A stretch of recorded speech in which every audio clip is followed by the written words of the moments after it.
making history. Absolutely phenomenal. And Ace is the champion of the Intel Extreme Masters World Finals. Storm's still not quite done. MC is going to take this fight, though. 3 seconds left. Last 2 rounds of Ashes got us started well for ESC. And this is a massive move for Zest, but he's not content with just a Nexus kill. He wants to win. And it's all done. And Stroll's winning. Unbelievable Rogue with a 4-0 victory over Classic. And they did it again in the grand finals. It's Gold! Give it up for your Intel Extreme Masters World Champion!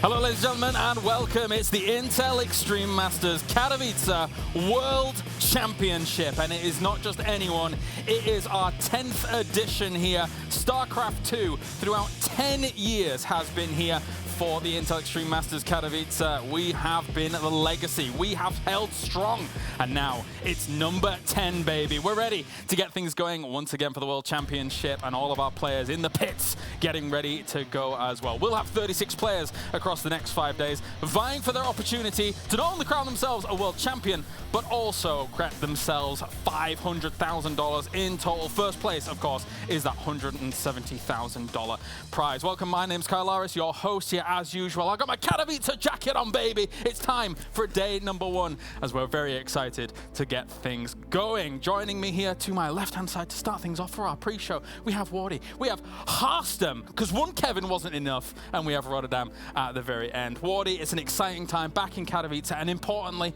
everybody's here, mate. Everyone's here. I'm so excited that everybody is here. It's amazing to see all the players back, ready to play in person. I was a bit giddy walking through the player area and seeing everyone like, oh my God, like I've been talking to these guys for the last 2 years, but it's been so long since we've seen everyone back in person. It's just something special. Yeah. Harstem, you've made it as well. Maybe not as a player, but you're here. How are you doing? Elephant in the room, guys. Let's address it. Did not make it as a player, but I got her in the end, and I think that's the only thing that truly matters. Yeah, we're very happy to have you here, mate. Yeah, very happy indeed. And the other Kevin, actually, no, you were Kevin 1, this was Kevin 2. You were on the desks for a little while longer, I suppose, Roddy. Great to be here. It just feels really good, man. Like what he said as well, we've been talking to these guys all along, and this kind of feels like this was supposed to happen last year. Didn't really happen, and even 2 years ago it wasn't quite the same. It's not just the players, it's not just seeing you guys again, but obviously knowing that there's going to be fans in the building as well. Yeah. It feels strange, man. It really feels like I'm going back to a previous life that I almost forgot about, but it feels so good to be here, and I really can't wait. Don't remind me of last year. All I saw was green everywhere. Oh, sorry, I was in space. But anyway, let's get down to the nitty-gritty of this. We are heading to our pre-show here, brought to you by Coinbase. So a huge thank you to them for being here for the EPT. And if you're interested in crypto and everything going on in that regard, you can check out Coinbase, and you'll be able to figure out how things are going along the way for that. So let's get down to business here, gentlemen, because we are going to be taking a look at the format and the schedule to start things off. And we have got a lot packed into these next 5 days, Wardy. It's going to be wall-to-wall StarCraft. We're starting things with the bracket today, and then we're moving on into the groups, and then a bracket later on. I know. It's just so much StarCraft here, right? We have got so many games coming your way. I mean, the groups are always amazing. You know everyone's been preparing for each and every opponent, so those games are great, but this bracket is deadly. You get 2 best-of-3s, and you could be out. So it is, you know, everything counts from the very get-go. No, definitely. Harstem, of course, you know, from the pro player's perspective, going into a bracket like this at the start of a tournament like this, that's grueling in itself. Well, it's been a while since I've been in a bracket like this, James, but no, it's very, very scary. Obviously, we used to have the round of 76 type of play-ins, and it's you prepare for weeks, and it can be over in minutes, and it's a painful experience. But if you do manage to make it out, then it feels absolutely amazing. Definitely, and then we have our groups and playoffs later on. The groups are as follows. This will be starting tomorrow, and then moving on from there. All of these players ranked 1st through 24th, and of course they will be joined by 4 players here from the brackets today. And there's a lot to talk about here, right? I mean, we'll just start at the top. We'll start with Group A: Rogue, Cure, Solar, Neve, Dream. Pretty powerful group, and the self-proclaimed or the self-acknowledged go in there in Rogue, looking to try and continue the legacy in Katowice. The Katowice groups are always something special. I think we all kind of love the slightly bigger groups. Like 4-man groups can deliver, but sometimes it's a bit boring if one of the players is clearly weaker than the other 3. Yeah. But these Katowice groups, 6 players that are all going to be very skilled. I don't even know where to start. There are too many good storylines, but you said start off with Group A. Well, Neep for me is really a little bit of a mystery, because he's just been quiet over the last few months. Didn't even try to qualify for some of the bigger events that he potentially could have qualified for. But we do know that Alex always has the skill to really punch up. If he's totally ready for it, he can duke it out with these top-tier Koreans on a big stage like Katowice. And Group A, I almost feel like it's a little bit overlooked, because we all talk about Group D, and then I personally love Group C so much. But if you just look at the raw skill in Group A, even a player like Solar, how many times hasn't Solar been freaking amazing in group stages and even in the quarter quarterfinal, right? He may not always win the biggest tournaments, but Group A is already reason enough to be very excited for the group stage. Last tournament alone, we were watching Solar and playing out of his mind for a little while during that, so that was really cool to watch. Wardy, taking a look at the groups overall, what are you looking at here for tomorrow onwards? You got to look at Group D, man. Maru, Clem, Raynor. I mean, they are just top 3 right away, right? You know, you think they're going to advance no matter what, but then Scarlet is always dangerous. We've seen in the last year have some amazing results. Zaun is a very scary Protoss player. We know he can stand up and deliver amazing games, wins, and then you have to add someone else in there.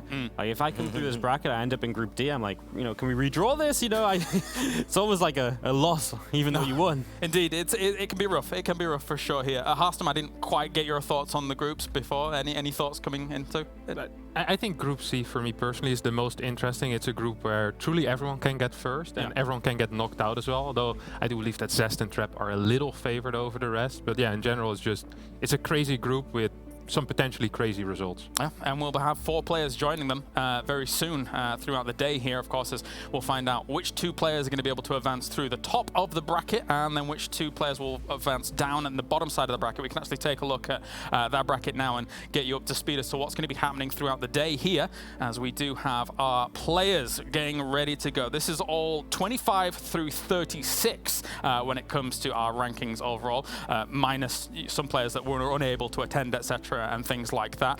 But overall, again, a great bracket, and I'll give the floor to you first, Harstam, taking a look at this. What are you looking forward to here?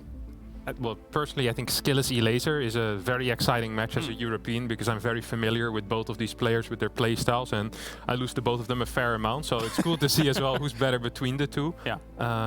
And I'm really curious what Hero's actual level is, because Hero has been back for a while now. He has been showing that he has the potential, has a lot of skill, and he performs well, but can he get out of the bracket? I'm not even sure if he can. Yeah, there was a wave of, you know, we will watch Hero, and sometimes his builds were a bit wonky, maybe a bit cheesy here and there, but is that Hero kind of dissipated now? Are we expecting a bit more of a solid Hero, Roddy? I'm not expecting a solid Hero. I'm expecting a good Hero, and one that's going to be very aggressive, but I don't know if solid is the word I would go for. Okay. I agree with Kev. Heroes is very fun, and I do think that a lot of StarCraft fans look at Hero as one of the 4 players to make it out. I think Bjorn is almost a lock. Now, nothing is a lock, of course. Into Extreme Masters Katowice, we've all traveled. It's offline, but Bjorn with his skill level should absolutely be able to make it through that upper side of the bracket. But the bottom side is actually very feisty, man. And then, of course, the lower bracket is going to be very competitive as well.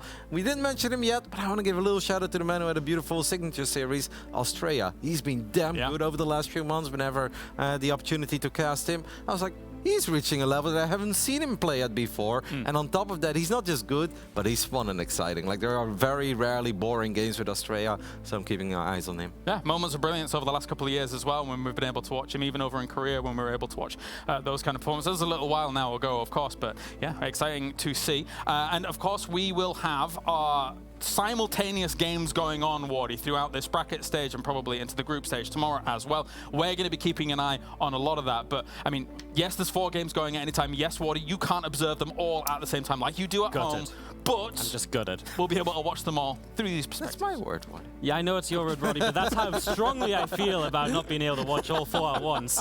Unbelievable. I mean, there's just so much StarCraft. You know, if you don't like what we're showing on the mainstream, there's 3 other streams to go to. Not that you should really leave the mainstream, obviously. Not trying to turn people away before we start, but there's so many games, and that's such a great feeling. There's nothing better than sitting at home, having like 2 PC windows open, right? Like 4 different tabs, watching all the games.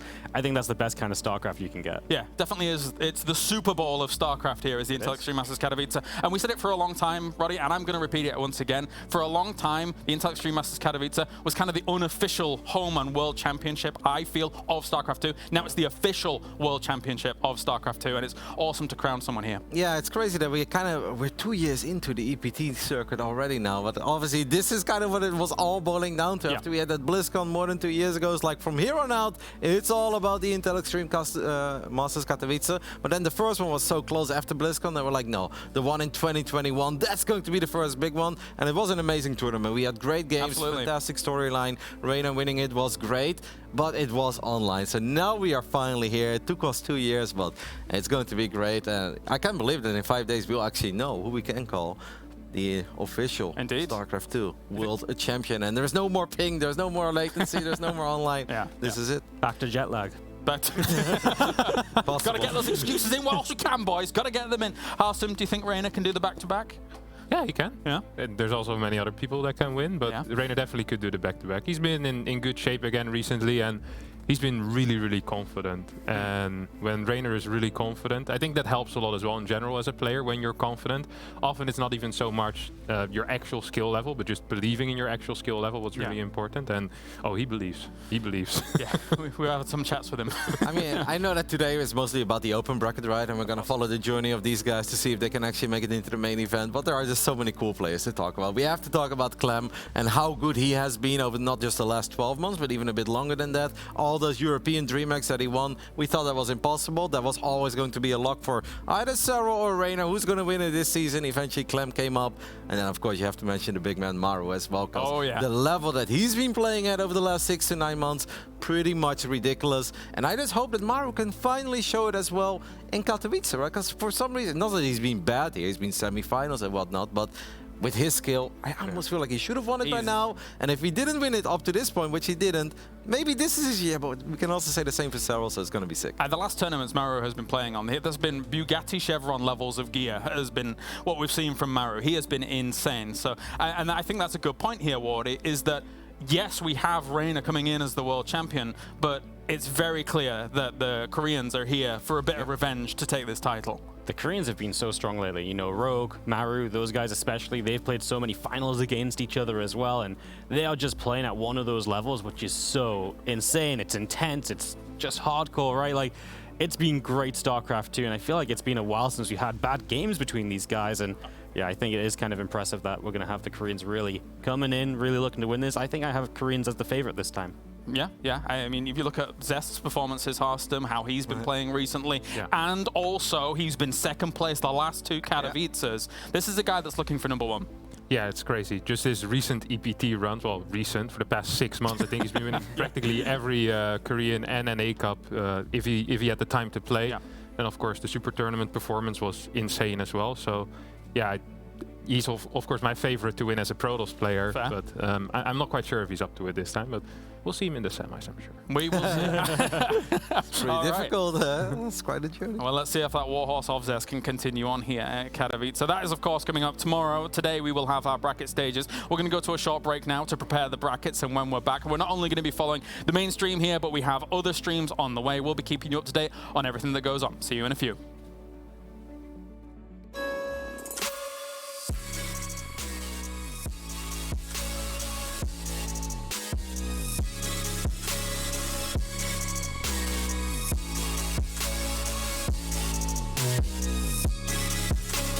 You love it, you wear it. What's your style? Get your merch at shop.eslgaming.com.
Welcome back, ladies and gentlemen. Okay, it is now the appetizer before the main course here for the Intel Extreme Masters Katowice World Championship. It's a Michelin star-studded lineup as we have our 36 players getting ready to go. Today we're going to have our 25th through 36th players here duking out here in the bracket stage. Joining me for the pre-show for our first game, we have Wardy, Harstem and Rotterdam again here before this one. And we're going to be starting things off with the TVT, and of course we will be looking at some of the other games going on. We're going to have Ryung versus Pro, we're going to have Haas versus Cyan, and we're going to have Thermal going up against Kelazur. But let's talk about the TVT. Harstem, I want to come to you first for this one. Bjorn versus Percival coming in. I think a lot of people have probably high hopes for Bjorn coming in as the 25th seed of the Intel Extreme Masters here for 2022. Yeah, and I obviously also have pretty high hopes for him. I think the bracket looks good, and he should be favored against most opponent he faces. However, in a best of 3, it's always possible that you drop a cheeky 2 maps in a row, and boom, you're in the lower bracket, and then life gets a little bit harder. And with the way that Bjorn often plays this kind of aggressive playstyle, you really do need to be on point. Yeah. You can't really drop the ball. He doesn't like sitting back. And I looked a little bit at Percival. He also doesn't really like sitting back. He is, if possible, more aggressive than Bjorn, and perhaps a bit more cheesy as well. So I'm expecting some real fireworks in the first series. Ronnie, your thoughts coming in? I mean, TVT, everyone knows that I'm a big fan. Come on. He's happy. No, I'm just expecting Bjorn to get the job done here. And I know it's easy for us to say here. We're just excited to be here. We're having a good time. We're ready to watch some StarCraft 2. For these players, I understand this is actually very stressful. Everything they've been doing in the last few months, it leads up to this. And it's not always easy to just show up and play your A game. But Bjorn is a previous world champ. Of course, in 2016, he won BlizzCon back then. And he has showed us some really good stuff online as well over the last 2 years. The highlight, of course, was his comeback tournament back then at the Aces. He was absolutely phenomenal on that one. But I just feel, looking at this bracket, Bjorn is, without a shadow of a doubt, for me, one of the best 4 players in this open bracket. And then I look at the top side of the bracket, and I'm like, I know it's not easy, it's never easy, but Bjorn, with just his skill, his mechanics, his micro multitasking, should be able to get the job done here. I think Bjorn's probably looking at this side of the bracket and thinking, well, thankfully there's not really Zergs. I mean, of course, the Zergs that are giving kind of problems are guys like Dark, guys like Ragnarok, obviously, unfortunately not here. But, I mean, regardless of that fact, it's all Terrans, it's all Protoss in this side. What are you thinking, Morty? Yeah, I think Bjorn you've got to look at as a big favorite on this side of the bracket. Yeah. I mean, it's always dangerous. These best of 3s are going to be tough. I think once he gets to the best of 5, I feel a bit better for him, especially in a non-TVZ matchup best of 5. And that's going to be what he has if he gets there. So, yeah, I think Percival is actually maybe the scariest part, just because TVT can be that dangerous when you're both being that aggressive. You know, it can get weird. You can base trade early in the game. You can kill 20 SCVs each. Those weird games get away from you very quickly. So that's what I'm most worried about. If he can get past Percival, I think he might go all the way.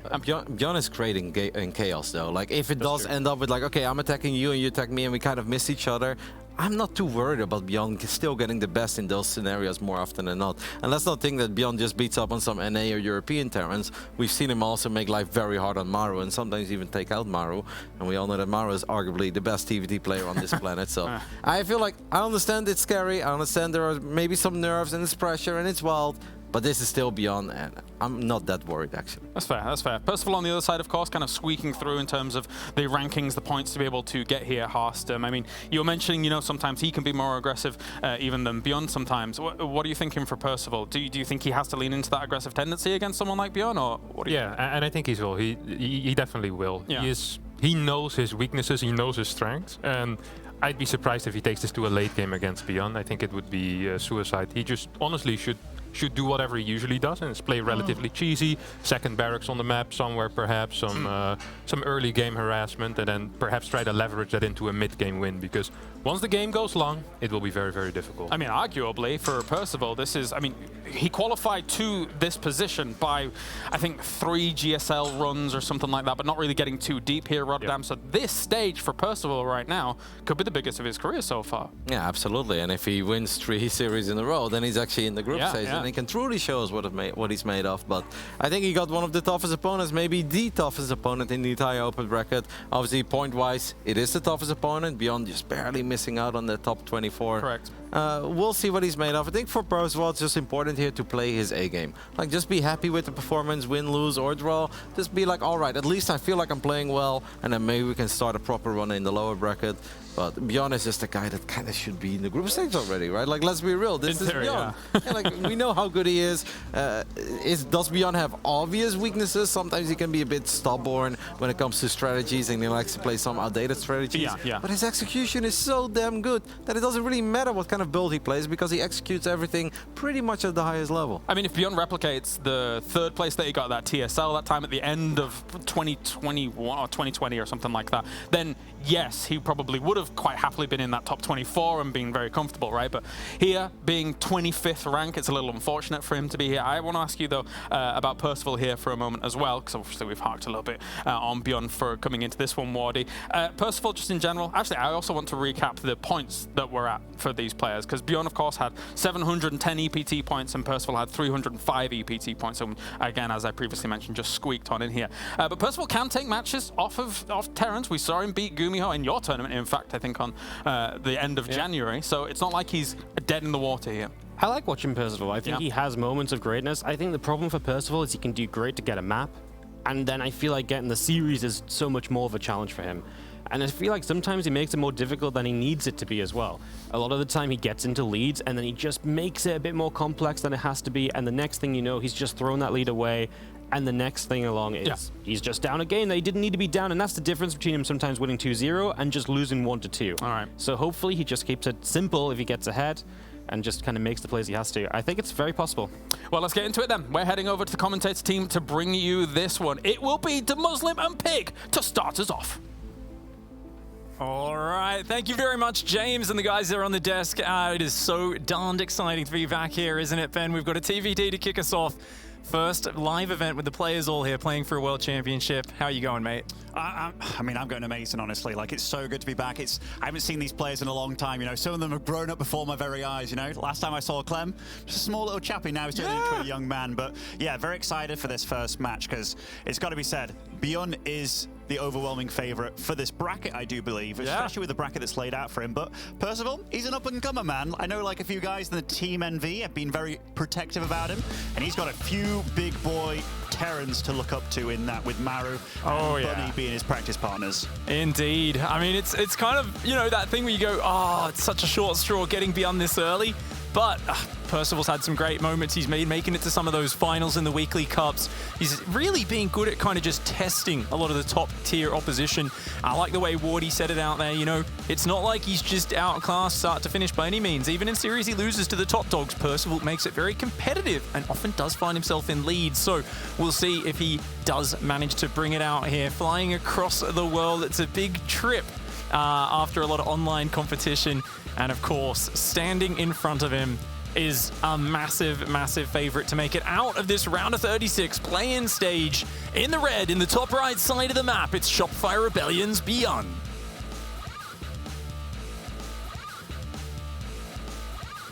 And spawning over in the bottom left-hand side of Hardwire, playing as the blue Terran, it is Percival.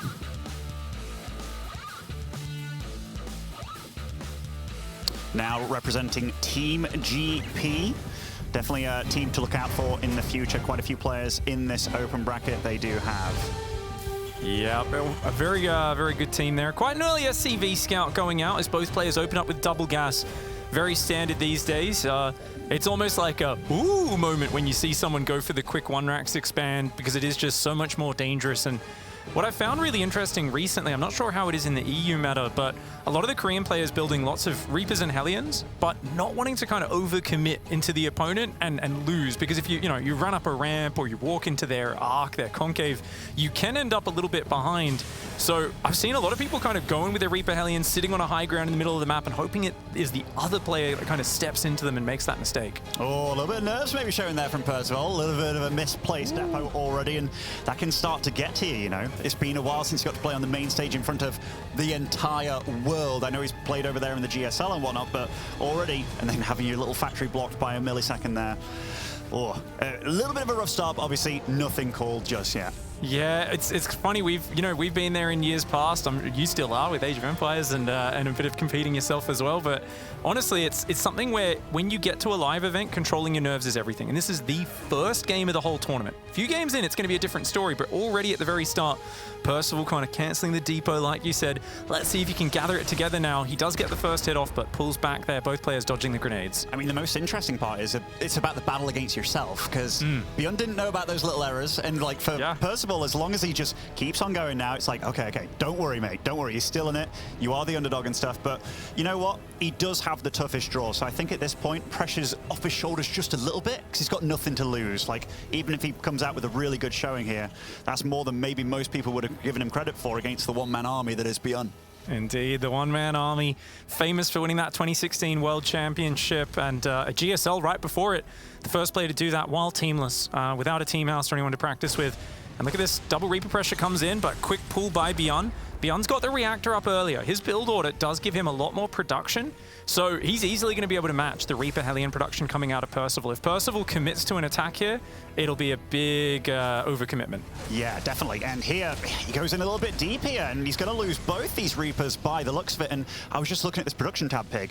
Extra Reapers coming out for Bjorn, so he's going up to the 7 number kind of thing, or rather the 5 number, and really gunning for these Hellions too. Getting a third gas a little bit later than his opponent, but he's going to be looking to throw Percival under the bus with the amount of he's caught him! He's caught him on the retreat, Ben! The Reapers coming in with the flank. They're going to throw the grenades, but they are outnumbered, so actually that works out okay for Percival.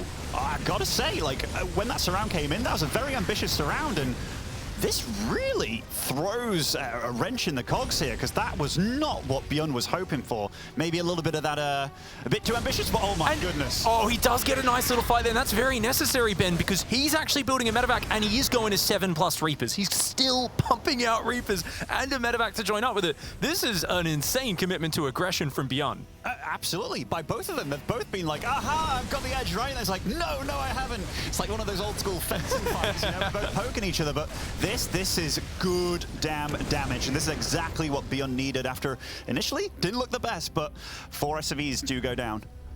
Not a bad bit of damage there. Bjorn now up 2 workers, both players going into Cyclones, a unit that's going to scale a lot better. But the medevac will offer healing as well as the ability to lift up into that main base. I do think Percival's got the units he needs to defend, but if Bjorn can kind of, trick him a little bit, pull him out of position. Oh, that's really bad for Percival. Did you see that lift up on the Reaper, by the way? The lock-on would have got that Reaper, quickly lifted it up. That's the kind of micro we expect out of Bjorn. And this resources loss tab, it's not going to be looking good. He might be even forced to use a Raven turret here just to defend it. Yeah. That's not what you want. Oh, and he just scoops everything up, saves it. Can't drop because of the siege tank. It looks like this is defended, but as you said, so efficient. Those units are going to be good kind of meat shield in the following fights. He's even rallying Marines across the map. Bjorn, sensing that he's got an advantage, says there's no reason to stop. I've got the edge. Let's take this out right now. Nice focus fire on this tank, on the Cyclone actually, not getting close enough, but the tank will eventually fall by the looks of it. Keeps the Raven alive, which is a nice move for Percival, but these 3 Reapers, they go uncontested now. I think this might be it, Pig. Yeah, he's got Marines rallying in. More tanks coming across the map here for Bjorn right now. He's building a third command center on location at the same time, and he just picks up every time an auto turret goes down. It does nothing. It just forces him to lift, and he simply lands elsewhere. Oh, mate. Like, this is really good play. Even getting one of the Ravens as well. Can we bring up that resources lost tab? Percival just managing to etch out that Raven, or rather the medevac there, but 10 SCVs go down behind all this, and all that aggression, all that being in your face, it just allowed Bjorn, like you said, just to grow behind it. We always talk about how attacking is a great way to kind of put pressure on your opponent and force mistakes out of them. Give yourself a bit of breathing room. Well, you're coming in as the big favorite here, up against a player who's obviously playing in a very huge event for one of the first times, and there's a lot of pressure on Percival. Bjorn started this out putting on so much aggression, getting the advantage in the early fights. It's a nice momentum swing for him. He's now, of course, getting established on the barracks, the engineering bays, Viking production for Percival. So he's swapped, is it just a 1 Raven for Percival, or did he go 2? Whereas no. Bjorn, I think, went for the full 3? No? So Percival, because given that he's lost a Raven as well, he actually went for the full 3. So I'm not sure where Bjorn put his resources into, actually. He's got a lot of gas to spend. He is whipping out his own Vikings now as well. So they end up in a pretty similar spot. We've got to remember that Bjorn went for the medevac and not the triple Raven beforehand. So it does kind of all end up about the same, actually, at this point. Great supply advantage for Bjorn overall. If he can just stall this push out as he's doing with those tanks in the middle, that's great for him. The more time that goes by, that worker advantage will continue to build. And those barracks, of course, as they add the reactors, your Marine production starts to ramp up. And if you can get up to about 20 or 30 Marines with stim, combat shields, 1-1, the Ravens and the tanks aren't such an all-powerful unit. Oh, that is a bit of a blunder here for Bjorn. I think he's going to lose one of his Ravens. And it was the Raven with all the energy as well. So he's left with 1 Raven with nothing to spend. And if there's a moment for Percival, this is it, even though that army looks mighty small right now, but turrets are a great thing, Pig. Yeah, it doesn't have many Marines, just a few more Marines might have made a big difference there. Looks like Bjorn does just barely have the numbers. Auto turret goes down, his Vikings are going to be able to win the air fight. The Marines overwhelming those tanks on the ground, and Bjorn holding on against Percival's push. He really wanted to get damage done here, did Percival, but instead it ends up being a fight that favors Bjorn. Now Bjorn ahead on the economy, the army, and with full map control. Percival's far behind in this map. Oh, he certainly is, and Bjorn looking to take a 4th behind all this as well. And you know, when Bjorn gets up to his Marine tank composition, doesn't really have to worry about the Ravens and such. He's one of the best at this, and before you know it, he's up to 8 barracks, 2 factories, just pumping out units like Wano, and he's got some of the best micro on this planet. Oh, I love that 4th base on location behind it. And look at this sneaky push comes around. Engineering bay exposed. The tanks are going to get the siege. Oh, Percival does stim forward. He pulls the boys. Oh, I mean, he knows he has to hold, but I think he is definitely going to hold here. And that was quite a valuable army for Bjorn. But the thing is, every time that you pull these SCVs, that economic lead that Bjorn has just ever growing. And we can see that production tab, 9 Marines at a time for Bjorn. His supply still very far ahead. Even though it's a chaotic game, not a super streamlined, perfect game, you can definitely tell that this is where Bjorn likes to mess around in the mud. Yeah, when you're the one controlling the action, it's a good feeling. It's very hard to respond to things in StarCraft, and it's why we are so impressed when we see a guy like Maru or Raynor just handle all those punches just fluidly and smoothly. Oh, great Viking positioning from Bjorn. This drop. Uh-oh, the boosts to run out. I think it's not going to get away, is it? It's not going to get away, and that was... just any sort of aggression that Percival's tried to bring out this game, it's just been thwarted. But he's being a little bit cheeky as well, putting a 4th on location, realizing that he has to do something a little bit Larry to get back into this. Upgrades finishing for both players. Combat shield exactly the same timing, but Bjorn, you can see, starting is 2-2 ahead. So yeah, Bjorn definitely in the driver's seat. I do like the idea of doing some small low commitment drops, seeing if you can slow Bjorn down and really just slow him down from pushing you, right? Because you need to buy time as Percival. You're trying to gather up your forces, get that number to something close to parity, so maybe you can win with Defender's advantage. Planetary Fortress not quite up yet. The Marines find a small window, and they are going to get quite a few kills. Does want to save them this time, though. You don't want to be losing these Marines. You know what? That was actually a lot more damage than I thought was going to get done. Like 10 SCVs down. We look at that SCV count now, 73 to 66. Not bad, but that army supply ever growing. And Did Bjorn, okay, he's definitely added his second factory, 2 tanks in production, and I think he's getting up to that very healthy barracks count as well. I saw he was trying to put one down to that 4th. It got cancelled, unfortunately, but Percival bought himself a little bit of breathing room. Oh, he stims forward, looking to catch the army rotating, but when you're outnumbered with the Marines and the tanks, it's such a scary position. Percival pulls the boys. He's trying to get his tanks forward. Marines flanking from behind, actually get an angle on the siege tanks. I tell you what, that flank was actually pretty good. Like, avoiding some of the shots here. Percival might just be able to hold, and ooh, I mean, like, any damage done is good for Bjorn. Like, Percival, 17 SCVs down again, 50 against 83. How many SCVs have been killed this game? Yeah, that is a lot. 36, I mean, that's a lot for such a short game. And, you know, even when Percival did those 10 SCVs damage, he was still 10 behind after it. So more and more command centers coming down from Bjorn, and he is controlling this TVT start to finish. It's a good confidence booster, a great warm-up game for the rest of his tournament run. Percival, I gotta say, is impressing me with his ability to hang in here, but he just does not have anywhere near the same numbers. No, I mean, we've heard about cockroaches staying alive from nukes, but this is one nuke too many here. And Bjorn just running in, murdering everything, and GG takes map 1 fairly convincingly, but what a scrappy map 1 it was. Indeed. A rough start to that one there for the young challenger, but Bjorn getting that early reactor up and utilizing that Reaper count, and he just did not stop. Once he started building the Reapers, he just kept on going. It wasn't the fastest starport with it or anything like that, but still invested in the medevac, and I feel like that's what we know Bjorn for. It's the ability to have a handful of units in medevac and to drive his opponent insane. Absolutely. Like, he's one of the best when it comes to unit control, let's be real. So those early game engagements, even though it looked like that flank was really cool with 3 Reapers, then it's like, wait a minute, that's like 2 Hellions you're running into. It's not that good, but managed to turn it around. You felt that Percival felt he got a little bit of an edge there, but just didn't anticipate what the follow-up was from Bjorn. And I mean, Bjorn did go for a little bit of a crazy opening, but not a bad first showing from Percival, because it's very easy to look like, oh my god, everything went wrong, but he was holding in there, and they were really, really chaotic situations. Yeah, you got to think about, we get to see everything, but when you've lost a few fights in a row and the early game's behind like that, you have less vision in TVT, so you can't really see where the attacks are coming from. Every scan you use to spot their army hurts that much more because of the minerals that you're missing out by not using a mule. So the ability just to survive when you've got the opponent pushing forward, he's rotating between these different attack angles. Percival at no point made really any mistakes from behind, it felt like. It was like good, solid holds, doing the best with what he could.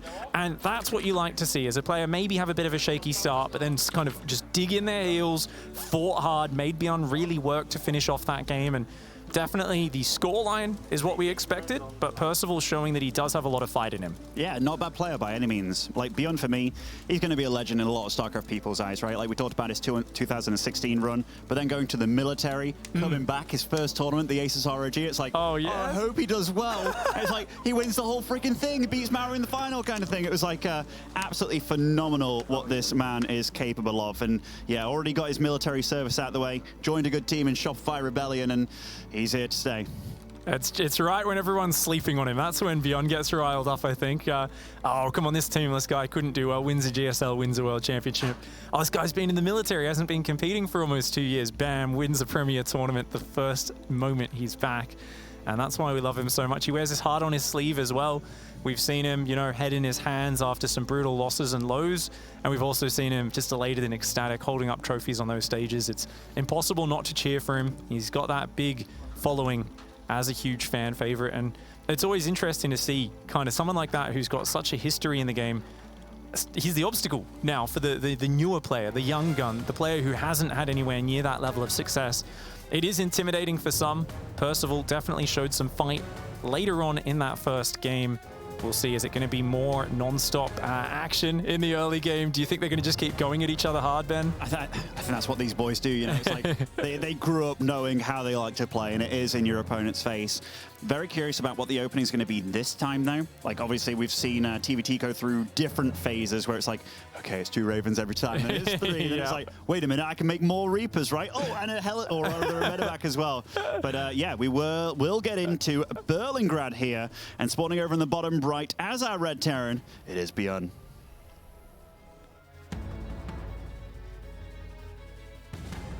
And in the top left side of the map, the challenger, the up-and-comer, this is Team GP's Percival. looking serious and focused over there is Percival, and so far, we have a slight deviation on openings here. Bjorn opening up with the Barracks gas build, which came alive during a King of Battles one time, where it just turned into this is how you go for the 2 gas now, whereas Percival going for the gas first, then the Barracks, a bit more old school, but rock with what you know. I think it's very good for an expand build, right? The gas first, because you're kind of towing the line a little bit between being super greedy and not, but you can still get up, you know, a pretty quick factory despite only having 1 gas geyser. Usually it does tie in, like I said, with a bit of a greedier expand build. There might be a window where if Percival chooses to skip the second Reaper, goes Reaper straight into factory reactor, Bjorn could run across the map with 2 Reapers and do a little bit of damage, but yeah, we'll have to see. Both players, of course, have shown aggressive tendencies so far. Oh, absolutely. And another thing that's absolutely different this game, both of them went for a scout the previous game, right? Like the SCV scout and stuff. Here, neither one of them goes for it. So Percival going to be able to get away with this greed for now, because if you scout, you get to see this, you get to maybe make a few different options. And a while ago, we used to see a proxy starport on the map for a Liberator kind of thing. Oh, yeah. Even though it went out of the phase, out of the map for a bit. But if he went up against like a proxy 2 Rax Reaper or just 1 proxy Rax on the map kind of thing, he'd have been in trouble right now. A lot of trouble. I think we definitely see this become more common. There's certain players like Cure who you almost always expect to send the SCV scout out every single game. And there's guys like Bjorn who traditionally does not like scouting. He's doing it a lot more recently because everybody knows Bjorn so well and they try to catch him out with some cheeky builds, but he kind of mixes it in where he's like, cool, I scouted game 1, I don't need to scout game 2 because you think I'll be scouting. You're not going to proxy a couple barracks for Reapers. So he kind of like, you know, does about 50-50 these days, does try to obscure what he's up to now. With this sort of Reaper Hellion opening, it's probably not going to find much of an angle because we expect Percival do the swap around, pump out about 4 Hellions, maybe even 6 of them, should be able to defend a Reaper Hellion attack. And Bjorn, if he overextends there, there's a few scary moments, right? Where if those Hellions are on top of a ramp, you run into them, the Hellions are faster than Reapers, they can chase you down.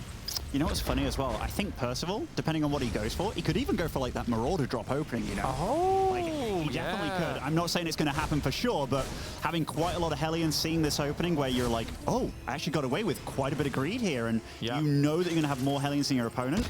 And yeah, we do see a Marauder being produced on that production tab as well. Clem used to love this build. It's such a nice one, isn't it? Because it does hit with usually 2 Marauders and a medevac. You need to cancel... No. Oh, wow. That's so cool. He gets this all lined up so nicely. Is it 8 Hellions normally you dive with, right? On the natural, and you try to kind of drop the Marauders out and focus down like the Cyclone or the Siege Tank with them so they can't run away, yeah? Yeah, exactly. Like, the Marauders don't take too much damage from the Reapers and the Hellions themselves.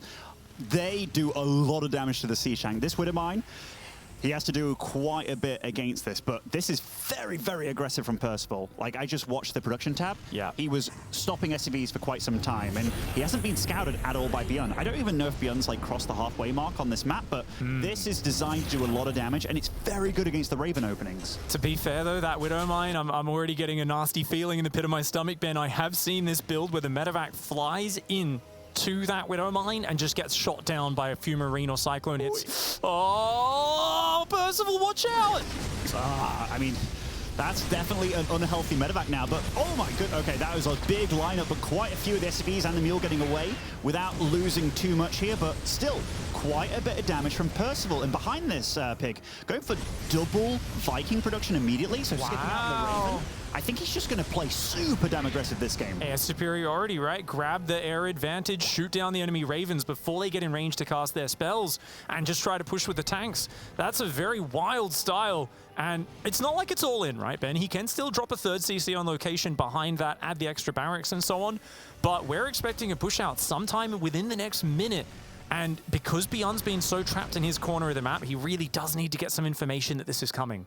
Oh, absolutely, absolutely. I think at the top of the map there, it is Vikings. He's got another 2 Vikings coming out. I'm curious as to where the next 2 Vikings are coming. They will be at this natural. And I mean, oh, that little sneaky Raven coming over here. Perfect timing by Bjorn.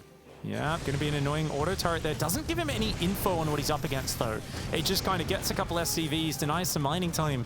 This attack is going to strike with a lot of surprise on the front. The triple Reaper run by that could actually catch him off guard. It certainly could. Like, this is lining up to be chaos again. Because, I mean, Percival will probably get... Well, I mean, Bjorn's probably going to get a little bit of counter damage here, but he had no idea about this. Bjorn's positioning, though, with that tank especially, super good. Nice little lock-on with the Cyclone as well, just trying to get as much damage done as possible. Oh, the Reapers enter the main base, and another auto turret on the natural at the same time. As you said, Ben, chaos on all sides. Not many units popping out right now. The Marines there. The tank does come back. Those Reapers going to bounce back into the main, try and buy more time. And look at this, just trying to buy space and time for himself on the natural. There's Bjorn. He's sieged up out front of it. It looks like finally the Reapers have gone down, but this has brought a lot of attention of Percival's back towards his base, forced that there. And in the meantime, what's Bjorn focusing on? He's got Marines, tanks, and he's continuing to build Ravens. So he's not going to fight the Vikings, Ben. Do you think he tries to kind of flank those siege tanks with interference matrices or auto turrets? I think so. Like, he's got 2 Ravens now, which is very, very decent. Oh, that poor Cyclone getting a little bit of a hit there. Oh, he's just going to go for the big cleanup, and maybe it's the right move. That medevac doing a good job picking up and getting away there for Percival. Only 1 tank was here because they had to turn around to defend those Reapers. So that was really good understanding from Bjorn, realizing, hey, you can't hold this position with just 1 siege tank. And he's creating a lot of room for himself right now.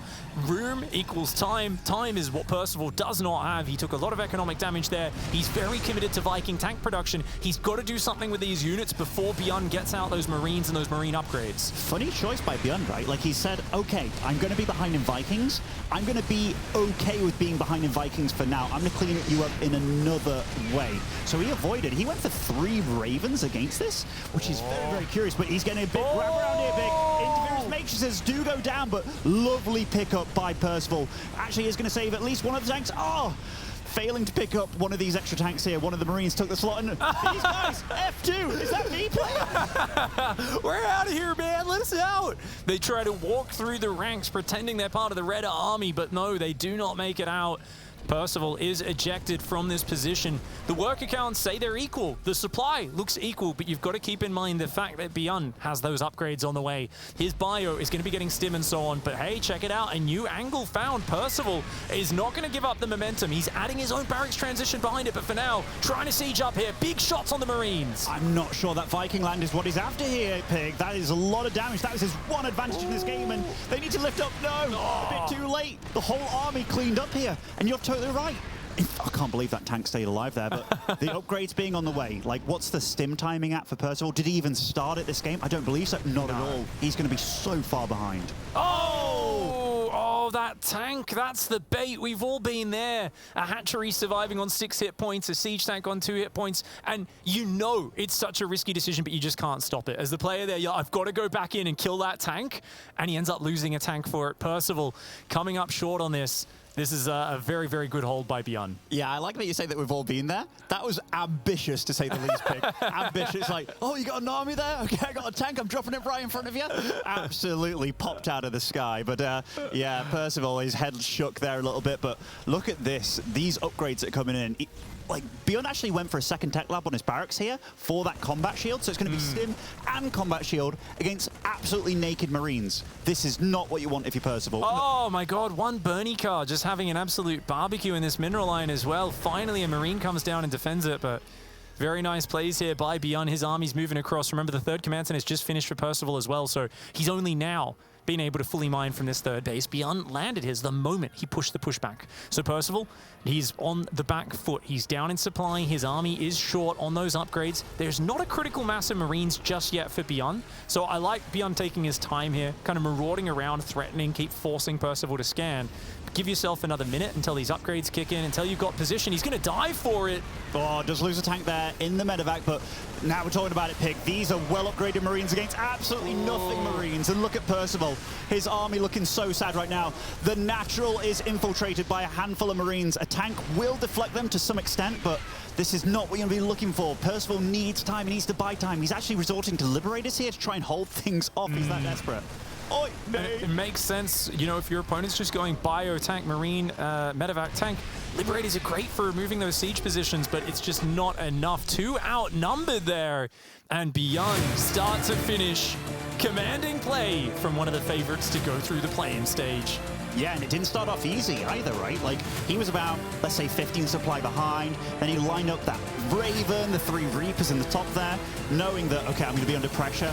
How do I get myself out of this situation? And he knew exactly how to do it. He flipped the switch. He was like, I'm going to put you under pressure as well. Percival, his whole push, his whole idea got slowed down. Bjorn, that was just real good caliber play, honestly. And the first game, it was scrappy. This one, a little bit scrappy too, but he danced with it. And that is what you need to do when it comes down to StarCraft 2. Indeed, nice calm play, dealing with the chaos and delivering a little bit of it back to his opponent. Of course, so many players here, all competing, 14 players in this play-in stage, and it's such a vicious bracket. Best of threes up until those qualification matches where it does become best of 5. A little bit more wiggle room in those, but to start it off, a very quick step down to that loser's bracket for Percival. Bjorn, though, a great way to start it off. This was an awesome match. Let's hear from the guys at the desk. That's right, thank you very much, gentlemen, as we do have Bjorn making relatively quick work of that, but it was quite hectic, to say the least, in that series. We had other series going on whilst Bjorn has now made it through his first round, and we had the other matches going on in that first round. We're going to check in with Rotti first, who did have Ryung versus Probe going on. I still do, James. Ooh, okay. It's currently 1-0 in favor of our Korean Terran player. First game was on 2K. Relatively standard game. Blink, Robo, 3 bases for Probe. Rion went for a Widowmine drop, did some damage, and then a follow-up push, just really well executed. Kind of showing us maybe a bit of that trademark Rion, just beautiful setup and a ridiculous amount of mines. He's like, if you don't tack up, you have a lot of Zealots, I'll make a lot of mines. I think at one point there was like a line of 12 mines in a row. It's tough to fight that with Zealots. Game 2 is currently going on Hardwire. We're 5.5 minutes in. There isn't really anything to show because we are 3-rexing, so that means that we're waiting for Stim and Combat Shield to be done, and maybe then we'll start moving out. But so far, Ryung is looking good. All right, well, thank you very much for that update, Roddy. Let's move on to Wardy now as well. Kelazor versus Euthermal, currently in the midst of it. Yeah, we're only 6 minutes into game number 1. Had a little bit of a pause. Then because of that, it's just kind of getting going. It's been a bit back and forth. Kelazor opened with 1 barracks on the map and the other barracks back at home. So 2 racks. Put a bit of pressure on, delayed the CC a bit, but it's kind of coming out to being even. There's a bit of Banshee harass going on, but nothing major. As I say, that Banshee dies, so there's not much going on. A lot of setup, getting ready for mid-game. All right, well, thank you very much, Wardy. And final update, Harstem, you had Haas versus Sion, which was a perfectly normal series so far, right? Yeah, it's good. It was special. I think we all watched a little bit together, and game 1 started with a proxy 1 gate, which did absolutely nothing. Then it got followed up somehow by Haas having a faster Stargate with his opponent, although his Cybercore was delayed by 30 seconds. And he went into a 1-base 3-gate Phoenix all-in. That did a little bit more. Then he followed that all-in up with a Nexus, and then an all-in with a Robo, and I think it was 4 or 5 gates, and he won with that one. Lots of Stalkers. He did lose the Phoenix battle, because it was Phoenix versus Phoenix, but then he had so many Stalkers that it didn't matter. Then the second game, he played a Cannon Rush on Berlingrad. He misplaced the first pylon, because I think Sion was blocking the spot where he initially wanted to build the pylon. Yeah. Then the second, third, and fourth pylon had no real purpose, and then with the 5th pylon, he could finally build a cannon. But at that point, Sion already managed to scramble a defense together, and it didn't really work out, Calaris. Why didn't we have that series on the mainstream? Because we don't want to break you on day 1. Yeah. It takes 10 hours of a broadcast to do that. We'll have plenty of those, I'm sure, throughout all of this. All right, so thank you very much, gentlemen. That's the updates of what we had so far. Let's take a look at the highlights from our previous match of Bjorn going up against Percival. And I think, you know, we kind of got one eye on these games, one eye on that game as well here, Roddy. But one thing's for sure is that series between Bjorn and Percival did start out a little bit more crazy than I was expecting. Yeah, that one flank that Bjorn had set up, we're like, oh, cool move. Then kind of backfired because he lost the Reapers, but then he still turned it into something good. And I gotta say, I felt like the first game Bjorn was truly dominating. Second game was maybe a little more dicey at one point, but in the first game Bjorn just looked on the money. He looked clean. The numbers don't lie. The supply doesn't lie. I believe a Frenchman told us that once upon a time. He did. And Bjorn was always 30 or 40 supply ahead. He told us it one time and then 200 times after. But also, I mean, looking at this series and how it played out as well, it did seem like Bjorn just had a lot more mastery and the constant engagements and the constant eking out of slowly winning and slowly chipping away in those engagements. Yeah, winning through aggression. It's pretty much his trademark, and I'm glad he stuck with it, and it worked out. Yeah, very, very nice indeed. So wrapping things up as it does run down, and Bjorn will take the first game. And obviously, we had the second start to this. Percival bringing out, you know, the Marauder Hellion. A little bit of poking and a little bit of damage at the start, but wasn't to be throughout the game. Yeah, I mean, it was a nice start from Percival, and this is where he can put himself in good positions, but he just couldn't stay in it, right? And Bjorn gets some counter damage done. I was just able to obviously break out. Once he breaks out, this game is his, and Yeah, just calm, collected from Bjorn. He slowed it down a little bit when he needed to, put a bit of pressure on as well. It was just the right balance. He played a good TVT, played from ahead, played from behind throughout the series, and just came out on top. Very, very nice. And that's why he is one of the favorites here in this bracket to start things off for it. Well, thank you very much, gentlemen, not only for your recaps of what was going on in the bracket so far, but also this match. It's now time to head over to Interview Corner, where we have Bjorn ready to go with ZG. Thank you, Kalaris. Yeah, I'm here with Bjorn, who had a pretty masterful 2-0. So first of all, congratulations, Bjorn. Good job advancing to the next round. My first question is, Percival did take a couple of games off you in an offline event, GSL. Did that worry you at all coming into a best-of-3 double elim bracket? 일단은 변현 선수 승리 축하드리고요. 일단은 GSL에서 저번에 이제 정재영 선수가 변현 선수 상대로 좀 몇 번 경기를 따낸 적이 있었는데 그것 때문에 걱정은 되지 않으셨는지 좀 물어보고 싶네요. 일단 그 여러 사람들이 저한테 그랬어요. 대진표를 보고 나서 절대 떨어지면 안 되는 그런 대진표다 이렇게 했는데 저는 좀 생각이 달랐거든요. 제가 제 첫 상대인 퍼시벌 선수는 제가 생각하기에는 다른 테란 선수들이랑 다른 프로게이머 테란 선수들이랑 별 다른 점이 없어요. 신인 선수 치고도 되게 잘하고 있고 그래서 오늘 걱정이 되게 많았거든요. 워낙 이렇게 원래 신인 선수는 이렇게 위축되기 마련인데 되게 과감하게 잘하고 오늘 경기만 보셨다시피 이 경기에서 서치도 안 하고 그냥 더블하는 거 보면은 진짜 좀 과감한 선수구나 해서 되게 걱정을 많이 했는데 그래도 제가 준비한 대로 잘 돼가지고 그래서 이긴 것 같아요. 좀 운이 좋았던 것 같아요. Well, initially after seeing the bracket, all the other players were told me that, you shouldn't be losing. You should go to the upper bracket all the way. But I think we're a little bit differently though, because even though he's a really new player, I mean he's new to the scene, but he's still got the edge that every other has. And I don't really think that Percival is like different than other players. I mean, he's really good. He's kind of ruthless and sometimes. And when he does build that no search, without search as doing the double CC in the game 2, I mean, he's a very, fearless player. And I really worry that fearlessness might threaten him and might target him as a, weakness. It did get really chaotic, so it seemed like it was something to worry about. But speaking of, I guess, your expectation for the bracket, a lot of people assume that you're going to be able to make it into the group stage. When you looked at the bracket, did you have any concern over any particular player? 일단 대진표 보셨을 때 지금 여러 선수들이 일단 많이 있는데 그 중에서 걱정되는 선수가 좀 있으신지?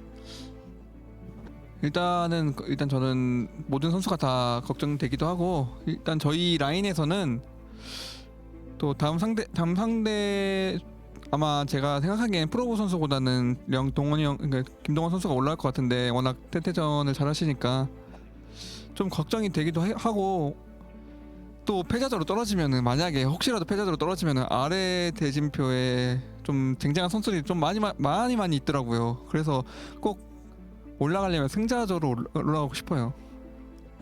Well, there's many players in the bracket, but I think I'm gonna face Ryung next game probably, and I think Ryung is a good player, and I really worry about playing against him.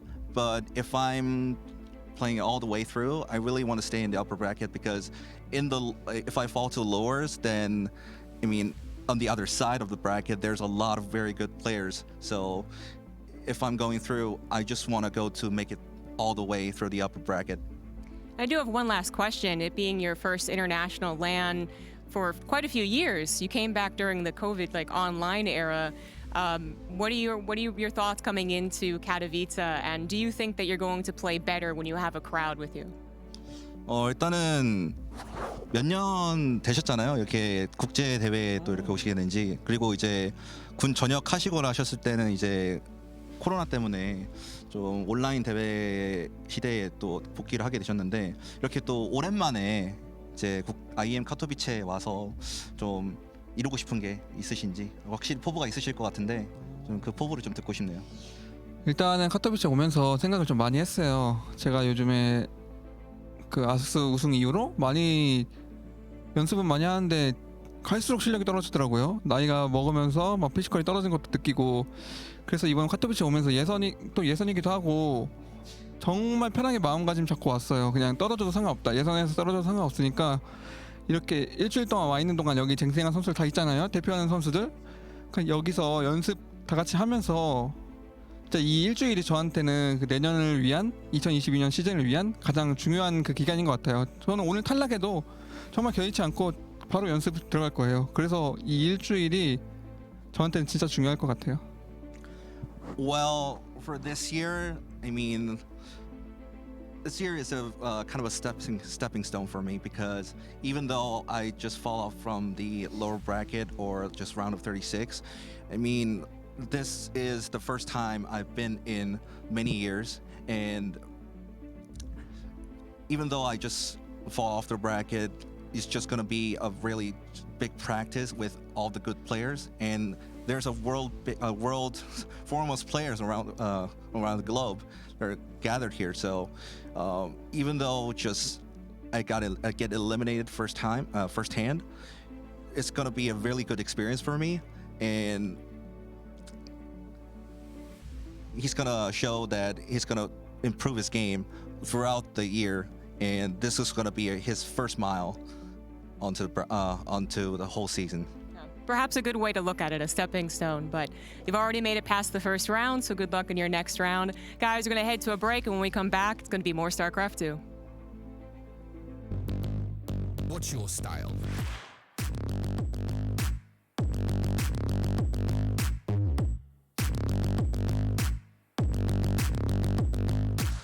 Get your merch at shop.esogaming.com.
Welcome back, ladies and gentlemen, to the Intel Extreme Masters Katowice. The guitar's gone. I wanted to, but we're fine. We're fine. Don't worry about it. You're not going to be seeing any of the air guitaring for now. We have ourselves Wardy, DeMuslim, and Rotterdam here to talk about the next match. There are still other matches going on. Apparently, Wardy's is a banger between Kelazor and New Thermal. It was quick before we get to the next game. Is it cool? Yeah, they just started base trading in TVT. Looks like Youth Thermal's got a 30 supply lead, and that's just developed in like the last 15 seconds. So they're just throwing units at each other's faces. Nice, quick and concise. I like that, Wardy. But we're going to be talking about our next match coming on up. It will be DRG going up against Spirit. Polska, but I don't know if it's going to go that well. We'll find out, especially since he finds himself with probably one of the hardest draws coming into the start of this bracket. DeMuslim, starting with yourself, DRG versus Spirit. I think it's a really cool matchup. Like, I was just speaking with Spirit a little bit backstage, and he was saying it's one of the people that he feels that he's got a favorable score against, which I was like, oh, that's quite, and he was feeling quite confident. Yeah. Lambo came up, he's like, hey, you want more practice? And he's like, yeah, of course, I'll bring it out here. So, yeah, he's actually seeming quite confident with the draw, but when it comes to Katowice, he has actually beaten really good players in the past. Like, I remember him knocking out Stats one year out of the bracket, but then still falling short. So I just hope that with his newfound, well, I don't want to say newfound motivation, but he's joined Kaiser Gaming. That's a massive organization over in Korea. I just hope he does well. Roddy, your thoughts coming in? Yeah, it's going to be a fun one. Spirit, obviously a hometown favorite as well. We know that he's good. We know that he's been practicing a lot in the lead up to this event. Traditionally, always been a practice partner of Zero, but then Rainer kind of hopped in on the meme. It was like, shout out to Soul, you know, back then. So we know that he gets a lot of high quality practice. And the last time they played, or at least one of the last times I remember in TSL, Spirit actually did incredibly good against Dongregu and won a series. And I feel like he won it convincingly to some degree, because some of the games he went on for a bit longer than they were supposed to. But that's, of course, trademark Spirit. We know that he loves to drop those extra command centers. It's going to be a good one. A lot of people look at Dongregu as one of the big names to make it out of this open bracket. But I think he's got a very tough opening round here in the Polish Terran. And you would have seen DRG just previously if you had your night vision goggles equipped for that one, but coming into this. But Wardy, your thoughts coming in here? Yeah, it's a really fun one. DRG can be a monster in ZVT. If you ask me DRG's matchup, it's versus Terran, right? And that's if he gets his game flow going. If he gets to Ling Bane, a lot of the times he likes to play mutas as well. He can be so good all over the map, really controlling. The thing is, sometimes Spirit is probably one of the best stopping that kind of gameplay. It's slowing the game down. He is the man who, when 50 supply ahead, will build 5 more command centers instead of just ending the game, right? So he's very good at defending, sitting back, letting the game play late, even when he's behind. And I think that could actually be an issue for DRG. One of his biggest weaknesses in this matchup has been just throwing units too heavily into opponents. There's been games against Bjorn I've casted, for example, where he's winning for 25-30 minutes and then he just doesn't ever do anything but throw away units too ineffectively, doesn't stop Bjorn taking bases, and then he loses the game. So that's my biggest concern for DRG. I think if he can control a game, he's going to get in great places. He just needs to be smart about finishing it out. Pretty wild, actually, because obviously you were saying that Spirit feels like he has a favorable matchup against DRG. I think not a lot of people, just even hearing the original stats before all of that, would be thinking to themselves that that is the case. Because DRG, I mean, especially against Terran in Last Chance, he looked really good, but against Spirit, it might not be the case. I mean, like that, I know Spirit told me he had a favorable record, but it being 3-0, 7-2 in maps, I mean, I didn't expect that whatsoever. But yeah, Wardy was saying that Dongregu, when it comes to ZVT, he's very solid at it. He brought back the Muta meta, where it's like, oh, you go Mutas against this and Mech at the same time. He was dominating some of the really good players, so yeah, I'm looking forward to it. Gentlemen, casters are ready. Of course, we'll be filling you in on some of the other matches going on here throughout the day here at the desk. For now, let's head over to the commentator team for our second best of 3. Well, it's only our second best of 3, but we've already got a game which looks like it will be delivering. It's Terran versus Zerg, everybody's favorite matchup. Bugs versus the men with the guns. And it's like the guys in this were saying, you think outside without looking at the stats that DRG would be the favorite going into this. But hey, the Polish beast, the macro Terran, actually has a really good record. Yeah, I really like what Wardy was actually talking about, where I think there are some stylistic things that work out really well for Spirit in this situation. And funny enough, these two players have played twice in 2 different tournaments. It was Home Story Cup and TSL 8, and both were last year. TSL 8 really not that long ago. It was just back in December, only a couple months ago. And he actually had a really good series versus Dongregu, ended up winning that as well. In fact, in a tournament so far, Dongregu has not actually won versus Spirit. It's a very small sample size, but Spirit very recently has done well versus Dongregu. It's such an interesting clash of regional styles. You've got DRG, who's, I mean, he's not just a regional Korean style, he's almost like he's bringing back a style from a bygone era, right? He's got that obviously massive history in Wings of Liberty and Heart of the Swarm as a champion player, and he loves exploding into the mid game and overwhelming you and swarming you, whereas that Polish man on the left loves to macro to the late game. He's great with ghosts, and he's going to be fantastic if he can survive to that stage of the game. I love that photo from Spirit because, you know, it shows that he is looking to move on up. He's had a lot of hype around him for so many years, but I mean, if you can prove yourself at Katowice, this is the place you can really showcase that you are a top-notch player. I'm really looking forward to seeing how this series is going to go. And, you know, this is one of those matches where the winner is going to go on to face off versus a guaranteed Protoss player. It's going to be a fun little side of the bracket. Heck yeah. I mean, this whole bracket is just explosive. And of course, this man down here, this is a tournament which is special in his heart because it is in his homeland and he'd love to make it through to that group stage. In the bottom left side, in the red, representing Kaisi Gaming, this is Spirit. Formerly known as Seoul. And up over here in the top right-hand side of the map, we have the blue Zerg player from Team NV. He is Dongregu. An old school veteran. I mean, at a point in time, he was one of the best, if not the best, of StarCraft 2 players for a while. He was definitely one of those old school names. I think a lot of the Wings of Liberty fans and Heart of the Swarm fans will definitely recognize. Dude, I mean, I kind of have a bit of a chip on my shoulder, honestly, as a mech fan, because Innovation was bringing mech back, and that was when DRG just stomped him and got to the top 8, top 4, top 8 of GSL. He was like, oh no, Mute has beat mech, lol. You know, it was so classic DRG. You just swarm over mech with the Zerglings and Mutalisks and overrun it there, and it's been very cool to see DRG in the last couple of years climb back up, and he's made a lot of like quarterfinals, really high runs in the GSL, and it was something where for a few years people were saying players coming back from the military really just can't get back to the same level. It's too hard, the skill has gone up too much. DRG was kind of, I think, one of the first guys to say, no, that's not the case at all. And obviously guys like Bjorn and so on following in those footsteps, Hero coming back recently looking great. It's very cool to see him show that he can bounce back so quickly. I'm so glad you brought it up too, because Dongregu really was one of the first players who actually showcased that, because we had seen some players come back, and honestly, not everyone really did have the same level of success of returning to form as a top-notch competitor, not just, you know, a good competitor. Dongregu is actually able to make those really deep runs in the tournaments you're talking about and everything, but I, again, am also interested to see how DRG is going to play this out, because you mentioned it before. In the past, he really did love going for that mutiling bling style, making a lot happen and everything, and that's also what he did versus Spirit in the past couple of times they've been playing against each other. I want to know, is he going to adapt? Is he going to change it up a little bit against Spirit's play style? You know, it's crazy because I've seen him play Lurkers, I've seen him do a few different styles, DRG. I don't know if going too late into the game, you know, obviously it's like, hey, Lurkers, you're going to have a moment in the game, but you're going to have a lot of urgency to get stuff done. Because if you let Spirit get 10, 15 ghosts out on the field, oh, that's not a situation you want to be in as DRG. DRG likes movement. He likes to be kind of pulling his opponent around out of position. The moment you get to a maxed out situation in StarCraft, it's an entirely different skill set. It's one where Maru, obviously such an exceptional champion, his superpower is being the best in the world at that point in the game, where the game just slows down. It's about real precision over speed. DRG, I mean, he's precise compared to me or you or most of the people watching, but he's more of a fast-paced momentum movement guy, so he does not want to get to the late game.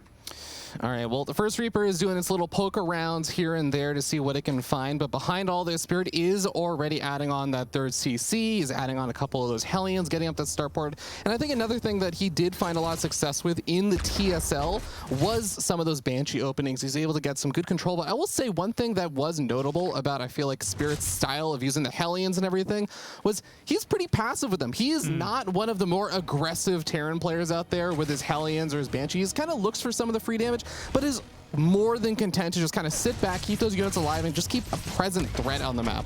And yet he's so aware of the fact that people like to all in him as a defensive guy that Reaper has not left the main base in the last 2 minutes, Ravi. It's been insane. It's just, and he's checked and he's seen 4 minutes DRG put back on gas, and that's very late in the game. He knows that DRG does not have a lot of gas to make Banelings, Ravagers, or a fast lair.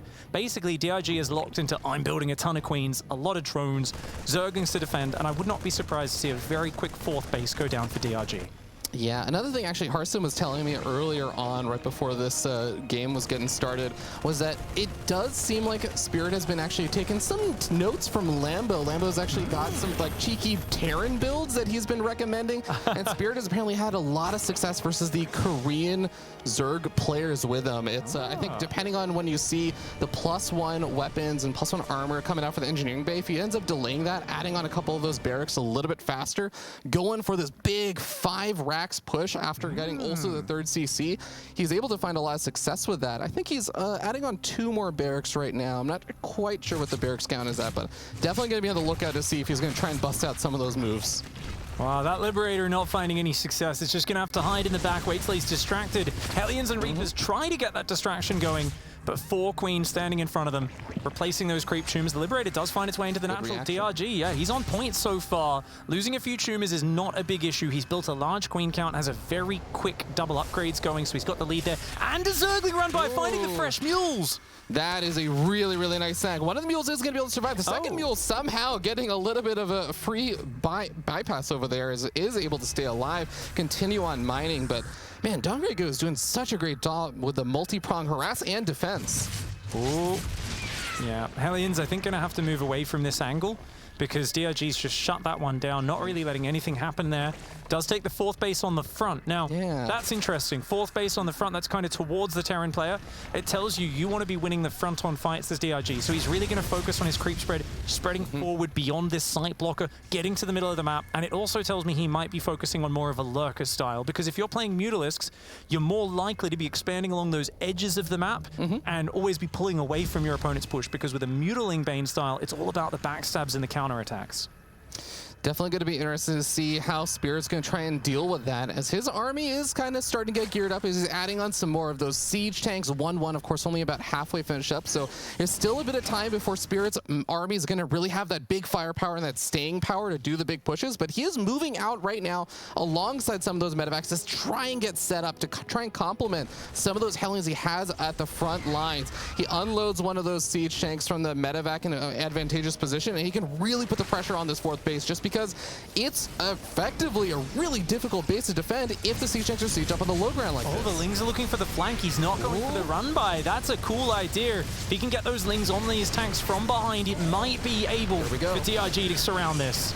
Big surround comes on, and the Baileys get target fire down, but one of them does get off on some of those Hellions. It is a full cleanup. The siege tank unsieges, will get picked up in time. Barely saved, but still a very, very costly trade there for Spirit. Oh, no, don't be dropping up there. Whoa. Does save the tank. Does save the tank, at least the most important unit, but DRG now says, I am clean, in control, and this tank not really distracting. Going to be going up to 85 workers, potentially even 90 workers, and we haven't really seen a next step, so I'm expecting that infestation pit to be going down momentarily, but DRG, he can always just make a 200 supply Ling Bane and just smash it in with 2-2. I mean, that's going to be a good timing. They are ahead of the upgrades of Spirit, and if you've already lost a few of your important units, it'll be hard to defend. Yeah, the armory got started up only kind of in the middle of that fight, so the 2-2 upgrades got a little bit delayed there for Spirit. You can see just in even the army supplies, Dongrygu has a fair amount of army and has 87 workers. He has the ability to just focus on continuing to get up upgrades, getting his next transitionary tech up, like you were saying, while using his existing army to put the pressure on. Nice target fire on the Baneling, does manage to snipe that off and is being effective with these Marines out on the map, but if he loses any more of his army, he will really be in a lot of trouble soon. Where's our medevac, man? There's no escape. Oh, there it is. It got stuck behind 4th Command Center. We'll have to cancel that planetary morph. Fresh mules get found again. And Spirit definitely on the back foot right now. Down 40 supply, double drop. Going to try and buy him a bit of a moment. DRG's infestation pit's very late, but he's way ahead in supply. DRG needs to not get distracted by this, because he's got to be trading with Spirit right now. He has a massive army advantage. DRG needs to go fight him. This is a very successful drop. It's pulling DRG back and gets the spawning pool. That's going to delay some of those additional Lings popping on out, and like you mentioned, it pulled all of Dongrygu's army back, and now another couple of these drops are going to pull this army back over to his main base yet again, just as Dongrygu is getting out to the left-hand side, and Spirit this time is going to be pairing this up with another attack on the left-hand side. This medevac drop in the main base looks like it will get cleaned up, but on the left-hand side, Spirit is getting deflected. I mean, that's fine. Getting deflected is fine as long as DRG isn't killing him. Because right now, DRG has 2-2 kicking in. He's got a big army, though the army supply is getting closer, and he hasn't found a way to trade yet. You can see, look how eager he is. He's streaming in a bit of a disorganized fashion, and look at how locked down Spirit is. He's desperately got to try and hold on against this push. Very interesting engagement here. Zerg comes running in with the Banelings over toward that low ground base. The Banelings on the right-hand side just buying time versus the Marines, but the SCVs, the mineral line gets absolutely wiped out. Are there enough SCVs to repair this command center? Yes, he keeps just enough alive, keeps the command center alive, but definitely has his SCV count neutered. That's a great trade for Spirit, though. As bad as it looks when you lose 17 workers, you've got a 4th up, you're building a 5th, you're dropping mules, you've got 70 SCVs, and look how quick he rebuilds. Spirit, his goal is to be on that 85 workers so that he can absorb a punch like that, bounce right back. And remember, a lot of Banelings went down. Those are single-use units. If we take a look at the units lost tab after that fight, it will tell us a story of Zerg inefficiency, as you can see there. Does kill a bunch of the SCVs, some buildings and so on, but 40 Banelings and a lot of Zerglings, and now DRG is going up into that Lurker hive tech. Yeah, that's going to be the big transition point that Dongregu's going to need a little bit of time to make work and happen over here, but Medevacs not able to pick up every single one of those bio units, so does have to let a few of them drop down. Love the continued harassment attempts here from Spirit. Even if a lot of these have not worked out, sometimes you'll eventually find a couple of drones here and there with these things, and then again, it's just taxing DRG. You made a great point before about just giving himself space, right? That's what he's doing. He's giving himself space to get up more bases, to get up a better setup for the defense. And that queen, she ain't getting out of there. She will go down, but more queens coming in as well. Spore Crawlers. The Liberator there, not going to do too much. At this point, losing a few queens is kind of okay for DRG. You almost, I would say, want to, but he's building more queens. The reason is, of course, queens have very low damage. They're good for tanking. They don't do much else, though, and they chew up a lot of your supply. So definitely something you've got to be careful about as those Liberators continue to be a nuisance. Triple drop as well. Spirit says, if I move my army through the middle of the map, I could lose it and die. But if I just use flying units and drops, I can just keep my tank sieged at home and be so annoying. There really hasn't been that much of an anti-air reaction from DRG so far. It really has just been getting the Lings and Banelings in position. He is going to be able to snag a couple of these battle forces, but look at that beautiful spread out over there from the Medevac, taking care of so many of these Banelings at the same time he pushes forward on the creep, kills off a couple of those creep tubers, killing off 13 workers, killing off even more. Focus firing down the Lurker Den before the upgrades finish up. That's going to be a huge setback as it just gets restarted. Dongregu taking some big blows over here. Are we leaving the period of the game where DRG is strongest? We just might be. It's only 12 minutes, but I'm telling you, Spirit races to the late game, and he's already got 3-3 and Ghost production in the way, even though he doesn't take out that base. 14 drones are going down. He's leading DRG around the map on a merry, a merry chase around this map. Look at that, he drops, he gets it! Oh my god, 26 hit points. Just barely survives, and the Hydras are now out as well, so they can at least keep that base alive for a little bit longer against the Medevac drops. And I'm sure he's going to be looking for any Queen Transfuse energy he can afford in the near future. But Spirit has effectively been pushed back now. The question is, did he do enough damage? Did he buy enough time? He is still down in supply, and a lot of that is still army right now. Traded a lot of army in those last few stages. That was definitely good trades for DRG, who's got a huge amount of money. And one of the big questions is, will there be enough scans when these Lurkers push in, and can they hold the angles? Because you're spread across so many bases here as Spirit, you don't know where DRG is going to hit. And it might start as a bad trade for DRG, but if he cracks the line and the other tanks and ghosts aren't quick enough to reposition, the Terran player can just fall apart. You know, you don't have enough scans to reveal the Lurkers, or suddenly there's Lings with adrenal glands and +3 up in your SCV lines. There's a lot of things that can go wrong, so we're still in this mode where DRG wants to crack him. Spirit just wants to turtle up. He wants to pull up his armor.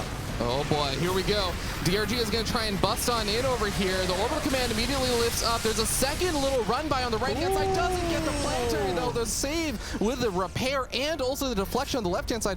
Again, costly trades for DRG as we end up seeing Spirit hangs on and is definitely going to be happy with how things choke out. Yeah, that's real good there for Spirit, keeping those command centers alive. He's cleared up the bottom right as well. That's probably the weak point. I'd love to see DRG just quickly rotate to that right side of the map with this whole army, and then maybe just do more Ling run bys on the left, because the left is just an orbital, it's not a planetary. So that's actually the most vulnerable side, where you can send a small number of units. This is the side where he needs a lot of units to crack through. He doesn't have Banelings ready. This is an ambitious push. This is an awkward kind of trade over here. He is eventually going to be able to kill off that planetary, but ends up trading quite a few units in exchange. He gets some Banelings in on top of the Ghost, but the Ghost can tank those Banelings like champs. So he is an okay trade in the sense that DRG gets one of the bases, but I feel like it is going to be very quickly replaced here. Yeah, dude, this is actually really just that there's always extra command centers with Spirit. I mean, if there's one guy who believes in the power of having endless mules and scans, it's Spirit. Like, it's actually crazy. He's building 7 SCVs right now at a time, making more planetaries, making more command centers. We've got building armor, high-sec auto tracking, He's ready for the late game. Yeah, this is like the upgrades people don't even normally think about getting. Spirit is going for at the 15-minute mark. The base is going to get transfused once, but it does end up falling. Finally, Spirit claims his tax on that base, gets a nice little W there, and then is just going to try and boost off into the corner for safety at some point. But a nuke going down on another one of these bases. There's a lot of bases on the map. Is Dongrigu paying attention? He's not quite identified where that nuke is just yet. Uh-oh. Oh, pull the drone away. Okay, just at the last moment. Perfectly calculated and timed. Is going to get a lot of creep tumors at least. Might soften that up for a little bit later on. Finally, we're seeing the lurkers come into play, though. He saw a couple of those lurkers getting involved in the defense over in the top right, but a lurker den's been done for a while. He just hasn't had an opportunity to utilize them, and now that they're finally out, we see Liberator's actually able to deal with them quite well, but the attack comes in the left-hand side. Bane's going to be looking for more of those SCVs, but at the same time, we end up seeing that the Ghost and the rest of the army coming in from the right-hand side, he is going to be able to get a very nice cleanup. Spirit really pushing this army back. Oh, gets all the lurkers on the right side as well. I mean, DRG right now is swinging as hard as he can, but he's just landing punches on the sponge that is Spirit. Every time you see Spirit lift the command center, pull the SCVs, pull back, and then guess what happens? You're chasing into layer upon layer of tanks and ghosts. And that's why we saw, was it 10,000 advantage in the resources loss? I mean, Terran's always a bit more efficient, but this is drastically changed from the early game. It's 150% more resources lost almost for Dongrigu. And Dongrigu, he's doing a good job cleaning up the nukes. He's doing a good job trying to bat away some of the little harassment attempts over here, but he really hasn't found any big wins without big losses on his own side. Even these Lings going for another one of these run-bys, the lift up there from the orbital command has always been on point. He keeps that base alive. He gets there. He cleans up a lot of the army, and then he reestablishes himself. DRG is running into the most quintessential European StarCraft style right now. Europeans are known as the players who love the late game. They love to defend, and they like to kind of, I don't want to commit everything to an attack. I'll poke for an advantage. I'll send a harassment. I'll do a bit of a push, but there's always a next step behind it, and that's exactly what Spirit's showing here is look at that Liberator range harass. So annoying. I don't think there's any Vipers on the map, so Hydras can't really deal with that very well. It's going to be especially annoying. There are a couple of Vipers now out, so they just need to get in a position to help out against those Liberators. But, Pig, I mean, you were talking about just that slow and methodical style. Yes, Dongrigu has actually been taking a lot more bases, but you look at the bases that Dongrigu is being forced to take now, and you look at how close they are to Spirit. Spirit is no longer being offensive. He's killing those hatcheries. He's almost being defensive. He's able to effectively defend some of those left-hand bases while shutting down some of the newer bases for Dongrigu. I don't know how Dongrigu is going to be able to hold them. Oh, I do like these attacks for the Overseers to spot the high ground. Can deny the command center to the bottom right, but revenge! Oh, no. Oh, that's really bad. That's so expensive. Lurkers are basically siege tanks. You cannot leave them out there unsupported. He's going to thrust through the middle to try and take advantage. A huge push up the guts. Will he find the opening? The Lings finding the tanks in the middle is actually very nice, and a good retreat on the right side. If he kept chasing on the right side, that would have gone very bad. DRG's got to do more of this. He's got to play off this. A single Zergling kills a tank. It's going to kill another tank. Gary, the hero Zergling. Well done. Is going to be able to clean up at least a little bit. Now Spirit is going to be trying to fire back with some of these nukes. Dongrigu on top of it, but Dongrigu has already pulled back. Spirit is being given additional time to recreate any of the army units that he just lost. He's buying himself space to try and do some of his own counteroffensives as he actually gets a hatchery on the right-hand side and is probably going to be able to continue pushing on further because the entire army's on the left. DRG, if he slows this down, he can just mine out these two middle bases. Losing that one on the right does suck, but he's already mining out the one on the left, and those are the most important bases you can see his Spirit has not really found a way to push forward on the ground. It's just drops, it's just libs. He hasn't started to move planetaries up, right? If we think of like really textbook late game, you want planetaries creeping forwards to get the high ground in the center, and then you branch out from there to control those two middle bases. And if Terran gets to mine those, I mean, it's ridiculously over. If Zerg gets to mine both of them, they have a shot at winning in the late game, especially if they can make a Broodlord Infestor transition, which is kind of the supreme late game style. Yeah, I'm definitely with you there. I will say I like that Spirit has still been able to shut down a lot of the mining at those bases. Now, getting up these bottom right-hand bases has still been a bit of a struggle for Spirit. Dongargu continues to find these opportunities to push on in over here.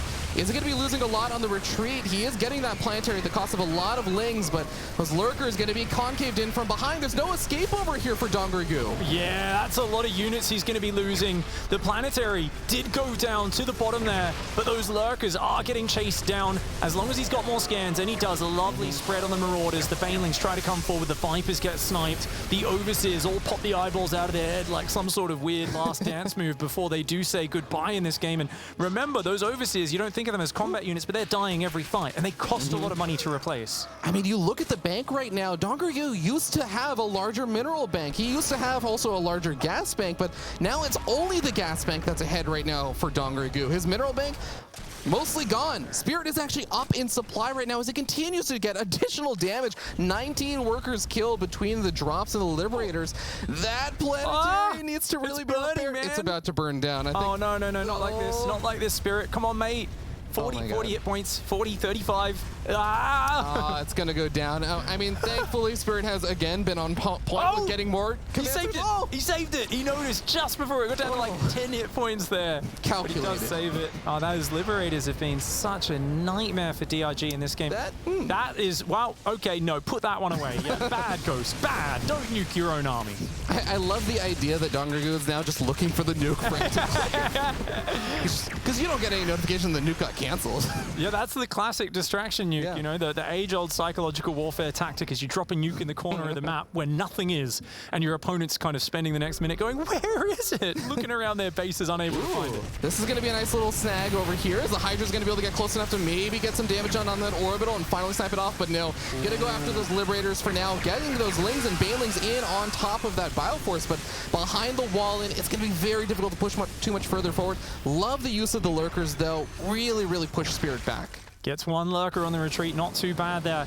That's always it. You shove in, you overwhelm. The Terran is forced backwards, but you cannot waste time on quickly unburrowing and running, because the longer you sit kind of on the edge of range, the Ghosts, the tanks, the ranged Liberators, which by the way, Spirit is using exceptionally. I don't think I've seen anyone use ranged libs like him in the late game so well. But look at that. DRG catches you when you move forward on creep, grabs a bunch of units, can't chase too far though. Is losing a lot of these Lurkers thanks to the snipes there from Spirit, so a little bit costly there on the retreat. I'm curious what your thoughts are, Pig, on this bottom left-hand base, that low ground base that Dongargu keeps trying to push into. It definitely is a nice positional area to try and hold, but is Spirit getting a lot of value out of that? It feels like Dongargu is committing quite a few resources to try and take that out repeatedly. Yeah, it's the Zerg killing fields at this point, isn't it? Just constant attacks going in for a base that's almost completely mined out, and you've just got to, of course, remember the fact that Spirit's entrenched so much of this map, and the center control has been just so good. He's always got tanks spread through the middle.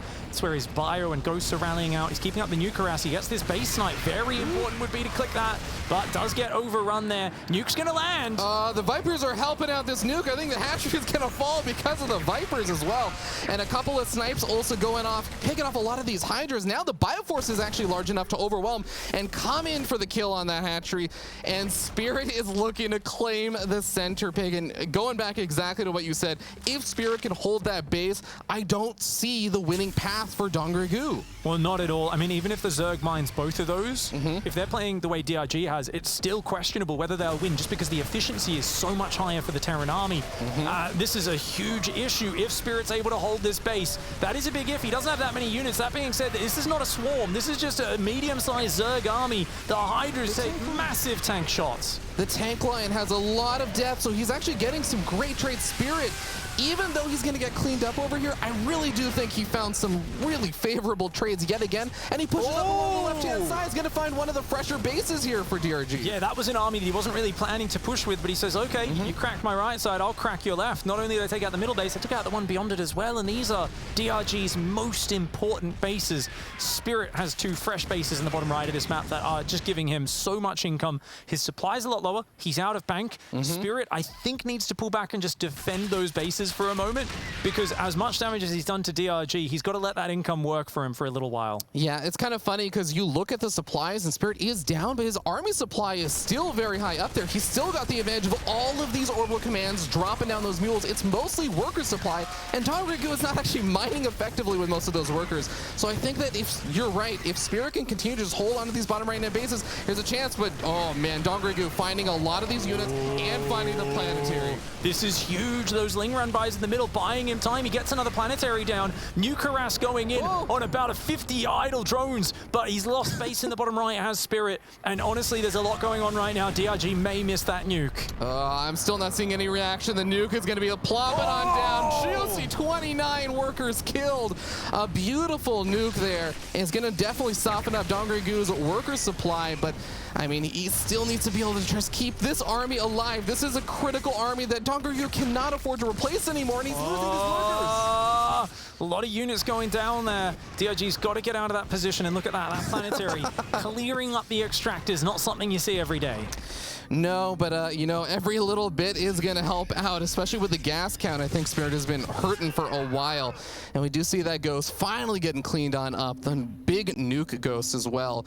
But that bottom right-hand area, here's again, like the problem here, Pig, is that even though the bottom right-hand bases get cleaned up, Spirit still has those available. And yeah, I love that Dongrigu is going to be able to assault this base, is going to be able to take this out.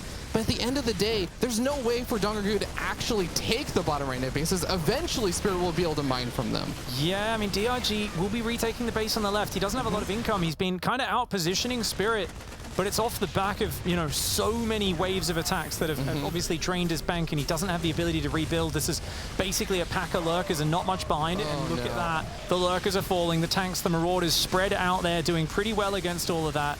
And even though there's 3 lurkers still left being a nuisance, a big army on that right side is going to withdraw, start to pull back, and DRG's income, it can't look good. I'd love to see the income tab at this point. I mean, we see the red dots down the bottom, which do indicate he's behind a lot.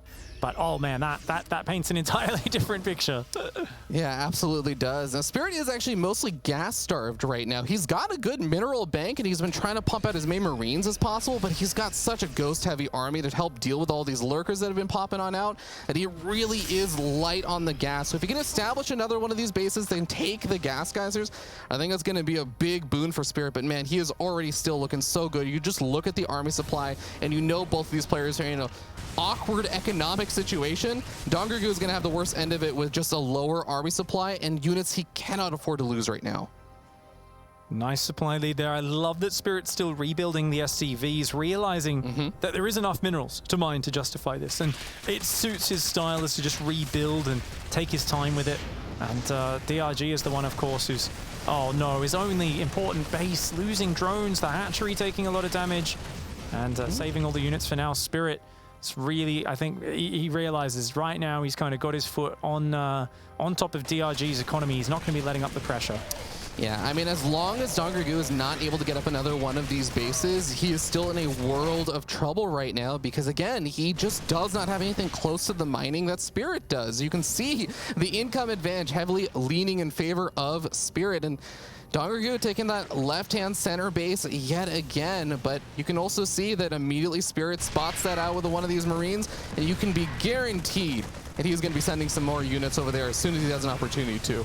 Yeah, another big old lurker attack. The planetary doing some damage, clearing out some Zerglings and the like, but the SCVs repairing that is a little questionable. That being said, ghosts come in from behind the lurkers, try to get out of there, but a lot of them get sniped down on the way out. Yeah, I mean, I like that Dongrigu at least had the consciousness to pull out there because he knew the rest of the army was going to be coming. He knew that he had a timer, but even just losing a couple of those lurkers was going to be a little bit tough. Now we're starting to see the Ling run by on this left-hand side, finding a handful of these SCVs, picking off the sensor tower. I like picking up the sensor tower because that is going to open up the way for these Lings to just pull the army over to the left-hand side again and maybe give it an opportunity to kill off those right bases one more time. Spirit is not going to give up, though, in terms of looking to take the middle bases. It's killer command center. Cool. I mean, against most Terran players, I'm used to this being so annoying. And it's not the mineral cost of the command center, it's the time. Because you're like, oh, I got to start another one from scratch. It's going to take 70 seconds, then I got to lift it off and put it there. And you got to morph it into a planetary, and it's minutes before you get that base established again. And Spirit, it's like, oh, no, I always have insurance. I've always got 3 more command centers behind it. You cannot overwhelm me unless you crack me down earlier in this game. And the power of the macro overwhelming style there, looking very satisfied. That game went exactly the way he wanted. Slow and methodical, like you were talking about, Pig. Not being overeager. A lot of this presence from Spirit you kept mentioning, it was just the harassment. It was the drops. It was not the ground pushes nearly as much. And he did a great job continuing to find even just little bits and pieces of damage. But the stalwart defense against the repeated run-bys and multi-prong aggression from Dongrigu is really what solidified that for Spirit. It's always so hard there, you know, how do you crack that armor of a Terran who is so happy to just sit back behind his defensive lines, because you want lots of Banelings and Lurkers to beat the Bio and the Ghosts. But if you're running Banelings and Lurkers into spread out siege tanks and planetaries, it's like, oh, this is so inefficient. You really want Zerglings to get on the tanks. You want the Lurkers and the Banelings to hit the bio units. Spirit showed that if he's just got that nice spread, always willing as well to just lift a command center and give up ground. I think the worst thing you can do as a Terran player there is gather your whole army and be like, oh, I've got to get my whole army on his. Because then the Lurkers can just jump on top. If they burrow on your army, the splash damage gets out of control. Yeah, I just love that Spirit was willing, like you're saying, to cut some of his losses there and say, like, yeah, okay, I'm going to take some losses here, but I will be able to push you back. And if you overstay even just a couple of seconds too long, I'm going to be able to find some additional punishment to throw at you. I'm going to be able to find a couple of little advantages, and I'm going to stay alive and be able to reestablish this in a little bit. It's being able to have that maturity to say, like, yeah, I don't have to defend every single one of the bases 100% of the way, 100% of the time. It's awesome. We're kind of getting a little sneaky peek as well at these other players who are competing in this round right now. Looks like Stray is in a big macro game. I think I just saw 26 gateways on one screen. So that, I mean, love watching Astrea when he gets into his macro mode. Is quite enjoyable. There's a lot of actually other series going on. If you guys are interested, we got, I think, 4 streams going on with games all from this wonderful play-in stage. ESL SC2, ESL SC2B, ESL SC2C, and then Root Cats, because Cats loves to be different. Yeah, it's always the agreement. He says, you know, just let me do it on my own channel. Have a bit of fun there, and always got some insightful commentary over there. So can't wait to see how that one unravels. Looks like some players giving each other advice as well, checking it out. And it's so great to see this tournament, man. I'm so happy to see the players coming back together. There's been a real energy about the place where it's all smiles as the players run into each other, whether it be at the hotel or in the practice area. The ping pong tables have been a big point of contention between them. Yeah. And of course, we are continuing this Terran versus Zerg series. And the question right now seems to be, how do you turn this around as the Korean aggressive mid-game player? Because you don't want to play a game like that again. Oh, no, absolutely. And that's exactly the question I was going to ask you is, do you want to see Dongrigu, because you made a minor mention of this, like, do you want to see Dongrigu just try not to take it to the late game, to be even more aggressive with his build order choices or his options to try and get in Spirit's face and shut things down in the earlier or mid-game stages? I definitely would like to see it, and I'll give you a whole rundown of what I would love to see DRG do. But right now he's got a Polish, powerful, absolute monster in front of him. This man here in the bottom right, representing Kaizi Gaming, it is Spirit.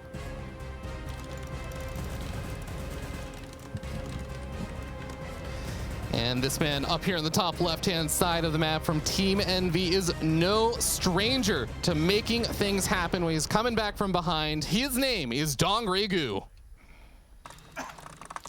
Just that amount of experience behind him. I mean, I feel like these are the kind of moments where that experience really comes into effect. When you know someone has been a tournament winner, they've made all of the runs to the top. They have so much knowledge of how to relax yourself in this competitive environment. It's the first offline event in a very long time for a lot of these players, but those GSL players have been playing these offline events in the GSL for a while.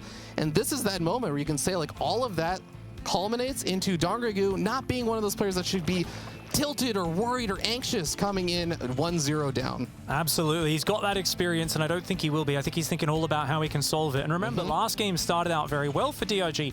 He slapped down the push on the left side of the map that came up with a great big Ling flank, just surrounded the tanks in the bio, shut it down. He was in a good spot.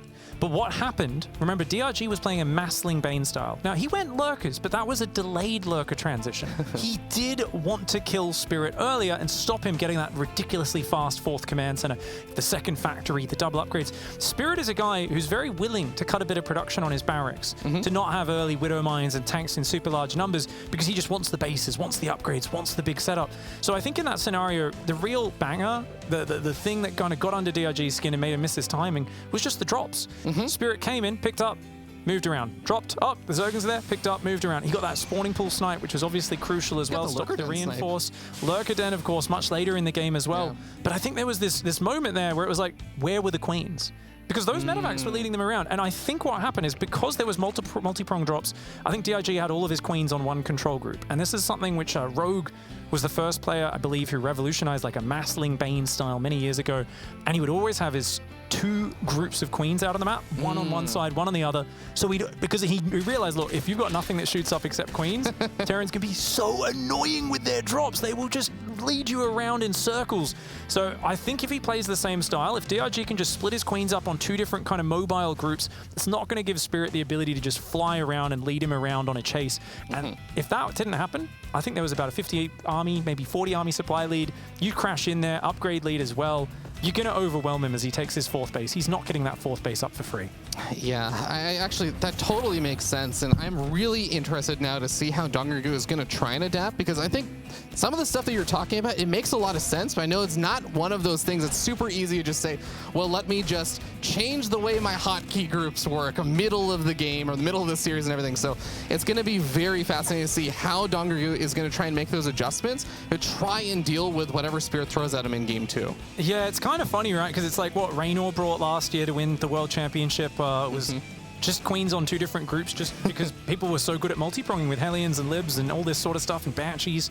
And he said, no, like, you just got to have 2 squads. You know, I've been practicing versus 6 people playing in Archon mode at once. Like, you got to do this. And I mean, obviously that's more of an early game harassment thing, but definitely it's kind of interesting to see, you know, the evolution over the years where you see these young players as well. They're so fluid at kind of swapping how they're using their units and what the control groups are for and that sort of stuff. And DRG is definitely an older player, and I'm always just so amazed that he plays so well in this time, because he's not just a player who came back from the military. He's much older than a lot of these players. You know, he's into his 30s, well into his 30s at this point, and it's cool to see him still just banging around with these young guns. Especially, like, Dongrigu is one of the players that picks fast styles. He doesn't opt for some of the, I mean, I think most of the styles in Zerg matchups are a little bit faster, but he doesn't opt for the slower styles. He opts for the faster styles, even sometimes when it's not necessarily the most meta thing.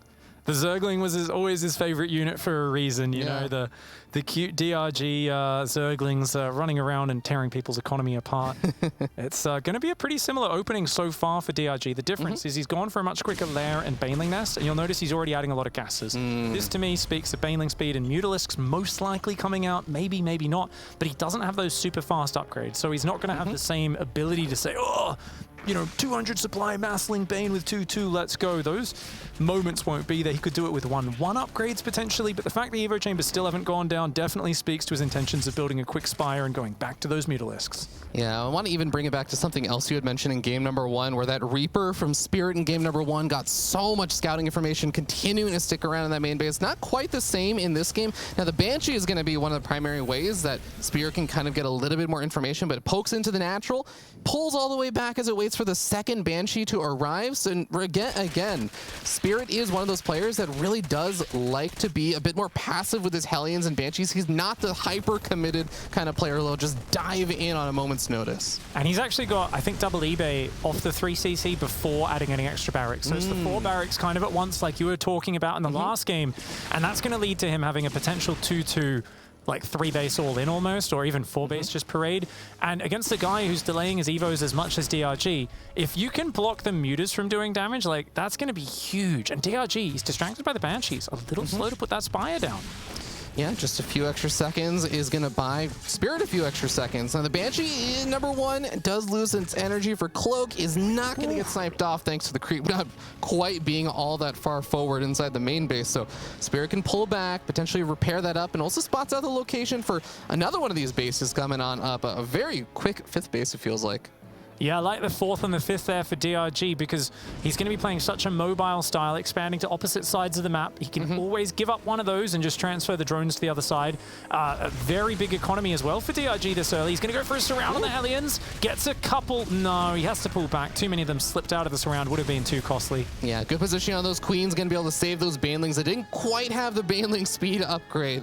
Spirit gonna have some of those Siege Tanks getting set on up, but he's already loading up some of those drops. He's gonna pair them with the Hellions. He's gonna try and continue to put on that multi-prong harassment as he's got 1-1 upgrades finishing up. Spire, not quite done yet. The Muta's still gonna take another 30, 40 seconds to actually get out, congregate together, and help push things back. And in the meanwhile, Spirit's gonna try and take advantage of that timing as much as possible.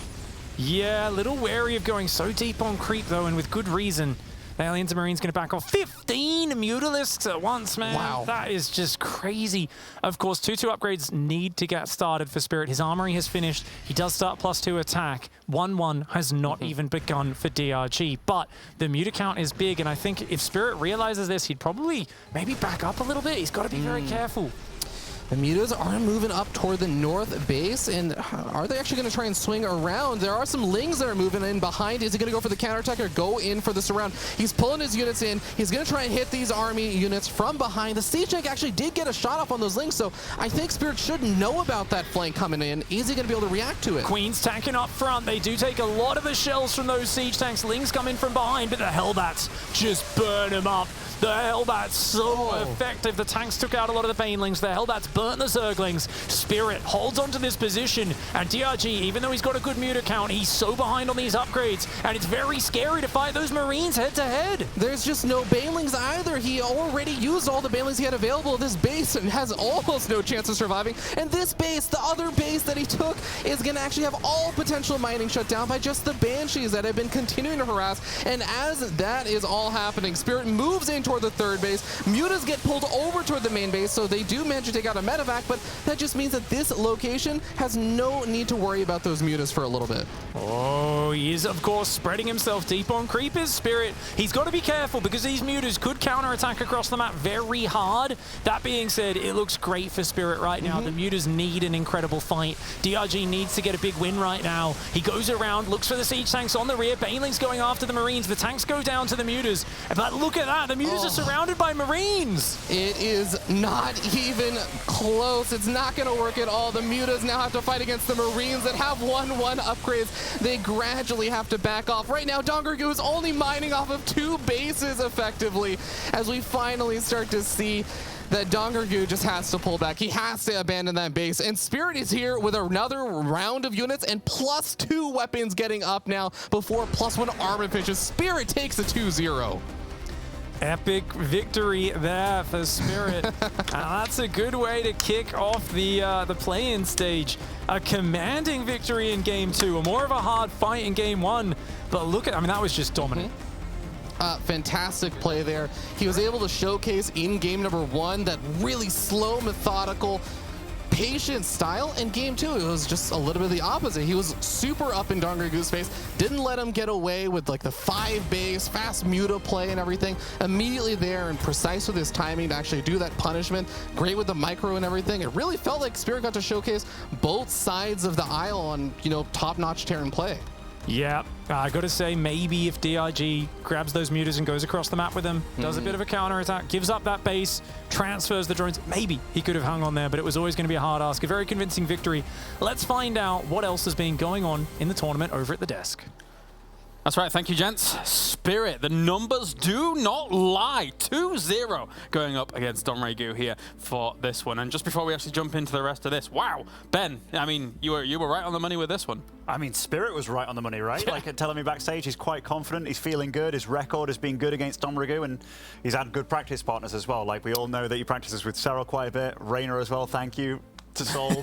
But yeah, just great play from him, honestly, all around. Yeah, brilliant stuff, Roddy. I mean, DRG threw everything in the kitchen sink at him in the first game, nothing break him. Yeah, it felt like he almost had him once or twice, right? At first, like, are we getting carried away? And it's like, no, actually, he's doing all right. Like, he's still making more lurkers. He had a better economy, but eventually, just, yeah, maybe a few times we donated a few too many units trying to kill a planetary. We know Spirit. He always has another command center or two tucked away somewhere in the corner of the map. Great performance by Spirit, and I honestly do think it promises a lot of good for those European Zergs, because Dongregul does quite well against these top-tier Korean Terrans. True. While the European Zergs, even though they love playing with Soul or Spirit, they don't lose against him a whole lot. So this actually promises a lot of good for them. And actually, Spirit will be going up against either Creator or Australia. And Rotterdam, you currently have that series ongoing, correct? Yep. First game, absolutely awesome stuff. I gave a bit of love to Australia in the pre-show because I feel like there is rarely a boring game with this man, and he played so well. Great game on 2K atmosphere, over 20 minutes. You think of Disruptors, Stalkers, DTs with Blink, all of that. Australia looked like he was giving it away at one point, but he was still able to, in the end, find a way to victory by basically splitting up his entire army and turning it into a somewhat of a base trade. Killed 80 probes in like 20 seconds. Really good stuff. Game 2 seems pretty even. Most notable thing is that Australia actually did not make a Stargate on Blackburn. They both went one gate fast expand, no Stargate. But really good stuff so far. The American living up to the hype. Brilliant. Thank you very much, Rotterdam, for that update. Moving on to the Muslim as well. You have Nice versus Hero. Let's have a little recap of that one. It's been really cool so far, because in my head I was just like, yeah, I know Nice is good, but I think Hero has been really good the last few weeks especially. But they're currently 1-1. And the style that it's been going has been really weird too, because here we have Hero opening up with like one base and no next on the way. He's got like a robo in his base making immortals as well, which is really weird, I think, but he's been going for a lot of cheeky stuff throughout this series. Nice, the way that he actually got a win. He had 0-0 on upgrades, and then he just went for a big attack as Hero hit 2-0, which is kind of crazy. And he landed not just one, but two stasises on Hero's entire army and ended up winning the game, which, you don't see that often, James. No, you do not. You do not. Well, thank you very much, Ben, for that update as well. Finally, rounding things out, we have Wardy, and you had the end of Euthermal versus Kelazar, but then now you have Skillus versus Elazer. Yeah, so very quickly on Euthermal Kelazar, Euthermal takes it 2-0. The first game was that crazy base trade. That was going Euthermal's way the last we checked in. Game 2 ended up just being Euthermal ahead all the time. Just 20 supply or so here and there. Was more aggressive, was killing some drops and stuff, and was able to do well. Now in Elazer Skillus, this one just settled down. This was an 80 supply difference like 1 minute ago. Right. So these guys are going crazy. Skillus has only just rebuilt his main and his natural because they've been killed by Corruptors. He opened this game with the Tempests and Tempest upgrade and was trying to kill this base over here from Elazer for a whole long time. So they're just going wild. I mean, this one is really back and forth. It looks like Skillus is stabilizing and his army is really, really good. He's got Archon Disruptor Stalker against Corruptor Roach Ravager. I actually really kind of like this for Skillus. It was looking really bad for him a few moments ago, but it's starting to look a whole bunch better. Well, thank you very much for that one as well. We're going to take a look at the highlights from our previous game, of course, as we do have Spirit now advancing through in the bracket. So let's take a quick cheeky look at some of these moments from this.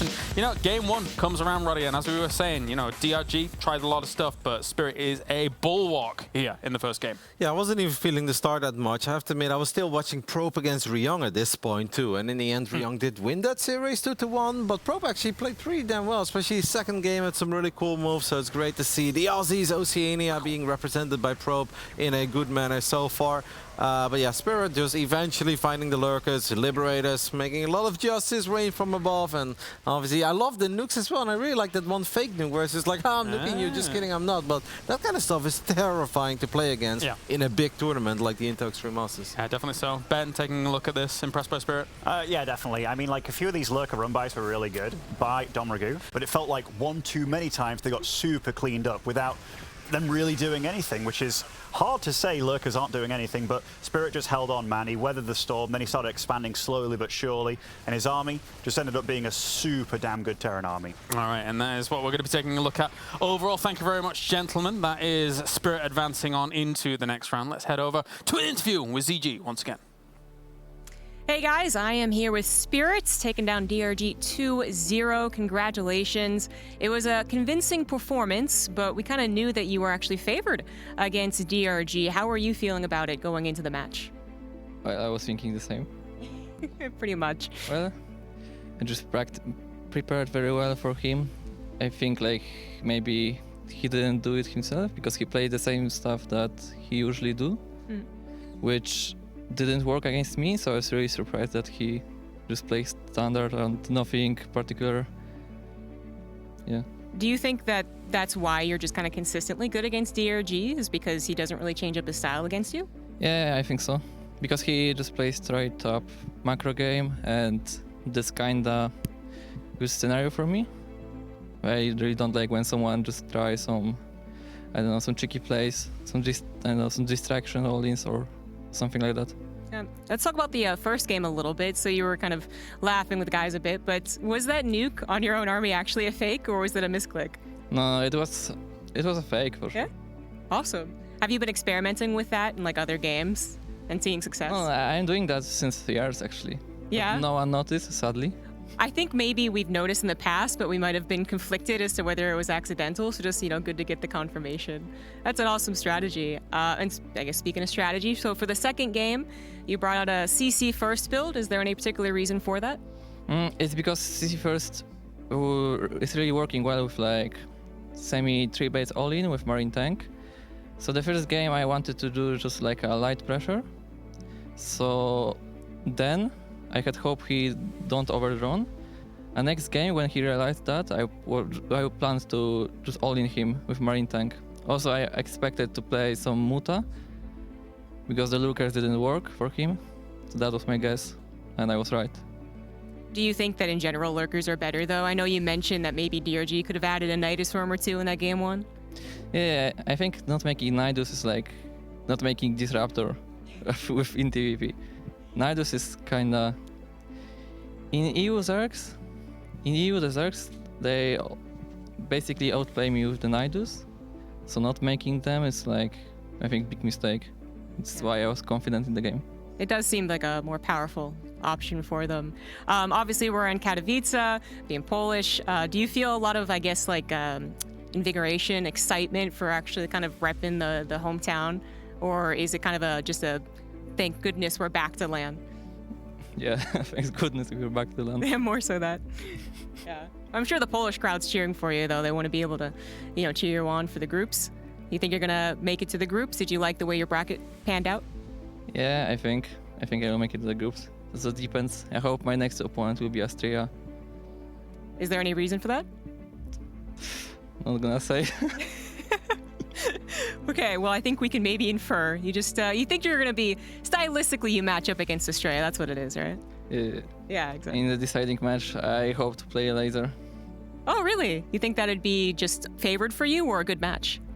I don't know, it'll be a good match. And one of the Polish players will go. So it's also really nice. Yeah, I think that would be the best outcome, honestly, for Katowice. But if I lose, I won't feel bad after this. Yeah, there you go.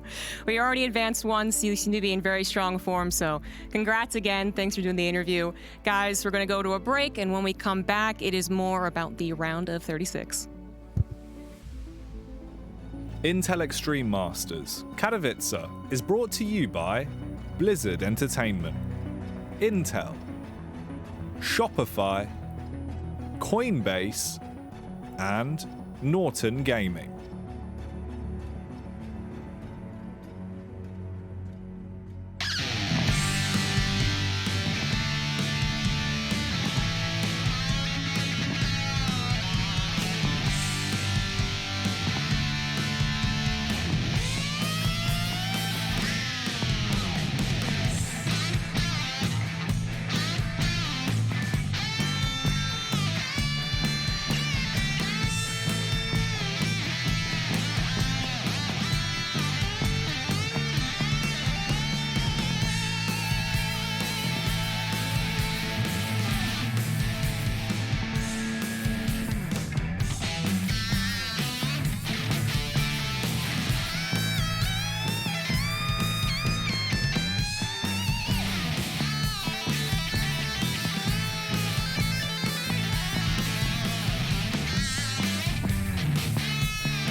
welcome back, Intel Extreme Master. Sorry, I get really into that music, I can't help it.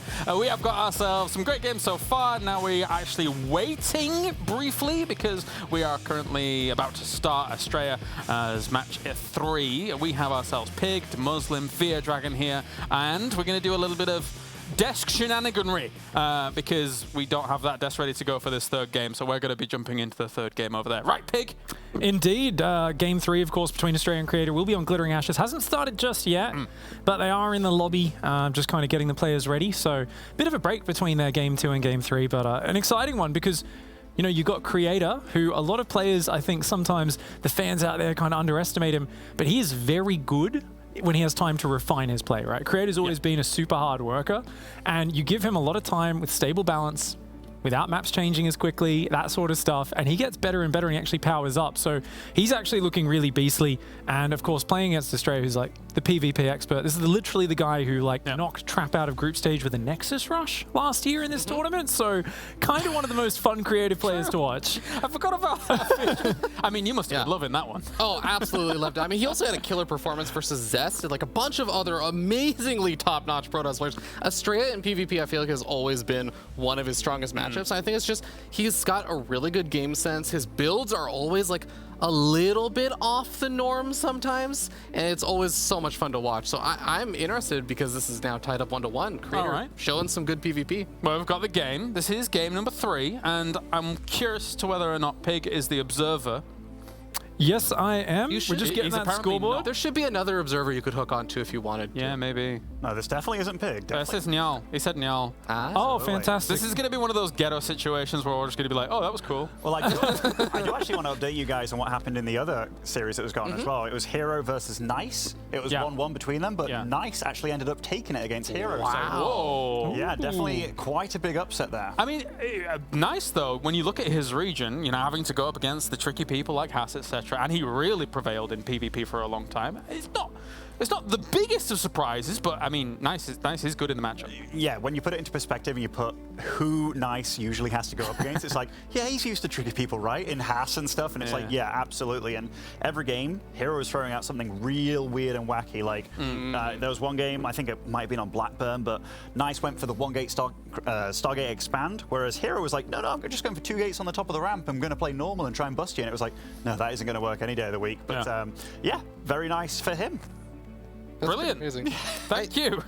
I actually want to just give a shout. I don't know if you guys have talked about this already. I'm just seeing it right now. Probe actually took a map off of Ryung, it looks like. Oh, that's a good That's pretty awesome. Yeah. We talked about it. Okay. Like Kevin said he was watching those games and he was like, Probe was actually playing really well. Like he definitely did a good job up against him, which is nice. Yep. All right. Well, Pig. Do it! Solo cast. Well, you know, Stark isn't here. There's not going to be any roaches in this PvP, unfortunately, James. But I am still passionate because we've got the wizard, the most creative, Max Angel, in the red. That's his actual human name. Is he a magician? Well, when you look at him play PvP, yeah, sometimes he is. Honestly, it's going to be really cool because Australia's definitely a big kind of tricky player. Creator, on the other hand, is actually going to take the kind of foreign mantle of being the defensive guy. So you've kind of got Creator who just likes to play really solid PvP. And then you've got Australia who, you know, he's self-proclaimed president of North America's Clown College. Like he literally, he's like, yeah, we in North America just kind of do troll builds, but we do them better than anyone else. That's so true. Yeah. He's the king of clowns. I remember the interview with him when we were talking to him online. A powerful clown, you're Powerful clowns. That's, I mean, that's why North America does it best. Even TLO was talking about this. It's like, actually, they were talking, TLO and I were talking about Haas's games when he was facing off versus Nice. It's like, yeah, sometimes you're just not sure whether Haas is not macroing well and he's missing buildings because he missed something else, or if he's hiding something. And sometimes I feel like that's just the power of some of those North American players, too. That they're missing things and thus they throw you off guard. I agree. You haven't heard about the North American timing, Ben? No, I have not. Well, it's like, if you think about it this, all right? You've got an expected timing for a Widow Mine drop to come in. Doesn't happen. You move your defenses away. Comes in a minute late. That's the North American timing. I did experience this when I moved over there for a while, actually. Yeah, I felt like I got a lot worse. Music Dev's actually not doing too bad. It managed to get 3 worker kills against Australia.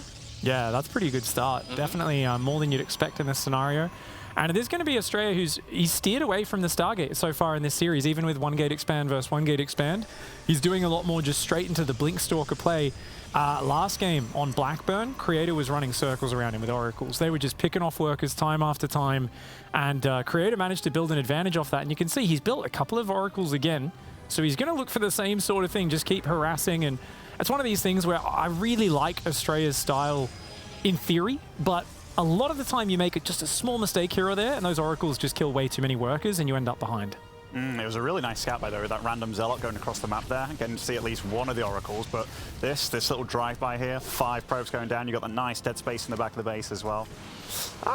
Nice, solid start from Creator. It's got to be said, because like killing 8 probes in what is this? Oh, even more here going down. Oof. Trade for an Oracle, but not too bad. Yeah, I mean, the nice thing about killing that Oracle is that he does have a shield battery in the main mineral land, so it does limit the areas that Astrea now has to cover, but it's kind of like what you guys are saying. The damage is already kind of done at this point. Astrea's a proper greedy boy too, isn't he? Like, he must have been spending all his chrono boost on that charge, you know? It's like, or rather the blink. Well, Astrea's the guy, yeah, where you regularly kill one of his bases and you come back a minute later and he's 2 more bases and more workers than you, and you're like, what? So the thing is, he has this thing as well where he often plays Protoss a bit more like it's Terran, where he tries to just constantly build units out of his gateways. So there'll be, the standard thing is you cut unit production, you go up to 8 gateways, and then you do these big warp-in cycles. Astrea just does it like a Terran, where he's like, no, these 3 barracks, these 3 gateways never stop building units. So he has kind of less points where he's clearly vulnerable, except for the fact that his gateway count is just minutes and minutes behind. So eventually, a very sharp timing attack can catch him off guard. Often it looks like he's going to die though, but because he's been so greedy, he can actually absorb the punch and somehow survive it. It looked like that moment just then, he was trying to line up that blink with that hallucination, but the hallucination died as his blink finished, so he couldn't actually pop into this base with the 4 blink stalkers. Very unfortunate for him. He's going to try it again, but I think aware of it is Creator, and the Oracle does scout it out, survives tags those, so not bad. Yeah, that's actually a really nice snag there for Creator, because most of the danger of those Blink Stalkers is being able to find an opportunity and threaten 2 different angles. If you know where the Stalkers are, I feel like a lot of that danger is actually just gone. And again, by the way, despite losing so many probes, still ahead in probes. Like, he just does such a good job. This scout as well is a really big deal. Now he knows that, okay, my opponent's probably going to be looking to attack me, right? And yeah, it looks like that's exactly what Creator's going for here. Astrea's, I mean, repositioning. He's getting his army back into the right place to actually defend against the attack and everything. He doesn't have his shield batteries or anything over there, though, so he's going to need to rely on just raw output and power. There's one hidden behind the mineral line, actually, so he's just... I didn't see it at first as well. It's just up to the very top. So he's actually perfectly set up to block this. This is only 3 gateways. A 4th gate just finished for Creator. Astrea's 3rd gate just finished. He's got an Immortal on the way, but it can distract, and this is where some damage could happen, right? It's the distraction. The Oracle with the Stasis Trap in the main could do some nice work. Oh, that's a good Stasis Trap. Catches a lot of the workers on gas, too, which is definitely going to hurt. I'm still liking this for Astrea so far, like getting the 3rd up earlier and stuff, and if he holds, he really does hold, right? Like, he's going to be in pretty good shape. Look at that probe count. Like, Creator's proper committed, and getting a little bit of counter damage done is Astrea as well. Yeah, there's no workers mining at the natural right now, just because they were pulling away against the Adepts, and I don't think Astrea hasn't popped his shield battery overcharge yet, right? No. They look very nicely matched, actually, these two. Like, they're both playing at a very similar pace in terms of trying to deal damage everywhere and take as many fights as possible. It's actually really hard for Niall to try and keep up with this. I still feel like even though this is some really nice harassment and everything with the Oracles from Creator, though, you see the worker differential right now that Astrea has been roughly like 10 workers ahead, and whoa, Creator's going to hyper commit to this. Whoa, that's a big one. Yeah, definitely. The shield battery being so far back is starting to hurt Astrea a little bit. I think it's time to pop the overcharge, which he's done, and just juice those Stalkers up and push Creator out of this base, because Creator has now closed the economic gap and he's kept forward position, and this is where it gets hard for Astrea. Is he has no information about what Creator's doing. How hard is he committing to his economy? How hard is he committing to the attack? I mean, the Stalkers at his face give him a bit of an indication, but look at that giant Stalker count for Creator. I actually really like what he did there. He tipped. He like proper peeked at the Immortal, hit it, got back, and then he's like, okay, next time that I'm going to go in, it's got no barrier. I can just take it out immediately. And he did that twice before as well. Astrea just barely hanging on right now. The Oracle was multi-pronging in the natural as well. Got 5 workers there. It's still very close in this game, but the +1 will be coming in shortly for Creator. So he's actually up in probes, up in upgrades right now. And Astrea, he's just now started this forge, doesn't have a 4th Nexus just yet. If Creator drops a 4th base here, I think he's miles ahead. Well, Estrella just send out his Warp Prism over to the left-hand side as he pokes in with the Stalkers on the right. If Creator isn't careful, he needs to make sure that he can deal with both sides of the aggression, because if the attack comes in on the right and he has all of his army pulled over there, he really could have a hard time dealing with the Warp Prism. And I mean, like, this didn't cost Creator nothing. Like, the charge is so far behind, the technicality of his army as well. I think it's just pure Stalkers right now. So, I mean, there are definitely some disadvantages for him, but that being said, Estrella up to 27 Stalkers, and doesn't look like he can really transition out of it anytime soon. I think he just has to go, right? I think as Creator, you got to keep making Stalkers. Don't make Zealot Archon here, because there's like so many Stalkers for Estrella. Zealots and Archons will get picked off without really doing much. So definitely Estrella's got to be attacking here. He's taking a fourth, adding his own upgrades behind it. But he needs to, at the very least, deny this fourth base, I think, get a bit of momentum. Does get a Stalker kill, should be able to cancel the fourth as well. And Archons and Zealots are being made by Creator, which I don't know if that's the right unit comp right now. I think he just needs to match the Stalker count. Warping defensively over there in the main base for Creator. Actually, no, sorry, it's Estrella that's actually warping, and he warps in a lot of Zealots, and there's not really a whole lot of defenses here, because Creator's got most of his army just trying to deal with the Stalkers. Yeah, a minute ago, I was like, okay, this is all about Creator, but this little counterattack here and a little bit of pressure that Estrella's put on him, ooh, that's definitely a good pick-off.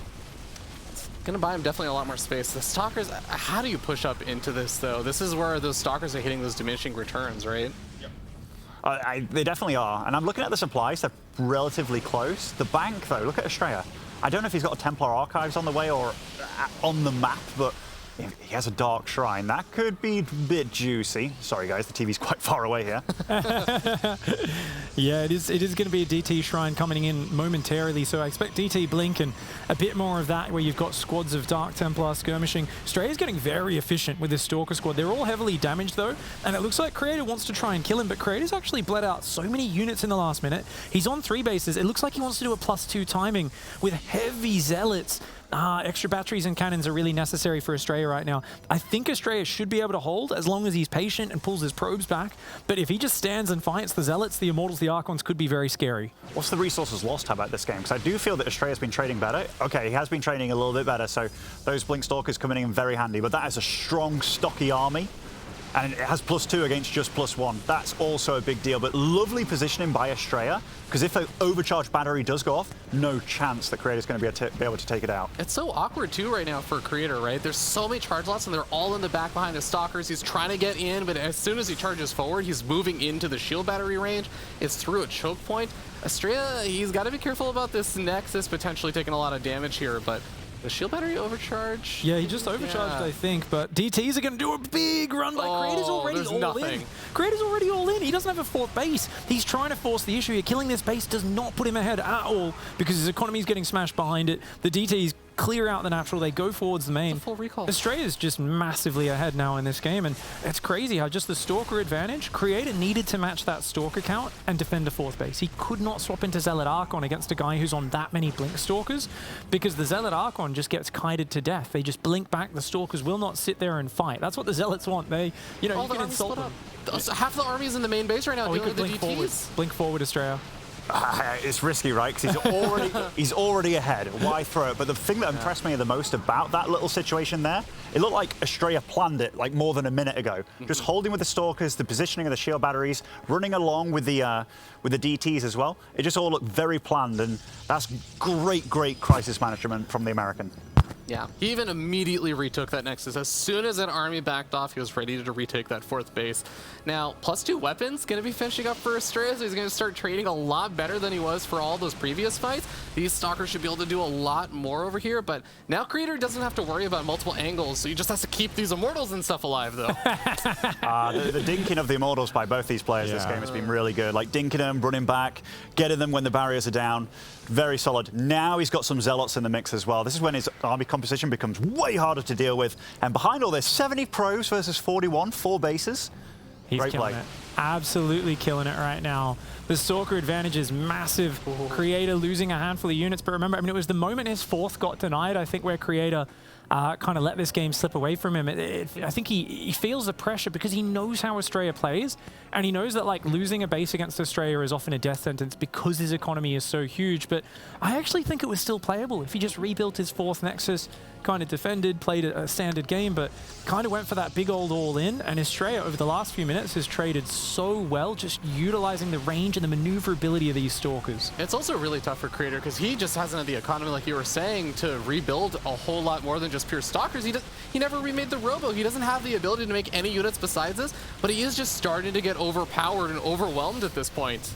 He's got to pull the probes. DTs! Oh man, that is devastating. And Creator showing a very good series. But I mean, honestly, Australia has been smashing so many PvPs. He's been playing against MaxPack, Zest, a lot of these guys in the weeklies every single week and doing very well, really making a good account of himself. Creator has, of course, taken some series off Australia in the past. They've been a little bit back and forth, but looks like Australia's going to close this one out. Well done. Happy to see Australia just killing it right now. Taking that 6 series, and I mean, he had a sick run last year, but so hopeful for him this year as well. There you go. A surprise. Fear Dragon, happy an American is able to advance forwards. Who would have guessed? No surprise here, James. No. I know that the NA players between Australia and even Scarlet, one of them is going to make the grand finals, the other one's going to also make the grand finals. Very decent patient play here from Australia. I feel like over at that base, like just knowing that his opponent can't really push in against that angle there to Muslim, and you know, very strong hold. I love that. That's one thing I see from Zest a lot. Like, I know you can talk about shield battery positioning and being like, oh yeah, is that really a skill? But it absolutely is. Knowing where you want to take the fight and where your opponent thinks he can take a fight, with some stuff just being out of vision, but that's enough for your entire army. It was very good patient play by him. I also want to update, Laser going up against Skillis. I mean, the fact that it's 1-1 between them, which I think is really cool too, between both these youngsters, because these guys they're guys that we all know are really good, and then meeting in round 1, they're both very unhappy about that one, I'd imagine. Yeah, I think so. Any other things going on? Fear Dragon, do you have something? Yeah, we're actually watching also Euthermal versus Cyan over on my laptop, and we have we were so closely paying attention to Australia's game. I missed a little bit at the beginning, but Cyan opened up pretty aggressive. It's been like one of those scrappy, fun games that I love seeing from Euthermal, especially, where they're both sitting on one base for quite a bit of time. We're seeing Cyan get up in Euthermal's face, Euthermal trying to go for counter drops and stuff, but Cyan actually doing pretty well so far. All right, fantastic. Well, thank you very much for the updates here, gentlemen. We'll just take a look into that game, actually, here, Fear Dragon, as the drop comes in. Yeah, we're starting to see this is Cyan being able to put on a little bit of pressure initially, and it was able to get a nice little supply lead, but Euthermal depowering almost everything for a bit of time and finding some really good damage here. Surprise 2-on-1. That's, you know, it's old school, but whenever it gets in and the Protoss isn't there to defend it, and looks like it was a Robo opening, right? So no Blink Stalkers. He had to recall to his natural, and the firepower of the Marines, right? They might be a fragile unit, but when they find an undefended worker line, that's savage. All right, and we'll keep you updated as all of these series continue on here for the Intel Extreme Masters Day number 1, as the bracket stage is well underway now. We're going to go to a short break, and when we return, we will have our next match on the way. We'll get to follow on Australia and see how he's able to do in his next match. See you soon.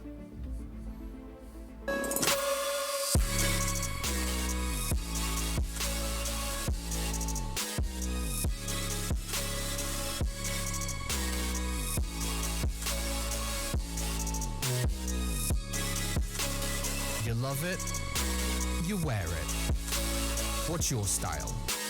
Get your merch at shop.eslgaming.com.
Welcome back, ladies and gentlemen, here to the Intel Extreme Masters Katowice World Championship. And we have ourselves very thoroughly into the brackets right now, and we have some more matches coming on up. Before we do get to our next match, though, let's check in with that bracket, as you can be up to speed at home as to what's going on so far. Of course, we have ourselves not only the upper bracket now in full swing, but also some players that have descended into the lower bracket here. Lots of Terrans, lots of Protoss so far. I've got to ask you, Muslim, where's the Zergs?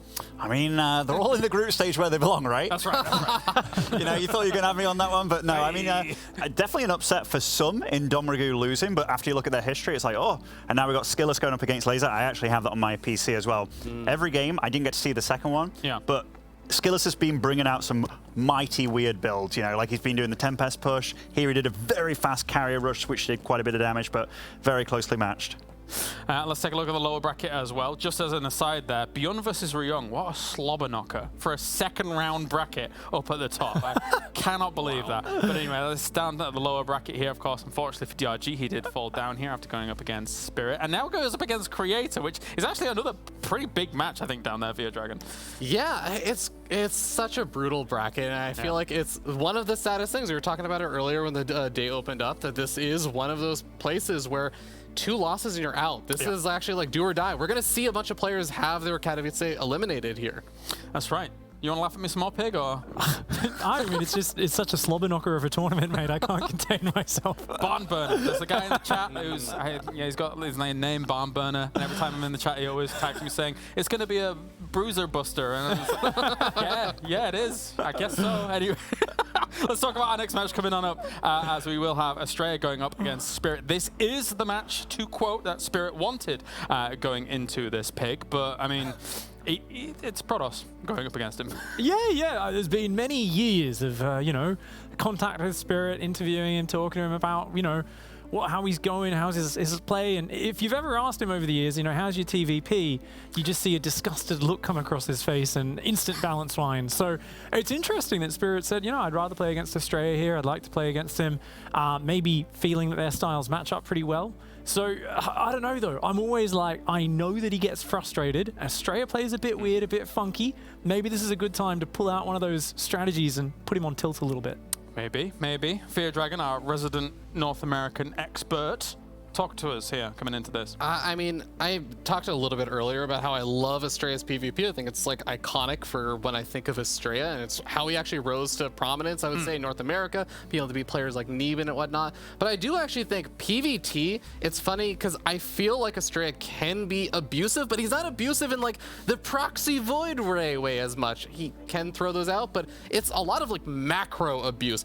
We were talking earlier when we were watching Estrella's games that he loves doing things like just being a little bit cheesier with how much greed he has with his economy, retaking bases or taking expansions very quickly. I love watching Estrella play his PvTs because I think he is really good at playing an almost abusive looking macro Protoss versus Terran. Ben? Yeah, I mean, I've been very closely looking at Skillers versus Laser. Yeah, it's actually really cool. And to me, it looks like Laser's playing so damn well. He's utilizing every spellcaster there is with every spell there is, and he's just making Skillers really work for it. But there was a fight that lasted a full minute with that one queen dying, and I was like, bloody hell, Laser, you're playing quite well. So yeah, he's even got like a few burrowed infestors around the map and stuff waiting for him. So utilizing a lot of the Zerg arsenal. So yeah, very cool to see. I thought you were bringing up queens in that way. I was going to go a different way, but we'll stick with, well done, Laser, well done. But coming into this one, I mean, of course, this is an important match for both Estrella and Spirit, still alive in that upper bracket. If you win this, then you move on to effectively a qualifying match here, Pig. So quite a bit on the line.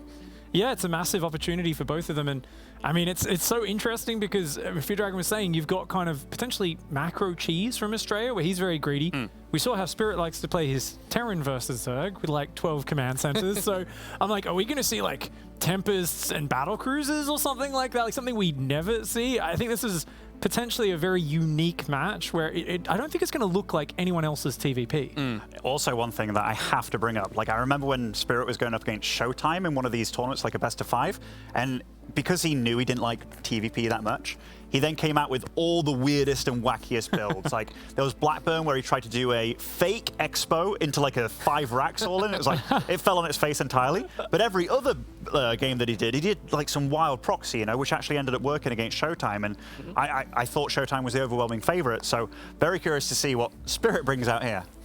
If it did go into those late game situations, I mean, maybe they'll be messing with our schedule a little bit more. We just did have to wait already for Australia to finish up his game here. But I mean, beyond all of that, it's Fear Dragon. When you're looking at how Spirit can play this up against Australia, any thoughts?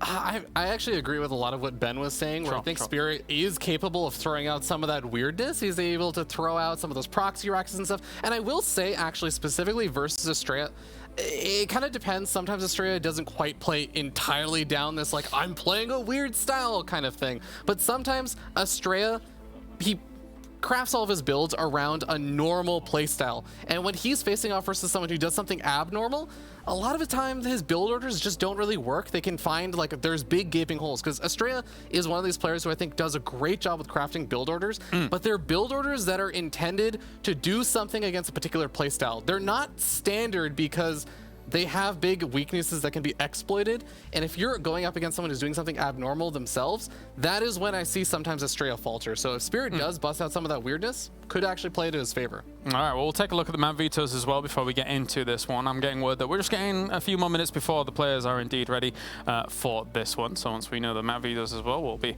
throwing them right on up. Prediction, Spirit gets rid of the gold-based maps. Yeah. Let's see. Oh, okay. Australia actually got rid of Pride of Altaris. That's really interesting, because he is like the gold-based king. Australia loves doing dirty gold-based strategies. He'll proxy Oracle into gold-base all the time. Also, how very un-Protoss of him, you know, getting rid of Pride of Altaris over there. But yeah, I think also you have to think about it's a big map. Yeah. And if you've seen these games where Spirit's done all these proxies and stuff, you like to limit down the space that they can actually happen, and because that map is very unpredictable. Yeah, absolutely. I think Spirit's also just been doing, as we just saw, a really good job with multi-prong harassment, doing a lot of that drop play and everything versus Donger Goose. So he's playing really well. I love the idea of Australia just trying to simplify it a little bit. Yeah, fair. Any final thoughts before we go on and pick for this one? Oh, Ben? I was going to say, you seem keen. I was going to say, very cool to see that their history as well is 10-10 in maps. Like, that's as Super close as it gets, yeah. Weird, actually. I mean, it's not often you kind of have these situations where, you know, a European and an American have that kind of many games against each other, etc., and things like that, especially to be that close.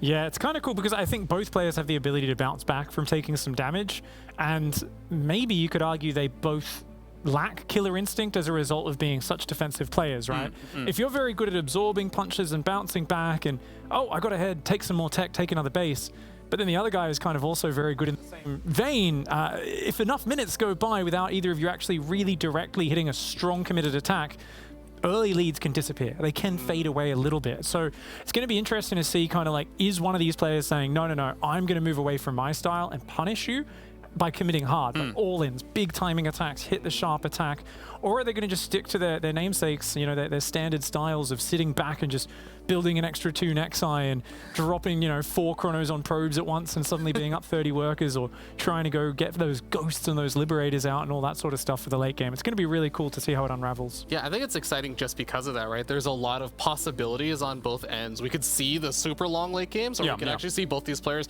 get a little bit weird and in each other's faces a little bit earlier on. Interesting overall, though, to hear Spirit and kind of the way he was approaching, or not approaching the question from ZG before, and just, you know, being a bit more, you know, cautious about giving any ideas away about what he's going to be doing in this match, because maybe he does have something a little more cheeky prepared going up against Australia here, Ben, and maybe he can, you know, find a way through.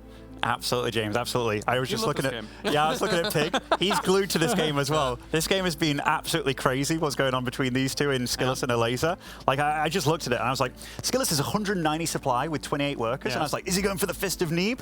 Then I looked over and it's like 20 Archons, like 10 Disruptors in his army, and I was like, holy crud, but it's really coming down to the wire between these two. But it looks like Skillus is probably able to just edge it out here, which I didn't quite expect from how the game was going 10 minutes ago. But yeah, very cool to see Australia, because him being a confident fella going up against you know, Spirit, like if either one of these take it, I think they're the favorite in this lower bracket, actually. I think it's actually really cool too, because Estrella, he did an interview with Team TL.net. He actually was talking about how his goal for this event is not making the group stage, because he actually made group stages last time. Yeah. He felt like he was actually just shy, just barely shy of actually making it to the playoffs. So his goal this event is making it to the playoffs. I actually think that Spirit has been one of those players where it's been so many years, it feels almost trite to just say, like, there's been a lot of hype around Spirit for so many years. Can he live up to it and everything? But I think this really could be big opportunity for him. Well, yeah, I mean, he has come close in the past to getting pretty deep when it comes to Katowice, and pretty deep in Katowice means just making the group stage sometimes here in the star-studded lineup. But for now, thank you very much, gentlemen. We'll head over to the commentators if we have Wardy and Harstem ready to go for this one. Welcome back, everybody, to the caster desk, as I'm Wardy and with me is Harstem, and we are ready for some Estrella versus Spirit action. Yeah, I'm looking forward to it, Wardy. Honestly, I know obviously a lot about both of these guys. I've seen Estrella play a lot of PvT. I've seen Spirit play a lot of TVP as well. I've been on the receiving end of a lot of MMR losses by his hand. So curious to see what they'll have to show at the big stage. Yeah, and they're already playing great today. They both came through strong competitive Korean players, right? They're not the best in Korea, DRG and Critter, but they've had great years and they've been impressive throughout the year. So I really think this is them both playing very well, and especially Spirit, that previous matchup he played. I mean, that's going to be really exciting to see if he can bring the same level to TVP. It's going to be a great series, man. Very ready for this TVP to kick off in the next few moments. Yeah, definitely ready. Of course, it is the question how much TVP did Spirit really practice, knowing his first opponent was DRG. And we've heard people say that Spirit basically exclusively was practicing that TVZ against Serral, against Raynor, against Lambo. But he always has some tricks up his sleeve when it comes to the TVP matchup. He's not a huge fan of going into it standard, but we'll leave that for later. First here, the top right, spawning as the red Protoss player, playing for Team Alpha X. It is Estrella. Down in the bottom left of 2000 Atmospheres, our blue Terran player from KaiZ Gaming. This is Spirit.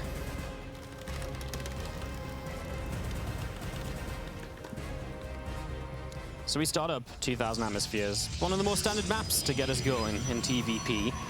Is there anything we're expecting right off the bat between these guys, or are we just maybe looking to get into that mid-game and kind of having a fight there? Well, as the first SCV stayed at home, I guess we're not going to see any proxy Rexes, which is cool to see. Estrella just goes for a quick gate scout as well. Actually starts with a bit of a Reaper wall off as well on that initial high ground. It's cool to see. When I watched some Estrella games earlier today and in the past week, I noticed he likes opening up with that blink and quickly tacking into Colossi. He's a huge Colossi fan in general, and he's very good at it. Just a month ago, he managed to take out Bjorn, I think 4-2 in a show match. So his PvT is, in my opinion, his best matchup. And TVP for Spirit tends to not be his greatest, but he's a tricky player to play against, especially in that early game stage. Yeah, Spirit likes to bring the trickery. I know he likes a lot of like Cloaked Widow Mine openings, for example. Things that can throw the Protoss player off and then really keep them behind a little bit throughout the game. So maybe a little bit of something like that from Spirit. And like you say with Estrella, he actually really, like you say, he loves that blink. He loves just getting set up, strong units into the mid game. He's not about playing like the massive of gateway units as much as everyone else is. And this is a Spirit classic here immediately. Marine into Reaper. I think he's one of the only players in the world that considers this a good build. And well, I also kind of like it. And the main goal behind this build is to trick your opponent into believing that you're opening either Marine into Reactor or Marine into Factory. Then when you move out as a Protoss with that first adept across the map and you don't chrono boost your second gateway unit, the Reaper comes in, kills 2-3 workers, Terran gets a full scout off your tech and that initial eco boost already, or well, taking out some of the Protoss eco, which can be great. We don't see any tower being taken by Estrella, and this could actually potentially be a little bit dangerous. If Estrella moves his first adept across the map, he's going to be in trouble. Yep, it's going to start shading out. We'll see if he commits to it as it does go on forwards. Of course, like you say, there's no reason for him to assume that there's going to be a Reaper here, so it's going to get straight up. That wall off isn't going to cover both the jump up spots, so Reaper is going to get access. The Stalker is not even halfway done, and into the base we go. And Spirit, he's actually going to go down to the natural. He's going to start grabbing the probes here. They're going to pull, nearly getting this around. Not quite, though. There's probe number 1 and looking for probe 2. Yeah, I should be able to get that. We saw the Chrono Boost immediately being spent on that Stalker as well, because that Stalker also was after the Twilight Council. It's relatively greedy for Protoss to delay the second gateway unit until after the Twilight Council. And yeah, that's what Astrea did. He's going to get across the map with the Adept and at least force a little bit of mining delayed on the natural. But this is a great start for Spirit. He did scout the Twilight as well, right? I believe he did, because he came up into this main base. Yep, so he did see the Twilight, so he knows everything he's playing against, which is obviously fantastic. And now he's going to potentially grab this Adept. Hellion is chasing for the kill. One more shot, and we are good. So Adept goes down too, and another big win on the board early for Spirit, as now Astrea really has no further information to gather. Yeah. And you know, the worst thing here is because he used that Chrono Boost on the Stalker, I don't think Blink is going to be in time for the Widowmine drop either, because you require 3 Chronos on that Twilight Council, if you get the Twilight Council before the second Gateway unit, to get it in time for this type of Widowmine drop. So, yes, all around not a great start here for the American Protoss player. It's going into 4 gas straight away. There is a possibility for some 2-base stack. Yeah, just straight to Robo Bay. Yeah, I'm maybe even considering a Templar Archives here is a possibility. I haven't seen him do that too much, but it of course is possible. Spirit right now doesn't know about the gases, so he's going to send a medevac through the natural to check whether it's 3 or 4 gas. And once he sees it's 4 gas, he can pretty much exclude 4-gate Blink from the equation. That's going to be a big read. So this Widowmine drop is going to be slightly delayed because it doesn't take a straight route to the main or to the natural. It does want to spot the gases in that net. It's still going to be here before Blink though as well, so it's going to be tough to clean up. A third Nexus going down, and well, these Widowmines, they're going to make a move. They wait a moment or so, but Astrea, he still had to bring the Stalkers from the main, and there's one in the natural and going to be one in the main. He should unburrow that, reburrow of course, and just be as annoying as possible, force as much lost mining time as he can. He will get 1 probe in the natural, and now in the main base he gets 2 more, but he could have possibly delayed mining time for even longer there. Yeah, I think both of these mines could have been unburrowed 1 more time. 3 workers though, and denying a bunch of mining time is not bad. Raven tank with the follow-up. This is honestly, it has been the perfect build order so far for Spirit. Astrea warping in 2 more Stalkers. The moment you stop the aggression, you ideally want to stop building Stalkers because it delays your infrastructure, it delays your extra gas upgrades like Thermal Lens or second Colossi. Good luck getting more than 1 sentry out at this point as well, Astrea. Like, this is going to be such a hard game, even to just hold the first 2 medevacs. I'm actually a bit disappointed that the first Raven moves across the map and doesn't stay with the main army for perhaps a double interference here, Wardy. Yeah, that could have been really cool, but he is going to try and get some pro kills with this Raven, so we'll see how much success he will find with this. Try and get some more damage done, just try and slow Astrea down as much as he can, but man, he's only 2 workers behind anyway. Widowmine drop comes back in, so saving this from early, and Astrea is just not watching. This is going to be a decent connection. We blow up 7 probes, and that Widowmine might still get out. Astrea not happy with that at all, and there goes the Raven to the 3rd base. Get a couple more workers, why the heck not? And Spirit is taking lead after lead in this early game TVP. Yeah, I'll eat my words about that Raven making it across the map, because it's been really useful, not only in distracting. Oh my god, Astrea is just falling apart here. Losing a Stalker there as well. This army is going to move across the map. And honestly, even without Stim and without combat, without that +1, what does Astrea have, Wardy? Does he have 5 Stalkers? Is that it? He's got 1 Colossus out already, maybe? It's not a lot altogether. He's got 1 Colossus, a few Stalkers.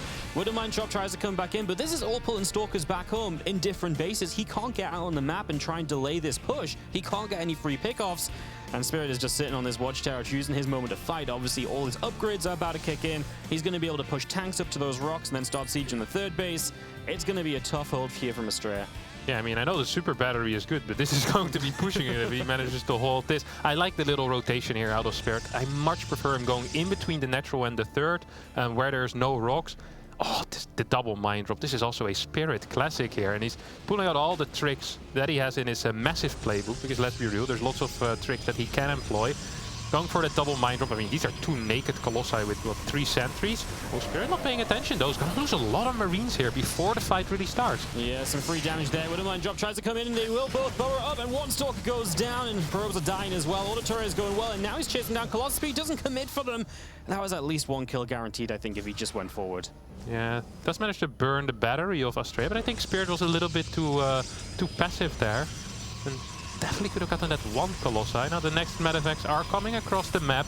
They will reinforce this position. Are they going for a drop? I think they're rallied up for a drop. There's no vision on that far right side. Is Astrea in position in the main base? I doubt it. I think Amosi had like a Stalker there, like zoning out the Widowmine drop, but that's about it. So he has nothing in position in the main. And the moment you start responding to that main, this other army is going to strike the 3rd or somewhere else. So he's going to test that Astrea splitting properly. and one mistake is going to result in Estrella just being completely overrun. He's already trailing on army supply from where he should be. He has to split perfectly here, and it's going to be very tough to do so because Spirit has such a jump start on this fight. Armory is done already as well. This is insane. These mines are going to be so hard to clean up. Single Colossi with 3 Stalkers will be able to hold this third base. At the same time, in the main base, a pylon will go down, a couple of probes will fall, and Spirit... No. Oh my good lord. Oh my goodness, pulling all the probes into a mine that was just with the army. The Raven is back as well. It has been an MVP, killing so many workers, causing distractions, and Spirit is just picking and choosing his fights. He's going to come back in on the third base. One Colossus here. He should just be able to fight. There's no problem. He's aiming for the pylon. The super battery goes down. Not enough, and everything's unpowered. Warping cancelled. Colossus dead, and that is going to be the third base in a ton of trouble. Probes trying to pull into fight, but obviously that is never a good sign. GG, and Spirit goes up 1-0. And what a dominant performance in that game one. Honestly, from start to finish, complete destruction. I mean, starting with that Reaper already throwing off Estrella. And the thing with a lot of these kind of techie builds is that if you make any type of mistake, your infrastructure is just going to be behind age. I mean, I think Gateway, what was it? Maybe 3 till 8 finished the 850 mark. Like, this almost 2 minutes later after they should finish in a normal game. So yeah, terrible start for Estrella. And I hope he can kind of get his mind around the fact there that it's like, okay, the Reaper went wrong, the mine went wrong. Anything after that is almost irrelevant to look at. It's like the early game just wasn't tight. And if you're struggling in that early game, I think often a good solution is to open with Stargate in the next. Yep. It kind of evens out the playing field there. You're the one that can deal some damage in those first 4 minutes, and you just get a lot more map control. I know that Estrella is capable of playing Oracle builds. He can play Phoenix builds, but he tends to prefer these heavy blink openers. So he'll need to step up his defense. He'll need to, well, step up the entire first 5 minutes. This is kind of what I stressed before as well. It's like Spirit is really good in the first 6 minutes of the game. Afterwards, he does fall off a bit, and he tends to become passive if he can't kill. This game, he just managed to leverage that early game advantage into a straight win. Yep, if he can do that again, he's obviously on his way to a straight 2-0 here. So Estrella needs that early game to be better. Straight up, you said it simply. If it isn't better, he's going to have a tough time. But if he can get it through that early game, if he can get into a good mid-game, that's where Estrella himself just excels. He's great in those longer games. He's great at splitting up his army when he's comfortable to do so in the first place, not when he's scrapping behind and all of that. So we'll see what he decides to do. So much of it, like you say, also comes down to this build, right? You know, he wants to come in and maybe switch it up to a Stargate. It's a tough call because he likes his Blink Stalkers, but Phoenix is so defensive. Oracle gives you so much information. That could be the shutdown that he needs on Spirit. But of course, if that's not what you're comfortable playing, you'll get down a game, you know? You don't want to throw it away for no reason, playing something you're not comfortable with. Yeah, exactly. And I often don't really suggest people changing plans midway through. It very often are not the most brilliant changes, especially if you're a little tilted after a game one. I think Estrella has enough experience to stick to the plan, and his plan should be good. He's known for solid preparation, has a lot of build orders. And like Fear Dragon mentioned in the pregame, his PvT does tend to be a little bit more standard, more macro-oriented. He does every now and then go for a proxy gateway, whether that's like a second proxy gate or just the first pylon straight away across the map. That could be something to kind of get that momentum in the game and at least know what's happening. Even if it doesn't necessarily deal damage, at least you're the one in control of the pacing of the game. All right, well, in we go for Blackburn. Map number 2, down in the bottom left from Alpha X, and looking to fight back in this best of 3 series. Our Red Protoss player is Estrella.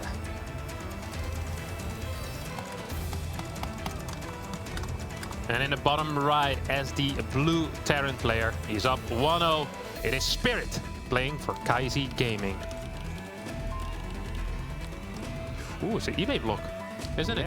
Or it's a fake proxy. Either, it's a bit too late for a fake proxy, isn't it, Vardy? Going to be a cheeky eBay block here. I like that on this map as well. It's a good build order in general. I've seen Estrella on this map sometimes take the gold, not necessarily in PvT, but I know he likes the bit in PvC. There is a possibility that this has been prepared. But then again, the Pride of Altara's veto doesn't make a lot of sense if you have a gold base build prepared, right? So, Estrella's actually going to spot that SV. That's huge. Yeah, this is absolutely big. Pull down 2-3 workers here. Make sure that eBay doesn't get more than 100 HP. Yeah, I actually think pulling 4 here might be fine as well. Yeah, right. As long as you just shut this down, like you say, early, you can just make sure that this eBay does not get too much health on it, so you can just get rid of it, take your natural as normal.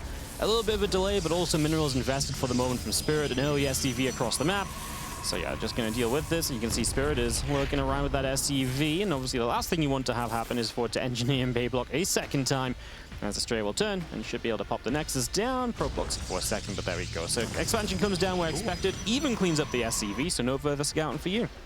Yeah, great start here for Astrea. It's funny with that eBay block. When Bjorn initially came back from the military, he was the one that kind of popularized it. There was a guy on the EU ladder called Ziggy that played it for years with gas first. Yeah. I would always lose to him. And I was telling the other Terrans, man, eBay block, I'm telling you, it's a good build. They're like, ah, come on, man. There's only one guy that plays it. Then Bjorn comes back, and 2 weeks later everyone plays eBay block. Nowadays, they don't quite play it with gas first anymore, with that quicker factory. But it really still has its place in the StarCraft 2 metagame, in PvT especially. And it's cool to see that Astrea, with that kind of late scout, I think that's after gas, what he did there, managed to pick off that SCV. It's a very big deal, because it is expensive for Terran. It costs like 80, 90 minerals or so. It means he probably can't really afford a bunker at this point anymore. Maybe Astrea can abuse that in some way. Adapt Stalker across the map, second Stalker. You see now the second unit, by the way, before the Twilight Council, and a Chrono Boost on that unit as well. That can be either for aggression, but also because he's scared of that Reaper, which happened last game, of course. Nice little adaptation, though. I do like that a lot, Wardy. Yep, just prepping just in case there's more of the same from Spirit. Spirit did not opt for the same thing twice. He went for the Reactor after Marine this time, and that's the power of opening with the Reaper the first game. Now he's scared Astrea into a safer build, but in this time he would have gotten away with the Greed. So playing the series as the Marines, actually getting a lot of free shots on this Adept. Yeah. And that Stalker before Twilight here, and even the Sentry before the Twilight, just means that Blink is never going to be done in time for any type of medevac. Whether it's going to be 4 Hellion here or 2 Hellion into 4 Mine, it's just going to be impossible to have Blink done at this time, no matter how many Chrono Boosts you throw on there. It just doesn't start early enough. Now we've got Marines going across the map as well. Fortunately for Astrea, he has started up a battery on the natural as the second Hellion about to pop and will help against this Adept. So 2 Hellions, one of them might go down. In fact, will absolutely go down. The Adept should die as it runs to the corner, maybe looking to catch a recall. Here come these Marines a little bit before the battery is ready, but it's a great force field to cut them in half. Yeah, I still kind of like this for Astrea, though. Even just burning that force field means there's not going to be any vision. Oh no, Astrea is skipping the Robo. And this actually makes so much sense to do. If you're playing Sentry, and you can get that Nexus before the Robo, usually the hallucination will tell you whether there's a Banshee on the way or this type of armory mine drop, and you can still get the robotics facility on time. But because that force field just got cast, he's not going to be aware of the armory. The Robo's probably... it's going to be very tight. I'm not sure if these mines get to shoot a second time if they burrow, but it's going to be really darn close. I mean, they're already halfway across the map, so it is going to be really close. It depends maybe if he gets to split them up a little bit. Maybe a couple will get to shoot a second time or so. As Spirit heads into the main base. Widow Mines will be cloaked after shooting, so let's see what they do. I love this one. Widow Mine going to zone the ramp. It's a beautiful move as we have a recall in to defend the main. Yeah. Oh, these dogs gonna die? Oh, just one. A bit surprised that there's not a single mine going into the natural, especially if you have an armory with it, right? Now we start walking into the natural. Blink still not done yet, 5 minutes into the game. I don't think he chrono boosted that too much. Perhaps another Stalker will fall. And I think all the mines in the main base are going to shoot again, right, Wardy? Yeah, he's going to get more shots off for sure. The probes are pulling so far in advance as well, so that kind of hurts. And obviously Spirit is really throwing Astrea off right now. Astrea is just not mining across 2 bases, basically. As we are going to see the Stalkers waiting on that Observer to pop. It should clean up the Widow Mine in the natural at least, and now he can move up to the main. But a new Widow Mine drop coming, so he's going to have more mines in the natural in a second. And he's actually going to drop the 2 more back in the main base, forcing another pro pull. That's going to be a couple workers and 3 in total. Yeah, if you get... Oh my god, it's dropping the natural. I don't think Astrea's paying attention. He's going to lose a lot of workers here. Spirit in absolute control this game. 43 workers against 41. The infrastructure for Astrea is looking so poor. There's no secondary tech yet. What is his gateway count? Is that 3? I think 3 gateways right now. And Spirit is going up to 3 barracks or 5? I didn't quite catch that. He's already on 3, so he's just building the CC now. So yeah, just the 3 racks. It's just painful because it's not just a great work account for Spirit, it's the income because of how many times we've had to pull the probes and how long those probes have been pulled for. Astrea just keeps getting caught off guard, not quite where he needs to be, or not quite paying attention where he needs to be because of other things happening in the game. Spirit is making it chaotic enough that he's able to stretch his advantage from the first 5 minutes now to the first 8 or 9 minutes. Yeah, this mine drop going in, I didn't quite expect. I would love for him to at least keep 1 mine alive in a medevac, right? That's such a threat when you're doing that that first medevac push, to force 2 or 3 stalkers in that natural is huge, obviously. Mike tries to walk away. It's not the quickest fella in the high school track, so will not make it out. This mine's also going to get taken out. I'm not a big fan of these type of drops. I mean, at this point, Astrea is ready. He has observers everywhere. Blink is done. The one thing I did want to say, though, is that Stim, Combat Shield +1 are extremely delayed. He got 2 medevacs, he got a Raven. I think he built an extra tech lab on one of the barracks rather than using the starport tech lab. I mean, that just shows here how long that really was delayed. Now the extra barracks are coming down. Their CC is pretty quick, but Astrea managed to probe up to a pretty decent work account. And I think Spirit here is actually misreading his position massively by throwing down these 2 bunkers. I think this is a pretty big error, actually. And I'm not even too huge a fan of these tanks either. I believe he should have been capable of keeping map control just with medevacs and mines. And if your opponent is on Zealot Stalker on 3 gateways, that is definitely what you want to be doing. Perhaps even tech into a fast second eBay. You already have the armory, obviously. Yep. Add a Ghost Academy, 5-6 gas, and you're good. Here comes the Raven. That was obviously so great back in that first game. Already going to open a couple of kills, make that number 3 and 4. So already a bit of damage, more probes being pulled. And the double upgrades now. Chrono Boost now from Astrea as he tries to play catch-up on the upgrade game. And that's going to be something which once he gets to, he really does stabilize a whole bunch. Until then, it's a little dangerous, but of course Spirit's only just finishing his upgrades, and those bunkers kind of say, I don't want to move out. I don't believe I can move out. So Astrea is getting away with the double upgrades, going to a 4th base, and his tech now all coming online with the Colossi. A minute or 2 from now, Astrea is going to be looking a whole lot better. Yeah, he really is. And I hope that Spirit, for his sake, has some type of push planned in the next, well, 50 seconds, maybe 1 minute or so. Because look at all these upgrades that are currently researching. 4th base with the gold about to finish up. Our observer just showed us that Spirit is not aware of that 4th base yet. And now he's going to finally scout that. But as it's done already, I'd be surprised if he doesn't just straight up salvage the bunkers here and goes make a move, right? Walk across the map, try and do something. No, absolutely. As the auto turret comes down again, a couple of probes being picked away on the natural mineral line. I mean, do you see? I mean, this was nice, just not pulling the probes. So full work is going down. Astrea kind of believed he could clean that up, but not fast enough. As Spirit continuing to build up this wall off in the front, but not making a big move out. Just a few Marines dropping, maybe looking for a run into that gold mineral line. This is the type of pressure that should be kind of easy to deal with, no? There's a lot of vision here for Astrea. Oh my god. Moved out at a bad time though, didn't he? Just didn't quite catch it, so that's a few more probes going down. And obviously a pull on the gold base is that little bit more meaningful, so Spirit gets a bit of damage done. He stops Astrea when he wanted to move out. He wanted to go with the Colossus range. He's not starting 2-2 right away. Now he does go into the +2 armor. But for a moment, it almost felt like Astrea wanted to hit a bit of a time with his Colossi first coming online with that range. I don't think that's possible here. I mean, there's 2 bunkers, constant tank production, +1 vehicle weapons done already as well. Vikings are on the way. I actually think Spirit helped out Astrea there by forcing him to stay back. Of course, Spirit not aware of that. But yeah, these single drops when nothing else is happening on the map and you're not planning a move out, just feel a bit odd to me. I do like this though out of Astrea. Just wanting to delay the gold mining a bit, but like I said, the tank count should be big enough to be capable of dealing with this. I mean, you have to be pretty wild to jump over that mineral line with 8 stalkers if you have no vision of what's behind there. And this drop, this really shouldn't be able to do anything. Yeah, but it's going to get cleaned up. We do get a Stalker at least, so something of a trade out now. We start to blink backwards, a couple of Zealots come in. He's going to get a second Stalker, so makes the most out of very little. Minor things at this stage of the game though. A unit here and a unit there. As Astrea continues to warp in middle of the map, but can also continue to set up for the later game. The Dark Shrine, of course, is a pivotal structure in this late game TVP nowadays. Yeah, this defense feels a little bit Maru-esque, getting these extra CCs as well, just setting up with tanks, depots. Maru usually only plays it when he's behind, and Spirit here showing us it's also possible when you're in a decent position after the early game. Sending out a double drop right now. That's 8 Marauders in 2 medevacs. They have good upgrades as well. Do believe that the 2-2 for Astrea will finish in time as well, though. In this type of scenario, I do believe that it tends to be the correct play to skip the Dark Shrine and go straight into carriers. I mean, Spirit is not really going to be moving out, right? He's got 7, 8 tanks, perhaps.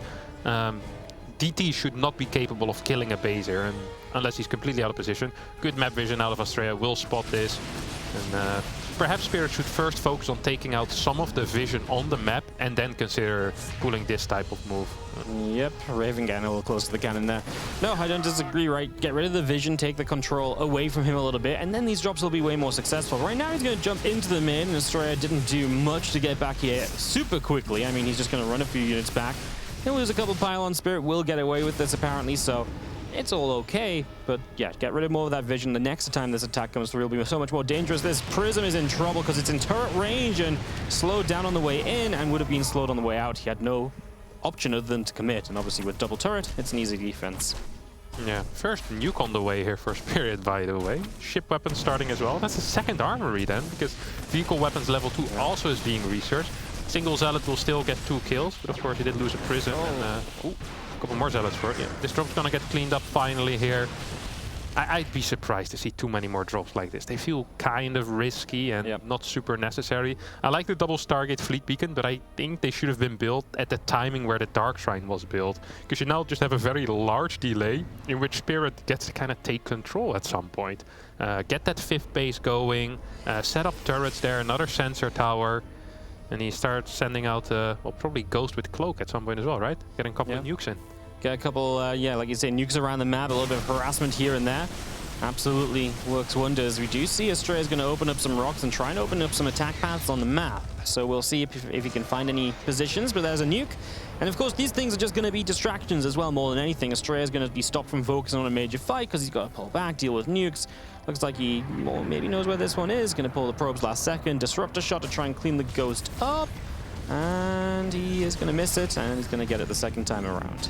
Yeah, very nice. Of course, we did see Spirit try to fake nuke against DRG. Yeah, that was sick. But it looked for a second like he was going to nuke his army, but he actually does that just for the notification. Because then, if you don't know where the nuke is and you're getting nuked, you're just going to keep looking, right? You're going to double check the bases, and actually takes a lot of time. It's a really scary moment that all kind of gets in your head. So cool mind games there that he can play. 2 more nukes are being researched. Triple starport, and Spirit is one of these players that doesn't really believe in the Viking Ghost late game, but he loves battle cruisers, Wardy.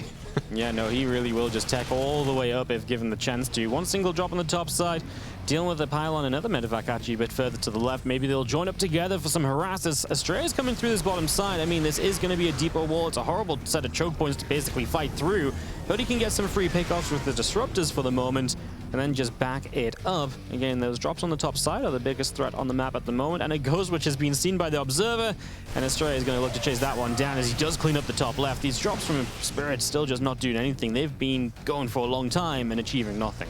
Yeah, at this point I kind of understand it because he wants to clear some supply for that for that battle cruiser switch. I think he actually forgot his fusion core as it's just now starting. Next nuke is coming down on this gold as well. Astraea actually not paying attention there. Because he launched both of them at the same time, so he's not expecting the second nuke until too late. And that means we get a connection for the 12 probes. And the Ghost says, you know what, I'll run forward and kill off a couple low HP probes as well until you get me some detection here to clean up my Ghost. Yeah, honestly, don't mind it too much though. Losing a couple of workers here. If you already have 4K, 2K in the bank, honestly, Spirit once again just helping out Astraea out there with the decision making. It's like, buddy, you don't think you need these anymore? And Astraea says, well, I'm not sure, but I guess they'll die. This drop finally cleaned up as well. Voidware went hunting to get rid of the medevac, so making sure that that all went down. And Ghost again just going to sneak through the middle of the map, is going to come into vision there for a few moments. And Astraea is not going to be able to clean it up, so he doesn't quite notice it despite it running straight past an Observer, as we are just going to miss this Observer with a scan. Obviously, that's great Observer positioning for Astraea, because he knows exactly when the Vikings do just this, looking for the jump on the Colossi. Yeah. Can we take a look at James Bond with the nuclear codes? Is he still somewhere around? Oh, there we go. Beautiful, man. Whoop! Gets in a natural as well. That's a big one. Could get a couple of workers, maybe hit a forge, and not. Oh, this is almost a fake one, trying to go for an army. Meanwhile, the battle cruisers are building, and you need a lot of time to get a decent battle cruiser count out. Stargates are being pre-built, and carriers are on the way, but those are the incorrect units against battle cruisers. Against PCs, you want Tempest. Yeah, that barely hurt. Yeah, you grabbed an Observer at least, right? So it's actually something, you know, Observers ain't cheap. And they're kind of nice when you've got Cloak Ghosts running around the map. But yeah, BCs are going to have a great time here. And like you say, Tempest will really get rid of them. They can fight from afar. The BCs never get involved unless they hard commit in with the teleports, which is super committed. So hard to make that decision. So let's see if Astraea can do something about the BCs, or if he can start setting up a bit better against them. He's trying to push in here again, but just the way that Blackburn works, it is this map with very limited attacking options, and that's why Spirit is pretty much always in position defensively, because he's never moved his main army out to be caught out of position. And there's a little bit of a defensive nuke that gets insta-cancel. Yeah, and now once again Astrea is going to be looking for that nuke, right? She's going to give Spirit so much time. I'd love these first three battle cruisers just to start moving towards the bottom side, maybe get into the main base and kind of start ping-ponging in between sides. First at the bottom, then teleport to the top and try to fly away. As long as Tempest aren't out, that tends to be the correct move. Spirit needs to get rid of some more of his units. Astrea helping him with that, actually taking out that tank. A couple of SCVs also going down that will allow Spirit to start the next round of battle cruisers here. That's exactly what Spirit needs. Yeah, more BCs coming up is always nice. We do grab an observer here to start this fight out as Astrea start to move on forward. Couple of disruptor shots will just land on missile turrets, and that will be it for now. As he's still harassing up here, but here come the BCs into the main. So like you say, they're going to start ping-ponging around. They're going to have those teleports to get away with. And behind all of this, it's just buying time for more and more BCs. Do you think right now Astrea starts to cancel up these Tempests and start, carries and start going Tempests? He actually cancels and builds Stalkers for the moment, a bit more of an immediate defense, but maybe not as great in the long term. And 5 Stalkers right now not going to do it against these BCs. They are just going to teleport back right away because Astrea's committing in for the big fight. The BCs want to dissuade this from happening, and they're going to get Yamato's off for a carrier kill. And now going to try for a few Stalkers as well, as they tried for some damage, but this was just a no-go for Astrea. Yeah, and these Stalkers are kind of like a band-aid fix, right? They do well against low numbers of battle cruisers, but once you get up to 6, 9 battle cruisers, and there's what, like 8 tanks as well with insane upgrades. Like, Astrea's almost on a timer at this point. There's so many sensor towers. Spirit doesn't even need to gamble where this army is going. He can just see it on the minimap. Yep, he just gets vision the whole way around. First Tempests are coming through, but the exit BCs are already finishing up, as we are going to see Astrea really going to try and dive in on this gold base. I mean, the majority of it mined. Still nice to get rid of the gas mining here, etc., and the few minerals that are left. Drops the sensor tower down as well. Spirit was just a little slower this time to rotate up here. Yeah, I love this drop. This is so good. Tempest gets sniped actually before they get out. Or, well, Stargate gets sniped before the Tempest get out, I should say. There's a couple of DTs in here. Scan does need to be used. Will get used. This is a lot of money that Astrea is losing. Another Tempest pops here in the main base. 2 Tempests pop in the main base. If they don't make it out alive, that could really suck for Astrea. Yeah, we're actually going to go for the fusion core, so no more Tempest will be able to start. Gets rid of the Tempest upgrade, not the biggest of deals. A fair amount of bio units going down for this from Spirit, but he got so much done. It might not have been straight up unit kills, but the infrastructure he's denied is going to slow down the rest of Astrea's response to these battle cruisers. He's now fallen back to some Void Ray production. I mean, he's also maxed out, but he would be liking to trade out some of this Zealot Stalker for more Tempests. He needs to do that ASAP as well, because he has a lot of money. He's still in a good position, don't get me wrong. He has a crap ton of money, he has good map control, has a powerful army as well, but the battlecruiser count is growing, and there's still no real counter against this. That means that Astrea needs to start fighting right now. He needs to start taking out more bases. I love what he did at that gold, but every single time he tries to take out a base, Spirit just says, hey, I'm just going to base trade with a couple of medevacs. Is there still a lot of medevacs alive, though? What is the real army looking like right now? It's not a lot of bio-wardy. This is a very specialized army, you know? We have 5 ghosts, 9 battle cruisers, a bunch of Vikings, 3 tanks. Good splits there on the ghost. Some do end up falling, but he EMPs everything. Yeah, he was just looking for more and more EMPs there. The BCs are going to back up the Vikings against the Stalkers. He drops some Yamatos on those, and you can see the Stalkers just do not fare well in this scenario. And we're going to keep on moving forward here. Spirit believes this could be a moment to commit to a fight. We're going to see now Astrea coming forward. He's going to blink through and is looking for those BCs. Obviously runs into the choke of these slow zones. We're going to get tanks to start zone out. We lift up a couple of those ghosts last second. And Astrea is still just building Void Rays because he hasn't got a new fleet he can rebuild. Yeah, that's kind of painful, actually. Battlecruiser count is still growing, and if an EMP hits, and then you have 15 battlecruisers fighting against, 11 PCs against 13 Stalkers and 2 Tempests, Astrea can only fight near static at this point. It's really odd to see such a mech-like army have complete map dominance at this point. There's a small army still at the top that Astrea is using very carefully, taking out base. Oh, now it's DTs. It was Stalkers earlier. This Planetary is absolutely dead. Yeah, this Planetary should not survive anything. Is obviously too many DTs. SCV is pulled to repair. That's very hopeful. Obviously, you're actually going to teleport a BC up there and start dealing with it as we fight a super battery cannon on this top side. A BC over here as well. I like this, just peeling a couple off and making use of the mobility of those. Going to send the rest into the main with the defensive blink available on those. Astrea's going to use this to push through the bottom side, so retake some of the map control here, maybe even get on Spirit's side of the map, but it's going to come at the cost of him losing so much of his production once again. Stargates are going down, the gateways are going to be unpowered. Astrea's really committing a lot to the here and now, which maybe isn't the best idea when he's the player with a huge bank. Yeah, if you lose all your production and you have a huge bank, the bank doesn't actually do very much for you. Planetary here is going to get taken out as well. Spirit probably should back up into his main base, or at least into his natural, whilst taking out every single production structure on the other side of the map. And eventually these PCs will need to teleport home. Army supplies are still very close. Spirit does need to be careful though. He needs to take out all the production and then teleport back, not before that. Yeah, he's just going to go for this now. He's going to get rid of that DT Shrine that doesn't have Shadow Stride yet. That's a little bit of a late one coming out there, as we'll clean that up, get rid of these Stargates, and again, just remove the production from the game. Means the army supplies are going to stay similar, but I mean, the Spirit is also on a very, very low work account here, so he needs to be very careful himself, because he doesn't have any sort of rebuild potential, and if Estrella gets given time to rebuild his structures, he's going to get a lot more units out, and that's why he's going to start winning this game.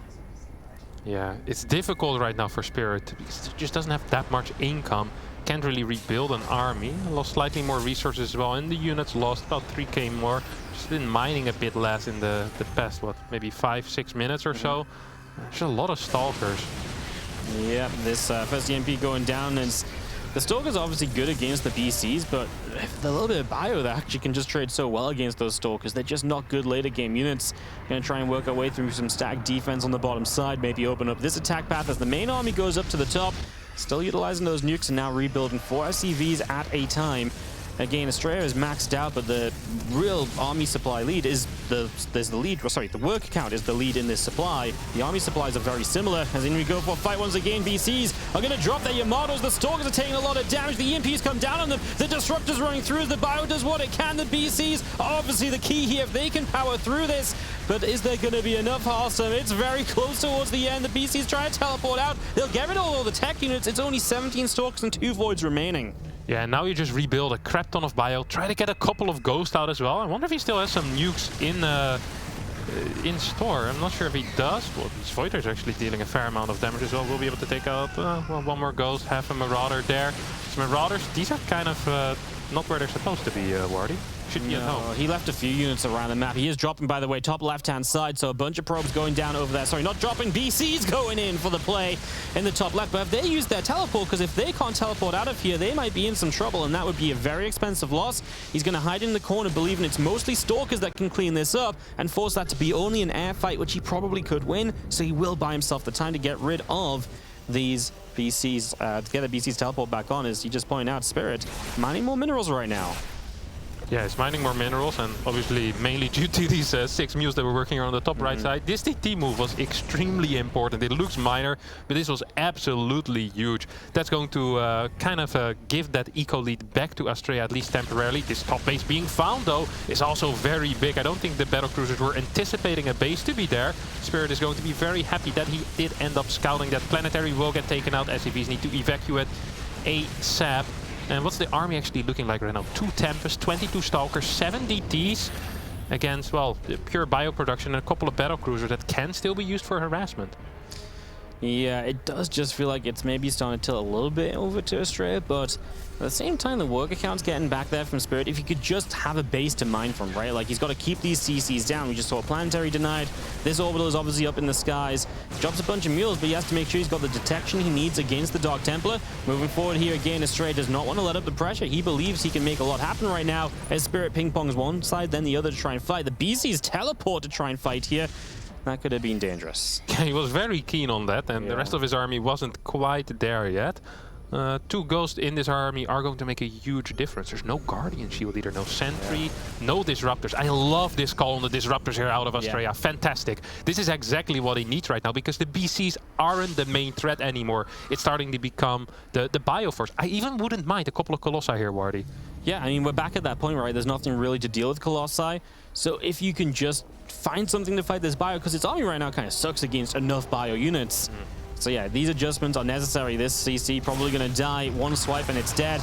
These SCVs and mules start drop. He does have another base established bottom side. We will scan to go for the DTs. Remember, they don't have that blink, right? Because they got killed off when the Dark Shrine fell. So that's something that Estrella is missing that maybe can't preserve these DTs as well. It just means he needs to be a little bit more defensive, and he's just realizing now his Dark Shrine's dead. So only just now rebuilding it, all of a sudden, these are the only DTs he's had for a while, which is impressive for how much he's been doing with them. You know what that scan was on the goal? That was the GG scan. Yeah. If there was a base there, he would have tapped out, I think. If there wasn't a base. Now the battle cruisers will get their Yamatos off. Big EMPs hitting as well. If the disruptor shots don't connect, this bio army can win. Yeah, well, that was the 2 disruptor shots used right now. The first one did hit the ghost, but the Bioforce will continue through. I like the Zealots warping in just a little bit of buffer in the front, especially when no EMPs are here. I think that's a big deal. Just anything to keep this bio army away from your units and away from your bases. And for the moment, Astrea is continuing to hang on in, as is Spirit. He's trying to rebuild SCVs once more and just restabilize, preparing up the battle cruisers because he knows the effectiveness of them. If you can keep them alive and just try and get something more out of them. Right now, efficiency is key when you've been playing behind these work accounts so long. Yeah, efficiency is key, and the king of efficiency is here as well. There's 2 disruptors out, 2 more on the way already, and once that disruptor count really starts growing, is where Spirit will be in trouble. He can't really jump on top of that army anymore in that case. It doesn't have liberators. BC count isn't high enough. There's not even a single ghost in his army currently, and I honestly believe that Astrea is just kind of running away with this game at this point. Yeah, I think so. It doesn't feel as though anything's gone like super well for Spirit in recent times. He's going to attempt to make a play for the bottom side base, and if he could keep that alive, that could be, you know, a changing factor. But at the same time, if he defends the bottom, Astrea will likely get the top side base, and then that kind of evens out, and then is Astrea not just too far ahead? And Astrea maybe has the better potential to deny this base from coming up as well with the Tempest at range and everything. It more so forces Spirit into a fight, but he's not really the player that wants a fight at the moment. Yeah. No, he doesn't need to, right? Yeah. I'm a bit surprised, by the way, that Astrea only stays on 51 workers for now. Is just now trying to retake that 12 o'clock as well. Feels like he has all the freedom to do whatever he wants at this point. Going back into Tempest as well. It's not necessary, but it's not bad either. I really would just like a bigger disruptor count at this point. That's the one thing I think he's kind of lacking. Honestly, if he goes up to 8, 9 disruptors, Spirit has no chance, I think. Yeah, no, I mean, if the disruptor count is good enough to stop the Bioforce, because the only thing scary here is the Bio army overwhelming against an army that's not meant to deal with Bio, so the disruptors really are the answer in that regard. Shadows tried about to finish. These DTs were already amazingly annoying. They're going to get even better. Yeah, you just can't defend this base, but the Stalkers just moved through this bottom side. They can, of course, blink back. Spirit doesn't really know which way to go. If he runs bottom side, well, yeah, he's kind of getting cornered in for these disruptors too. He's going to stim as the Zealots run up the ramp. He will split back. The BCs teleport in on the fight on the left side. The Void Rays activate. We Yamato down the Tempest. This is going to be the end of the BCs. They don't really win the fight down over there. And Spirit, I mean, the army supplies are still close, but now it's just a Bio army, and surely Astrea has no fear of anything apart from the Bios, so just build disruptors. It's what he starts up. We see an attempt to jump on these disruptors. Didn't quite get there initially, so the shot went off, but he does kill a second one. And just keeping that disruptor shot down might give him something of a chance as now he goes running, though, and it's just pure Bio units. Yeah. Those slow zones are really annoying, by the way, here for Spirit. He's not been capable of jumping this army once. A couple of times he got good EMPs, but there's no more Ghost around right now. This most likely is going to be one of the final jumps. So, Spirit is pretty keen on finishing the game here. Astrea mining more. Tempest still there. Super Battery gets activated. Zealots get warped in, and this army gets pushed back. And Spirit needs a change of plan. Perhaps needs to end the plan here and start thinking about the next plan, because this game looks very, very poor for the Polish Terran. Yeah, it looks as though we're heading into game number 3 here in what's been a pretty epic series, right? 30 minutes here on game number 2. Blackburn has been a lot of fun, and we are going to end up on a third map at this rate. And I don't even remember what the third map is going to be at this point in time. Remember, we saw Berlingrad and Pride vetoed. It's going to be a fun conclusion to the series, I'm sure, because this fight is just overwhelming, of course, from Astrea. He has way too much, and he's going to be able to come in, tie this up 1-1 in the best of 3. We are going the distance. Astrea took him a little while, but he got there. He fended off those battle cruisers. Yeah, and it was not an easy task with the army that he had at the time. Felt like during that BC transition, perhaps Spirit didn't quite have enough tanks to hold these little run-bys. Losing that planetary at the gold was an extremely big deal, in my opinion. The moment you lose that planetary, you kind of lose that anchor at that point at the top side. Then he also loses that top base in the top right, and just becomes extremely difficult for Spirit to stay in. A couple of decent fights for Astrea, of course, and yeah, Astrea takes the game. Long game. Not quite what we had expected out of Spirit after that opener, honestly. I really believed he was going to leverage that into a mid-game win. Yeah, he had a great opening, as we have a couple of results, by the way, just coming through, of course. I believe we saw that Bjorn was run up against Ryung, for example, so obviously lots of other matches happening across the other matches. In fact, there you go, Uthermal 2-0 Cyan as well. So that's cool. Uthermal going to get through to, what, a qualifying match? Not bad. Nice 1-1 against Skillers, Bjorn 1-0 against Ryung, and Percival playing Probe on the C stream. So check all of those games out, find your favorite players, and stay tuned in with them. So much action here across the first few days of the Intel Extreme Masters, as we just have so many games, so many great games as well. We were looking at the lower bracket trying to pick, you know, the match for after this, and we were like, well, we want to cast all of them, right? Like every single lower bracket match is just stacked and very well matched up, actually. Yeah, it's crazy. The players that are in the lower bracket already. I mean, Hero in the lower bracket. I know. Would not quite have expected that yet. Of course, the guy we currently see on screen after a fantastic 30-minute game on Blackburn wants to calm down a little bit. Some take a sip of water earlier as well. They're going to have to rethink their builds. And I think this is really the key point in this series, is that if Astrea gets to stay alive into a solid mid game, I do believe he is the better player. And also going into that late game, I do believe he is the better player. But Spirit in the early game is so scary to play against. And he does have a couple of tricks up his sleeves as well. If it does go late, we've now seen the PC style, which he likes on Blackburn. But perhaps on the next map, we'll see a more Liberator-focused style, which he'll use very base trady often. These are all possibilities. Could also go for any type of proxy Rex in the early. He is a man of many tricks. Yeah, he has got so much potential here. We get ourselves ready for this game 3. Astrea wants to survive, he wants to live. He's been relying on those Blink Stalkers. They've not been great. You know, really, the openings have not been brilliant for him. Last game he survived long enough, was able to get into that mid game. Does he switch it up? It's Hardwire for our final map. This is where one of these players gets to a qualifying match. The other will drop down to the lower bracket. In the bottom left-hand corner from Alpha X, our red Protoss player, Astrea.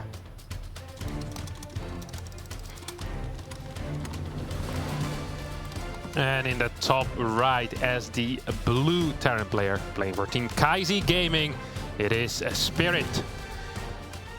Piotr Walukiewicz, the man who took game 1 in a very dominating fashion, struggled in game number 2, and for a second time in a row now is sending out a quick SCV on the map. This should be for an eBay block. This time he's going to be dodging that first probe, and that is a big deal. That is the most important thing by far when you're... Oh! It's a double gas. Yeah. Okay, so Spirit going to stick around on one base for a little while here, play into that faster factory, and this SCV really taking a long way around, wants to make sure it avoids any potential scouting. There is our engineer in bay, and Astrea will just not know about this for a little bit. He pops up now, and he's going to get in, so you will be able to see the double gas in a few moments. Probe comes down to check, sees the engineer in bay, and you can just already see how much more HP is on that this game than the last. He was going to play Nexus score. I think he wanted to play Stargate here. His score got delayed because he was mentally getting ready to throw down the Nexus. I also think he mined a very little amount of gas already, and he's immediately going to take the third base. This is extremely interesting, that he wanted to go for Nexus before core, after what happened in the first 2 games, because that tends to just be a little bit more risky, unless you really go into Stargate. But with that gas count that he was getting, that didn't look like a Stargate gas count, Wardy. Now he will get a second gas, a pylon as well. If you can play Stargate and you take the third base, life is just really difficult for you as a Protoss player. He needs to get a warp gate. You know what wouldn't surprise me here? If he actually throws down 2 or 3 gateways and goes for like a semi-counter attack as well. Yeah, deal with the initial pressure like really easily and then just counter straight across the map and try and hit the Terran in that sweet spot, especially if they've been building something like Hellions or so, right, where you have just so much power versus what they can do to an army. Yeah. Now we're going to swap the factory onto a reactor. Starport begins to build, and Arax falls back a little bit. Yeah, it's going to be a 3-gate. With his opener, what he was going for, I actually don't believe there is something else that he can do here. This is really the only thing. If he goes into Twilight here, the game just ends. I don't actually believe there's any chance he holds. So good to see that he did have a plan in case this happened. But this is, I'm not sure if this is what he was aiming for initially. Also gets a quick sentry. That's going to be for a hallucination scout. We'll be able to see whether he'll need a robotics facility or not. And he managed to sneak the probe in. Man, Astrea's movement is good, but Spirit's... Oh, no, he misses it. I thought he was going to see that. Yeah, that's a real shame. Checking the natural, but not all the way. Armory starts up as we set up for those Widow mines, of course. Robo facility already on the way out, so the detection is going to be possible back across the map. That's obviously going to be brilliant. And again, there's just not going to be a lot of fighting units here from Spirit. And that's going to be his biggest issue. That's really this is a poor BO opener here for Spirit, honestly. Yeah, this is a good start for Australia here. With that 3 gate, we'll be able to defend against these mine drops. With the robo, we'll be able to get detection. The mines will just shoot once, so the armory will be completely useless because of that quick robotics facility. And I do have to stress that what Australia is playing here is a very rare opener. I don't think Spirit faced this a lot in practice, if once at all. Zest used to kind of play like this, but I haven't seen this in a long time. Stalker's going to be right on top of this straight away. The medevac is just going to get the full unload. He is going to kill one Stalker here right away. Now a couple of probes, and the last Widow Mine going to wait and wait until it burrows. Just try and buy time. He is going to connect on that probe, which he needed to because the Observer is here. Widow Mine was going to go down, so Spirit getting the most possible action out of his first mines. And now he brings the next mine drop across, and this is going to stop Australia coming across the map, and that's the one good bit of news for him at the moment. As Spirit is still checking around, but still hasn't quite found what's going on. There was a Widow Mine on that 3rd base as well. Probe's going to get back over there, and Australia, going to have to pull back, realizing this mine is about to fire. Oh no! How's that in range? Hello? What? Okay, that's pretty disgusting, I'm not going to lie, even as a Terran player. A couple more mines is all coming in right now. That was a big hit there, and he should be able to get the 3-4. Oh my god, did he kill the ops? He killed the ops. Oh, next one is out. I need new one pop, but it's still annoying, right? And just getting so much damage. Another Stalker going down. 14 probes, 2 Stalkers, and 2 Widow Mines survive. That is the killer. Those 2 mines going to have a chance to get back in, or at least force units to stay there and defend. Oh, and Australia's got no tech behind this, man. He's on gateway units with no upgrades, and Spirit is going to start getting into a great spot. The opener was so good, though. Yeah. It was so good. He was in a great position. The problem, of course, is that he doesn't have any catch. Well, you don't need any catch if the guy just boosts into 6 Stalkers, I guess. But yeah, this was a very nice defense here. Just losing 1 Stalker. That one mine still isn't being cleaned. Because he has no second Observer, yeah, no right? second Oh, he's going to lose another one? Oh, Nelly. He is going to be able to clean these mines up as this Widow Mine not firing, but not letting the probes mine is obviously a big deal. We're going to save a Widow Mine again. Spirit is just getting more than you should ever be allowed to get out of this. Probes continue to pull away, and at some point we're not just meant to let 1 probe go down here to let those other 4 probes mine by now. This Widow Mine over here is going to come back off. Stalker's just getting out of range. Oh man, it's just brutal. Is there an observer, perhaps in observer mode somewhere? It feels like there's no way that Australia would have let this go on so long. It almost felt like he was waiting for an observer. Yeah, but no, he wasn't. Maybe he was just waiting for the next one to come out of production after he lost one, and he didn't send the one from the main because he was afraid. The pylon's still in the natural, by the way, something that Spirit can now focus on cleaning up. And again, the big deal here was meant to be that Australia was meant to be able to get a ton of units up and counterattack straight away. Well, now he's not being able to do that at all, so you're really just stuck with, like I say, unupgraded gateway units. They become terrible as the game goes by here. I mean, yeah, like 2 or 3 minutes ago, Australia was at 32 workers against like 22. He was up a base and he had the exact same infrastructure as he has now. The only thing that changed is that he has 3 or 4 more Stalkers. At the same time, Spirit managed to get like 2 extra barracks. He's getting his stim, his combat shield. If stim starts before the secondary tech goes down, that usually is not a very good sign for the Protoss player. No, we're going to have a Raven making its way in for a different kind of aggression. May use this as a distraction to get the next Widow Mine into the back of the 3rd base. There's a lot of units around, but again, that's not a bad thing for Spirit because they aren't across the map doing anything, so he's fine with that as well. He's actually just going to drop it into the natural and just maybe leave it here, wait for a worker pull. Probably the best way he'll get damage done. The Raven going to take a few shots on the way in. Is going to commit. He should target fire the Observer down, and he will do so. Raven taking some extra shots, but worth it for an Observer. More chaos, saves the mine because it fired. Perfect. Again, Spirit just being so freaking annoying. He's playing really fast as well today, by the way. His macro has been close to perfect this entire time. His control of the units, except for that one medevac that boosted into 6 Stalkers and didn't really think twice. But I guess it was alright as well. You know, scared these Stalkers. Scared the ever-living crap out of these Stalkers already. That's one thing as well. Yep. Scare them as much as possible. And the more you do that, the better game you're going to have. Stim and combat shields finishing while extended thermal lance begins. We haven't even started Colossus, right? I mean, it's pretty bad. I mean, you can look at so many different parts of this game. They're just falling apart. Oh, come on, no! Gonna get another probe. Stalkers, please go kill the medevac. I know you don't have blink. You do have legs, though.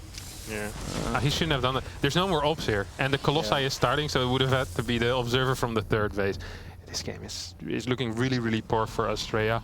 Yes, poor infrastructure, no upgrades. Worker count is looking bad as well. This stupid Raven is still alive, flying around. Like, I'd be tilted out of my mind at this point. We now have a Twilight Council on the way. The first Colossi will finally pop. There's 3 tanks and 6 Marauders already. I know. It just feels like, how do you ever fight this army? You know, you see Pros players fighting armies like this with Blink, maybe Charge finishing in the Colossus. He doesn't have any of those gateway upgrades. The one Colossus, I don't put enough belief in that. Spirit's been very cautious moving forward. He's going to stim in right now, force a bunch of force fields. Well, that's good anyway. Medivacs are here to heal up from the stims, so just going to keep on pressing forward, take it slow. Now he's going to have less force fields to defend with back at home. Once that Terran army gets across the map, Australia is not looking pretty. He's going to try and feign kind of, power by kind of pushing forward with his army and holding a forward position, but don't think it's going to fool Spirit, and he's just going to keep on looking for this fight. Yeah, very good movement though out of Australia. Those 3 force fields were good. Just getting to that ramp ASAP as well was good. And even now forcing another faraway siege up. And I believe that Spirit at this point needs to wait for Medevac 3 and 4 to either join up with this army or go for a big drop in the main base. And because the infrastructure for Australia is so lacking, I'd actually would prefer a drop into the main base here. Because how are you going to warp in any units of 3 gateways, buddy? Not possible. Yeah, his extra gateway is at least on the way up, not too far away from finishing. Charge is halfway done. He is fixing some of the problems he has had in this game, and basically problems he's been forced into. They're going to go for a little drop into the main base. It's going to lead with a Widow Mine, and then he's going to unload the Bio Forces as well. The Widow Mine is going to get the stack up of probes because he was responding to the Bio units. Here's a cool little 1-2 punch. The Auto Turret wanted to come in there to help as well, but it actually got blocked, so he'll get it now. The Raven might have dropped its last turret. It does die at least, but 8 more probes going down, and you can see Spirit is just kind of thinking, can I fight at the front here? Going to take another Widow Mine drop around the side, look to do something with that, while also maybe getting his main army even further forward. Yeah, I like this Ghost Academy, and he should start Viking production. Ideally, he should have started Viking production about half a minute ago already. I'm not too keen on continued Medevacs here, as Protoss, the only thing that Tosk really can do here is sit on 3 bases forever. You can't break that with just pure Bio. You're gonna need Viking, you're gonna need Ghost for that, as this mine is going to hit. +1 and Blinker on the way. Australia's still on 4 gas here. This is actual pain. How many workers died this game? It just feels like it's been an endless onslaught. 36. 12 mines have gone down. Yeah. I mean, that's what, like 4 probes per mine? I mean, that ain't fun. It's just going to be 3 if I do my math properly. Bio going to chase a Colossus down in the main base, and obviously just a little drop there that Australia doesn't have a proper response to. He can't even deal with this Widow Mine that's just sat here. There's an observer, but there's no units, and again, just falling apart a little bit. Another good connection for even more probe kills. Will jump forward for a Stalker, looking for that Colossus too. This Widow Mine's just gone off again. Super Battery at least in the main. That's going to force Spirit back for a moment as Australia is just taking a beat down on every front. Yeah, I think at this point, Spirit really should just get a Viking count out, get that enhanced shockwave, and then go for another push. I've seen Australia in this type of position before, by the way, and what he'd usually do was go into double robo, get disruptors out, stay on 3 base, and sometimes even eventually go into like a 6 gas, double Stargate, up to 4 to 6 carriers, then make a push with that. And I actually believe that to be the correct call here. I don't think trying to play Dark Shrine and taking a fort base at the same time, it's just going to allow Spirit to push into a fort base where you're way more open, where you need to defend a 3rd and a 4th base. Spirit can just attack in between your 3rd and 4th. He'll force you into one position, take out the other base, or take out your army if you go into a too aggressive position. It makes life very difficult. And Australia either needs to fight around chokes on the map, or he just needs to give up the fort base the moment that Spirit moves across. Yeah, no, he needs to be... He needs to be ready to do something, make some sort of a sacrifice, because Spirit just has so many options with the way that he's currently setting up. I mean, he's kind of hoping that Spirit just like, oh yeah, you know what, I like macro, I'm going to sit back and not do anything. I mean, that's a possibility, but Spirit is staying on the map, he's keeping an eye on the army. I think he has a good idea at least of what's going on. A little scary maybe it being 4 Colossi. Does that dissuade Spirit from moving forward until he gets a few more Vikings out? Yeah, I think his Viking count is a little bit low because he started that production slightly too late, I believe. But he still has a really powerful army. I believe he should be pushing this fort base. I really do believe he should be. All right, well, a couple of Zelds will run by, and that's the nice thing from Australia. Just little bits. I mean, he can't afford a lot to run by with. He's just not in a position to, but the couple of Zelds do pull an army back, and it does get a couple SCVs, so it's something that's keeping Spirit maybe from going for that push. He scans again, dropping a Fusion Core. Spirit thinking about the later game. He has loaded up a bunch of units into Medevacs. Is that just a mine drop, or is just a little drop there? So Nothing too crazy. Looks like Spirit's really happy just sitting back for that fusion core. He's going to push forward now. We'll see how far he actually gets across the map. He's giving his opponent a lot of time, though, with that fusion core. I think he wanted to wait for 2-2, but by the time his 2-2 finished, he already was at like 175 supply. So he only really gained 15 supply during that, and Australia gained like 40 supply. Oh my god, Spirit actually is going to get a bit of a base trade going, though, and that will be good. If you have double starport ready, you have superior upgrades and lips on the way already. Forward base is going to get taken out, and now that right side drop also is going to be fantastic. This was kind of lucky that Australia had no vision on the map whatsoever. Spirit will get a free base because this push hit too late. Yep. And push was not meant to be maybe as successful as it was at this time. But anyway, now we drop into this base down here. Just going to maybe force a battery overcharge. Nope, just going to lift up before then jump into the natural instead. Obviously, we're positioned to try and find something. Probe still long distancing from over here. It's a little bit of a mistake. You can see the Vikings trying to lurk forward for some damage for free on the Colossus as fire units will fight a couple of Stalkers. Target firing the Stalkers past the Zealots.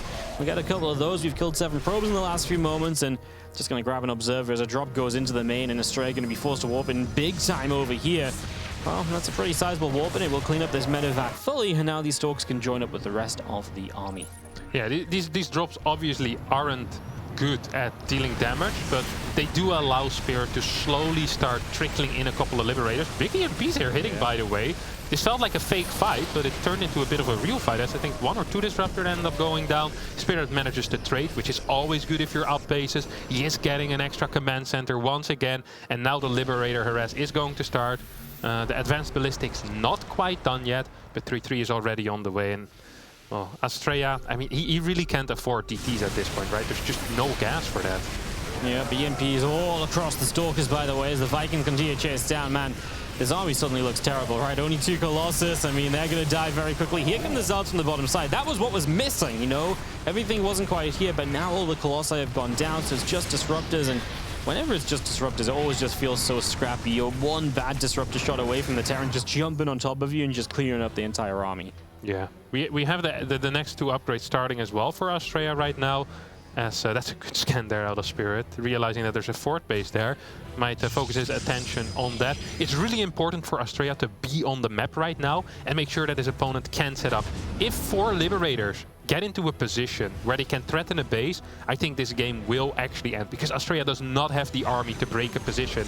Australia, however, does have an army that can stop Spirit from advancing into a position. So although he's down in supply, this is the correct call. This really is the correct call. And I would have loved for Spirit to actually go through with that quad drop that he was setting up. Those 4 medevacs, they need to start moving out on map. I actually do believe they're going towards the left side right now. And that's a big move, because he's defending here at his 3rd at the same time. Yeah, but as long as he holds on over here, the big drop can do so much. Triple medevac down the left-hand side. And an observer spots it, though. So Australia at least has some information, some time to set up if he is paying attention, because there's so much going on. He's pulling an army back. He's dealing with the Liberator. Into the main base we go. Seems like there are going to be Zealots and DTs here. We'll drop half on the high ground, a little bit on the low ground by mistake. Not all of the medevacs are continuing to drop, and we didn't scan for the DTs. The Ghost did nothing, and, well, this is a horrible drop in the end. Cleaned up by so little. Yeah, this was a queued up drop that really didn't get microed whatsoever, and I think it should have been able to clean that little warp in. It was 6 Zealots, 2 DTs. If you have 3 filled medevacs and there's 2 EMPs ready as well, that should be no problem. Liberator's going to continue dealing damage. Where's the rest of the army, Spirit? It's just not here at all. Coming in from the upper right-hand side a little bit late. Libs are going to start getting out of there, maybe reposition with the army this time. And, you know, by now we have to just back away from the Disruptor shots. Yeah, last couple of moments not as pretty from Spirit. He's making a couple of mistakes and kind of unforced errors as well, because he's the one mostly in control of the game up until now. That might be changing soon. Yeah, however, he did manage to get on the map, so he's not in that pinned down position anymore. And like I mentioned before, if you get in the position with 4 to 6 Liberators, you have some EMPs in there, +2 ship weapons, you can freaking one-shot Stalkers here, Wardy. It's going to be extremely painful to engage into. And if you don't have a DT squad on the map right now, which, let's be real, Australia has no DTs whatsoever, he can't really do any counter damage. He's trying with half of his army, but I don't really think he can. If Spirit doesn't make any big micro mistakes here, this army on the bottom side here should be able to trade very properly against whatever Australia sends for him. Yeah, the Liberators just trade so well in this scenario when it's only Stalkers to deal with them. More and more Libs pouring out, and of course Spirit has a good amount of units at home, so we're not really seeing anything happen with Australia trying to get aggressive. None of that's really kind of, you know, coming to fruition as we do move down the bottom side. We're going to aim for this Nexus. Going to jump on that straight away, and EMP goes down. That Nexus dropping, and it's gone. So that's completely denied. And well, Stalker's going to blink in after the lib, but a couple of them get away to the corner anyway. So maintain some of these units. And I'm just going to clean up to take ACC top left-hand side as well. Spirit putting the pressure on, dealing some damage, continuing to kill off probes. It really has just been a continued probe massacre all game long. And now just more and more libs popping out here. Spirit getting his numbers up and continuing to just settle down in great position. I think Spirit actually needs to start reinforcing this position or move across the map with his main army right now. This is going to get cleaned up soon here. There's only 2 Liberators left, 2 Medevacs with a kind of bruised army. If 2 armies get to join up and not completely at home, I think Spirit's still in a fantastic position, but this is a chance for Australia here. Yep, absolutely. This Bioforce does escape way up to the top right, joins up with everything else once again. A new nuke is in production. The Zealots and DTs come back around the left, and Spirit is just going to look back at home. And Australia starts up even more upgrades. Spirit needs to really keep going, though. Every single time he has Australia by the throat and then just kind of drops him. It's like, oh, you can have another life here, buddy. Take his green mushroom, man. I'm not quite sure why he's doing it. He should be pushing right now. He never should have given up map control. There's no DTs on the map. The Zealots, honestly, go for the kill here. Go for the kill. Send some Liberators back home towards your fort base. Give up this space. I really do believe that... Oh, he jumps on all the disruptors. That's a big start of this fight. Go for the kill. Okay, then. He jumps on so much of that. I mean, all the Zealots are across the map. You can see Australia gather them together. Wants to get a recall up, but now it's going to be what? Pure Zealot Stalk with no disruptors. So Spirit's going to continue forward. He's going to have some Liberator support here soon. As another nuke lines up, we're going to end up taking this base down. So base for a base, and the Zealots, I mean, they all clumped up to come home on a recall, but I guess he didn't have it. So a little awkward is, there's a huge nuke going to land, and the probes are all there. Massive connection. What is it with the nukes today? The multitasking of Spirit has been fantastic. Liberator at the 5th base, nuke at the 4th, 3rd base falling at the same time as well. A lot of Zealots are moving in right now. I think this should maybe even be a pickup here. Yes, there goes Spirit. Liberator still alive. Can stay siege probably and just drop behind them. Fantastic play out of Spirit. We have been a little bit critical at times of his decision making, but his control and his multitasking in this series and in this game specifically have been phenomenal. Yeah, this Ghost, by the way, wasn't happy with the 30 kills he already had off the nuke, so he'll get a few more before he gets taken down. He fought until the very end, and Spirit with a 60 supply lead. Australia doesn't have the economy to bounce back from this. It's this army or die trying, but if you're left all in on a group of Zealots, it's not usually very good for you. Yeah, you know, Wardy, at this point I wouldn't mind if Spirit goes back home for a little bit and gives Australia some time. Yeah, you can give him a couple of minutes to try and rebuild 1 Nexus at a time here. Yeah, Spirit just moving across the map. EMPs are there. GG gets called as Spirit wins this series and puts himself in the qualifying match. Wow. He has had some good runs in Katowice before that. Yeah, he beat Stats, obviously, is one to remember, but he's never quite gone all the way to the group stage, if I'm not mistaken. And 1 match away and playing the way he is playing gives me a lot of hope, gives me a lot of belief that he can make it happen. He has been looking really, really good today across 2 different matchups. Some long games here against Australia, and puts himself in great position to perhaps move on through into the group stages. Yeah, absolutely phenomenal play. I'm a huge fan of how he played here. His build order choices were great, even though it didn't really work out in that last game. Let's not forget about that. The build order-wise, it didn't look that great for Spirit, but his execution is so good. He really just won with multitasking. These mines, continuously shooting down probes, targeting down observers with auto turrets. He did everything correct that game, and it showed in the end. It did get a little bit closer. The decision-making sometimes not entirely perfect, Wardy, but does it really matter if you're this freaking fast? No, I mean, sometimes you make those mistakes, but if you can capitalize on the chaos and everything, sometimes that is just the way to play it. Spirit 2-1 goes to that best of 5 later, by the way. I know we've been doing a lot of best of 3 so far today, but obviously later on we're going to have some best of 5 action. That's going to be very fun. And how do you think Spirit fares in a best of 5? I think he's fantastic. His preparation tends to be quite good. He has absolutely an infinite amount of builds as well. Yeah, I think he's going to do great. All right, well, let's go back over to the desk and see what they have to say after this epic TVP. Thank you, gents. Well justified as well here. And now we know our first 2 qualifying matches. We will have Nice going up against Spirit and Bjorn going up against Thermal in the upper bracket here. So some Terran guaranteed, and then Nice against Spirit over in that position as well. Joining me here at the desk, Fear Dragon, De Muslim, as well as Pig. Let's just briefly talk about what we saw here. Once again, I think it's a big move for Spirit here, Fear Dragon, to be able to get himself to a qualifying match in the upper bracket, no less. Super stellar performance. He really has been showcasing some great play. We've been able to see 2 of his games today already on the main stage. And I mean, he's a Polish player in his home turf. He's killing it right now. He did a great job. Yeah, very impressive. Ben, you look at that series, what do you make of it? I think Spirit just came out swinging, right? Like his multitasking throughout the whole day. He's shown that he can go every direction possible, especially when it comes to the late game. Very good at defending, very good at the multitasking. Harsum said it at some point, he's playing incredibly fast, and he wasn't missing any of the check marks or anything. It was all very, very in your face all the time. The macro behind was working as well. Just very well played by him. But also, you got to say that Estrella was very tenacious, because Pig kept turning around. He's like, I thought Estrella was dead, but then he was like coming back and stuff, so it was really cool. Yeah. Well, we've got some recaps to actually run through here. There's a lot of information as that series was going on. Pig, you had Ryun versus Bjorn, correct? That's right. Yeah, it was a pretty good back and forth TVT.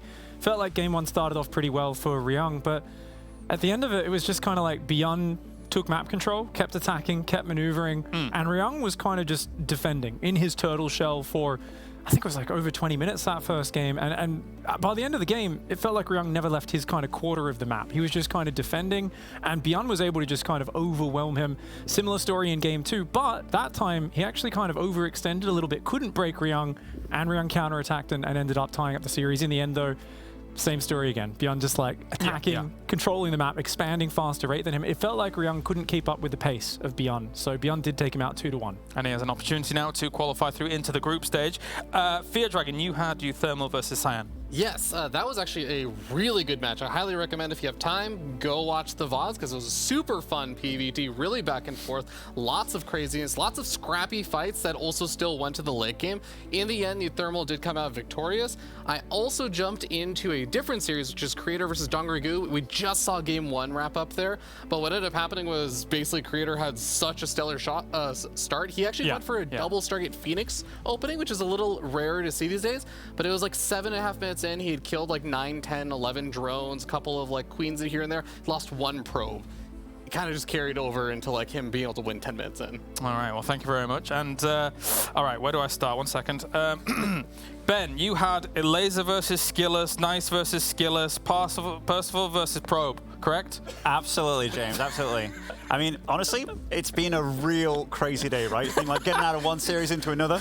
But I'm like, hearing this top 4, I got to admit, it's not exactly the top 4 players that I was expecting, you know? Yeah. Like, I think the fact that Spirits made it isn't a super surprise, but the fact that Dom Ragu was in that bracket was like, probably expected him going up against Nice and stuff, Thermal against Bjorn. I mean, really cool for Thermal as well. He was last-minute replacement, literally, and now he's in the qualifying match to get into the groups.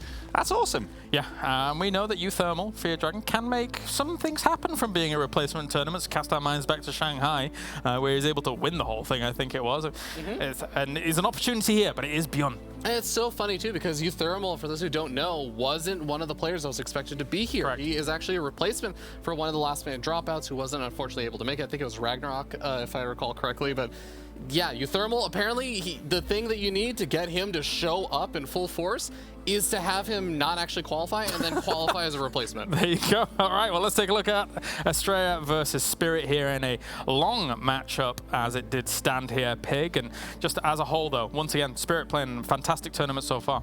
Yeah, I think he's definitely given a lot of nightmares for Estrella about those Widow Mines. Oh my gosh, they were just coming in from every angle. The nuke harass as well. I love that nuke harass. It's the most stressful thing in the world. You know, there's a lot of things pros get a lot of practice against, thousands of reps. You never get enough repetitions practicing against nukes. They are the most annoying thing to handle. Great play. Ben, your thoughts? I just really loved it. Even the transitioning to BCs and stuff, even though that Blackburn game didn't quite work out for him, I like the idea. He made the games as hard as possible for Estrella right from the get-go. And also the fact that he mixed up his builds as much as he did. I just really like Spirit's play.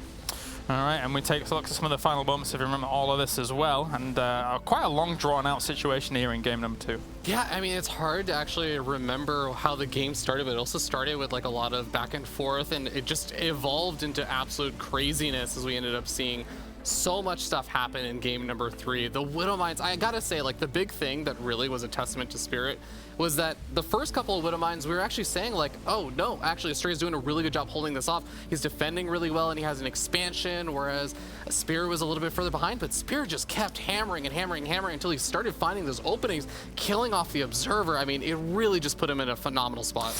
All right, well, thank you very much, gentlemen. That is the end of that series as a whole. Astraea, of course, a very, very strong will to survive, but will be now falling down into that lower bracket as things do continue on. I believe we are ready for an interview once again, so let's hear from Spirit again as he moves through into a qualifying match. Astraea might have a will to live, but does he have the spirit? Spirit, you have the spirit. That's what I'm going with. I do. Thank you. Congratulations again, getting a familiar face here on the interview couch. So I kind of want to set the story here. So going into this match, you were very confident, right? But you actually had an even score against Astraea. So now that the match is done and over, do you think that you were rightly confident, or was that game a lot more interesting than you were expecting? I think I expected to win, but he played better than I thought. So yeah, that was a close series. I was a little bit nervous in game 3 because after game 2 I didn't know how I lost. Like the game should be a win for me, so I was a bit surprised. Yeah, I think Astraea played really decent series. Actually, that game 2 with the battlecruisers, right? Was that when you thought you were like you've won the game? Was when you got to battlecruisers? Yeah, like usually when I get like 12 PCs out of command centers, then I feel like it's almost impossible to lose for me. But somehow, I'm not exactly sure how I did lost, but. Yeah, I mean, I'm not sure I could explain further. I usually agree. BC's late game pretty darn good. Actually, that game started off really well for you too, though, right? You had the Marines kind of rush in, bait out a force field. Did you have a lot of, I guess, preparation against Astraea as far as his builds go? Is that why you felt very confident against him, and then he just mechanically played better than you expected? Or his builds also very new and interesting? Usually I am confident against him because he never plays something cheesy, or he just play straightforward games. So it's kind of like my previous opponent, DRG. They just play exactly what I really like to. So yeah. And the last game, you opened up with a bunch of Widow Mine drops, really did a number on his economy and his mentality. Did you expect it to do so well? Because actually the first drop didn't seem like it was quite going to plan, but the further harassment was fantastic. Yeah, after game 1, he lost a lot to the 2 Widow Mine drops, so I just was thinking that this build could do really well against him, because he wasn't on point with the defense. That's why I picked that build order. And yeah, I knew that it will work. And then in game 3, when exactly did you start feeling kind of nervous, like, oh no, is it happening again? Yeah, that's why I played a little bit slow later. Then when I think I could just go a click and end the game. Yeah, I mean, I think that was the fear in the back of your mind, makes sense, but you're able to pull through, win the best of. Now you're facing Nice in a best of 5 qualifying match. What do you think about that? Well, he's opposite of Astraea, so yeah, I don't know. Hard to say. I dislike to play with such opponents. I think they're hard for me. Do you generally feel good against Protoss, or is it very player dependent? Yeah, it's very player dependent. Well, it's going to be an interesting one. I don't know if you have too much history facing Nice, so we're going to see some, I guess, explosive fireworks, right? Any BCs again? No. No? I don't think we'll play longer than 10 minutes. Okay, that actually is probably correct, but we'll see what happens. It's a best of 5, guys, for the qualifying match of Nice versus Spirit. But first, we have some other matches to get into, so stick around, and when we come back, it's more IEM Katowice.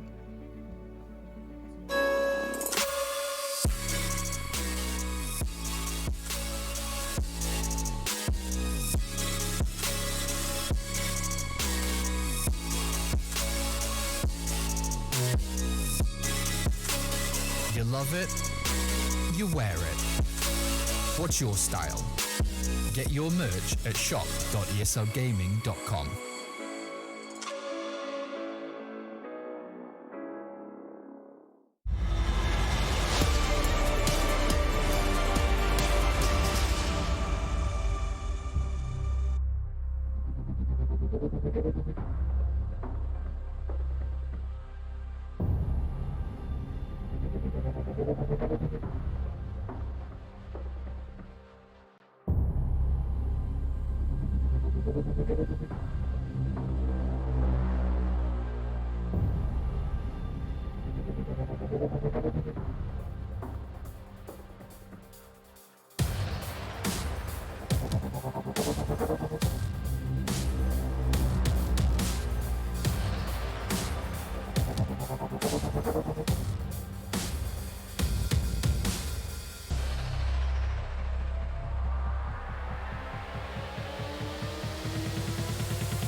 Welcome back, ladies and gentlemen, here to the Intel Extreme Masters Katowice. We already have one pole in a good position, one might say pole position, to be able to qualify potentially through in that upper bracket. Now we move on to another Polish player, as Laser is going to be going up against Hero down in the lower. Joining me, I have Piggly Wiggly with his lovely shirt. I have Wardy with his lovely purple shirt. And I have Fear Dragon with Patagonia. He's got a hike after this. Yeah?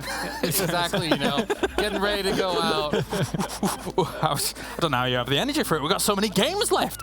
Anyway, a big thank you to Shopify for joining us here at the Intel Extreme Masters Katowice for the World Championship and the EPT in general. They have been an absolutely fabulous addition to everything that is StarCraft 2. But moving swiftly on to what is upcoming here. We've already got plenty of games that are going on here on the stream right now, but let's take a look at the bracket and get you up to speed with what's going on so far here as well, because we now know our two upper bracket qualifying matches. It will be Bjorn versus you Thermal, best of 5, and Nice versus Spirit in a best of 5. And Wardy, I think you may end up echoing a lot of people's sentiments here. This isn't the matches I was really expecting. No, I expected Bjorn to be up there. It took a bit of a fight to get there, right? Lost a map to Ryung.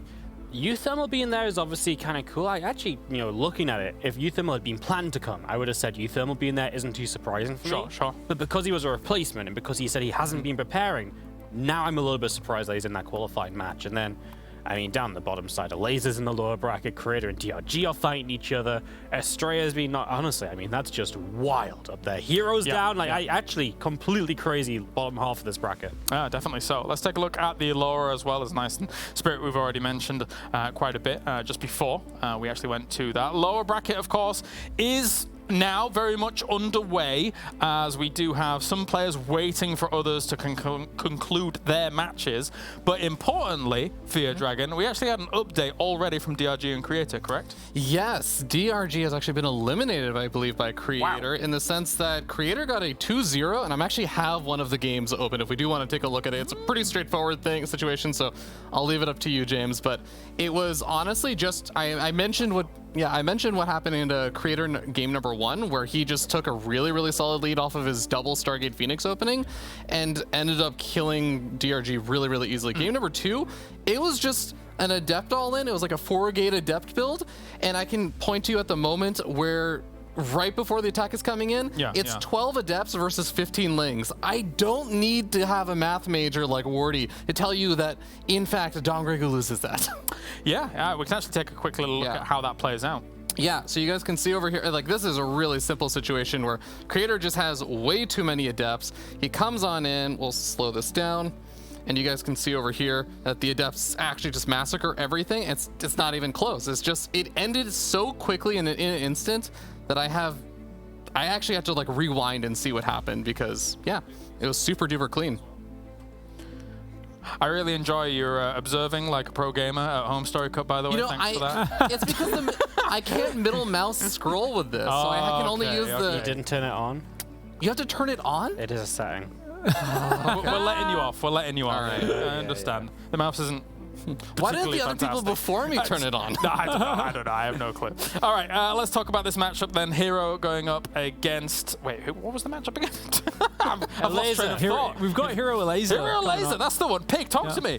It's going to be exciting. I mean, I'm kind of like, oh my god, we've got some cool matches down here I know, that are looking like they're about to finish. But let's talk about that, because they were Hero was one of my big picks as a dark horse for the entire tournament to get up to the top 4. It's gone well. Yeah, what can I say? Oh, jeez, man. I mean, it's been a rough start for him, but it's never too late for Hero to recover, mate.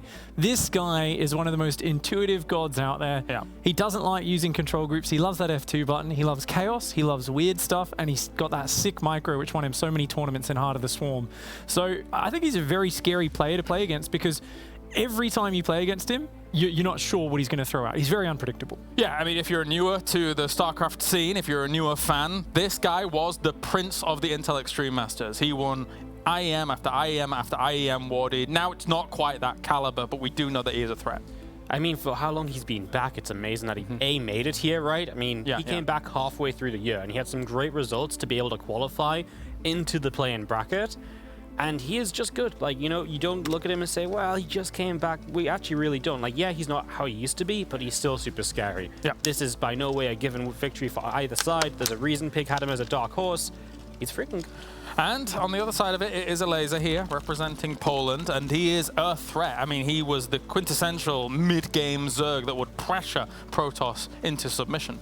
Yeah, I mean, Laser's had an interesting year in the sense that I feel like if you look back a couple of years, Laser was that name that he was making these deep runs, surprising a lot of people, and like you said, he was the quintessential Zerg. It was just below like a Cyril or something. I feel like Lambo has kind of taken his place in more recent times, and Laser is still capable of making these really great runs into tournaments. He's still absolutely a threat, but I think this is going to be a great opportunity for him to actually try and prove that, especially, again, a little bit of home territory. Pig? Yeah, it's going to be interesting to see, because Laser, I mean, he was walking queens before it was cool. Before the Void Ray meta, like years ago, he was doing queen roach pushes, right?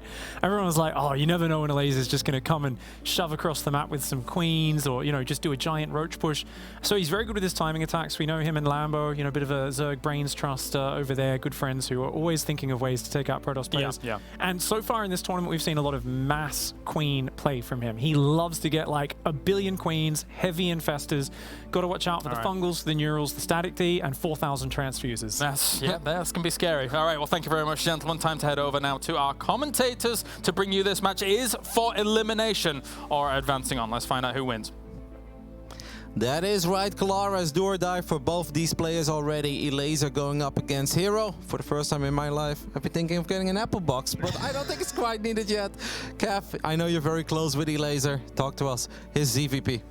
Well, it's a little bit weird. I think Pig already mentioned it, but back in the day, he was a very all-in player, right? He used to basically either Roach all-in or Queen all-in all the time. And the past few months, it feels like he's been playing a lot of late game, but in a very peculiar style as well.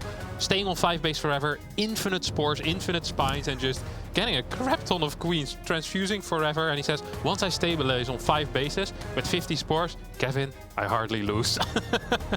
I've seen some of it, and that's kind of how I see Elaser at the moment as well. A man of two extremes. A man that clearly can be aggressive. He can queen walk. He did the Nidus for a little while. We called it the Warsaw Tunnel or the Warsaw Metro, whatever it was. We know that Elaser often does his best work when he is aggressive. But then over the last few months, he has shown us that he's completely okay with doing the complete opposite as well, where he just doesn't do a damn thing for 7 or 8 minutes and just gets it ready into the late game. Anyways, let's go ahead and introduce this man in the bottom left side. He had a great run at the Intel Extreme Masters Katowice a couple of years ago. Now he finds himself in lower bracket round 1. Representing Dragon Phoenix Gaming, this is Hero.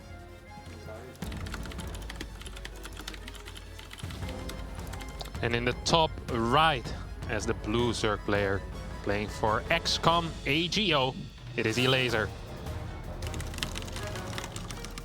Elaser has even been a little bit memey about this matchup in a couple of best of 3s and best of 5s that I've seen him play against the likes of Goblin and Max Pax, where he is aggressive and he perhaps knew that it was not necessarily the right time to be aggressive, but just because he didn't want to play those 30+ minute games, and he's like, ha, you almost tricked me into playing the late game, buddy, but next time, you know, right before he leaves, instead of just saying a GG. But these are obviously the moments where you don't care how long it takes. This is the Intel Extreme Masters Katowice. This is everything that you've been working for throughout the entire year.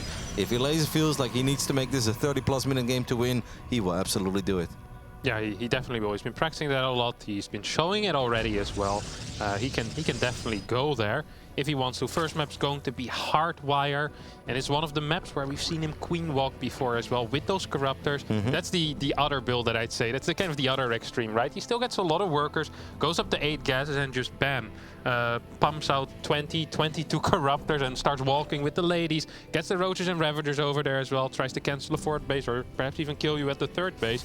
These are some real possibilities here. However, I think when we're thinking of Hero, I don't really think Hero even wants to go to the late game. Hero is thinking of the first 7-8 minutes as really his prime age in a game, I think. And if Elaser truly believes that he's going to get into a late game, I think he is mistaken, because Hero plays a fake type of standard where it looks kind of normal and then bang, 25 Adepts show up, or boom, 16 more Phoenixes that he's been hiding. Yeah, he's had a couple of crazy games, actually on Hardwire, right, where he just stayed on Adept Phoenix forever. And we're like, this can't ever work, mate. And he's like, oh, actually it can, because I can just get a ridiculous amount of Phoenixes. And obviously made my Phoenix heart beat a little faster.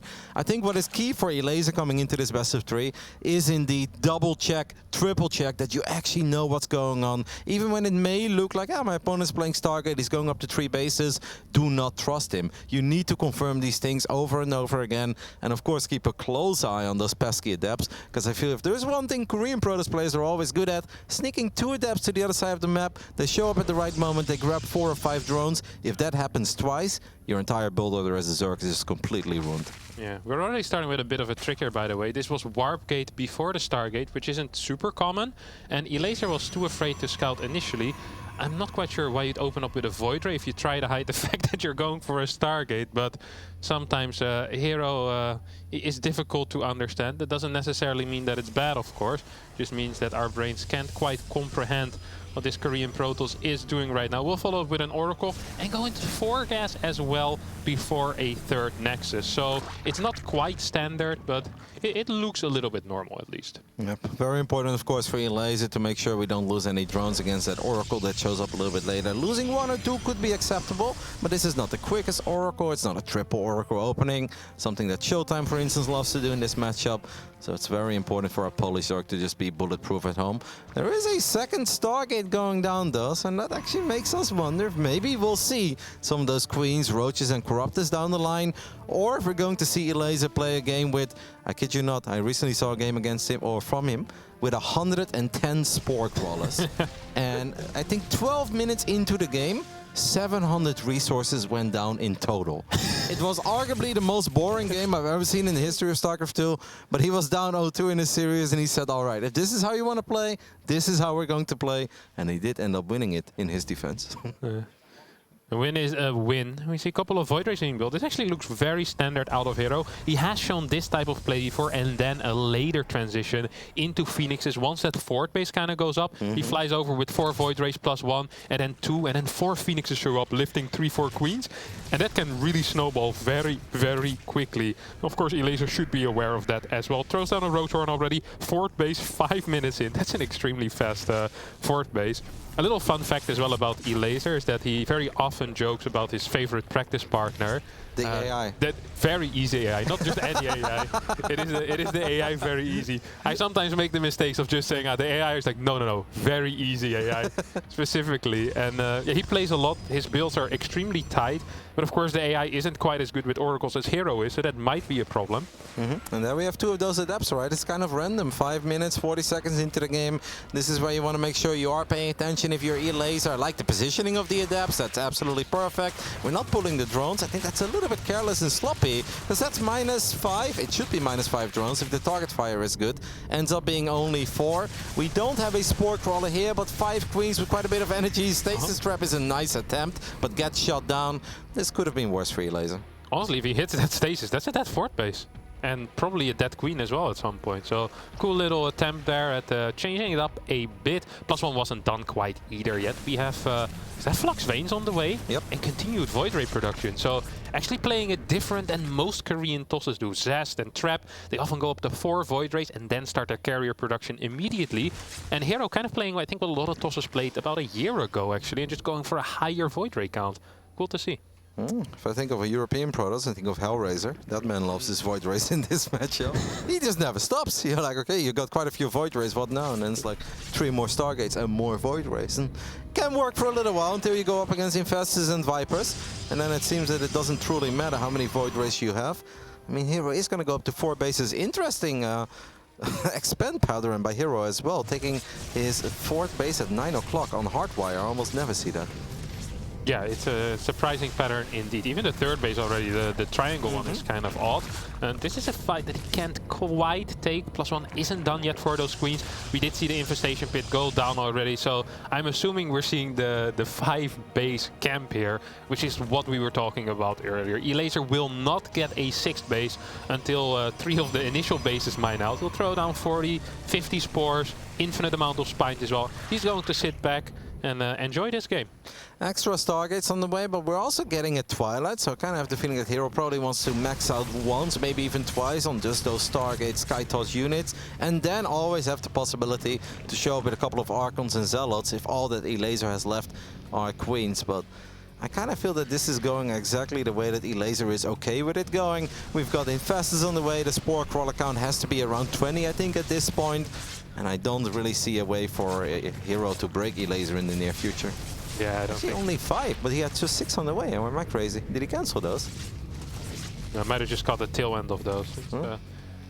10 Infestors as well coming out. I mean, 96 workers, so the eco is very healthy for Elazer, who will slowly but surely start crawling towards that 5th base. Actually, misreading this now, I feel like almost a little bit, because we're getting so many spines, but it's a little bit too early for the spines, because at this point it's still a lot more, I think, about the carriers and the Void Rays. We do see the 5 extra gateways on the way, so maybe it's fine. Another fungal from downtown, the high ground. The second one is actually very lovely, connects with the majority of these Void Rays, and Hero is going to bleed out a couple of these relatively expensive Stargate units. Yeah. Yeah, I don't really mind the spines too much. I mean, you have Queen Infestor for a majority of the air units, right? If there's no ground that can truly threaten the Queens, Queens are going to perform well against any air unit, no matter how expensive they are.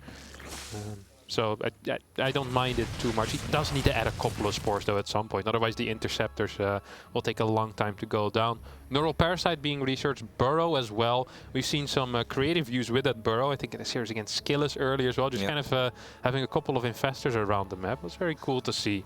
Yeah, both these players had a best of 3 that was not displayed on the main stage, but we did talk about it a little bit. Elazer got himself in a really good spot, I think, in Game 3 against Skillis. Just eventually had way too many anti-Stargate units, and then actually rolled over against the Archons, the Immortals, the Disruptors, and the Storms.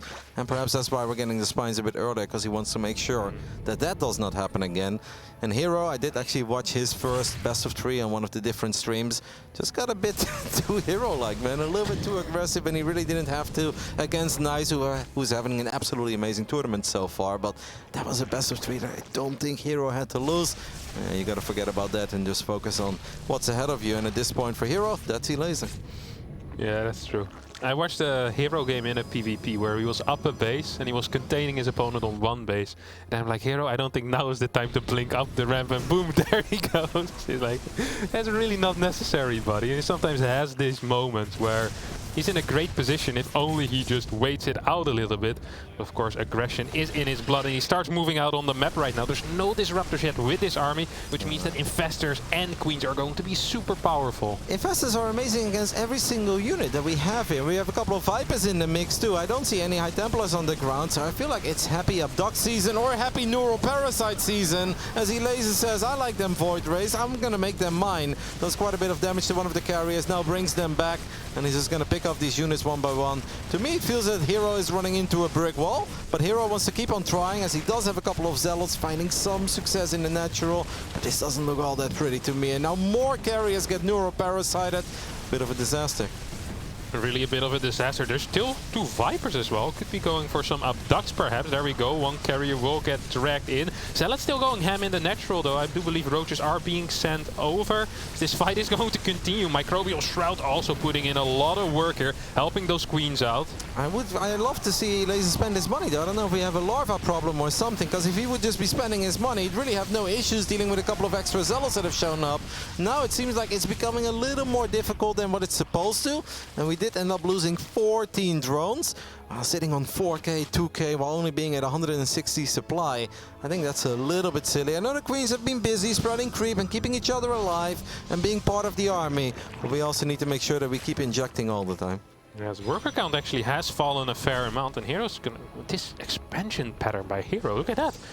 He's gonna be kissing with Elazer's expansion soon. This is close. This is, if he gets batteries and cannons up here though... May as well get Tempest. Yeah, he really could. Infestor count pretty much got destroyed though, and does need to rebuild a lot of those. That's very gas intensive. He's got 14 though. Yeah, rebuild them quick. Oh, okay, yeah, you already did that. Yeah, you already did. I would not make a mistake like that, Kev.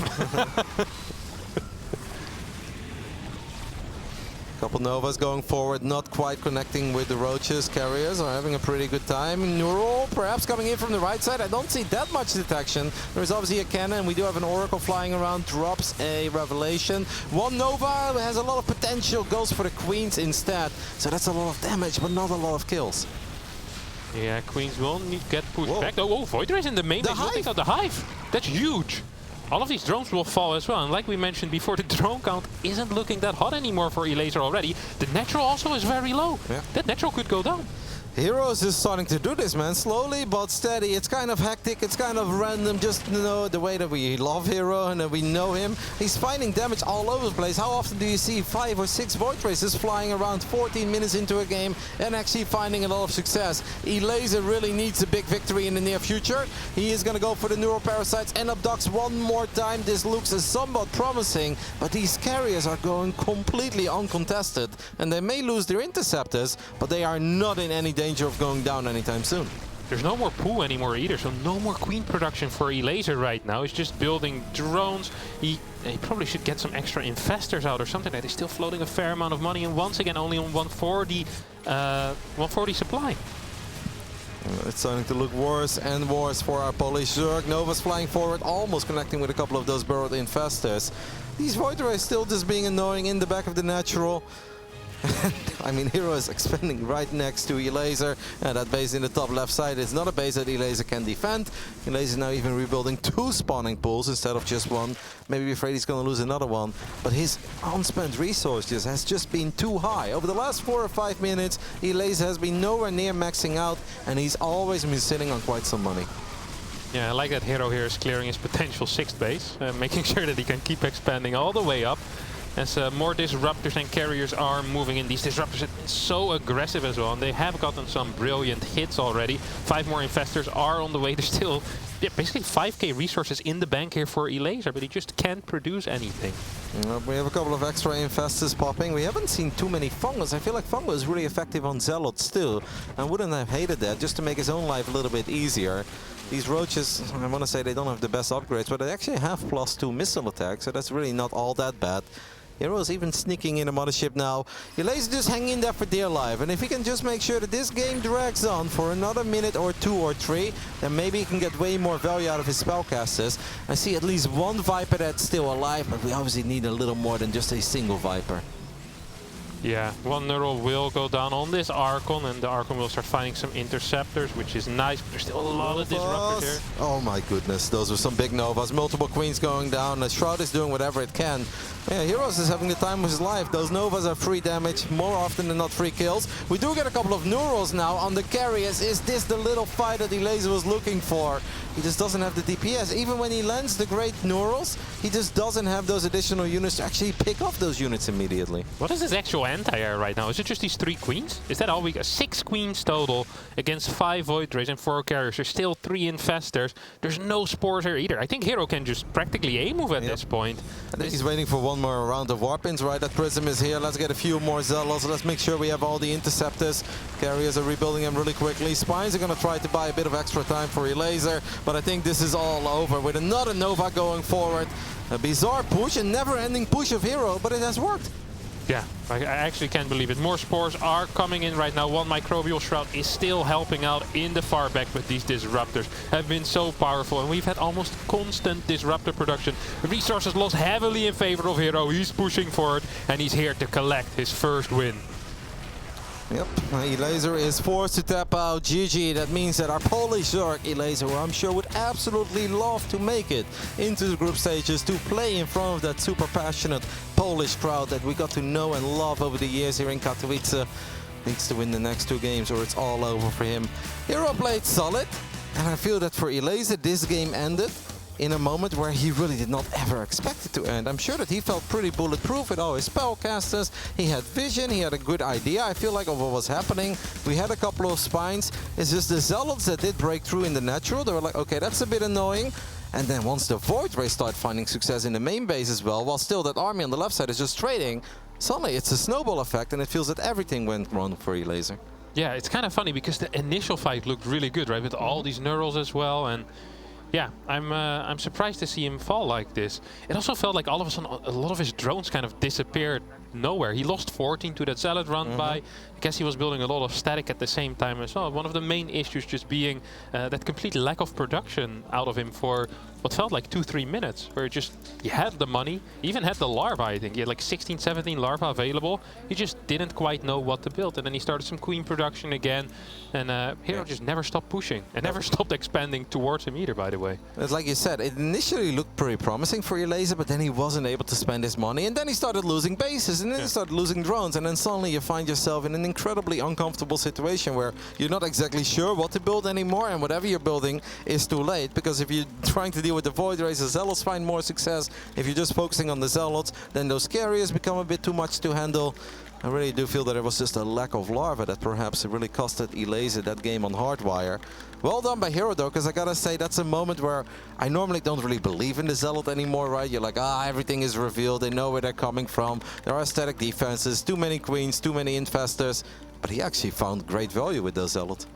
Yeah, and it's also that in this case there was roaches. Roaches were out already, so it's not like it was pure queen, infestor, viper, couple of corruptors, because then the Zealots sometimes make some sense, right? If they connect with the spines, you don't get the fungals on, it can be very different. But there were roaches, and they perhaps just weren't in the correct positions here for Elaser to deal with this push out of Hero.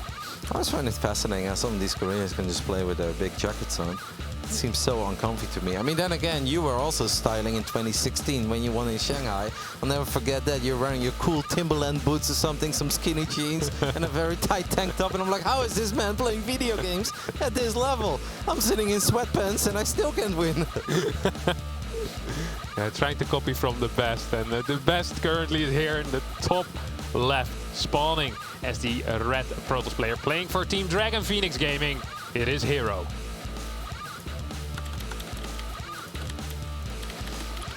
Bottom right side of Curious Minds, we're looking at the main base of the man that's down 0-1. He needs to win the next 2 games in a row, or his IEM Katowice 2022 dream ends already. This is Ego Esports Elaser.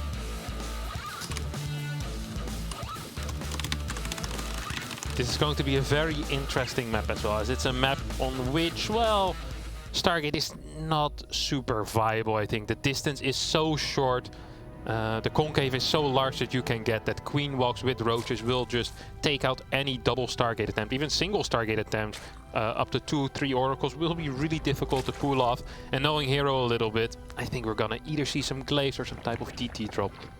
Could it be just one Stargate and a fake Stargate unit, like a single Void Ray to be safe, and then we go into Glaives? Yeah, it's also a possibility. I do believe that Hero is kind of fond of those type of builds as well. Did go for that hedge block, of course. I think Hero did that before it was cool even. Back in the day already, before the other tosses figured out that blocking the opponent's natural might be a good idea. Hero was doing that already. Back then with that 13 pylon, quick scout. And I'm just gonna go into that fast nexus. I do think it's interesting you're saying like this map is obviously kind of short, and some of these Queen Roach attacks, they hit like a truck, and that's why you don't see too many Protoss players go double Stargate. But I've seen MaxPax and Zest actually do it still quite often on this map, and actually hold most of the attacks as well. Especially I feel MaxPax is incredibly good with his Void Rays against any Queen Roach aggression. So what's the difference there?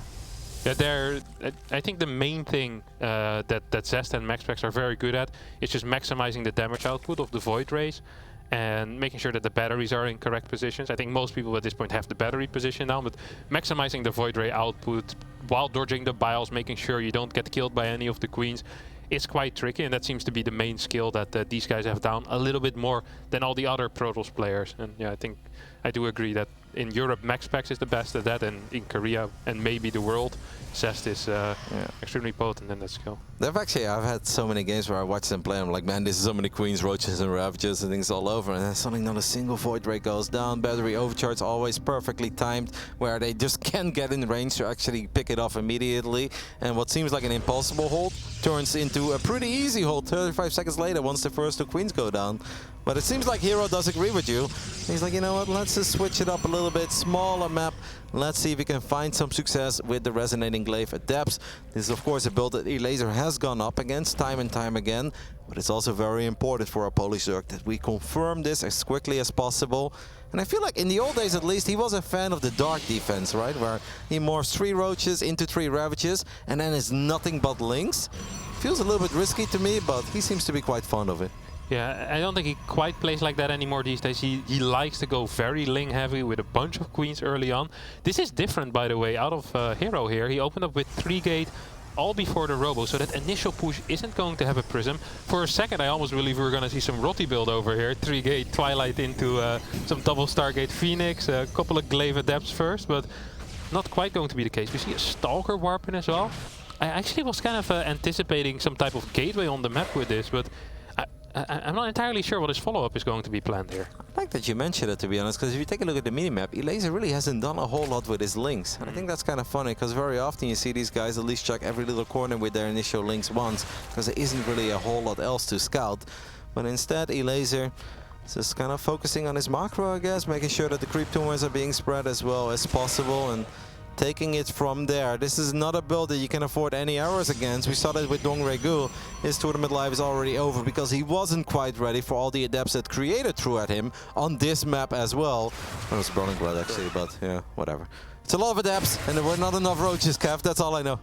Yeah, the follow-up is going to be 3 more gateways, so it will be a 6-gate glaive attack. There might be a fake fort base with this. The initial push should not be capable of dealing any damage whatsoever, and at that point the Roaches should be out. However, glaive adepts can really snowball. If you're out of position once, especially with a high link count, things can get dicey.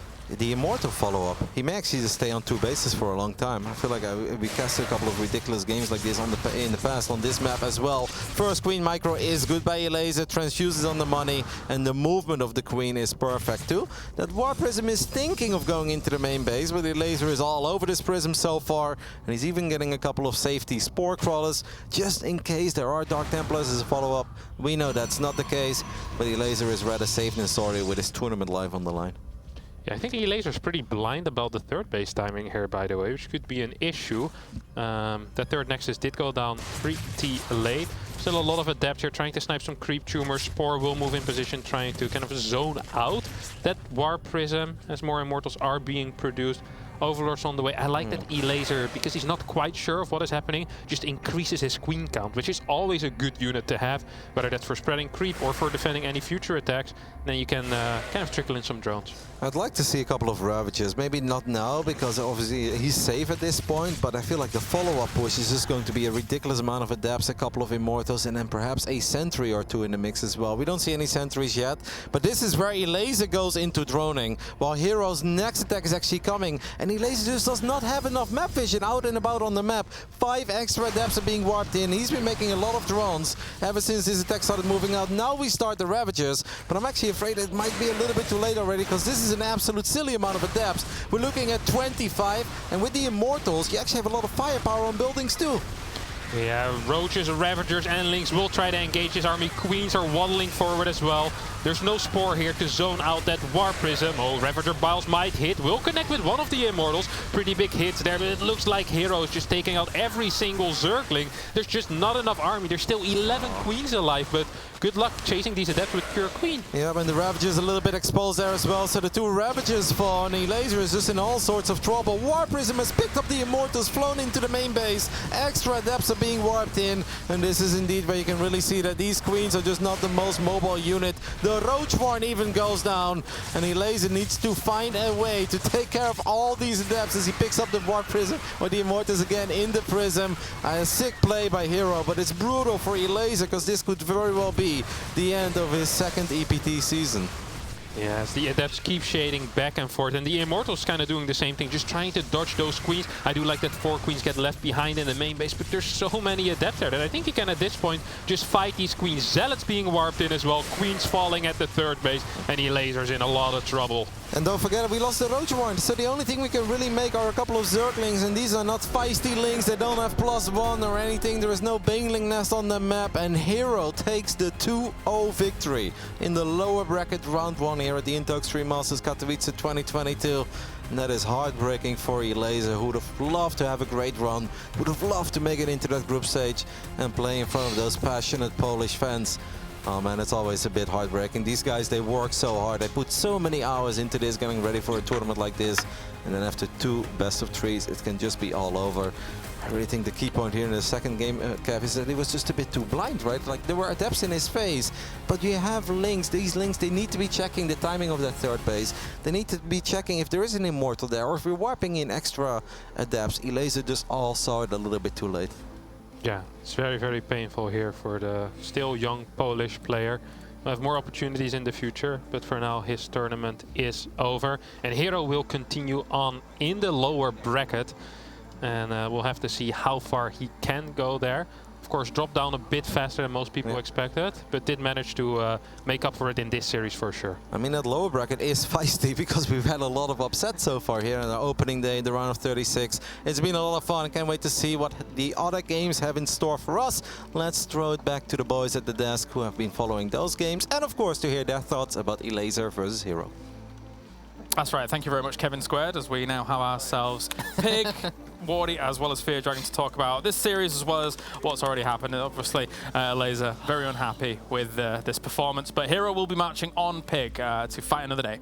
Yeah, I mean, it's devastating to see, but I always enjoy when these players just kind of let their emotions hang out and show it. Obviously, for Elazer, this has been the tournament he's had his eyes set on for so long, and he's always putting in his best effort. It's heartbreaking to see him go out there, but Hero's just, he's a beast. I mean, there's a reason why we've expected him to go out of this bracket, and he showed it there. It's unique, non-stop waves of aggression, And when he has the tempo, like in that first game, it's like Void Razor here, Void Razor there, Adepts are flying in from all directions. It's so hard to deal with. Yeah, definitely so. Let's get some updates from what else has been going on here in the bracket. Let's start with Fear Dragon. You had DRG versus Creator? We wrapped that up right before we went to that series, and I've basically been waiting for the results of these other games that Wardy was watching. Okay, Wardy, what were you on? I was on Probe versus Percival, and I joined the desk when Probe was already up a game, and he was winning game number 2, and it was about 8 minutes in, it looked over. Yeah. 15 minutes later, he finally took the victory. So Percival hung on in there. He was down like a third of the working count, just refused to die. At one point, I thought he had it. I actually really thought he was counterattacking, and he was just winning the game. He just didn't quite have enough. Probe, obviously, with that much economy bonus, was just able to take enough of a fight to stay alive, and so Probe does take it 2-0. Damn. Really cool showing from Probe, and unfortunately, Percival not quite showing up today. That means that Probe is obviously through for another round in the bracket. There you go. Thank you very much, Wardy. And Pig, you had Haas versus Kelazar. Yeah, currently waiting for game 3 of that series. Haas, this new creative strategy, right? What he does is he makes 4,000 zealots, and then he throws them at Kelazar, and Kelazar gets overrun. That's kind of how game 1 went. He kept retreating to the high ground, getting behind his wall off, and then another wave would come. And anytime those SCVs went back down to the third base, he'd get overrun.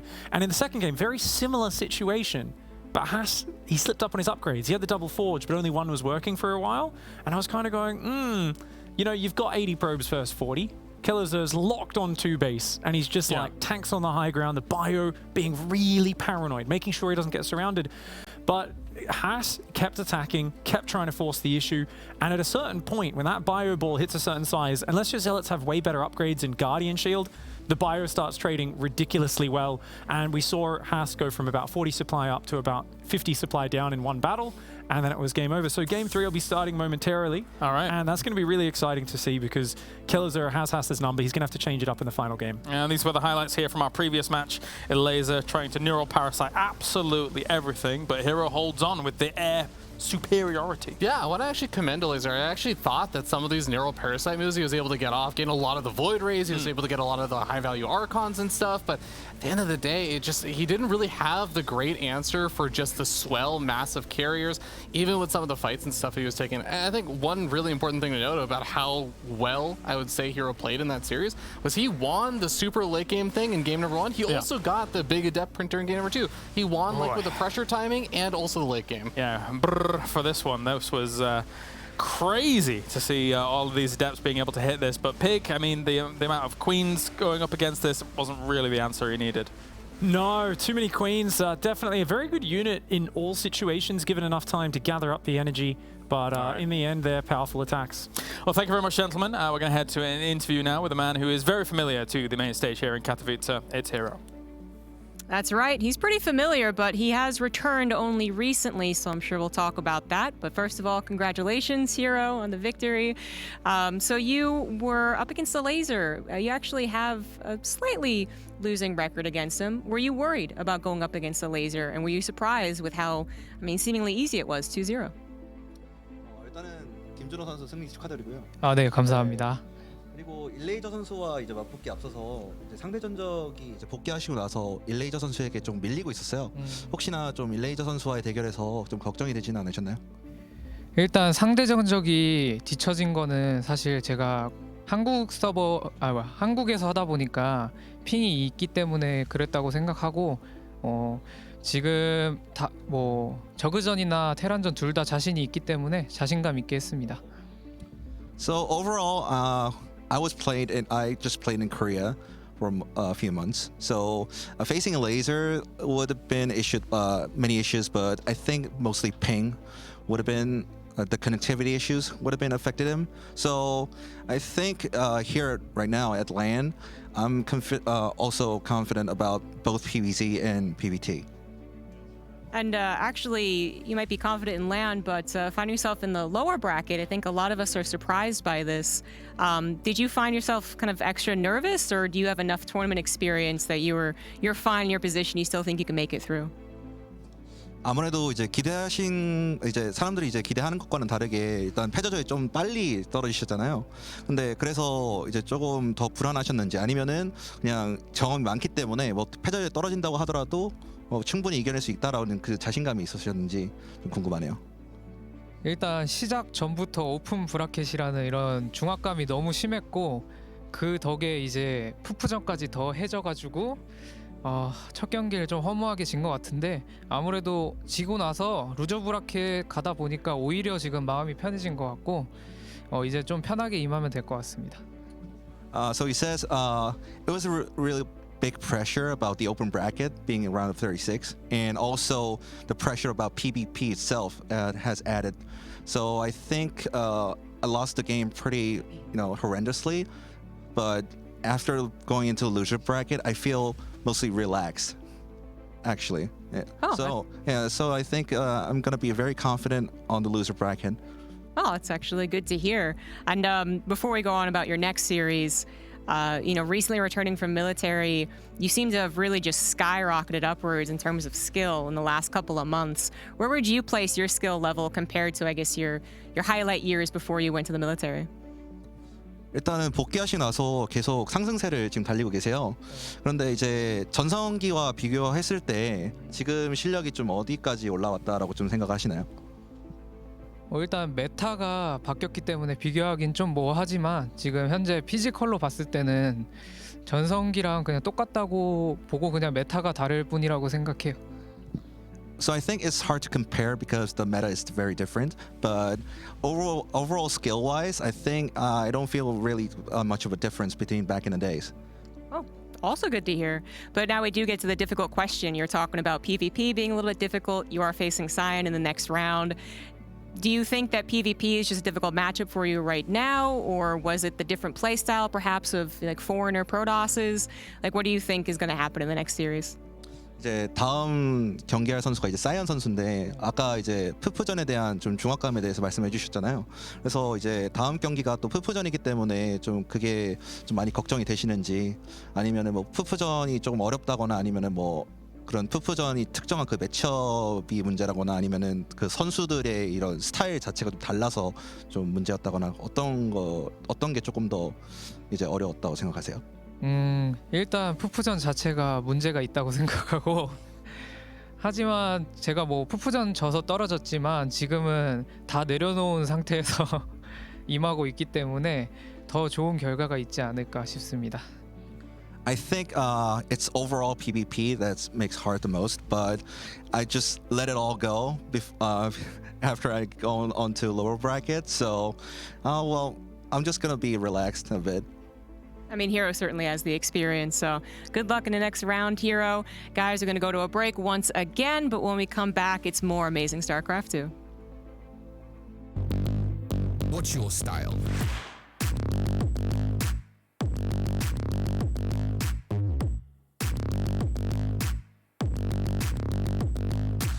Get your merch at shop.esogaming.com.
Hello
there, ladies and gentlemen, Intel Extreme Masters. We are in the midst of Kelazur versus Haas to find out who goes into our next match. Rotterdam.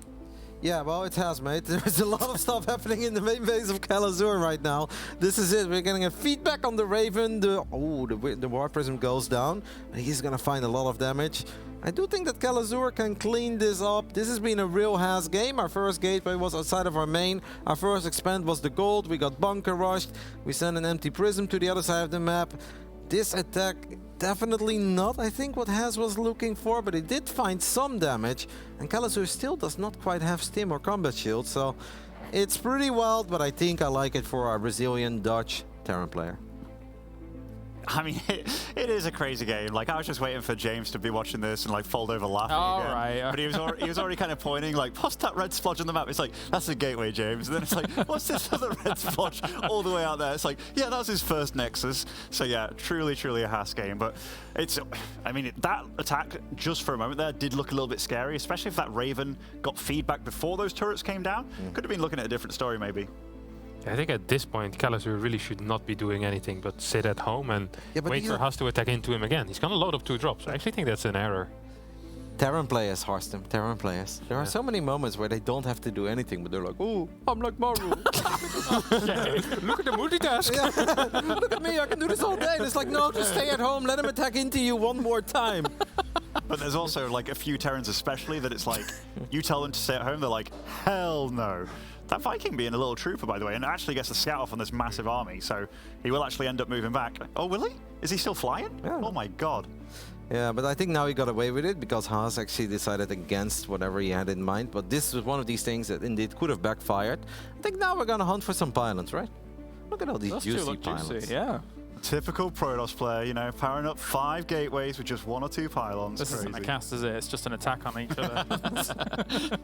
That's actually a nice hold by Haas, though. Like, barely losing anything whatsoever. Yeah. Excellent recall. If he gets stormed on here, there might actually be some potentials where, well, if Kelazur ever tries to take a 3rd base and he goes down there, maybe with Storm. The only problem that Haas really has right now is the fact that his eco isn't good. Well, actually, that's not the only problem. He also has no upgrade. He has no forge. He has no forge and no real potential in the game, but there is a timing there at the 3rd base that I think he can hit. It's just his army is so susceptible. Like, if Kelazur makes a switch to Ghosts, that army just can't do anything, can it? Like, but the thing is, normally Ghost is not your first priority against Haas, because the last thing you ever expect from him is that he goes Storm. Like, the man almost never goes Storm. Yeah, not even sure if he has a hotkey for it, but I guess we'll figure it out soon right now. There's quite a few tanks though, isn't there, Kat? There's like a 3-4 or so? 3 tanks. The Viking is super helpful in this case, and even the Raven with Interference Matrix can either bait out a feedback or just get the Prism. I like this little makeshift wall that he's doing, by the way. Like, actually will help a lot, and maybe these SVs will scout out this little... there is a lot of supply not at home right now, though, guys. Oh, that's a good retreat, though. Good lift up, skillful lift up. All right, we're going to lose some probes over here at the gold. This is a great drop. I actually really like that. The fact that he kind of gave up on that third idea for now and take out this gold base. No recall available because we just saw it. Absolutely brilliant play. Another drop going into the main base as well. I think Kalazur is doing it. Yep, it's very hard to deal with this when your army consists of 35 Zealots, guys. 35 Zealots, 1 Archon, 2 High Templar, and but he has Storm. Okay, so Haas's answer, 2 Nexus at the same time. I love it, I love it. I wasn't paying attention. I was afraid one of them would be at the opponent's gold, but I'm glad to see they're all on his side of the map. Yeah, in blind fashion, like on the other side, you know, that'd really catch Kalazur off guard. Right here. They'd never see it coming. Kalazur is doing a good job. He obviously knows exactly what he's going up against, and now he knows, look, let's just go ahead and sit behind my depots. Let's load up these bonkers. Here it goes, though, because Haas knows he can't chase Medivacs all day, so he kind of needs to do something with the 35 Zealots he has. I just love how he still has a Cyber Core, guys, but he's like a few more. Just a few more. I actually felt if he committed there, could have been better than going all the way up to then use all your charge and then run away and lose quite a bunch of Zealots. But yeah, Kalazur, this is clean play. Wow, giving up right like that. I mean, well played by Kalazur, honestly. That didn't look too easy. It's never easy to win against Haas, man. It really never is. No. I spoke with Cyan, whose first opponent was Haas, and he didn't sound very convinced before the game, so then he did manage to take him out. Kalazur obviously going to be happy with that as well. Will continue his run in that lower bracket after being knocked down by U-Thermal. And that's the end of Haas here. Yep. That is. Wow. Yeah, the end of Haas. He will not be moving forwards anymore here. Kalazur stays alive down towards this lower bracket. So very nice for him. Kind of crazy how I feel like Haas and Nice are always very competitive with each other in their own region. Even though Nice has obviously done a little bit better over the last, let's say, 12 to 16 months. But it often turns into an epic 7-game series because they always meet in the grand finals and it's 4-3 or 3-4 or 4-2. But now Nice is having just an amazing run at this tournament, winning his first 2 rounds, 1 best of 5 away from making it to the group stage. And that really would be just a massive accomplishment, I think, for Taiwanese StarCraft. And for Haas, unfortunately, it ends in lower bracket round 1. Yeah, and of course, those best of 5s will be coming up a little while down the line. We still have a few best of 3s before we get all to those best of 5s. We're going to go to a short break. When we return, we'll have more StarCraft action on the other side.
Welcome back, ladies and gentlemen, to the Intel Extreme Masters Katowice. So we're here at the World Championship, and we are having our play-ins.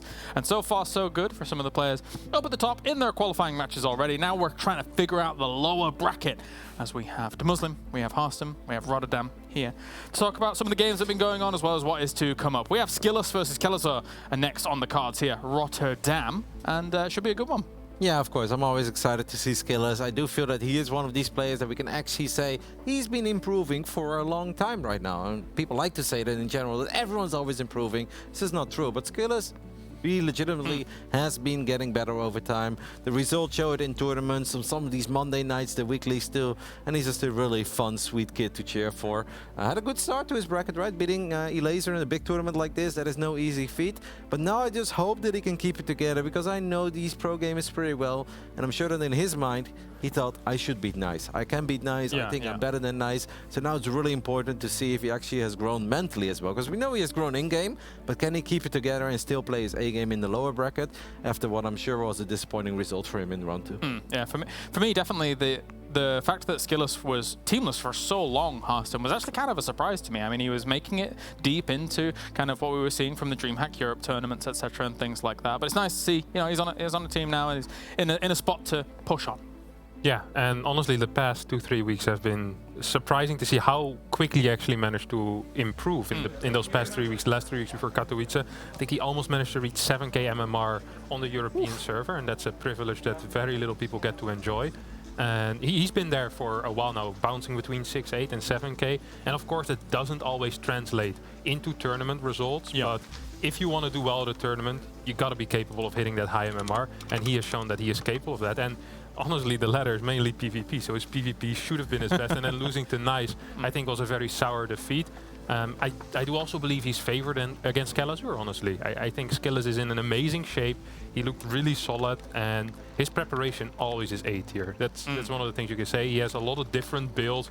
He plays slightly different from most other Protoss players, but still goes into that later standard game. He just has a different path of getting there. Yeah, makes sense. And on the opposite side of that here, Ben, you've got Kelazar, who already probably feels like he's been through a bit of a gauntlet when it comes to his previous opponent. Oh yeah, I mean, I was just thinking about Kelazar, you know, thinking you're playing against a player for a month kind of thing, practicing TVZ with Ragnarok, you know? And then it's like you get knocked down to the loser bracket by your teammate immediately, who had to fill in for him. Then you go up against Haas in a bit of a close series there. And then Skillus. I didn't expect Skillus to be here, honestly. I thought Skillus was going to be in a qualifying match over there in that bottom bracket, but yeah, it's rough, man, because Skillus is, as these guys have already said, very, very clean. Yeah, very, very impressive. As you say, was just one win away from being up in that upper bracket in a qualifying match. Rotterdam, though, when it comes to Kelazar, what are you thinking? I think Diego's is always fun because he's one of the more exciting European Terrans we have. You know, we have a couple of Terrans that are very good, and I'm not talking about Clem, of course, because Clem is exceptional. And it's like a lot of Terrans is like, okay, you know, they'll do their little drops, but then they kind of do nothing for a little while. They play defensive. Diego has always been an in-your-face kind of Terran. You give that man 4 medevacs, and any dream is alive because he likes to fly all over the place. He's a fun player. But I do think he's a serious underdog against Skillus at the moment. I just think Skillus has been playing at a slightly higher level. Let's get to it then. Another elimination match on the way as we head over to Skillus versus Kelazar. Let's go to the casters. Thank you so much, James. My name is Ravi. I'm also joined here by Jonathan, and we are going to be moving into this great old PVT. A really exciting one, and again, one of these players is going to get eliminated. A lot on the line for both of them. I like you so much, Fear Dragon 74,010. Like, oh, Jonathan, really? Jonathan. Really? It's just showing affection. It's showing affection, apparently, guys. Fun series coming up, Kelazar and Skillus. I really think this is quite close. Everyone seems to have Skillus a little bit favored. I was already such a Kelazar fan, but that sells it to me. How can you not prefer that as a picture? That's actually so good. I don't think I've ever wanted to root for a player harder after seeing their photo. Yeah, no, I mean, brilliant photo work, but as I was saying, I think this is very close. I think Kelazar has been playing great as of late. I know Skillus has been stepping it up. These are two players, in my eyes, who have just stepped it up and kept on stepping it up as the last few months have gone by. Yeah, and we can talk a bit more about that after we intro the players as we start over here on Glittering Ashes. We have our red Protoss player from Team GP. He is Skillus.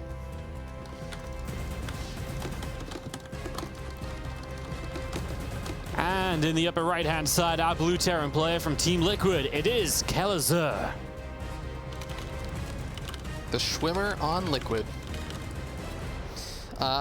One thing I do want to note, because I absolutely agree, Kalizer has been playing a lot better especially past couple of months. He's been stepping it up. But it's worth mentioning that these two players, they're both in Europe. Even though Kalizer, you know, he's got that Brazilian flag and everything, he has been living in Europe for quite a bit of time now. And they have played a fair number of times in these various events, including, you know, some of the ESL Cups and stuff that I know you've been watching. And Skillz has actually gotten the better end of Kalizer a lot of the time. In fact, the last 4 or 5 times, Skillz has basically been coming out on top.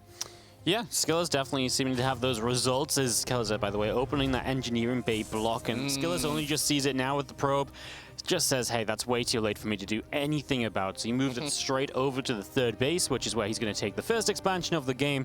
It's pretty much the only choice you have. That or you basically play one base, and that's never really very fun. Then the Terran's very comfortable because they know you're playing one base, right? And from there, they're just very happy. They can play very defensively or just a bit safer overall, and they just love their position. I actually think that this is also I really like it from Kalizer because I think it's playing to his playstyle and actually playing against a little bit of Skillz. Because when I think about Kalizer, I really do think about a player who likes to get in his opponent's face and mess with them, right? He's not the passive kind of player who's just going to say, let's both sit back and macro up for 10 minutes or something and see where we're both at the end of the day. I feel like Skillz, on the other hand, is one of those players where he oftentimes has a style coming into maybe a tournament or a particular matchup. And if you can disrupt his build or his norms, I'm sure he's used to dealing with engineering bay blocks and stuff, but just throwing these little things Skillz his way to throw him a little bit off, I really like as a decision for Kalizer to approach this series. Yeah, no, I think those all of these little things that kind of give you momentum in the game and give the game, put the game in your control, it's always so beneficial, right? And that's why I think the engineering bay block is always great. Here we go with a couple of Hellions, and Kalizer will start to ramp some pressure here, and we'll wait for Starport to come down. Stargate already coming in from Skillz, by the way, so he's already setting up and saying, right, let's go get my air units on the way early, get that started, and just go from there. I mean, Skillz definitely loves his Stargate units, right? We have seen that across the matchups. Adept is going to be able to pick off a Marine and also get a scout out on the Hellions, even delaying them, but Adept is going to have to sacrifice his life, but getting an SCV as well, delaying the command center. This is already a really great start for Skillz. Yep, delaying the CC is always brilliant. The Hellions now all going across the map together. 2 more Hellions going to be finishing up, and the Starport's only just finishing now as well. I wonder what exactly kind of the layout of this defense or attack even is going to look like from Kalizer. Looks like he starts up Widow Mines now, so Hellions are going to poke around, keep poking around, and then eventually we drop the Widow Mines. Phoenix lifts up 1 here, but that means 1 Hellion is still free to deal some damage, and when this one drops back down, it has some potential as well. 1 Adept will not insta-kill that, right? Yeah. And now other Hellions showing up. I mean, it's a dangerous few moments that Skillz has to deal with at the moment.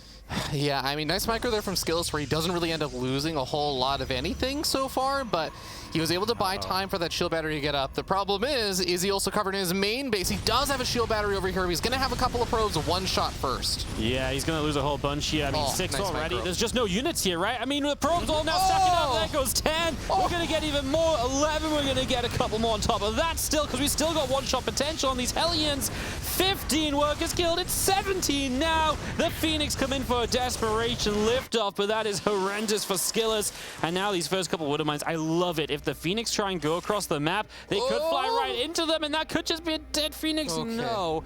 But now the mines can just run into the mineral line. Yeah, this is such a tough spot now for Skillz. And actually, if he waits for these Adepts to move on out, one of the Adepts is going to go down. The second Adept also.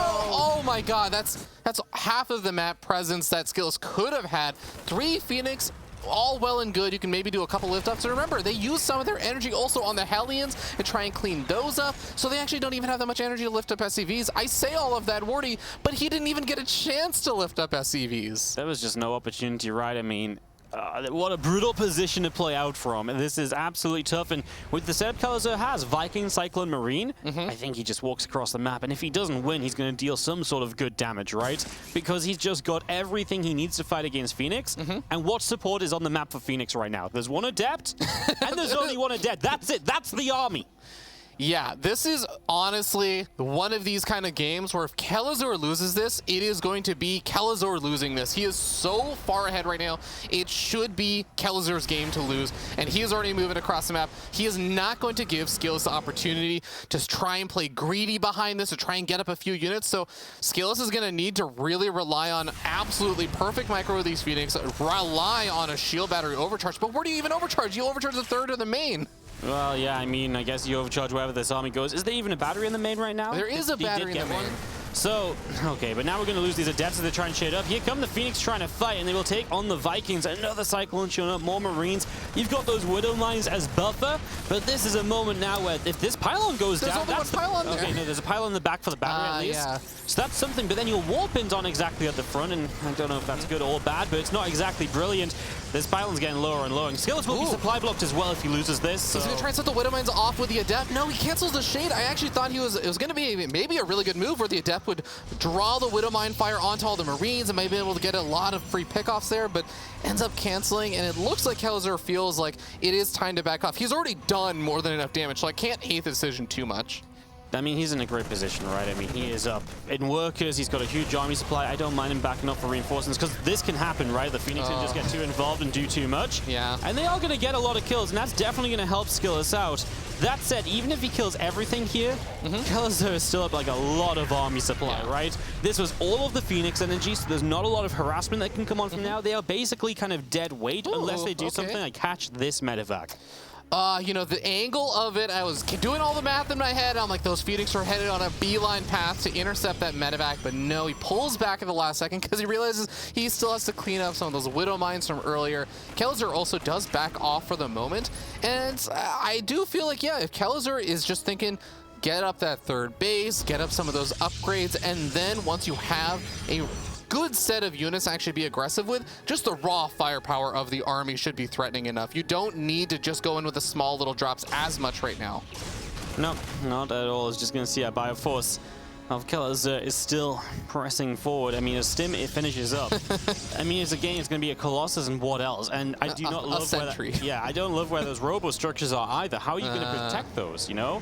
They're just on the edge of a base that Kelazor can walk up to, and you don't have an army to step forward and say, no, you can't cancel these. Like, the Phoenix are like the only thing that's good right now in terms of being in good numbers, but 9 Phoenix without actual support isn't good either, right? And it's just brutal, and these Phoenix are going to have to turn back home. You kind of just need to get some units here, but I don't know even what we can get. A second Colossus wouldn't be enough. You need Colossus, and you need Gateway units. It's almost asking too much as Kelazor will not reinforce. At least that's the one saving grace, and Kelazor even going to turn around and say, no fourth, no fight for me.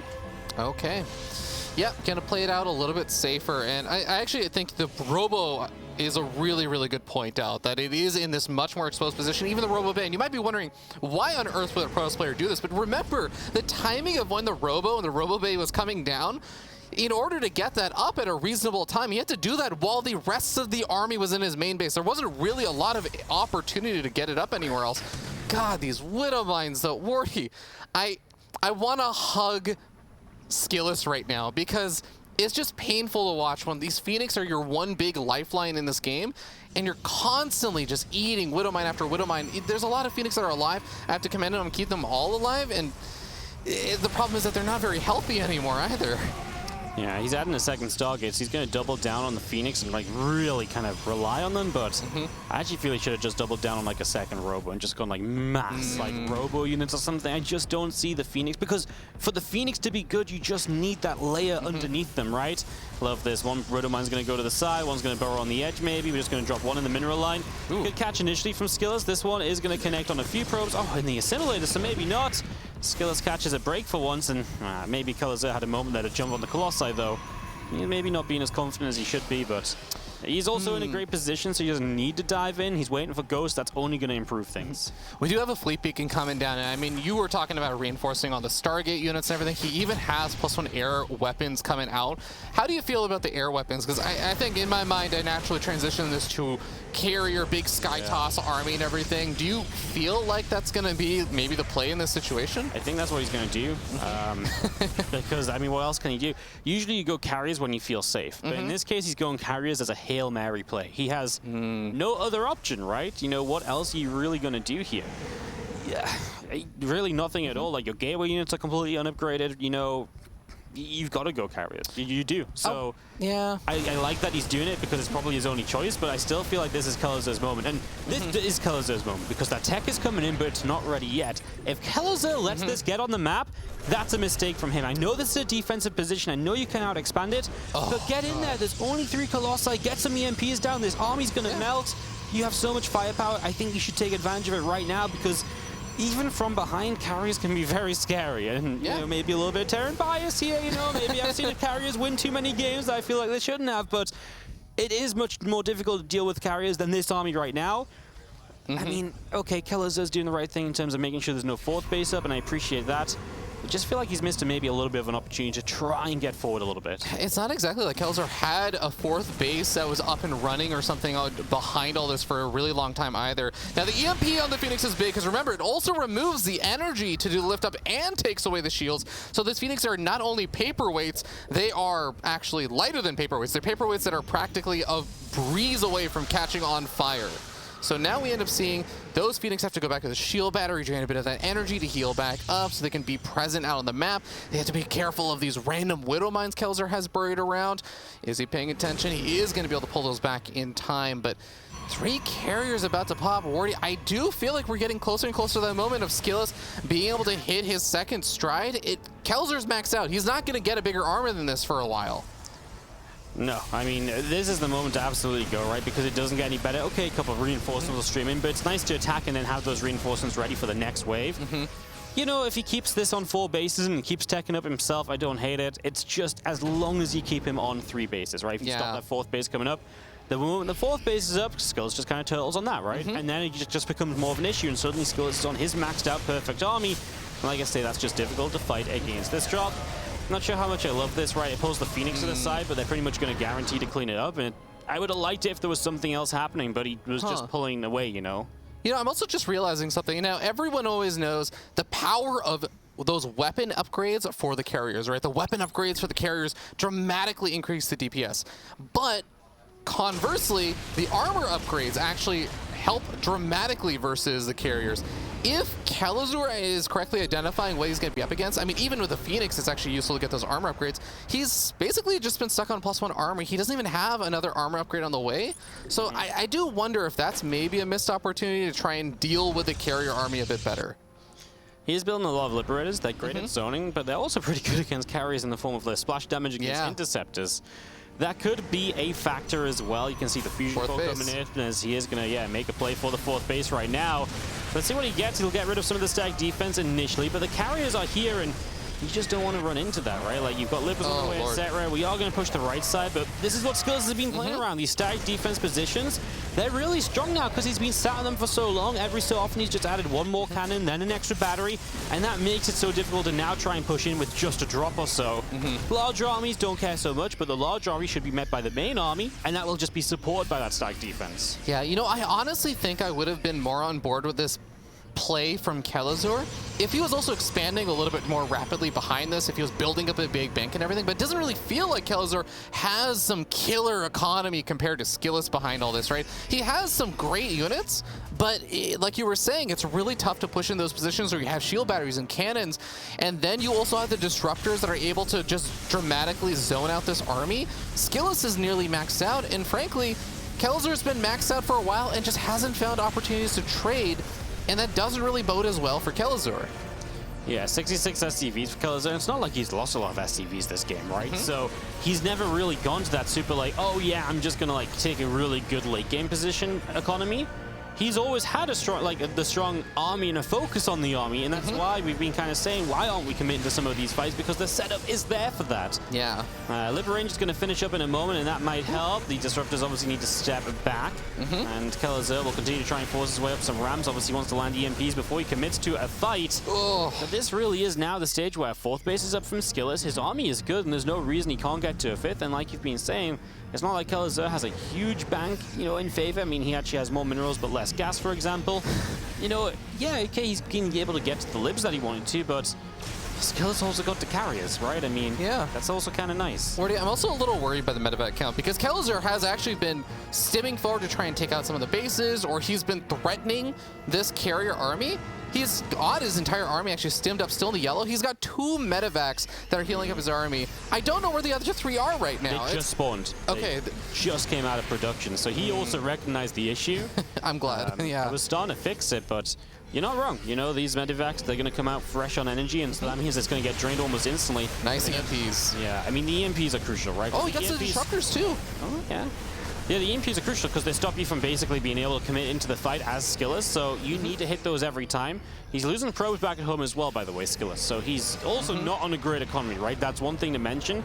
He has been starting to take bases. That seems like a pre-queued up nuke. A little bit. Yeah. Yeah, Killzer may be jumping the gun on that one. Hopefully he'll realize what's going on and can reuse that ghost for something else a little bit later. Well, that nuke landed, just there was nothing to land on. As we do commit in, I mean, interceptors die pretty quick if they're just targeting a CC, and the Marines are just sat there fighting the interceptors, right? So you got to be careful about that as well as Skillus, because obviously if all your interceptors are rebuilding, your carriers don't have any on them, well, then the carriers aren't very scary anymore. That is definitely true. He's going to need a little bit of time to rebuild interceptors, but if he is able to back off, it's not exactly like Skillus doesn't have the economy anymore to replace it, right? He's gotten up not only the 4th base, he's getting up a 5th base right now. And if Skillus has been doing anything like he's been doing earlier on in the game, he's going to be preparing that with more shield batteries, more cannons, that make it really difficult for Killzer to actually go for these little small counterattacks with.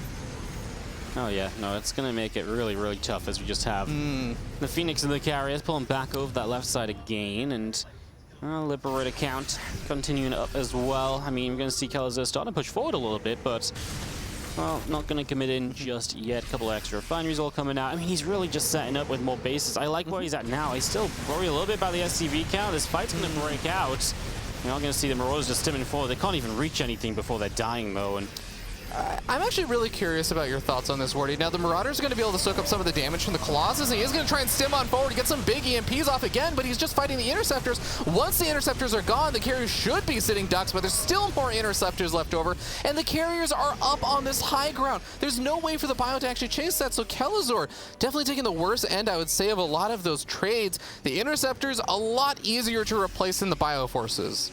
We just have so many carriers, and I feel like we don't have any proper response to the carriers, right? It's not even just that. Wardy, I'm actually really curious. I was going to ask you, what value do you think the Liberators sieging up are providing? Because there's only Colossus. There's only like those 2 or 3 Colossus. Now another Disruptor has been added in. But I actually almost would love to see what you were talking about before, of the Liberators actually doing that splash damage to take out Interceptors. Yeah, you're right, with like only so much on the ground, maybe use the Libs as a little bit like this, just anti-air. Yeah. But also just the fact that at some point here, maybe stop building the Libs and go into some actual Vikings, right? And I know you need like a lot of Vikings to make it good, because you want to be one-shotting carriers down, otherwise they just escape away, but it kind of feels like we're at the point now where you're never dealing damage to these carriers, so Skillus is just creating every one of these fights, and he's always winning these fights, because, yeah, he's losing Interceptors, but they're cheap and easy to replace. And Killzer is just never doing anything more than dropping EMPs. Like, okay, you take the shields off, but if you have no follow-up to that, and that's what the Vikings give you, they have that range, they have that power to then kill units off. This time a Colossus wanders into liberation zones, you can see how deadly it is, but now there's really nothing on the ground. There's what, those 2 Disruptors, and I think that is it. This is an air army. I just don't know if Marines basically are going to do it. I mean, again, with the EMPs being good as possible. 16 carriers, Wardy. Yeah. I do have to say, like, if there is a way that Killzer can find to take on this fight, I think it justifies all the decisions he's made so far, in the sense that he really can just kill this army and Skills cannot replace it. But he needs to be able to dominate a fight right now. Those Disruptors taking out a lot of the Bio on the ground. The Carriers going virtually untouched. Is Skills even dropping in supply? I think he's just losing Interceptors and nothing else. He's just won this game, man. I mean, there's just no answer to the carriers, straight up. Yeah. Killzer had this game, right? The damage done early, right? This is a game you should never be losing. With the damage you did early there, you can see how chuffed Skillus is, because he knows this game was lost. And he just sat back, defended, played 3 bases. And Killzer, like, it's funny, because, yeah, he's sitting back and only playing 3 bases, but Killzer has such a lead that he should just charge in when he's taking up to carriers, at least. If not before then, there was multiple times where I think he could have committed in. And by not doing so, and like you said, not expanding faster, right? He was on 66 SCVs. If he just expands massively, if he takes 80 SCVs, then yeah, his army's going to be weaker, but he's also going to reinforce a second time and be able to take those fights. Why he probably didn't take the fights is he's afraid to engage in and then lose his army and not be able to fully rebuild. But that's why you're meant to have the higher SCV count so you can rebuild and go again.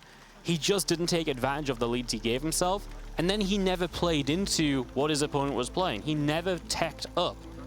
And yeah, I mean, Skiller should not have been the one causing every single one of those fights in this game. Yeah, I really do feel like I feel like we're almost being a little bit mean to Kelazur, because Kelazur did such a great job in the early part of the game, and that's why I think it's a little bit painful for even Kelazur. And like you were saying, Skillis probably knows it too, that he was behind in the earlier stages of the game, and it's either Kelazur could have committed like a little bit harder to shutting down one of those bases, or like focus on expanding, or doing the tech up. Like, one of the things that is really important to note is I understand actually a little bit of the wariness about saying, hey, I want to commit in, but you have like a couple of these cannons and shield batteries that are about to finish up, and there's also like just you're the defender in that situation as Skillis, so there's maybe a better chance you can take it.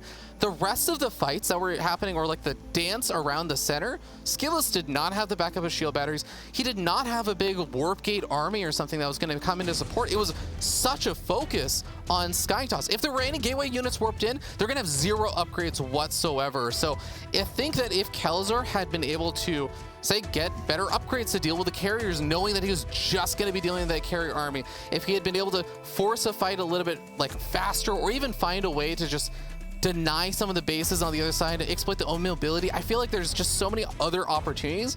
And I'd love to see Kelazur just kind of take a step back after that game and say, okay, deep breath, I was ahead in that game. I've tournament experience. I know that I can just take a step back, figure out what I did wrong, and make sure that doesn't happen again. I wonder if he shouldn't have built libs, because the libs are great for taking fights, but if you didn't want to take fights, that's fine. But then tech up and like go from there sort of thing. Because let's ensure the players first. I'll continue my thought. In the bottom right side, our red Protoss play from Team GP is Skillis.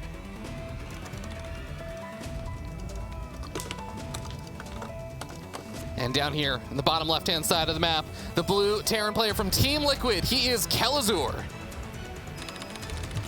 So yeah, just to finish my point is like, if you're not going to need to defend with the libs either, right? Because Skillis isn't attacking because he's on the defensive, just get the Vikings out first and then add in a couple libs to help zone out the ground army. But get the just get the core of what's going to help you out. Like, I'm sure there's scenarios where the liberators are needed and necessary, but it almost felt like he kept doubling down on them instead of ever adjusting. And I was talking about this earlier again also, where the liberators are sieging up, and it wasn't, I actually totally understand and get behind the idea of sieging up 2 or 3 of the liberators, because there were those Colossus, they are still doing a lot of damage. You still want to be able to zone out to some of those disruptors, but I would love the idea if you're going up to 8, 9 liberators, use maybe 5 or 6 of those liberators to just go after interceptors, or even the carriers, which are all stacked up if you really want to dive in and commit for things. And then the other 2 or 3 liberators are enough to zone out 2 to 3 Colossus. Yeah. We do have a proxy barracks, by the way, in this game as we move on to Blackburn. Kelazur going to be trying to go for that proxy Reaper. Skillis gonna have that Cybernetic score finishing on up, but is he gonna, he's not starting up a Zealot or anything, as he is only now getting that scout out. Yep, just going to come across the map and you will see the factory as the wall off, and obviously that's wonky, and now he's going to come down to the low ground, immediately starts a battery, which is nice, but it does mean the bunker will go up. So you'll see a little bit of a dance around. We are going to attempt for a probe kill here, which you should be able to get something from this, right? The Stalker's not ready yet. Great micro from Skillis. Kelazur is so done. He's like, I need to get a probe. Come on. He gets it. The Reaper is out alive. And we'll have Reaper number 2, so both of them together will look to aim for that bunker, and that's going to be their safe haven to play from. And of course, they'll be a little bit annoying, trying to deal some damage from there, and especially just slow down mining on that natural expansion. Yeah, Skillis has not technically seen a whole lot about the bunker or anything, but he already has a good sense that this is likely going to be the case. So, already getting that shield battery up should be more than enough to prepare him to actually deal with this bunker, especially with the SCV not actually near the bunker to help repair from the backside.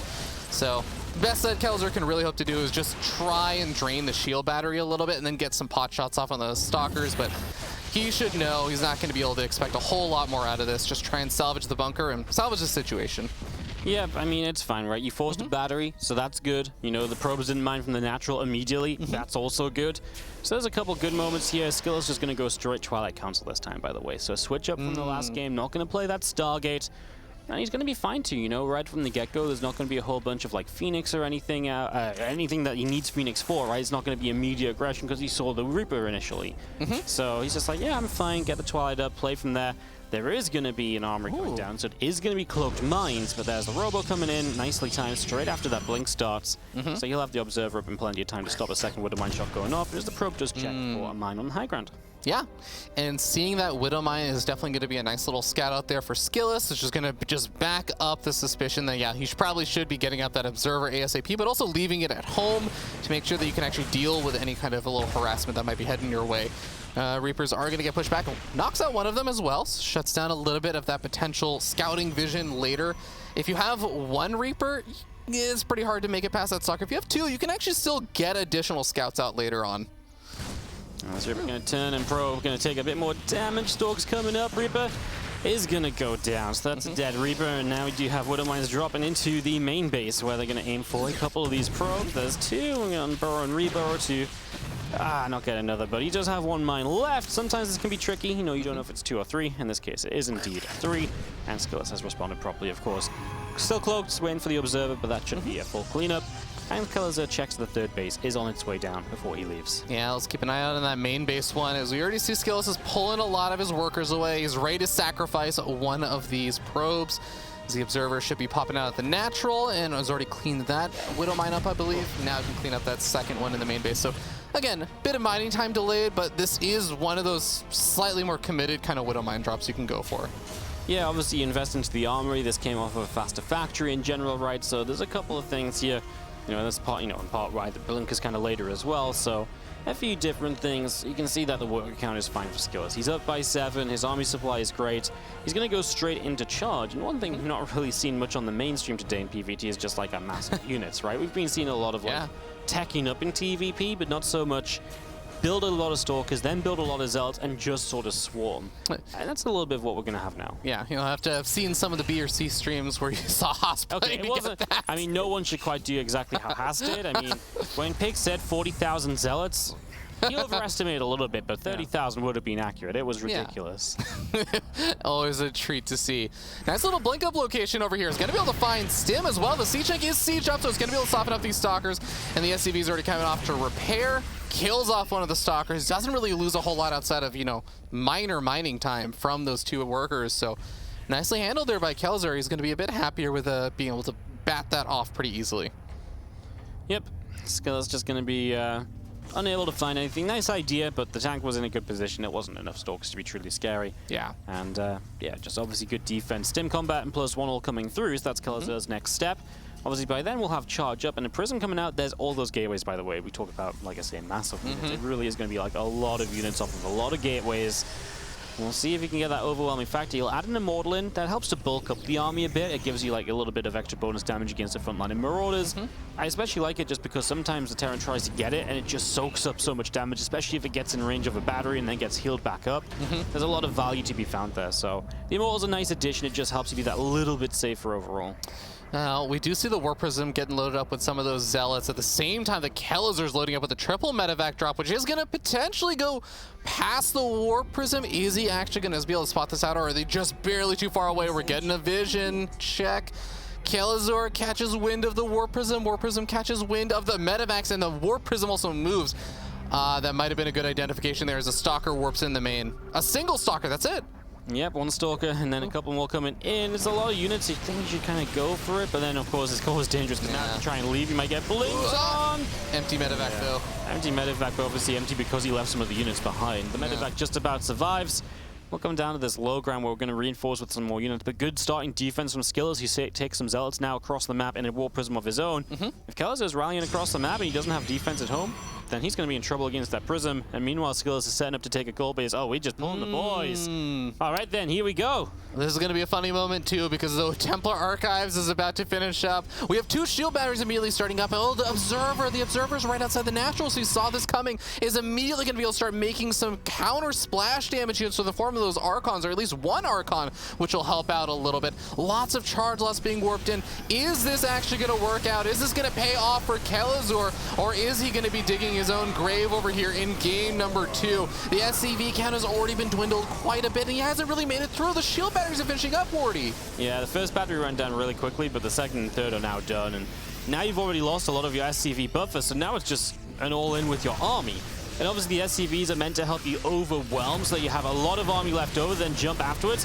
This is actually kind of nice for Kaiser because Skillers is starting to fight away from the batteries. That's not what you want to do here, Skillers. I understand you want to protect that Immortal, but that's why that Immortal shouldn't have been running down the ramp. Keep it on the natural until the fight breaks out, then bring it into the engagement. Love the little Zealot run by if Skillers can afford it, but this is also where it does get a little bit dangerous for Skillers because now Kaiser can start cutting off units from the natural, from the third base. The Robo is in a very exposed position if those siege tanks are able to move a little bit further forward, but this Zealot run by is going to wreak all kinds of havoc. What little mining remaining in the natural is going to get shut down. Warp Gate getting taken on out, and the Robo is going to be next. So these are nice snags for Kaiser. They buy him a little bit more lifelines here. He can also potentially snipe off that Temple Archives with how far he's gone in. Yeah, I mean, the Robo will die, maybe the Archives. He's killing. The thing is, he's on the timer, right? So, yeah.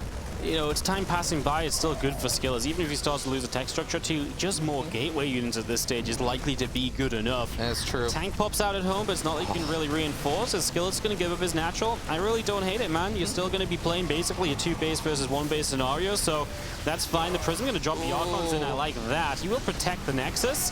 Don't know if he necessarily needed to. He's going to pull the trigger and go for this. I felt like Skillers was maybe not fully ready to go. The Stalkers blink forward. They're not sure what they want to do. Felt like they wanted the bunker, but then the tanks are firing away. Skillers is losing a lot, and Kaiser has an army supply lead, but the Zealots are getting in. Now the tanks will fall, and the Archon, the Immortals, they just won't die, and Kaiser only has bio units left trying to kite away. It's just not going to be enough, and Skillers is going to hold on. Army supplies are still similar, but Kaiser is still the one that has to make things happen. Exactly. There is still that timer going, and there's these power units that are still alive for Skillers. I love this. This is the only move that would even make sense right here for Kaiser to go for broke, dive into the main base. This is where the production is as well. He's going to try and catch some of these units. Beautiful blink with the Stalker. Actually keeps that alive. Doesn't lose any units outside of the Zealots on this little pickoff. More Zealots get warped in, and Skillers has already started to catch up in that army supply. Kaiser is just microing his heart out right now, but every second that goes by is another Zealot, another Stalker that's going to get warped in. A few Zealots get rid of the tank on the low ground as the Archon gets involved.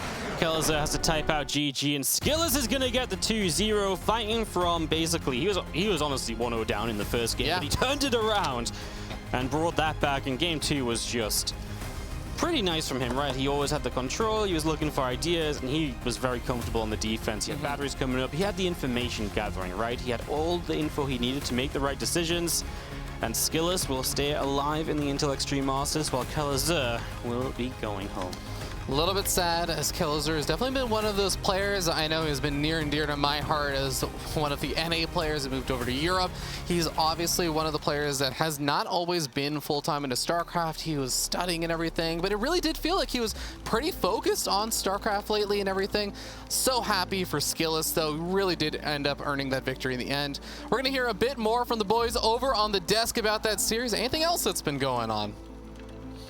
Thank you, gentlemen. Yes, a few series indeed, but we do have to start off with Mr. Skillers moving on in quite convincing fashion there for the 2-0 Rotterdam. Obviously, that first game, a lot of carriers, a lot of them. Something about Hellraiser and Skillers, they're incredibly good at winning games that they probably have no business winning anymore, but they know when it's just best to do nothing, turtle up a little bit, and try to make some magic happen with the carriers. And carriers, especially in big numbers, with good upgrades, and then also supported by those Phoenixes. I mean, we're giving all the hype to the carriers, but the Phoenixes, I think they're pretty important as well, just picking up those Liberators and Vikings over and over again. Well done. I can understand that was an incredibly frustrating game for Kaiser. Yeah, loving the Anion Pulse Crystals for the Phoenix. Not too bad to start things off. Actually, we do have games going on right now here on the desk. So let's actually go over to PC3 as the Muslim. You have Bjorn versus Creator. I got there in the end. It's okay. Somebody called Rotty Todd the other day, so I was like, oh no!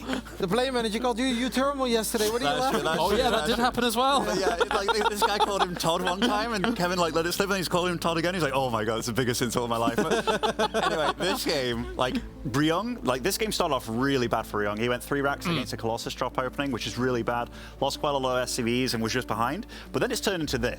And we've already seen that quite a few of the Terrans this event so far, they're willing to go to the late game, man. Yeah. And he's doing it pretty damn solid because this game started off so bad for him. But I'm genuinely curious how this one's going to go because, yeah, even Harsam talked about it. Like, how is this game still going on? Consider how bad it went for him. Yeah, and it wasn't like he kind of got back in the mid game. Like you're still down 40, 50 supply, and just now, whenever these trades happen, they're not great trades, and it feels like Ryung is so close every single time to stabilizing, and then Creator pushes him again, and they trade, and Creator has still a bit more of a bank, slightly more money, better income, and Creator remains ahead, but at some point, I mean, Creator is going to run out of bases, and this might actually go all the way, all the bases. Creator already taking that 9 o'clock as well is going to be very helpful for him, of course. It's one of those situations where you saw Maru kind of resorting to this a while ago. When he got behind, it's like, all right, what do? I turtle. I just make a lot of turrets everywhere. I don't know how many Vikings he has on the map right now. In fact, let's have a quick peep. I mean, 29. That is a healthy number to have. A lot of ghosts as well available. But yeah, just a really cool game overall, and it's just nice to see these guys. It means a lot to them to stick into this, and Creator, a rough bracket as well. Like, who did he play in the first round? Estrella. Then he knocked out Dom Ragu first round of the lower bracket, which is also insane, going up against Ryung. That's also, yeah, he went toe-to-toe with Bjorn, actually. That is quite the road indeed. Well, thank you very much for the recap there as that continues on. Rotterdam, you actually had Cyan versus Hero. That is correct. I mean, that wrapped up a while ago. It's PvP, but I got a cool little moment of the second game that I can show you, because the first game was one base against Fast Expand, and I'll talk about it soon. But this is kind of funny. We have the scout here of Hero with the Phoenix, and then Cyan is like, damn it, he scouts my Dark Shrine. Phoenix flies away, and, you know, at this point, Cyan is like, you know what? I'm gonna cancel my Dark Shrine, because that probably won't really do a lot for me anymore anyway. But now at least he's scared. Low HP Phoenix shows back up, immediately sees the cancel Dark Shrine, and from here on out, Hero was just always ahead a little bit. Had slightly more stuff. He had the quicker robo, so he was able to get some more map control. First game was pretty cool. I gotta say, Cyan played well, because builder-wise, I didn't love it for him. Did great with the Oracles against the tree. I love how Hero said he's like, I'm actually confident, guys. I've got this. I was like, what has he got for us? 3-gate robo, 1 base. I was like, okay. But Cyan actually played very well, really made him work for it. But in the end, Hero, he's still so clutch and decisive, man. If that man sees an opening, it's force field, forward blink. Sometimes it backfires, but in this special 3, it really worked out, so Hero moves on. All right, we're going to see that in the bracket, as it does reflect over there. Of course, we aren't really progressing our upper bracket just yet, but the lower bracket is as follows, and we have plenty of Protoss left alive, Harston. What do you think of that? Surprised, shocked. Okay. But a good type of surprise. You know? It's like, whoa, that's nice. Not the type of shock. You know what I'm saying? Not the Ben kind of shock. You're shocked about them all being in the lower bracket, you mean, or? No, just still being around. Oh, okay. I mean, it's easy to still be alive when you're playing nothing but PvP over here, but no, I mean, it's really cool to see some of these names doing so well. Very, very nice. We're still waiting on that Ryung Creator match, as you were looking at before. And just to wrap things up as well, Harston, you actually did have Estrella versus Probe. Can you recap any of that, or was there nothing there? That was a long time ago. Second game. Was it a long time ago? Right, it was the first game was the Blink. Actually, it was Australia played a lot of 1-gate expand. Both times he played 1-gate expand, actually. Probe tried to break him the first time, and, well, it didn't break him, so thus he lost. He didn't really have a natural himself, and I think there was like 8-9 Void Rays out at some point. Second game was Glittering Ashes. Yeah, with all the cannons and the batteries at the third of Probe towards the end, but... Yeah, that game was kind of... Yeah, Australia just had more. Australia just had a lot of stuff. All right, fair play, fair play. Let's take a look at the highlights from the previous game here on the main stage as well, just to recap what's gone on, and then we will, of course, move on to an interview as well here between Kellezer and Skillus. And yeah, very happy to see Skillus advancing on here, Harston, considering what he was able to bring to the table. Yeah, I think it's good. And I'm just glad to see someone that practices this much and has improved that much, you know, actually get in there. And also, you told me that you lost like 9 probes. I just saw 17 probes falling there at like near the start of the game. So being able to come back from that kind of game, that's really impressive actually. Because Kellezer, he's not an easy opponent because he will stay in your face from the get-go. Ronnie, any thoughts? Yeah, I see Phoenix is doing work. Okay. I say it best when I say nothing at all. I'm just appreciating the beauty of it. I was watching your eyes light up. I'm like, he's got something to say. He's got something to say. What is it? Phoenix. No, it's just Phoenix. Okay, memes aside, I've actually had similar games like that, and then sometimes I blink, I was like, where did my Phoenix go? You know, because if you're microing them a lot, they clump up, and then the Liberator, sometimes they get really good shots, so it's a bit scary. So I was just appreciating the movement one more time, and I'm like, aha, so that's how you do it. I still will probably end up losing them, but I like seeing how you're supposed to do it. All right, well, thank you very much, Ronnie.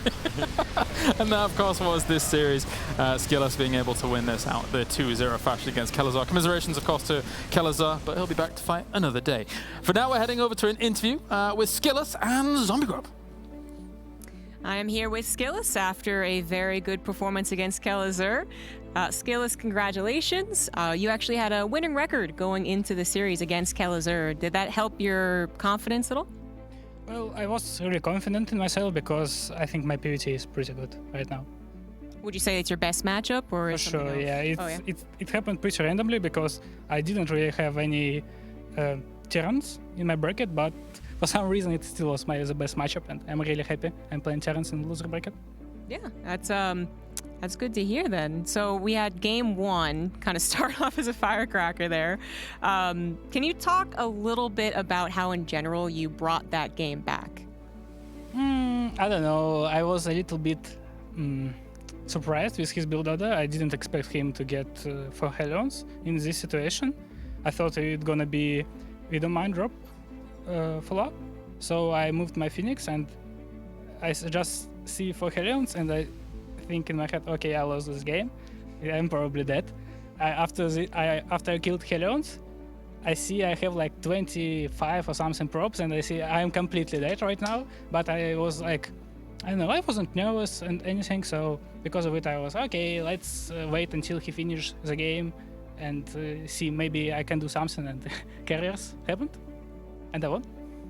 So would you attribute the, I guess, comeback to being able to get to carriers? Because Kelazur kind of looked a bit shaky, but do you also just think that carriers are very good? Yes, for sure. I mean, if you can get a lot of carriers against Terran, Terran need to understand pretty good how to fight it. Like, for example, he probably had to get some turrets on his base so he can better defend, but he didn't, and I was able to finish the game. Were you surprised by the lack of Vikings? I mean, he was doing decent response too, like a lot of Liberators, but I think you need to fight with Interceptors with Liberators, not siege them all. Like, siege some to zone out Disruptors and fight with Interceptors. You talked about kind of your confidence going into the series, but I know in the past you've talked about some nerves, especially later on in the tournament.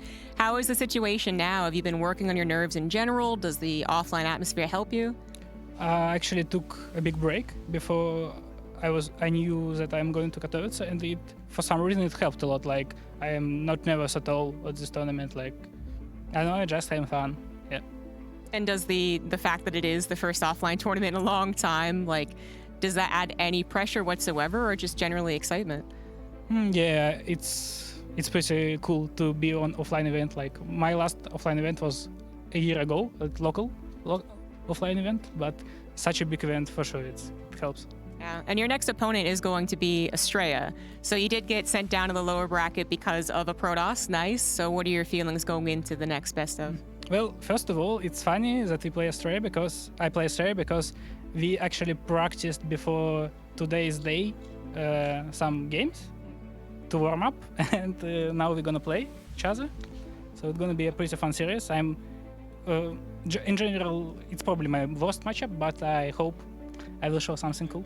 Can you give us a little preview? Were they really crazy games or macro games? I think it will be more macro. Oh, really? Okay. Interesting. Well, thank you so much for the interview. Congrats on your victory. Good luck in the next round. Thank you. And thanks to you guys for sticking around and watching the interview. Skillus, again, great performance there, and we'll be seeing more of him throughout the brackets. But of course, we have to go to a break, so we'll see you soon. Intel Extreme Masters Katowice is brought to you by Blizzard Entertainment, Intel, Shopify, Coinbase, and Norton Gaming.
Welcome back, Intel Extreme Masters Katowice, and we're getting into the important matches now because it is qualifying matches time.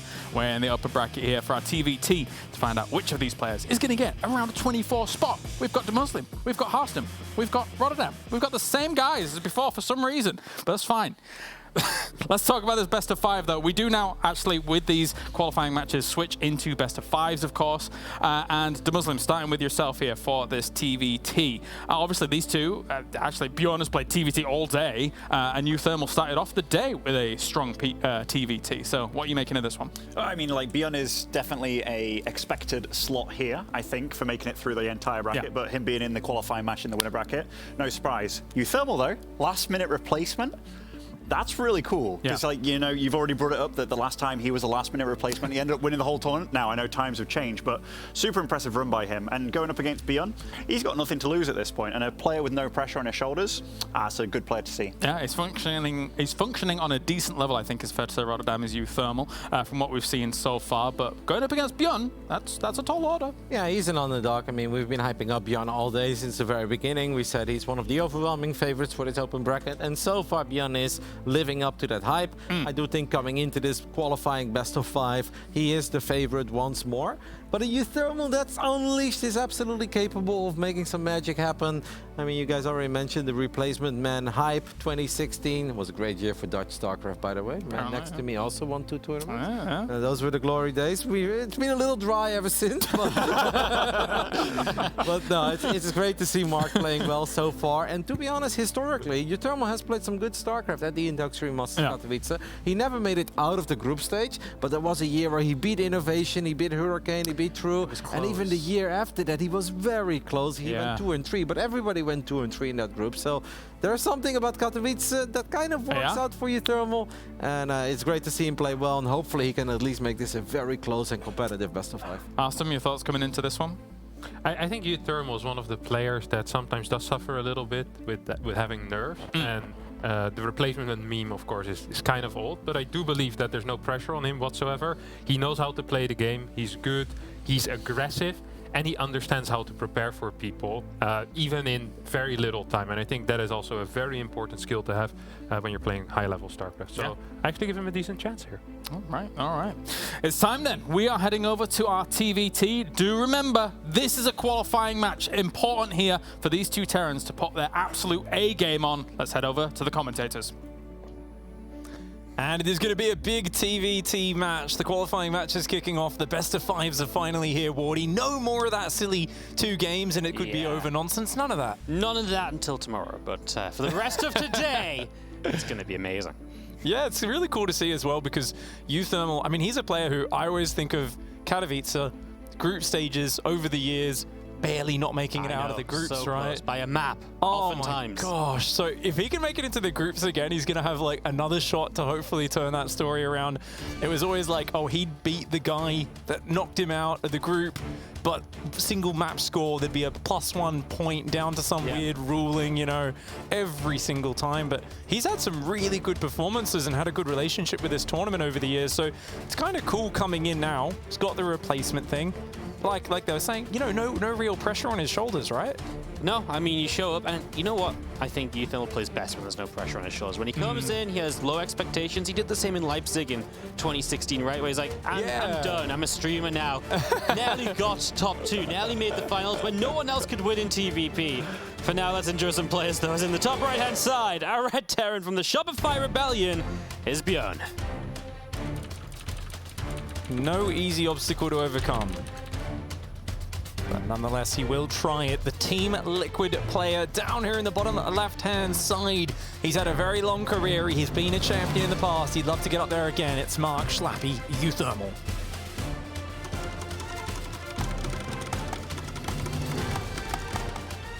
TVT, best of 5. There's so many different openings we're going to see throughout this, right? I mean, who's going to build all the Reapers? Who's going to build no Reapers?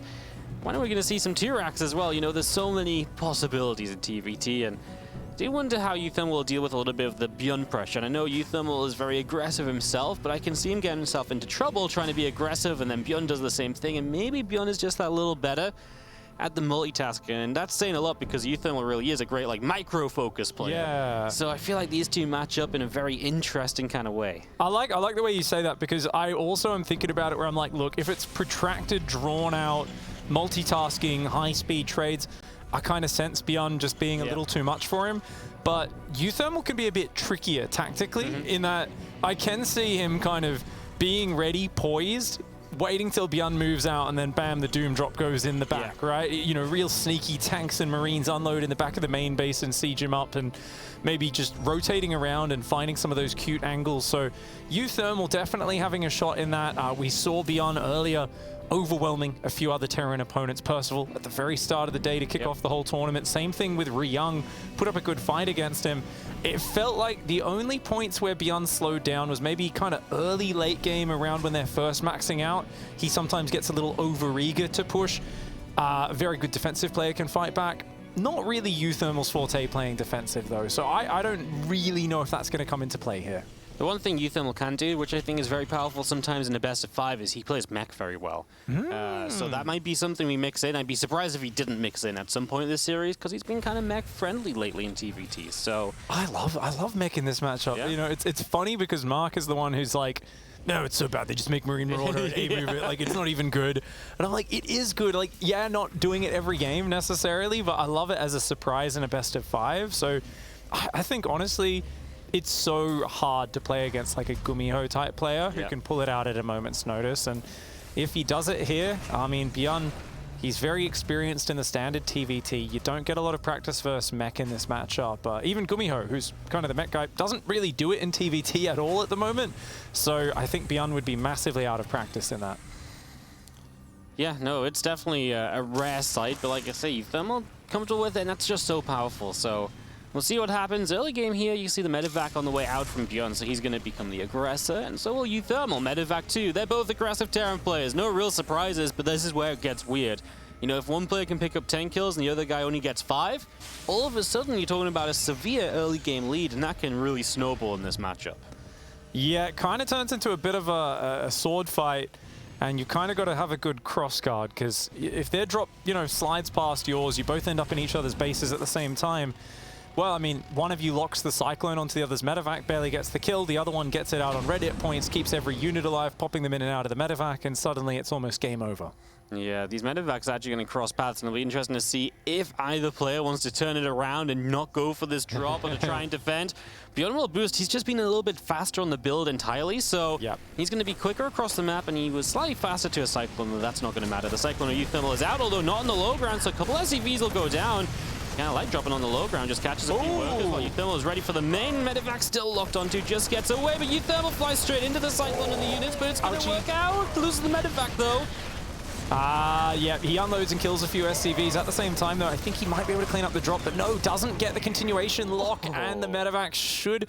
Actually, no, it's going to go down if it doesn't... Yeah. Gives up the Hellion. Drops the Hellion as the sacrifice. Fine, take that. Oh my goodness, they took one more shot as well. Uthermal trying to grab it to even up the army supply. Bjorn lost a couple more workers, but he's still a couple workers ahead. He just got evened up, but his next SCVs are finishing, so... Overall, pretty even, but little edge overall to Bjorn just here and there. Very slight momentary things. Yep, those Ravens continuing to queue for both players. Bjorn's going to go straight across to get some mortar turret harass. I feel like Uthermal's a player who really doesn't like to harass as much with the Raven early. Respects its ability to just, if you stack the energy up, you drop the interference matrices or the turrets in a fight, you can crush it. And then you get past that point in the game where it's like 9-10 minutes and Uthermal's like, screw it, I don't want these in my army anymore. And you see the 12 auto turret run by in the main and natural, and you're like, okay, that just killed 30 SCVs. That's a pretty good move, man. Absolutely, we're going to see this Cyclone here is looking for this medevac. Great catch for Uthermal. Now we're going to unload, and that means the Cyclone of Bjorn could get a lock on there. Didn't want it, and he's actually just going to get the kill. And his medevac still alive, but of course can't drop in the main though, as he will auto turret it up. Gets an SCV, maybe 2. Yeah, not bad. Still just Bjorn getting the little bits and pieces of pickoffs, right? You know he's thinking about sending that in the main, mate. Yeah. You know it's Bjorn, right? This man is one of the most dangerous medevac droppers out there. He'll just go right past the enemy army, just zero fear. It's what makes him so powerful, Bjorn's ability to just continue to play unafraid no matter what is going on in the match. And he's got the quicker third into the Viking production. He's got all map control.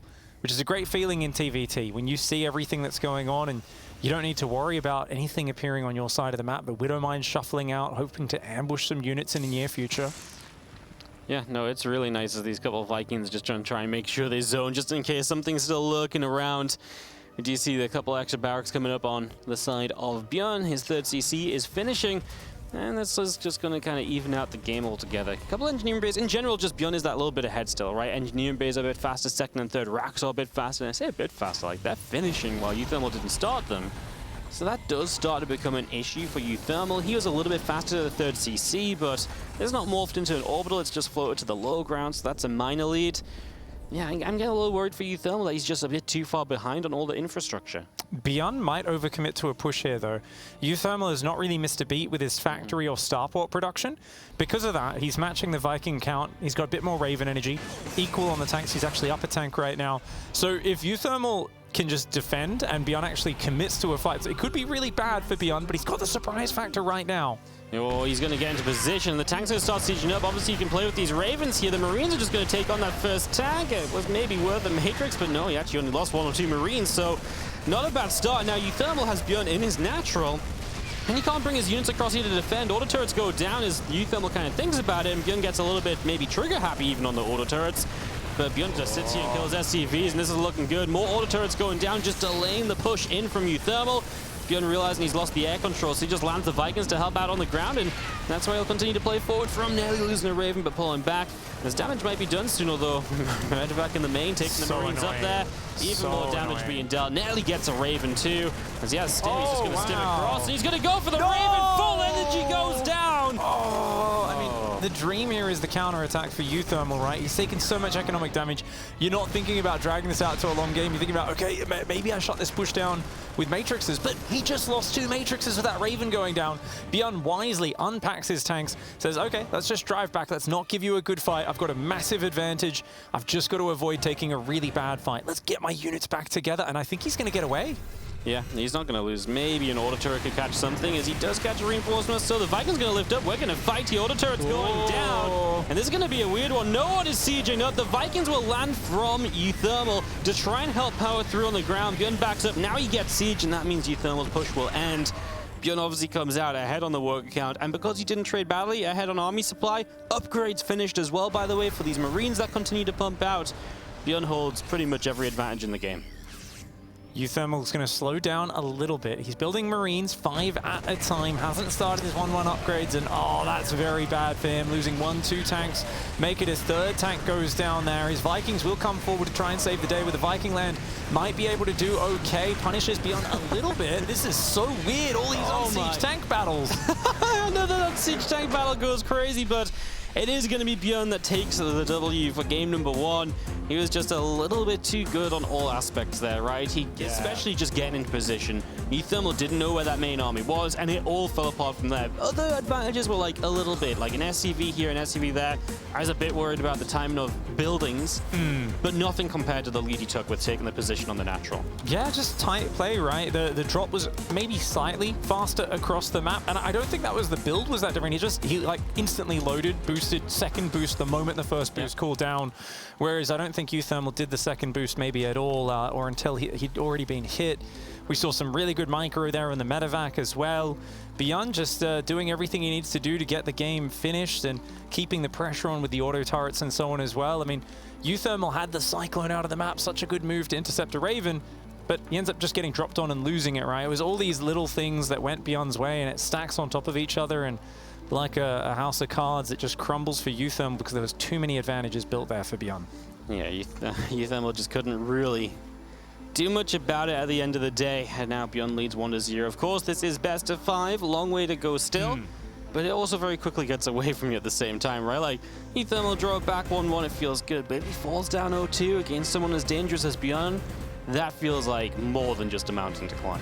Indeed, indeed. Well, still looking calm, and I love it. You know, we used to, I'm going back through my memory, and I'm like, do you remember we used to look at Uthermal's camera and he'd be like punching his desk and raging and stuff, and you really see his heart on his sleeve. I think he's really just kind of mellowed out, and he's a bit better at performing through the hard spots and just keeping that kind of steady performance going these days. So it really gives me confidence to see him just looking calm and focused there in the booth. Yeah, I'm excited to see what he pulls out in this second game. It is Hardwire. We will start down to the bottom left, though, with the red Terran player who leads 1-0 from the Shopify Rebellion. This is Bjorn. It's the reason why he's one of the favorites from the very start to get out.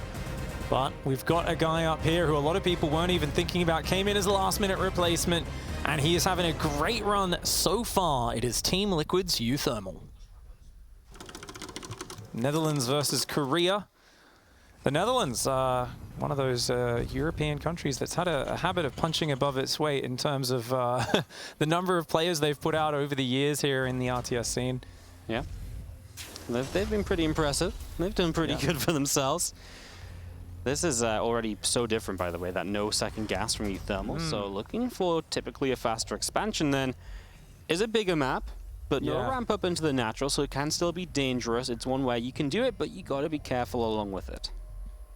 You know, I'm thinking about the way Uthermal thinks, and I'm like, why would you do this as Uthermal? Why would you be a bit greedy in the start? And for me, I don't think he's someone who's like, yeah, I just want to be greedy and that's it. I feel like it's to get an edge, to then do a sharper push. Somewhere around probably the 7-8 minute mark, maybe a drop, maybe some sort of just, you know, tank Viking push, something like that. So I feel like his kind of goal here is, look, if I can just get past that 3 to 5 minute period where the Reaper Hellion's very scary and I'm going to be a little lighter on the units, that's where I'm going to take the economy advantage and quickly turn it into a timing attack. Absolutely, as Bjorn, he's going to drop down a factory straight away, of course, as expected. Both player scouts, they both know what they're up against, right? And that means that you can make the right adjustments, you know, defend a little bit more if you feel like you need to. Bjorn can decide if he wants to get aggressive here. He can really pick out his build. As Uthermal going to play the greediest build possible. Reaper into Reactor. This is so dangerous. If he loses his Reaper, he can like lose the game from this. It's so dangerous. You've got to play so careful in this situation. Oh, let's be careful, Uthermal. I mean, benefit right now is that Bjorn isn't being overly aggressive with the first Reaper, and that's kind of the gamble you take. You're like, please don't attack me, and please don't let me lose that fight, because otherwise it goes really badly. Yeah, give me a whole lot of room, please. As it's going to be immediate Reactor Tech Lab for Bjorn. So it's interesting. He's just kind of going, no, all right, I'm not going to try to bother pressuring into you. You're probably going to build a bunker. You're probably going to be building 3 Marines after that Reaper. You're going to play super safe. Uthermal, meanwhile, giggling to himself, goes straight over to the Hellion production. Starts the starport as well. Could look for a bit of pressure. Command center, is it going to finish? Yes, it will. Yep, and ooh, he morphs the orbital, which maybe he could have delayed that and saved the SCV, right? But minor factor here, we will lose a second SCV. Those Hellions still not out. SCV didn't die just yet, however, and now the Reapers are going to make their escape. But 2 Hellions are going to make it dangerous. Nice. We just get away with both of them. Perfectly calculated there by Bjorn. I was like, hey, if you stay in there too long, those Hellions obviously going to chase you down. But Bjorn gets in, does a double Reaper pressure, gets an SCV, 2 in fact, does scout everything that's going on. He's got straight up to the factory tech lab production. We see a tank coming out. I wouldn't be surprised to see another medevac and Bjorn just keep barreling forwards with the aggression. Oh, absolutely. Just go, go, go, and just, like you say, just don't stop. Absolutely possible. Factory is going to go to the tech lab. Barracks is going to drop onto the reactor for Uthermal as he sets up the future on this. He's also got that Raven starting on the starport. So really no surprises across the board. Bjorn has the medevac. He will get aggressive. He will start a push. It means he's going to be behind on the Raven. Defensively, he's going to be behind, but hoping to deal damage enough to justify the investment on the medevac. Those 4 Hellions could be deadly. If you come across with a tank drop and then those Hellions dart in behind, they could, I mean, especially without a wall off, right? That's so dangerous. But you know what? The Hellions are defensive. Uthermal doesn't know that there's a tank drop coming across. He's going to have a Cyclone, a couple of Marines, a couple of Hellions, but he's just outgunned. He's outnumbered overall here. The Reapers and the Cyclone are going to help buffer on the ground. And I wonder, do you just go for the natural? Just try to get a tank sieged in range of the command center? It looks like it's straight towards the natural. The Hellions spot it.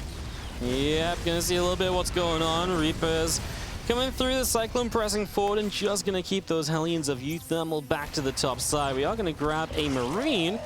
So one Marine going down, going to grab that Reaper, and just going to be seeing the medevac loading a couple units back up. Auto turret is needed here from Uthermal, but that tank is putting in work now. The auto turret's gone, so that Raven is basically dead supply, and Bjorn is just in here dealing damage. Dude, Bjorn's TVT is looking so good right now. He's just in the face of Uthermal. The Drilly boys have to be pulled into the action. You don't want to be fighting with your workers, but this is a dire situation. Uthermal realizes how urgent that is, and that was a very good SCV pull. Loses 8 workers. But honestly, if he didn't get rid of that push right then, it was going to get so much worse. Yeah, he absolutely had to clean up right then, and he's going to clean up everything at least. And he might even try and go across the map, right? I mean, he kills off a lot of army. He's lost workers. He kind of needs to go and make up for it in some way. Yeah. So he'll try and use his army advantage, but he doesn't have a lot of the utility that, Bjorn had. He doesn't have the medevac, for example. He's got a Raven that's fairly low energy. I'm not overly convinced he'll be able to get too much done. Wow, Bjorn, brave Bjorn. He's like, Raven was moving out as if to do a run, but okay, yeah, that's right. Pull it home, dude. When you've got a tank and 3 Marines and you're like, yeah, I'm going to send the Raven across to kill SCVs. Not the priority right now. Bjorn does show a little bit of respect here for Uthermal. Pulls back, gathers up at the front. He's got to hold this position. Yeah, if he holds double engineer and bay, 3rd CC, double racks on the way, going up to 3 in total. These are all things Uthermal has not invested into. He'll be so far behind in so many ways if he can't do damage right now. And this is just Bjorn kind of reaping the reward of that previous attack that went so well for him. A couple of Ravens moved up to the main base. Oh, Shonky moving back. 3rd CC, positioning. Uh-oh. Oh, this is one of the most annoying things. Uthermal finds an angle on that. And Bjorn, I think he's going to have to cancel it. Another auto turret, make sure that can't finish. Well played here. Auto turrets come out as desperation for Bjorn trying to defend the command center, but no! That was a really, really poorly calculated move by Bjorn. He didn't want to give up the command center because it was so far along, but he pays a big price. Yeah, not canceling is obviously huge, and even the attack down the low ground didn't do that well, right? And yeah, trading badly here, Bjorn. Getting up a couple of SCVs and all, but not brilliant the last few moments. He still holds a lot of other advantages though, right? His barracks count is much higher, his engineering bays are much faster, his stim is way quicker as well, so he's got a lot of advantages, but he doesn't quite have the army supply to maybe make full use of that yet. But without the 3rd base, he maybe can't make full use of all of that as well, so it becomes a little bit awkward. I mean, the 3rd CC is, what, about halfway done while Uthermal's finishes, so that's the main comparison here. Yeah. Okay. I think he's slowed down Bjorn, right? Bjorn was at that point where he was going to explode out of control because he'd have map control with the barracks advantage you talked about and have the 3rd command center landed. As it is, it's stopped that up. It's giving Uthermal a couple minutes to catch up here. He's still got a great tank Viking count, in fact. So honestly, as long as your tanks are siege, you got your Viking set up to stop the drops. The Marine count's not really that important, especially if they're attacking through a choke point. But if you get caught out in the open, those Marines are spread out. I mean, tanks are terrible versus Marines if they're spread out, right? That's one of the things where it's like, oh, siege tanks are just the best unit. It's like, yeah, if you ever get sandwiched by Marines, it doesn't feel great. Like, the Marines are so darned efficient. And with the 1-1, the shield's about to come in as well. Bjorn's Marine count getting closer to 30 or 40 in the next minute or two will be a point where he definitely can do those big stim charges. Yeah, absolutely. He presses forward a little bit here. I mean, Uthermal's out on the map. They scan each other, so they know where everyone is at. And then both, I mean, Bjorn backs away. Uthermal tries to press forward a little bit. I mean, he should still be the player who maybe feels a bit under pressure. I mean, like I say, a lot of the production was slower, but with the tanks pre-siege, there shouldn't really be an opportunity. And if he does attack in, those Marine upgrades are going to come through from Bjorn and absolutely help him out. So for now, Uthermal can't attack in. Bjorn is going to press him back. And you see Uthermal just pulling back to the top side, going to repair up his Ravens, and Bjorn even going to set up a little bit of drop play, which, to be fair, there's not a lot of anti-drop in position, but this Sense Tower is brilliantly timed, and Bjorn says, oh, that's unfortunate. That's always the worst. You're like, oh, sweet, I'm going to get in here, and then the Sense Tower pops up, which is obviously no tell until it finishes when you see that white circle, that white dotted line pops up all over the minimap there. Now, Bjorn, he tries to skirt around the edges here, but realizes it's a very high-risk maneuver as the Vikings take up place. And I like the way Uthermal sharked out into the middle and threatened. Whenever I look at it and go, this is really dangerous, you need to go home, but the player kind of forces a reaction and then pulls back, gets away with it, that's really good StarCraft, because you don't really want to fight as Uthermal, but you're kind of giving off different feints, different looks. You're getting your opponent to react to you. Now, you've basically navigated just your way through that dangerous point in the game. I mean, look at the supply, the numbers, bit of an upgrade lead, little bit quicker on the second factory for Bjorn, but Uthermal's actually got the faster 4th command center. This is going to tie up and look very close in the next few minutes.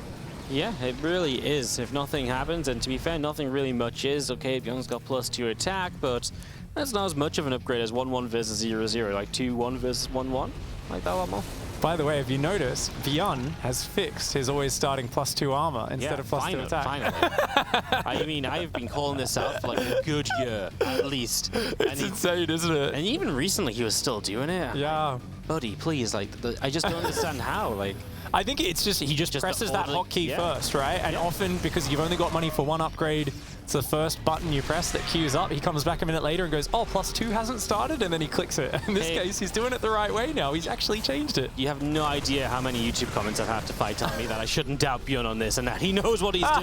Yeah, he's doing it for a reason, for sure. Big fight breaks out. It is Bjorn that's taking the fight. He's dropped some matrices on the front line tanks, and his Marines are just putting in work now. His own tanks are covered in matrices, but his Marines just will not drop.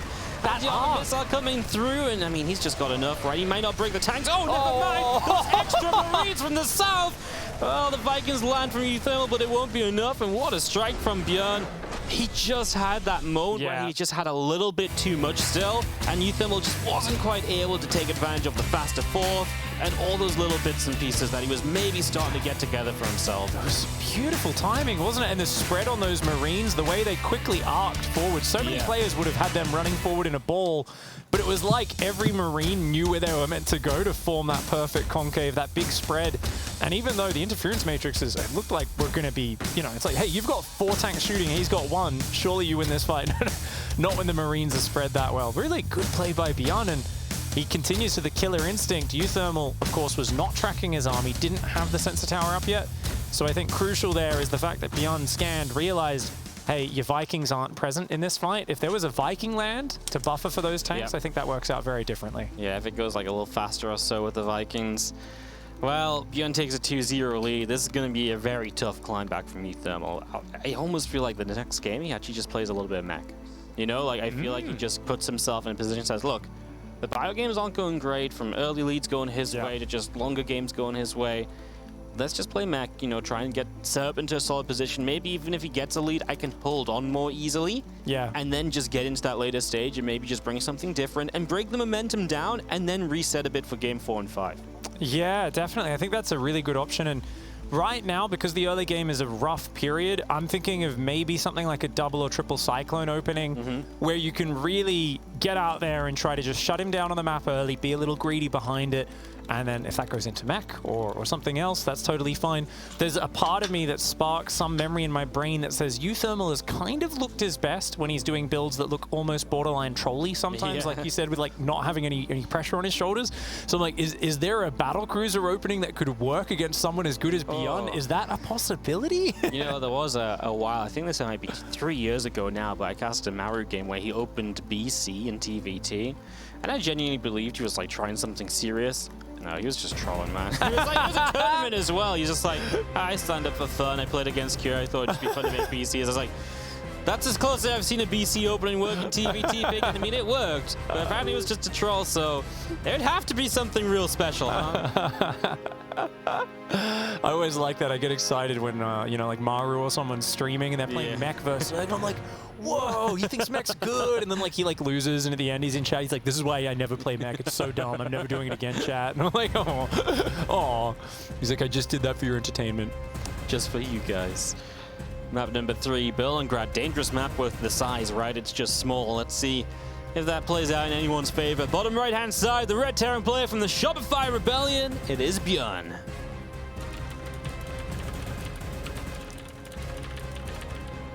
The two most stylish teams facing off here in the top left side. His opponent, it is Team Liquid's Uthermal.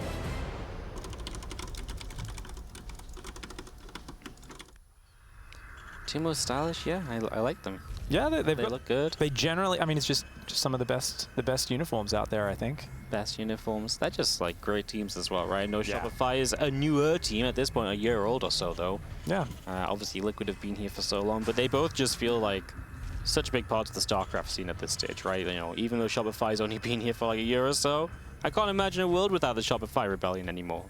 Not at all. Obviously, it's been super cool to see a lot of these players developing their skills, continuing to work together. I've loved the the Chinese scene, bringing back some team leagues and stuff, and seeing a bit more of that team spirit with a lot of these different players working together to improve. And it is going to be Bjorn scouting here in Game 3. He's been doing so much scouting recently. I have to hang up that line to describe Bjorn as someone who doesn't like scouting. I have to. Whenever I analyze Bjorn, I say he doesn't like scouting. You could totally cheese him or be super greedy. I think he's just so good at scouting recently, and finds himself walled out. Uthermal going to go for the 2 barracks Reaper opening. What do you look for with this opening? It's not really an all-in, is it, Wardy? It's not really an all-in. It's like a pressure build. It'd be nice to kind of get a couple of SCVs. You kind of keep your opponent at home for a while. You take some map control. It's obviously very safe as well, because you shouldn't really die to anything right off the bat. It's a free win if your opponent proxy reapers and tries to get like a quick win, right? So I think you just get across, try and put some pressure on. You can see the factories later, but it's not like, obscenely late, Yeah. It's still going to be fine. You can go into a tech lab and maybe straight into a Cyclone or so. You got a few different options. And it's kind of a natural 2-1-1 transition, right? Into the double barracks medevac stim, just because you've got 2 barracks, so you can build a tech lab and a reactor. And that's a very different style of TVT, right? And it maybe is something that Uthermal was looking for. If you can get across early with the Marines and medevacs instead of playing like this Raven game. That's Uthermal's skill set, right? Yeah. Running stim Marines around people's bases, that's a sort of game he much prefers. And already runs in with 2 Reapers, gets an SCV, pulls back, he'll join up with a 3rd and go right back in. If he can isolate these Reapers maybe before the Hellions out. No, never mind. That timing doesn't exist. Just 1 SCV to start. And I guess then when you have 5 Reapers and maybe the Hellion as well, you've got another timing that suddenly opens up. Yeah, Uthermal's Reaper's still on the way out. Hellion producing, he is going to expand now, so he did opt for the Hellion. I think there are multiple choices. You can see his gas count's getting rather high. He could have had a Cyclone if he wanted to, Yeah, but he just wants to really go like very Reaper Hellion aggressive, which means it's very important he doesn't lose Reapers. He loses 1, and Bjorn's going to jump for another one.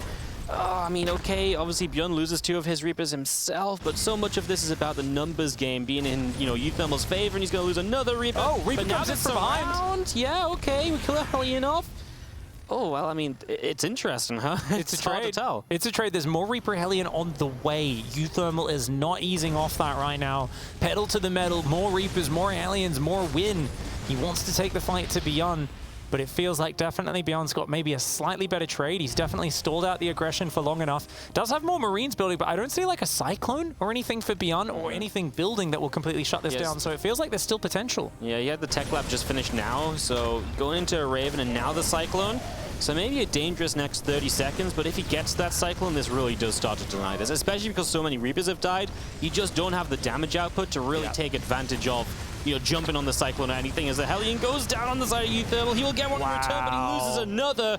Oh, look at Bjorn's supply, by the way, as Uthermal's orbital only just now coming through. He's down a couple workers. He'll be down that mule timing, but he's actually just losing out on army supply. And yeah, now he actually is quite significantly behind. His tech lab's not done in the factory, so Bjorn is basically an entire Cyclone ahead. He'll use that to clean up this Reaper in the main base, which is obviously nice. Just one more unit that can't come in and harass you a bit later down the line.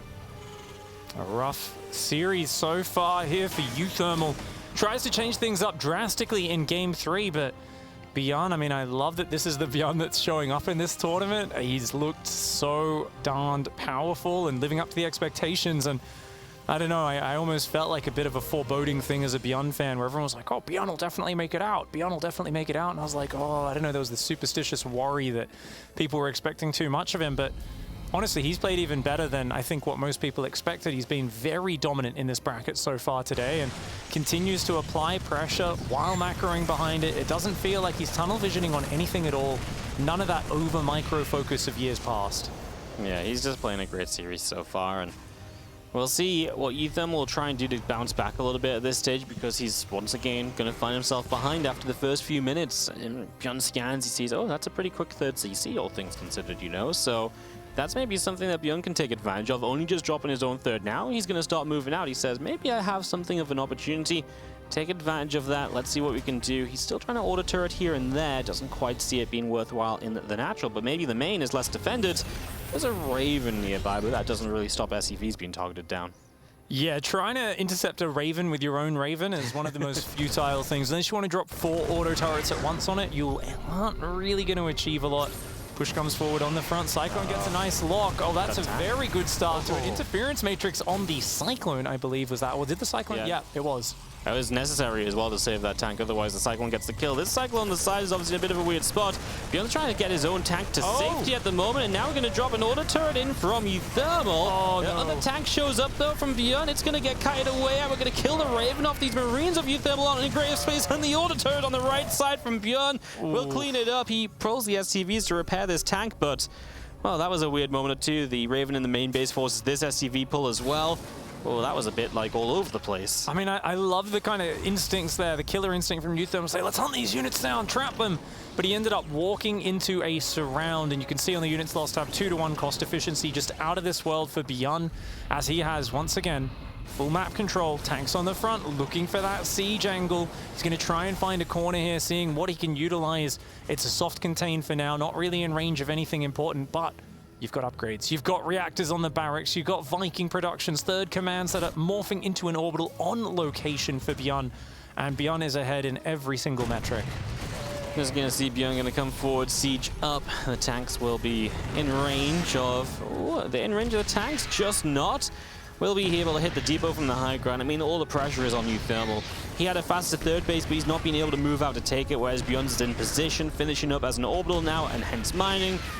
You know, Stim Pack is on the way from both, but Bjorn has the 1-1 upgrade to go along with that. You know, what doesn't Bjorn have in the lead? Once again, just seems to be his advantage. Auto turrets will come down and try and help his tank. It's a tank for a tank.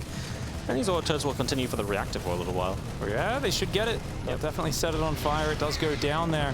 Tank does siege up on the low ground. Uthermal desperate, loads up Marines. He's going to go for a double stim drop counterattack. He knows he's getting bruised and battered. He does get out of the main. Another tank goes down for an auto turret. So annoying, these Ravens of Bjorn. Yeah, Bjorn, what does Bjorn have at home, though, just to defend the double drop? He has a lot, right? Yeah. He's not been rallying across the map. He's done all of this pressure with just the first few units that he sent. And now he's just waiting, expecting almost like Uthermal's only way out of this two-base situation, or one of them, is to just drop. Yeah, this is going to be massive. The drop comes in, the tank, the Vikings, Marines right there. Those medevacs are not long for this world. Stim is even there for Bjorn, and Bjorn, my gosh. Look at that. You can see a little bit of exaltation finally, realizing he has just clean sweeped his way through this bracket. And he finds himself right there in the group stage. What a performance. Clean, simple, just looked really good, right? I mean, he comes all the way through on the back of TVT today and just looked good doing it. It'll be great to see his other matchups in the group stages, but that'll be tomorrow or the day after. Very excited to see him make it there so confidently, though. I know everyone loves a bit of Bjorn, right? So great to see him in those group stages. Uthermal, the replacement man, will drop down to that lower bracket qualifying match, and he'll have a second go of it in a couple hours from now. That's the advantage of not losing a series till now. He's going to have another best of 5 to show what he's made of. And I don't see it going quite as one-sided as this one. It just felt like Bjorn had the edge on all the little things in the early game. So much focused on the details, those mirror matchups, and that was a perfect display. Let's hear what else has been going on from the guys over on the desk. That's right, thank you, gentlemen. Bjorn, a fantastic performance there. He's moving through into the round of 24 after a very strong performance. To Muslim, Harstam, Rotterdam joining me. Let's talk about this series as it did stand, because that was not close, Ben. I mean, it wasn't close at all. And I mean, Bjorn, he was the guy that we expected to be, well, he was the favorite of the open bracket, I think. And he delivered, man. Like, it was only Bjorn that really tested him a little bit by taking a map and then made it a little bit tough. But coming into it, it felt like Bjorn, he knew where he belongs, which is in the group stage, so it's good to see him get there, because honestly, he just makes any tournament he's in more interesting. Yeah, Harstam, it was just he went from strength to strength, it felt like, in those games as well. You get to the third game, and Bjorn is just, he's running away with it. Yeah, and it's not like Uthermal didn't try to test him, you know? You get some Rex Reaper out there, try to test a little bit, see if you can get in there with some aggression, but yeah, not quite good enough. Bjorn just too solid, too strong, a little bit too fast there for Uthermal. And congratulations to him, of course, moving through into the round of 24. We actually did have other updates going on whilst that was going down. Rotterdam, you had Skillers versus Australia. Is it still going on, or is it concluded? No, it's just ended, actually. It was a really funny series, but it was also the complete opposite of what was just predicted on the couch, because somebody grab asked Skillers, what kind of games do you expect? And he's like, gonna be macro. Well, I saw 3 games where not a single macro game was given Polaris. First game was actually super wild. Australia rushed with 4 Zealots, 2 gateways outside of its base, broke the wall open, and then followed up with 4 Stalkers. So really bizarre build that you just don't see very often. Game 2, Australia decided to go for a 1 base Void Ray all in. Skillers found it relatively late, kind of had it, made life hard, but it eventually tied things up. And then the third game, Skillers is like, all right, I've tried to macro, you clearly don't want to macro, so now I try to all in. And I do have that ready, but maybe we'll take a look at that later, because I know we have an interview coming up as well, or I can show it right now, actually, if you want. I think we can show it right now. If we Right, could let's go go to ahead PC1, that'd be fantastic. Yep, so after 2 games where the Russian did try to macro, but the American wasn't having none of it, we loaded into Pride of Altaris, and whenever production wants to go, we can just go ahead and hop into it. Yeah, just a few more seconds and then we're there. Cool. All right. So basically, this is obviously normally a map where we can maybe play some Stargate, right? 1 gate fast expand, there is a ramp in the natural. Skiller says, all right, you've tried to cheese me twice, it worked once, it failed once. This time, I'm gonna cheese you, but Australia knew about it because he's following it. It just did not stop Skillers. Skillers is still just gonna go all out commitment. Stargate, batteries, and Australia's like, well, I guess I have to take this pretty serious. I mean, you took my cheese pretty serious, especially the second game. I'll take this very serious. So he pulled all the probes, and he actually managed to get a cancel on the Stargate. Now, the game goes on for a little while after that, but I think it goes without saying that if you go for a 1 base Stargate all in, and your Stargate gets cancelled, that often does not end very well. So Australia moves on, sick run by the American Protoss. Yeah, well, thank you very much for that update. And of course, now with Bjorn moving through into the round of 24 here, Ben, it's great to see because he is one of the names that I think that regardless of which group that you actually put him in, he is going to be able to give the names in that group a run for their money. Absolutely. And I think this is a moment where it isn't necessarily about Bjorn, but it's about everybody else waiting in the groups. And it's just like, I don't really want him at all because he honestly could have been easily one of the invited players here, or rather the qualified players here. But yeah, really, really cool to see him. Let's take a look at the highlights as well from this series as they did unfold, Harstam. And I mean, do you echo those sentiments from Ben here? Do you think Bjorn's got a decent shot in the group stages? What are you thinking? Well, if I was one of the players in the groups right now, I'd be praying to a higher power, that's for sure. I would not want this man in my group. He's very scary in every single matchup. He's aggressive, and yeah, if he gets in your face, he will not get out of there. So, yeah, I would not want him. No, definitely. Roddy, I know that you were paying more attention to the series there than this one, of course, because you have to. But any thoughts taking a look at some of this? Just that he looks on point, and that makes it even more terrifying. Because like Kev said, Bjorn is always good. He's in your face, he's aggressive. But there are levels to even Bjorn's play. And when he's feeling it, it's kind of what Clem likes to show off on the European server as well, where we start picking up units with 5 HP and unloading them and picking them up again. And I kind of saw some of that today. So this is clearly not just a strong Bjorn, but perhaps a very strong Bjorn. And it's going to be an absolute treat to watch him out, to watch him in the group stage. Yeah, potentially. I think he knows what kind of form he's in, and I think he understands that cementing himself into the round of 24 with a powerful performance quite like this, running at EU Thermal over in this series, is going to look all the stronger coming into the round of 24. Well, thank you very much, gentlemen. Now time to head over to the winner. The first player moving on into the round of 24 here from our bracket is Bjorn. That's exactly right. Our first player to get into groups. Congratulations, Bjorn, on your victory. You have a winning record against EU Thermal. So looking at the qualifying match, did you feel really confident? 일단은 변현우 선수 24강 진출 축하드리고요. 일단은 유서멀 선수와의 이제 진출전을 앞두고 있었을 때 유서멀 선수와의 상대 전적이 크게 앞서고 있었기 때문에 자신감이 있으셨을 것 같은데 좀 상대하기 전에는 좀 어떠셨나요, 기분이? 일단은 1, 2경기에서 했던 그 퍼시벌이랑 령 이렇게 두 선수는 제가 잘 아는 선수이기 때문에 상대하기는 그래도 스타일도 아는 편이고 어떤 거 할지 그래도 대충 예상은 갔어요. 근데 유서멀이랑은 그래도 온라인 대회에서 몇 판 하긴 했지만 아무래도 핑이 있는 경기였고 온라인 대회잖아요. 오프라인 대회랑 온라인 대회랑은 좀 차원이 다르기 때문에 또 유서멀 선수가 빌드가 그렇게 많아요. 그래서 엄청나게 걱정했거든요. 그리고 다행히 제가 그래도 조금 예상한 대로 해줘가지고 좀 쉽게 이긴 것 같아요. 저는 되게 더 걱정했거든요. So when I faced Percival and Young, I mean, I knew those guys pretty well and faced those guys pretty much.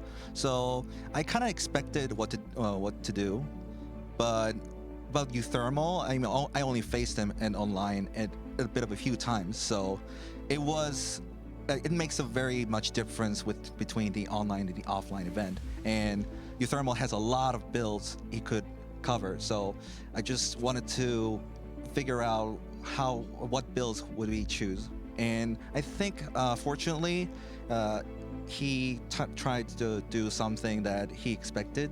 So I think that made him pretty easier to win. And talking about the ping, I suppose, and now the lack thereof, can you talk a little bit about, I guess, kind of your expected improvement amongst like the entire player base, especially the Koreans, because they've been playing with, you know, awkward hours, awkward ping. Like, do you think the Koreans are going to perform even better in Katowice, or it's actually still a pretty level playing field?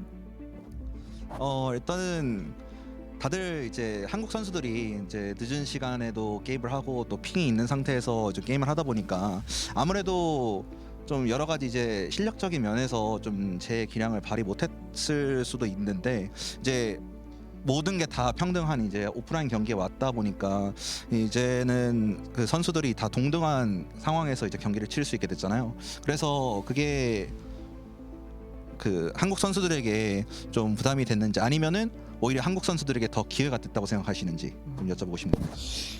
그게 온라인 대회 하면은 이렇게 핑이 되게 중요하다고 하는데 중요하긴 해요. 되게 중요하고 근데 예전에 그 해외 선수들이 실력적으로 조금 떨어졌을 때는 그런 핑이 그냥 의미가 있었어요. 근데 지금은 해외 선수들이 너무 잘해가지고 한국 선수랑 뭐 비교해도 전 하나도 뒤지지 않는다고 생각하는, 오히려 앞서는 선수도 많고요.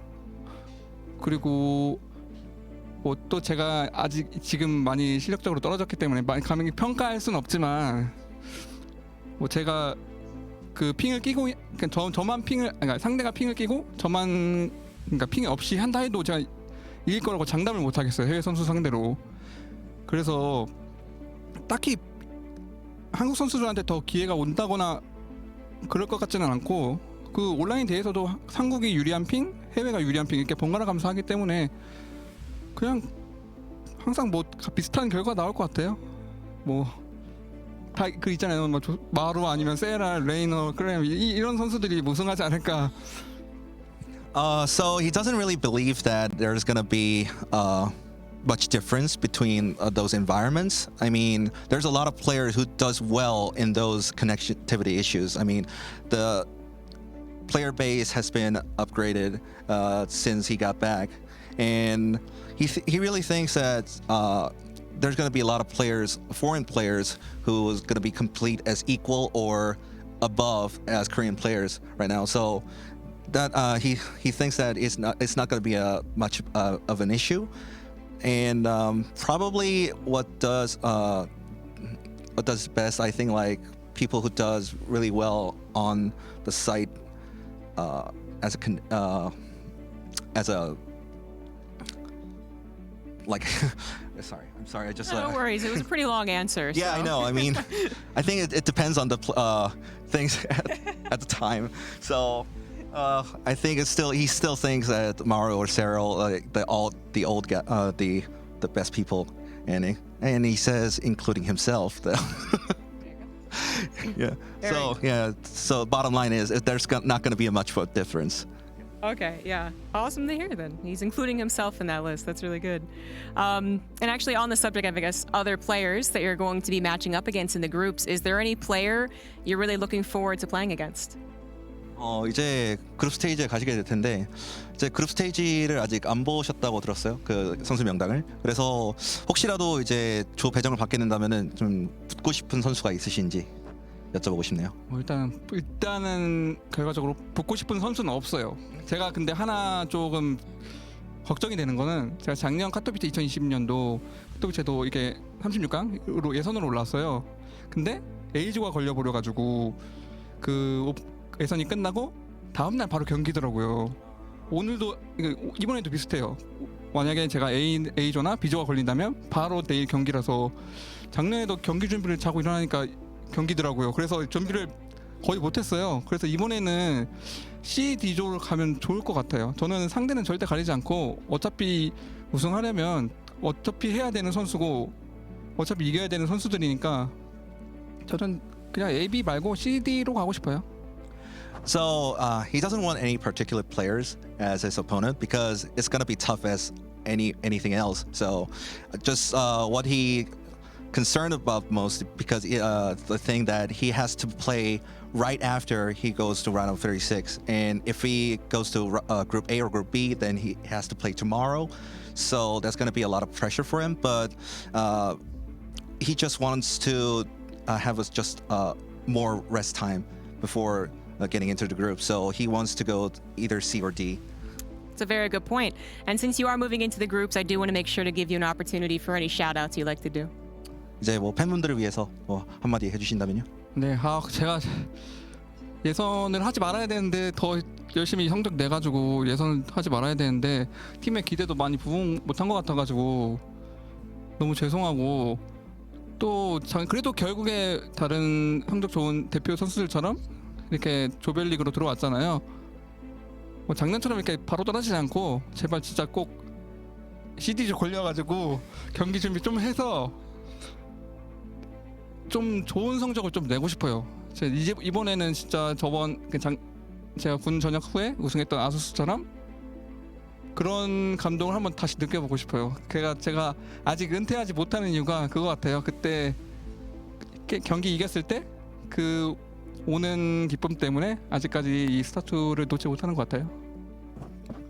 So, I mean, there's a lot of people who expected him to be, be better, but he still kept on going round of 36 to play in this IEM Katowice. So he feels like he let down some of the people, like his team, Shopify, like who supports a lot. But also he wants to do better because of it, because he has all the things that needed to be as a player, and he misses that win of the rush of a win, and he still wants the rush of the win that he had felt back in the days. So that makes him as a player, as a competitive player. Yeah, very eager to do so. I think a lot of people are going to be cheering for you actually in the same fashion, looking forward to another Bjorn victory perhaps, but we have a lot more players to get through, so thanks again for the interview. Congratulations, good luck, and guys, we'll be going into further qualifying matches right after the break.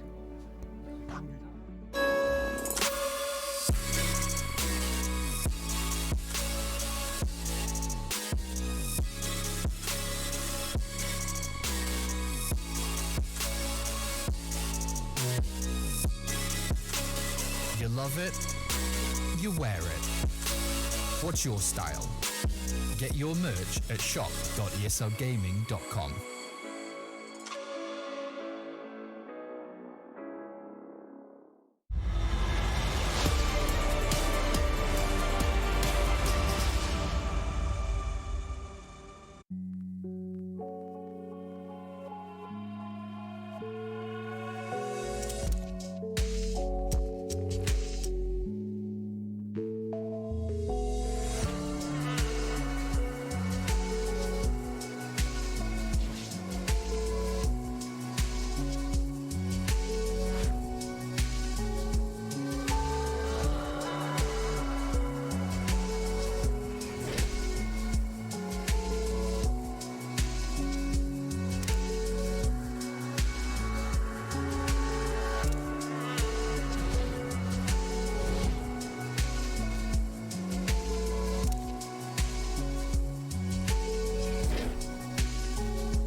Welcome back. One of our qualifying matches down. 3 more to go here for today, as we now have 1 player confirmed into that round of 24. It is Bjorn.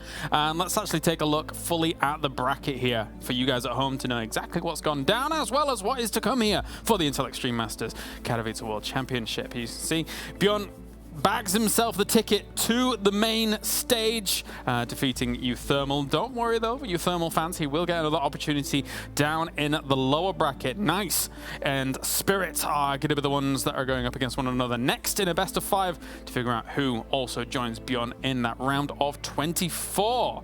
Let's take a look at the lower bracket as well to see where Euthermal has ended up.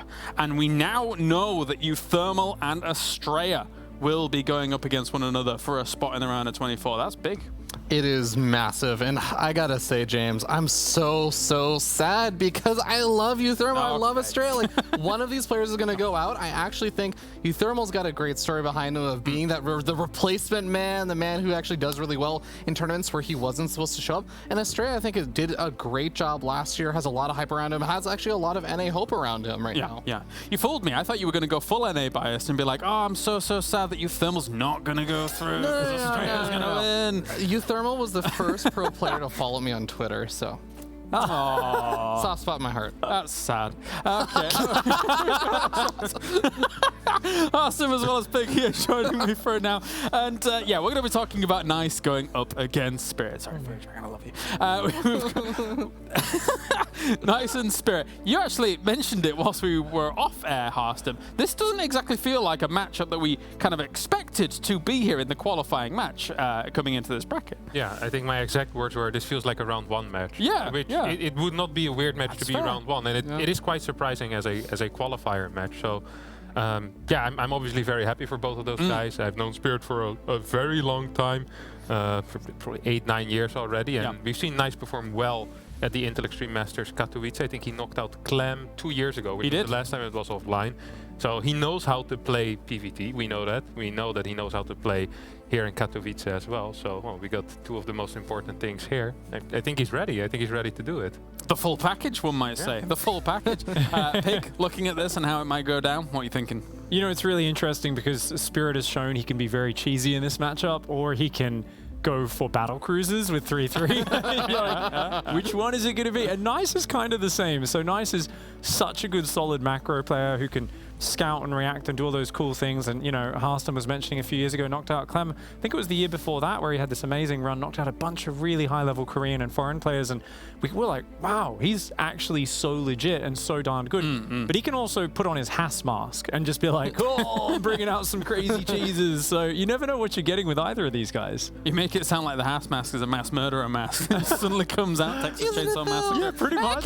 I suppose you're not wrong. You're not wrong. As we're taking a look at the players getting ready, good to go for this one. But it is a big deal, Harston, of course, getting through into the round of 24 for both of these guys. Spirit, of course, you know, you're mentioning like Nice. He took out Clem that 2 years ago. That's a big result, even if you don't get to the round of 24. Spirit, likewise. He has been on the cusp of getting to the round of 24 multiple times, it feels like, here in Katowice, and now we're here once again. Yeah, I think he can do it. I mean, he showed good games against Australia as well, had a big build order diversity, which is important in these tournaments. You can't just show up with the same 2 builds again and again and again. And Spirit is someone that has been saving builds for this tournament as well.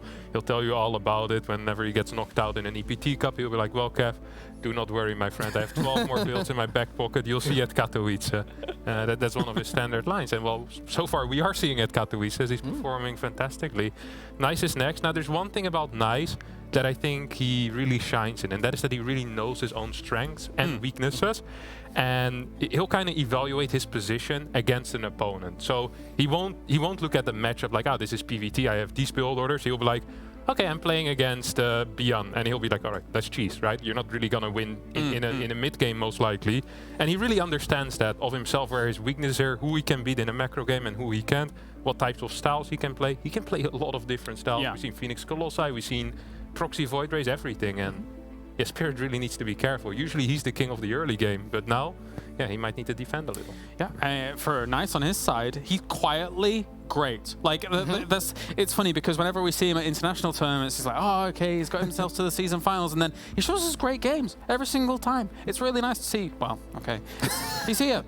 He is really, really nice to see, and I really enjoy watching him. I think he's overshadowed by Haas a lot of the time, but he is a great player. Yeah. All right, well, it's time to go to the commentators here for another best of 5. The winner will qualify on into the round of 24. Thank you very much, James. Indeed, a surprising but very fun best of 5 qualifying match. Another PVT, and I am joined by my good friend Benjamin Baker. I think it's going to be a wild one, Benny. It can't not be right at this point. Like, Spirit is playing really damn good StarCraft. He's bringing a different style as well that you don't normally see in TVP. Goes to the late game if he wants to. We all know he does love the late game. But nice. Like, he didn't have an easy bracket at all. Started off with Hero, then he took out Skillus. I know he's only been tested in PvP, but those are 2 names that I wouldn't say he's the favorite against like any day of the week. Yep, and after Spirit won his second best of 3 in this bracket, I actually kind of ran into him in one of the hallways, and he's like, hey, do you know where I play next? I was like, yeah, you play nice. He's like, really? I was like, yeah. He's like, oh my god, I'm nervous now. Because he probably expected someone that he's kind of like even or an underdog against, but I think that Spirit looks at this and it's like, okay, nice is clearly good, but I can do this. And then suddenly the dream of making it into the group stage becomes very real. Well, in the beginning of the day, it was possible, but it definitely seemed like a bit of a stretch. Yeah, I don't know about you, Kev, but I was always way better when I thought everybody thought I wasn't the favorite, you know, which so far Spirit has kind of showcased. He's played some really good players. Starting off against Dom Ragu. People might look at that and be like, oh yeah, Spirit isn't the favorite, but he knew it in himself that he was pretty damn good. Anyway, we're going to get right on into it here. Starting off on Hardwire, spawning in the top right-hand side as our Red Protoss. It is nice. To answer your question, Ben can't relate, was never the favorite. In the bottom left side of Hardwire, we are looking at the main base of our Polish Terran. Would love to show his Terran skills to the Polish audience that we'll have here in the upcoming days. This is Spirit. Really cool to see what he's bringing so far. We've all been talking about what he is capable of for so many years now. I'm almost bored of saying it, but here is really showcasing that he's pretty damn all around, man. He's pulling out a lot of builds, a lot of cool builds as well, just doing what he does, and he's got that very good aggressive style as well, right? Like some of these Widowmine drop plays, it was just non-stop, and while one of them maybe went a little bit loopy, the rest of it, saving the Widowmines, getting them back, going in with the Raven at the right time, he's just looking very, very solid. I think that kind of stuff is very good against the super macro-oriented Protoss players, but I wouldn't do too many of those builds against the likes of Nice, because we know that Nice does love his Stargates, the man loves his Phoenixes, and Nice is a little bit like Has, where he likes to keep the game simple. Clearly plays at a very high level, but Nice has a lot of very straightforward, aggressive builds, or where he's willing to roll the dice and it's like, you know what, I'll make Phoenix, I'll keep the mirror main, you won't scout it, I hope you open up with a mine drop, because if you do, I'll lift every mine, I'll kill the medevac, and from there on out, I will just A-move you. So I think Spirit needs a very different approach for this best of 5 than he had, for instance, against a player like Australia, who clearly loves to just macro.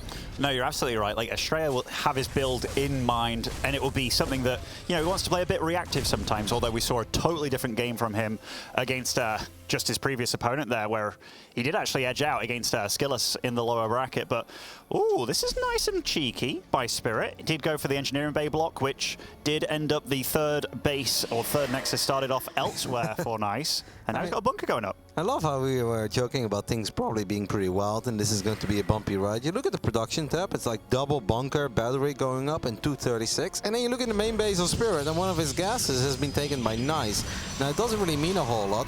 We do have a robo here, and most Protoss players would be like, yeah, this is going to be a defensive robo, make a couple observers, followed up with gateways. Nice is absolutely capable of making one Immortal and then a Prism and just going for it, trying to end games very quickly. Sometimes the man expands, but he never even builds another probe. He doesn't even want to use that expand. Yeah, and I think so far for Nice, like delaying the CC along with stealing the gas in the main, that's got to be a comfortable opening, though. Like, if you're a Protoss and you know you don't have to deal with anything special, like some weird Armory Widowmine build or, oh, heaven forbid, a Banshee build, but even delaying this, I like it. Kevin, this is going really well. Could be a double kill. It's a single kill. One SCV goes down. The Adept's still alive, though. Spirit just wants to finish up the command center as quickly as possible. One of the Adepts does go down. 2 extra gateways. So right now we've got a Robo and 3 gates, and there's your Prism ban. This man ain't an observer, man. No, he is not whatsoever. And Spirit, he's a good player. So he's seen that it's a Robo in the main base. He's seen there's no probes here. And also, this is 3 Adepts, which if you didn't see that Robo, you could be thinking it's an Oracle or whatnot. But he's done nothing but produce Marines, which I like. He hasn't tried to switch anything around. Well, let's see what he's going to come up with afterwards, because, yeah, you don't play against this every day. Nope, I mean, it's just a very hectic game so far. Nice, definitely doing pretty decent with his adepts. The second adept does get picked off. Now the last one is going to take a lot of damage, barely gets out of there. So are we going to make some stalkers here, mate? Or what's the plan? As we do have a little bit of oversaturation happening in the main base, but that's of course because the Reapers in the bunker are still annoying at the original natural. That's now kind of a third base. Damn good scout, by the way, with that Hellion. Just went for like a Tour de France there around the base of Nice and got to see, hey, you've got 3 gateways. He must have seen that, right? Oh, he tries to land right on top of this. That is definitely ambitious by Nice, and that Warp Prism taking a good chunk of damage here. Nice pickup micro, though, with the Warp Prism. Oh, the snipe, yeah. Snipe from uptown there. Well done. Well done there by Spirit. Good target fire. Nice, still just building units. I don't really see too many probes on the production tab. He could absolutely take care of this bunker. I mean, with 2 stalkers, especially with 3 stalkers at home, you can take care of it. But at this point, he's just prioritizing, finding some more damage at the other side of the... I mean, watching Nice is just a treat, man. There is so much happening in such a short game at this point. Now it's very important for Spirit to figure out that this isn't it. It's not all about that 1 prism and a couple of stalkers. No, there will be a follow-up punch with that Immortal. That bunker bought so much time and vision, though, right? Like, seeing that, okay, it's just gateway units being made so far. All he has to do is kind of sit back, know that his opponent can't be in good shape, and taking out the Warp Prism, taking out one of the Stalkers here, will lose his Cyclone. But, tell you what, getting rid of that Warp Prism, that's a massive deal. Yep, there's still an assimilator in the main base. That's going to give Nice some vision, of course, and it's also keeping some of these Marines occupied. Seems like 2 of the Marines were blocking the other 3. I guess we're just going to try to right-click on the bunker and then the tank here. Or what is the plan? I mean, without a prism, it feels that whatever plan we had in mind suddenly becomes a whole lot less eventful. Yeah, you can't come over here. I mean, that's going to be like 10 Marines. There is a bunker there as well. Takes out one of the observers as well from making that turret in his base, so that's less vision for Nice. So far, Spirit's having a really good day. Yes, but is this the kind of game where if you're Spirit, you're like, I think I'm crushing. Like, I think this game has been a little bit too hectic for Spirit to know that he is doing great in this game. He probably kind of likes where it's going, but on the other end, it's probably pretty hard to figure out how many probes his opponent has. It is, but you know, if I'm a Terran in Spirit's position and everything's gone like this so far, especially with like how the game started off and seeing all that lack of probes on the natural, or you know, the 3rd base that was his natural, you got to be feeling good. I think the Banshee play is definitely a little bit risky, because that's the kind of play that, yeah, getting 1 Banshee out for a little bit of defense, that's cool. And I mean, 2 Banshees can instantly win you the game if your opponent doesn't know what's going on. But I think with that Observer, he must have seen something going on, right? And yeah, he sees exactly what's going on. Yep, and now we could recall it. We're gonna build some cannons instead. And even drops a Stargate. I have the feeling Nice, pretty simple guy. Probably just gonna go ahead and build 1 Phoenix, and he's like, you know what, 1 Phoenix against Banshees is pretty good. They'll deal double damage. It's cool as well to see that he's going for charge before Blink, because I think he was kind of worried about Spirit just running to the other side of the map with 2 or 3 tanks and then a couple of Marines that don't have stim. But with Stalkers alone, it can be pretty hard to deal with tanks if they have a siege up. And he's like, nope, let's just go ahead and get charged first. Doesn't take very long to get it anyway. It's gonna be a fun one. I mean, let's see. I think despite the fact that we have some cannons here, these Banshees should still be able to find some damage. And I'm surprised to see that it's Oracle first. Me too. Like, does that mean he's super worried about where these guys are going? Because I was thinking with the cannons, he's already got the detection in each base. Getting a Phoenix out would have been very worthwhile, no? Yep, makes way more sense. Now, of course, maybe 1 Oracle, you can say, does have some more value. Can drop some stasis traps, maybe a Revelation or 2 on the other side of the map. But surprising. Definitely is. So it will be the Oracle into the Phoenix afterwards. Going for this much airplay, like harass play, I'm not sure I like that, you know? Like, I know he wants to put his foot on the gas and really go and deal damage. Okay, I like that he's bringing this over to the main base. But the thing is, as soon as that low health Banshee dies, shield batteries, they're going to like deflect any damage that can be done. Yep. Well, here is that Phoenix after the first Oracle was produced. Spirit was moving out with his army for a split second, decided against it. He's just going to chill at home, build a whole bunch of bunkers. Nice, meanwhile, is playing double Forge, and he doesn't have Blink though, right? It's just charged at the moment that he has. kind of wish that he would fire up Blink. I know it was a bit expensive to make that Stargate this late in the game and make the Oracle. Yeah, he's just basically going to go for it with Zealot. He has one Phoenix now that can lift the tank, I guess, Ben. It's something. It's a sad Phoenix when you've only got one Phoenix alone there. And Spirit, he's being very calm and cautious about taking this base. There is obviously an observer that can see everything, but there is no way in hell that he can take this fight in Nice. But Nice behind all this, taking a 4th base, yeah. What's that Raven up to, by the way? Whereabouts is it? Maybe the Phoenix took care of it? No, it's chilling somewhere. It's chilling somewhere. Oh, wait. I swear that was on the other side of the map there. I swear it was, but I'm glad he brought it home, given that there was a Phoenix out on the map, seeing that his Banshee did die. Do you think that Nice forgot about the fact that he never got Blink? As no, the Phoenix and the Oracle get dangerously close to finding that Raven. They barely miss it, and now we do have Blink on the way. But I feel like he could have fired it off a while ago. He absolutely could, and I think that missing that was one of those situations when you're at home, you'd have probably seen it on your own setup, right? But the nerves can get to you. This is a qualifier match here to make it into the group stage, and that is guaranteed at a minimum of $2,000 extra. Oh. And the possibility to play 5 best-of-3s, right, against the best players in the world. I feel like that almost means more, because you can really show what you're made of, and it's not about a single bracket. Seems like we kind of know, but these two Medivacs, we don't have Blink, but who really needs Blink to at least pick off one of them? Another Phoenix can actually hunt down the rest. The Raven is going to be a bit annoying, but look at Nice's economy. He's got 72 probes, over 4 bases, and double forge. I kind of feel like it wouldn't be a bad moment to drop a Robo Bay, or we go for some Storms, but these Taiwanese guys, they kind of play in their own way. They like to believe in just raw numbers, get all the Zealots, get all the Blink Stalkers, and make games crazy and hectic and fly around with some Prisms. And if that's what they feel most comfortable with, I just kind of like to see it. It's funny how this game started off with this kind of, you know, Warp Prism attempt at being very aggressive. And now it's Nice being like, you know what, you're sitting back a lot. I'm going to take 5 bases here against the 3 of Spirit. If he can stay alive for a little bit of time, which by the looks of it, he can, because Spirit has no intention of moving out anytime soon. Maybe with these ghosts coming out, that'd be a good timing, but yeah, Spirit gets a scan down on the army, and he's like, you know what, let's just stay back.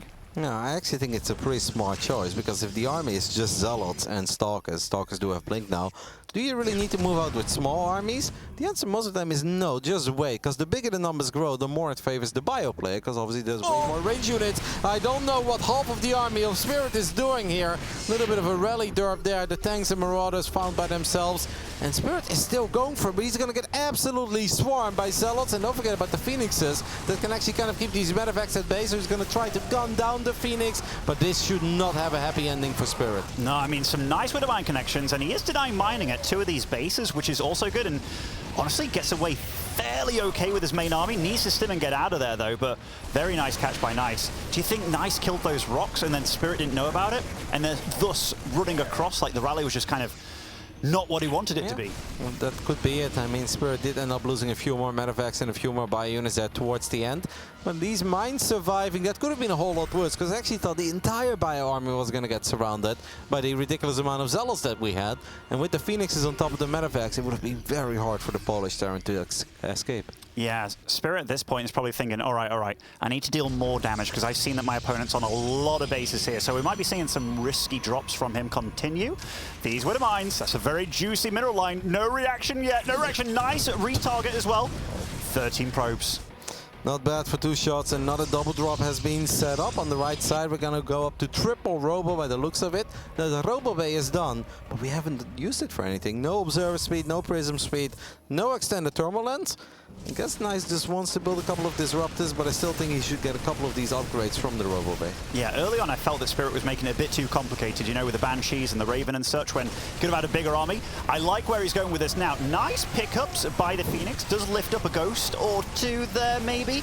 Big Widowmines connecting, though. I think Nice has to get out of here soon, Kev, because he's taking a lot of damage back at home as well. Yep, he does have a lot of gateways, but he just warped in 10 Zealots at home, I believe, to deal with this drop. Those are the new Robos. You really don't want to lose those yet. These are very feisty Zealots. They've got +2 attack, +2 armor, so they should be able to deal with just a couple of Zealots, and Marauders. It's kind of funny what he did with the Prism. I don't know if you noticed, but it looked like he's like, I've got Storm Drops, and then Zealots hopped out one by one. It's like, okay, we already have all the Zealots. What were these boys doing over here? That is also confusing, because this is not exactly the kind of game where you're willing to throw away SCVs. The Spirit is definitely not there yet. Now he's only got 58. He's still rebuilding them, so bit of a derp there, maybe misgrouping. Definitely see that the pressure is getting to these guys. A couple of questionable moves on either side. There was no cancel on the Nexus either. No, so definitely, like we talked about it earlier, definitely a high pressure situation. Spirit finally being the one that's getting to do what he wants to do, which is being aggressive in multiple spots. And Nice taking quite a bit of damage from these Widow Mines. You talked about it earlier. Isn't really that many upgrades going, like Observer Speed just to help clearing stuff out. And these upgrades are kicking in now for both these players. And we do have our first Colossus on the way though, and since Spirit just lost 12 SCVs extra randomly in the center of the map, those Colossus can have a pretty big impact on how some of these fights are going to play out. Especially with +3 armor finishing up. I mean, these Colossus are going to be pretty tanky, even if a couple of Marauders would get in range of them. Absolutely, absolutely. These Widow Mines trying to get some good juicy shots off, but that is an unfortunate position for that Widow Mine. It might be in vision of the cannon as well. Oh, I finally got one off. 7 probes as well for his troubles. Yeah, not bad at all. The target. It was retargeting on probes that was going into the gas over and over again, and he's like, maybe I'll get in range of the mineral line. And he was in range of the mineral line and got a good shot off immediately. All things said and done though, 30 supply ahead for Nice, and that Colossus count, not sure it's been scouted, probably has, but it is growing rapidly. 2 Vikings only, it's going to be very difficult. Now, of course, if Marauders get in range, there is always a chance, but Nice is going to go for the orbital. Basically, right-clicks on it, a couple of EMPs go down on the Stalkers, but there is no saving this orbital.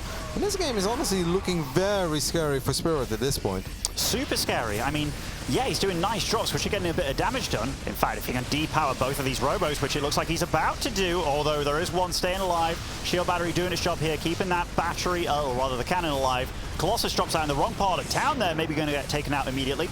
But there's so much chaos happening across the map because Nice, he's not slowing down. He's taking out all the bases of Spirit. But this, catching the Colossus off guard here. Yeah, but they stay alive. One Viking is still trying to get a couple of shots off, and one Viking will be enough to at least pick up one Colossus. Can the Viking truly get the second one too? That'd be kind of ridiculous. The Stalker saved the day. Nice does feel that this is his moment to just go ahead and get into the main base, get on top of the production, and that seems to be kind of working out because this main base of Spirit looks relatively empty.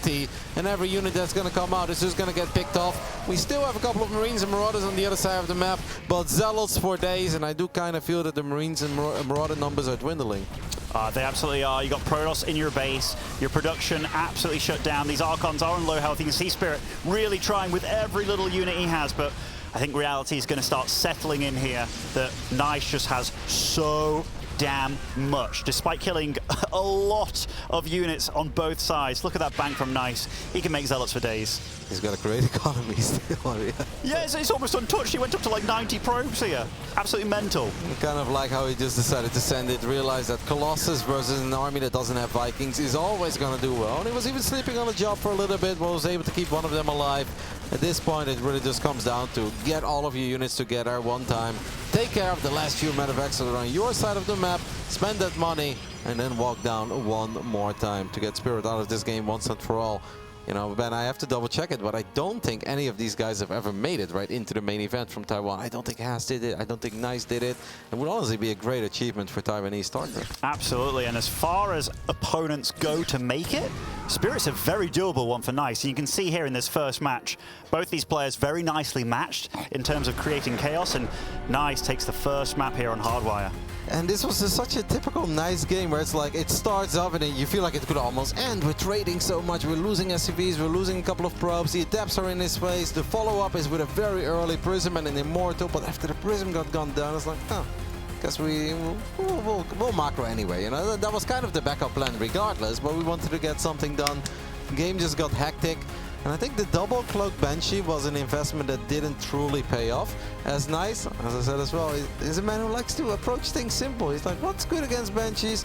I'll get a Phoenix. And then he didn't have to worry about those those Banshees hovering behind his bases forever, or the fact that he decided to go for a charge over Blink and defending against either drops or Cloak Banshees. When your Stalkers don't have Blink, is a bit of a nightmare. Oh, definitely is. I kind of said it earlier. I feel that Spirit overcomplicated the game for himself a lot. Because after you get such a decent start against that Warp Prism opening, which he did shut down, I think you can then just transition into your normal, like, 2-3 basey sort of play, if that's what you want to go for. So no Banshees, no Raven, just keep it simple? Yeah, I don't think you needed it. I really don't. I mean, you can't always count on getting the Warp Prism kill right, because maybe that situation would have called for getting out any unit you can.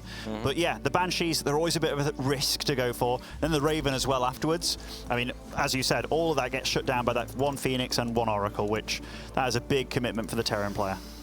Nice, of course, did have that good run at the Intel Extreme Masters Katowice 2 years ago, the last time we were offline. He did not make it into the group.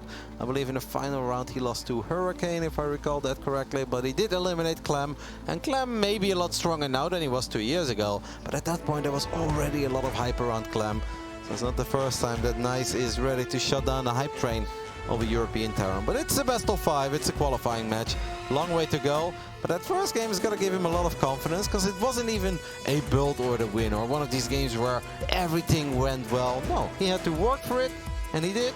And he got the job done. I think it's actually the kind of game that might give you even more confidence, right? Because that was not a build order win. You do not anticipate that you're having to deny yourself denying yourself mining so much, losing your Warp Prism, but then to be so confident with getting away with so much. And I mean, all this little tickling harass by Spirit, all well and good. But if you're Nice and you're like, hold on a minute, let's go to 5 bases by the 10-minute mark after having a pretty damn bad start, just awesome. Yep. I do still think it was a complicated game. For us, we see all the numbers, and I think it's easy to see what's happening. I think for both players, it was pretty confusing to play. But hey, that's where this man thrives. In the bottom left side, hailing from Taiwan. He's won the DreamHack Masters multiple times there. But he would love to make it into the group stage of the Intel Extreme Masters Katowice. This is Nice. Representing Good Game Gaming, he is, and he's been doing very well here so far. But spawning over in the top right, it's a different man, hailing from Poland. It is Kaizi Gaming Spirit. It's always nice when you get to play in the championship, playing in your country as well, and you're playing as well as Spirit is doing today. Just great to see him playing so nicely, honestly. Yeah, but the real dream is, of course, playing in front of the Polish fans 2 days from now. Crazy auditorium, packed all the way, people going nuts, cheering for StarCraft. I'm sure that Spirit would absolutely love to experience that, stand on that stage. This is really, really hard to get there, guys. It takes an entire year for these players to even qualify for this part of the tournament. And yeah, they did well, but they just didn't do well enough to get seeded into the group stage immediately. And that's why they have to battle it out today with them. But Spirit is closer than he's been in a very, very long time. Well, at least achieving that goal. And he's one of these guys as well, Ben, and if he does sneak into the group stage, then he can suddenly get wings and he can play better than he's ever done before. Absolutely, absolutely. Nice is one guy that, by the way, I kind of like the fact they didn't reveal the Marine to then go back and attack the pilot. Oh, letting it finish there. For me in my head, I'm like, is that really the play? But, I mean, he has to lift up the barracks if he wants to get an add-on on that bad boy. And I guess keeping it there, just to find out, just to find out what actually comes out of it next time anyway. I mean, don't forget, in the last game he took in a simulator as well. It's also not something that's very standard. In your opponent's base, yeah? Yeah. Definitely not standard whatsoever. Brings back the probe, so maybe this is kind of like the 1-2 play where he feels that he can delay the command center with this probe if the Marine is busy working on that pylon, and that perhaps allows his first adept to show up in time and get 1 or 2 shots off. I'm sure it's always going to be close, but I think that's perhaps kind of one of the things that he was trying to work with. I think so as well, but Spirit, he's been very good about not going for the add-on, right? So that means that he's going to have these 2 Marines out, the Reaper out. Yeah, he's going to have delayed good production here, but all this so far, I think this is, yeah, chase that Adept. You saw kind of where it went, and unfortunately, Spirit just went the wrong way. Easy there, Terran Tiger. What can I say? A little bit of my bias comes out here and there, Kevin.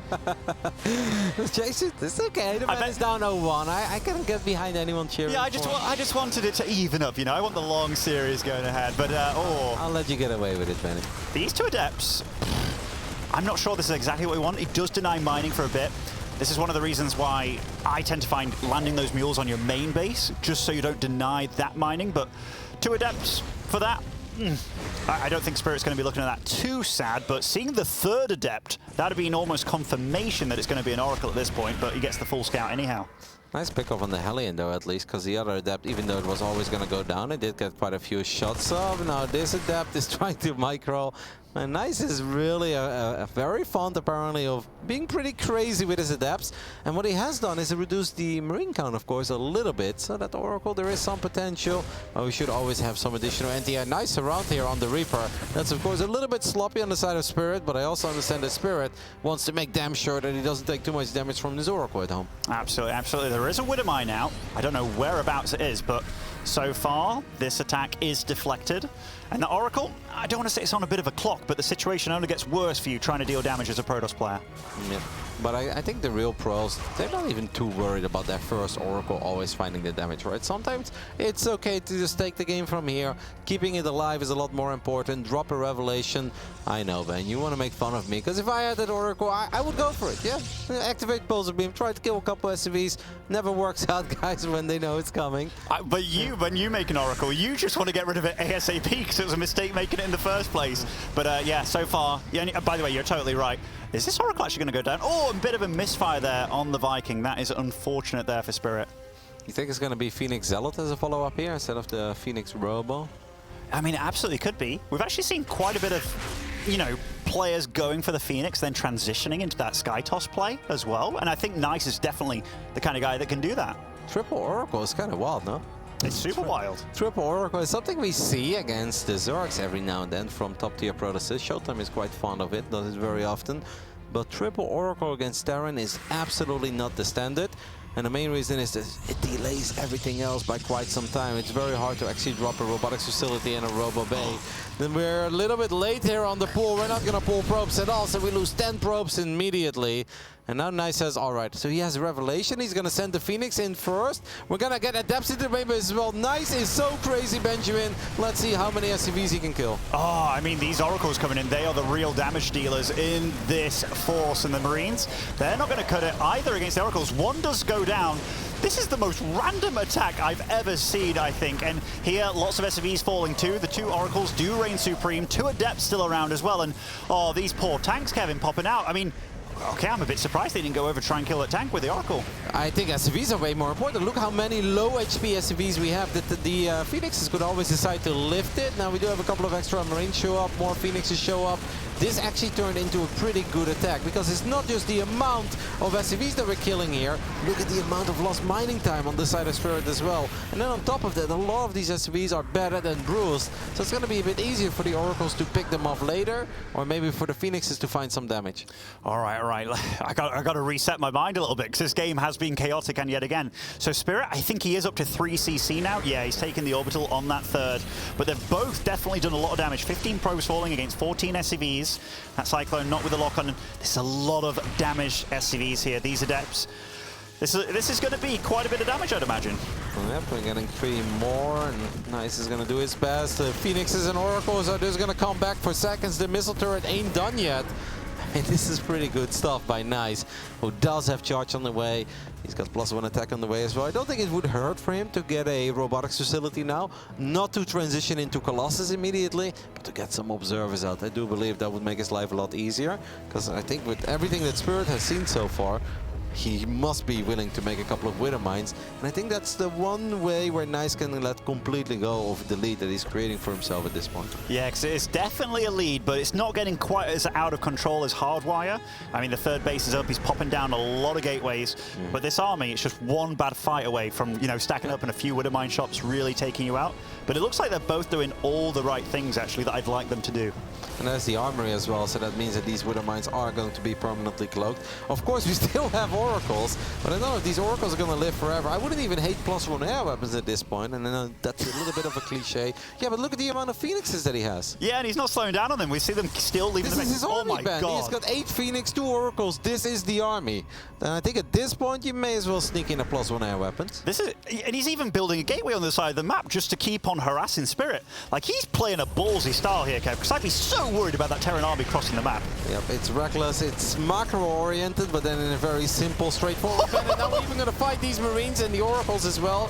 First Oracle gets picked off. The second one is just kind of running out of energy, but it's still getting a couple of extra shots off. Now, these target units are very expensive. So some days it looks like the Protoss gets a great trade where you're like, wow, that's like -7 Marines. But the amount of resources that go down when you lose an Oracle and 2 Phoenixes is actually often a bit more than the amount of Marines that you're picking up. Yeah, the one thing that we really have to look at, it's nice for Spirit to scout that with his medevac drop with a couple of mines in. By the way, I've never seen that. A production tab with 2 different barracks in production. That's not normal, right?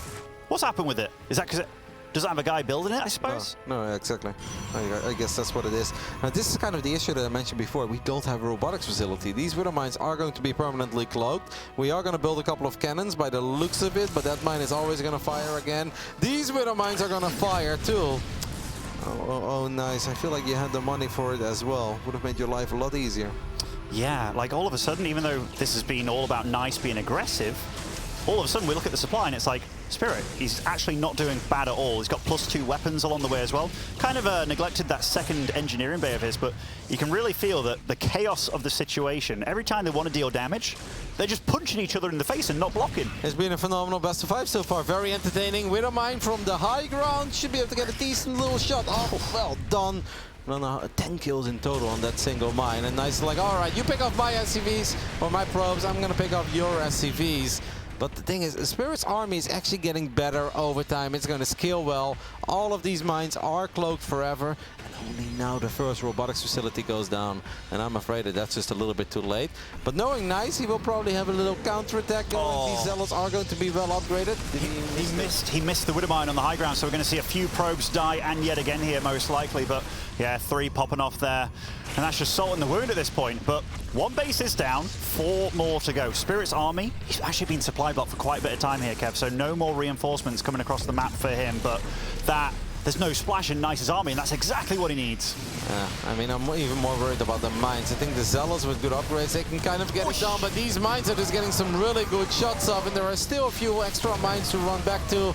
And even if we do manage to clean this up in the end, it wasn't for nothing. I don't know if picking up in front of this many Phoenixes is necessarily the right call. I know that Nice was all over it, but at this point it's better to just keep on running, keep on firing, because you get better trades. Nice still has this gateway as well on the top side of the map, so now he feels that it's his time to counterattack again, but he still has no way to see the mines here. No, I mean, we have to remember all those mines stayed alive here as well as he ran through that valley of them, and this is starting to get out of control here, Kev.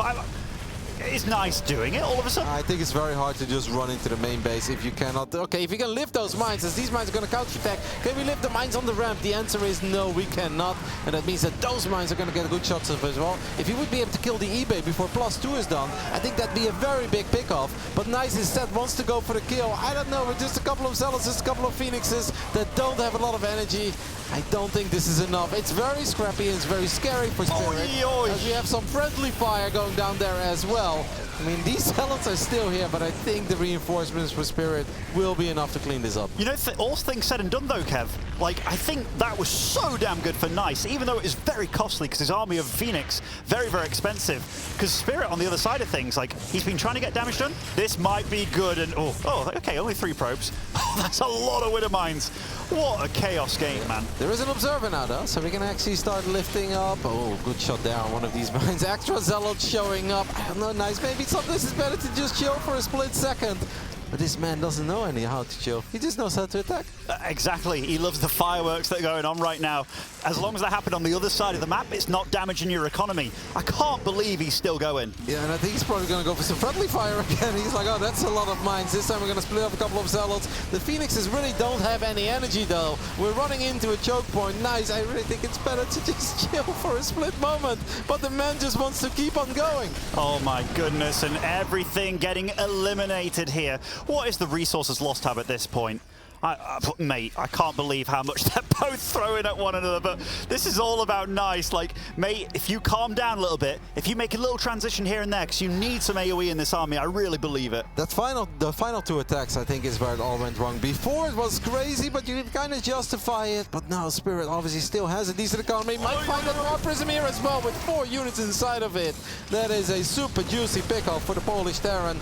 Widow mines are going to burrow in front of Nice as well, and Zealots Zealots and Phoenixes alone without too much energy. Friendly fire once more, as those mines do blow up some of these Terran bio units. But Phoenixes ain't cheap. The man must have lost 25 Phoenix in this game. Absolutely. In fact, let's have a quick look. 18 Phoenix. I mean, you weren't far off, honestly. Like, and he's been using them as like little kamikaze pilots, hasn't he? It's been ridiculous, and he's not slowing down anytime soon here. More Zealots coming across, and remember, Spirit's economy is in... Oh, it's not looking good right now. He's down to 43 SCVs, 77 probes. Like, nice. He really just wants to kill his opponent here. Yeah, I guess maybe we can get a good fight near a battery. We're gonna recall as well. Let's see how much we are recalling. Just a couple of Zealots and one extra Archon. I mean, if the armies get really small, Archons can be absolutely fantastic. If the Bioball grows bigger, then I think Archons start falling off a little bit. Spirit does not have any armor upgrades, by the way. For a man with 2 E-base, it's kind of weird to see that he doesn't even have +1 armor. Yeah, just the chaos of the game, man. Like, he didn't expect this to be happening to him. We've got to remember, like, as he's flying around here with these Medevacs dealing a little bit of damage, seeing the Protoss opponent on 5 bases now. So, like, with the upgrades, I want to say that I still think Nice is going to win it. But Nice has made a couple of very crazy attacks, and he has lost all his Phoenixes, so dealing with the drops is going to be a little bit more complicated. It's still a very even game, but 3-3 Zealots against +2 Marines? We're going to need a few more Widowmine shots there. Absolutely. I mean, it is, okay, it's only +2 armor finishing up, which is, that's one thing, so it's kind of, yeah, it's kind of even on that front, but +3 Protoss player coming in against 0 armor. I mean, Spirit, he needs to buy himself some time just to recover, and this drop cap, that's doing a lot. Can't recall because we already recalled towards the bottom with that one Archon and a couple of Zealots. So the most important Nexus here for Nice is going to get picked off. We're losing 17 probes in the process too. And knowing Nice, he's very upset about it. So he's just going to attack with everything to the other side of the map.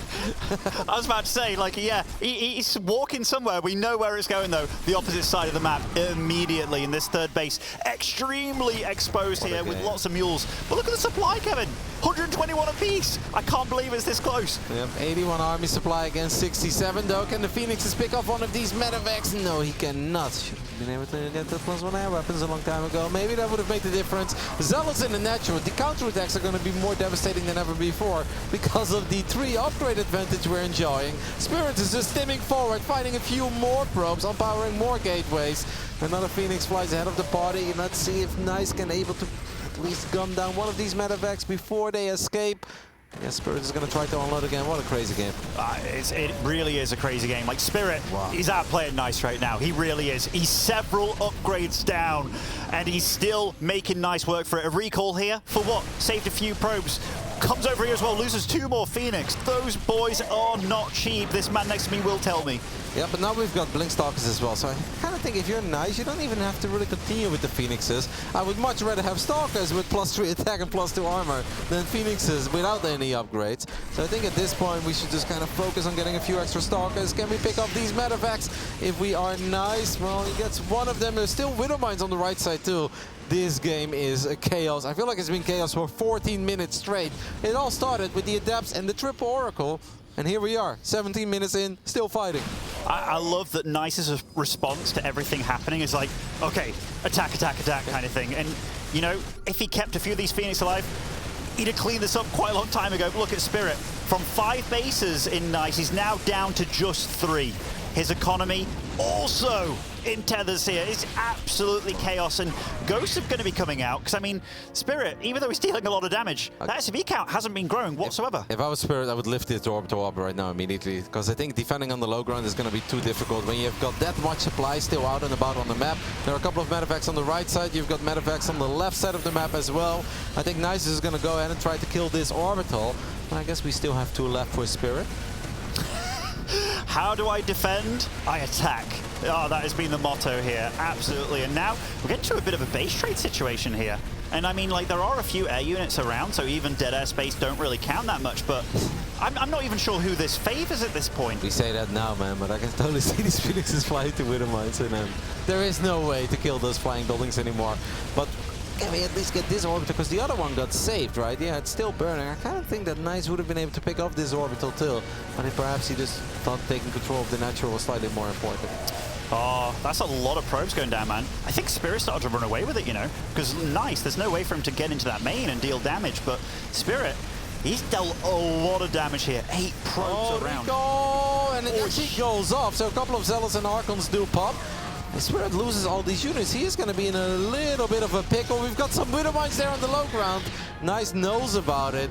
These mines are going to fire at Zealots, but he's still going to home down. This is the majority of Spirit's army though, man. You say he's running away with it, but he's got one base, and he can't really mine from that because it's Legacy of the Void. We're 19 minutes in, so losing these units, I don't know if we're going to be able to replace these units. You might absolutely be right. Look at the mineral count. It's not actually moving at all for Spirit, despite having 3 times more workers, but that doesn't mean a lot. He's actually only up to 28 here.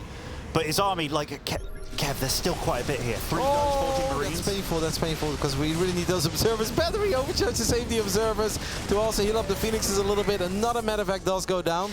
During the Widow Mine gets the double kill. Very big. Because Nice doesn't have that much income anymore either. Spirit did go to the low ground again with one of his orbital commands. Can we just take a look at the other side of the map? Nice is like, excuse me? Mining? We don't do that over here, sir. No, and I mean, what is Nice going to do? He's obviously going to attack. How? And so I saw the 2 Marines left on the left side, but having those 2 Marauders join in the fun over there, this was a bit greedy by Spirit, right? Knowing that, hey, his army's going to be out on the map a little bit. This army versus this army, that's just kind of it.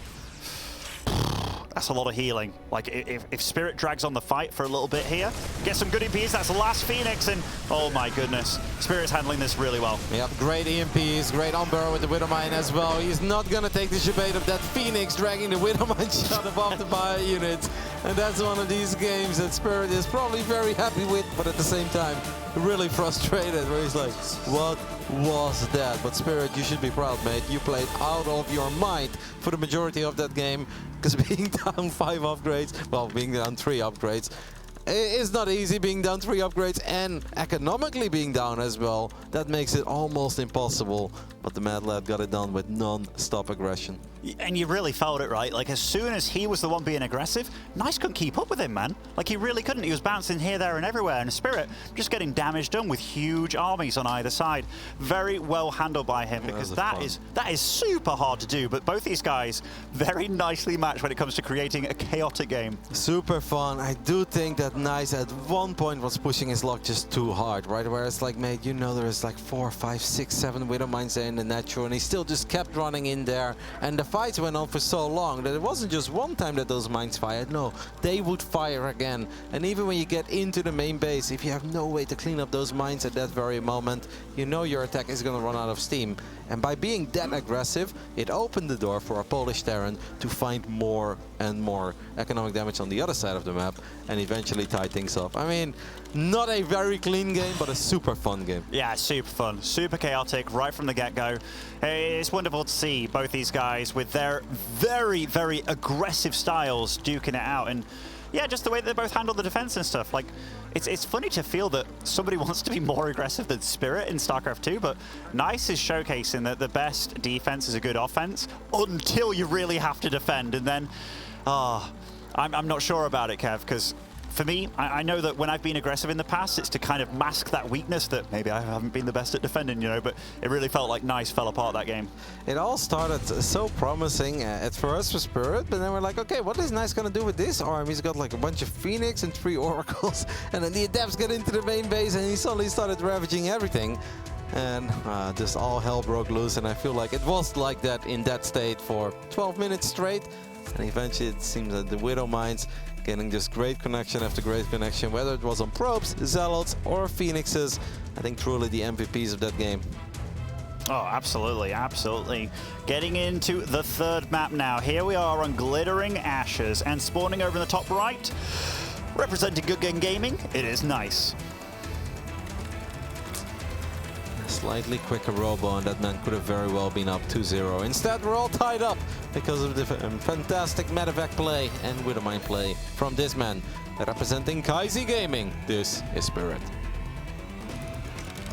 Spirit playing awesome this tournament so far, showcasing a lot of different builds, a lot of finesse when it comes to playing the late game, even going battle cruisers with 3-3 multiple times against Protoss.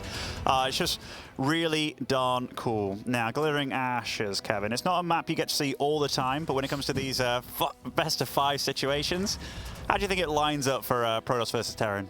Well, a lot of people say the map name, but that was a very odd one, Ben. I think stylistically this should favor Spirit, because we all know that he loves the late game, he loves to be defensive. And Nice is not afraid to macro, but he's a man of extremes. He can be hyper-aggressive, he can be in your face, and he wants to pick off your SCVs. But if you play too defensive, he says, all right, then I'll go 5 bases, make a ridiculous amount of gateway units, and I'll create an even bigger advantage for myself from there on out.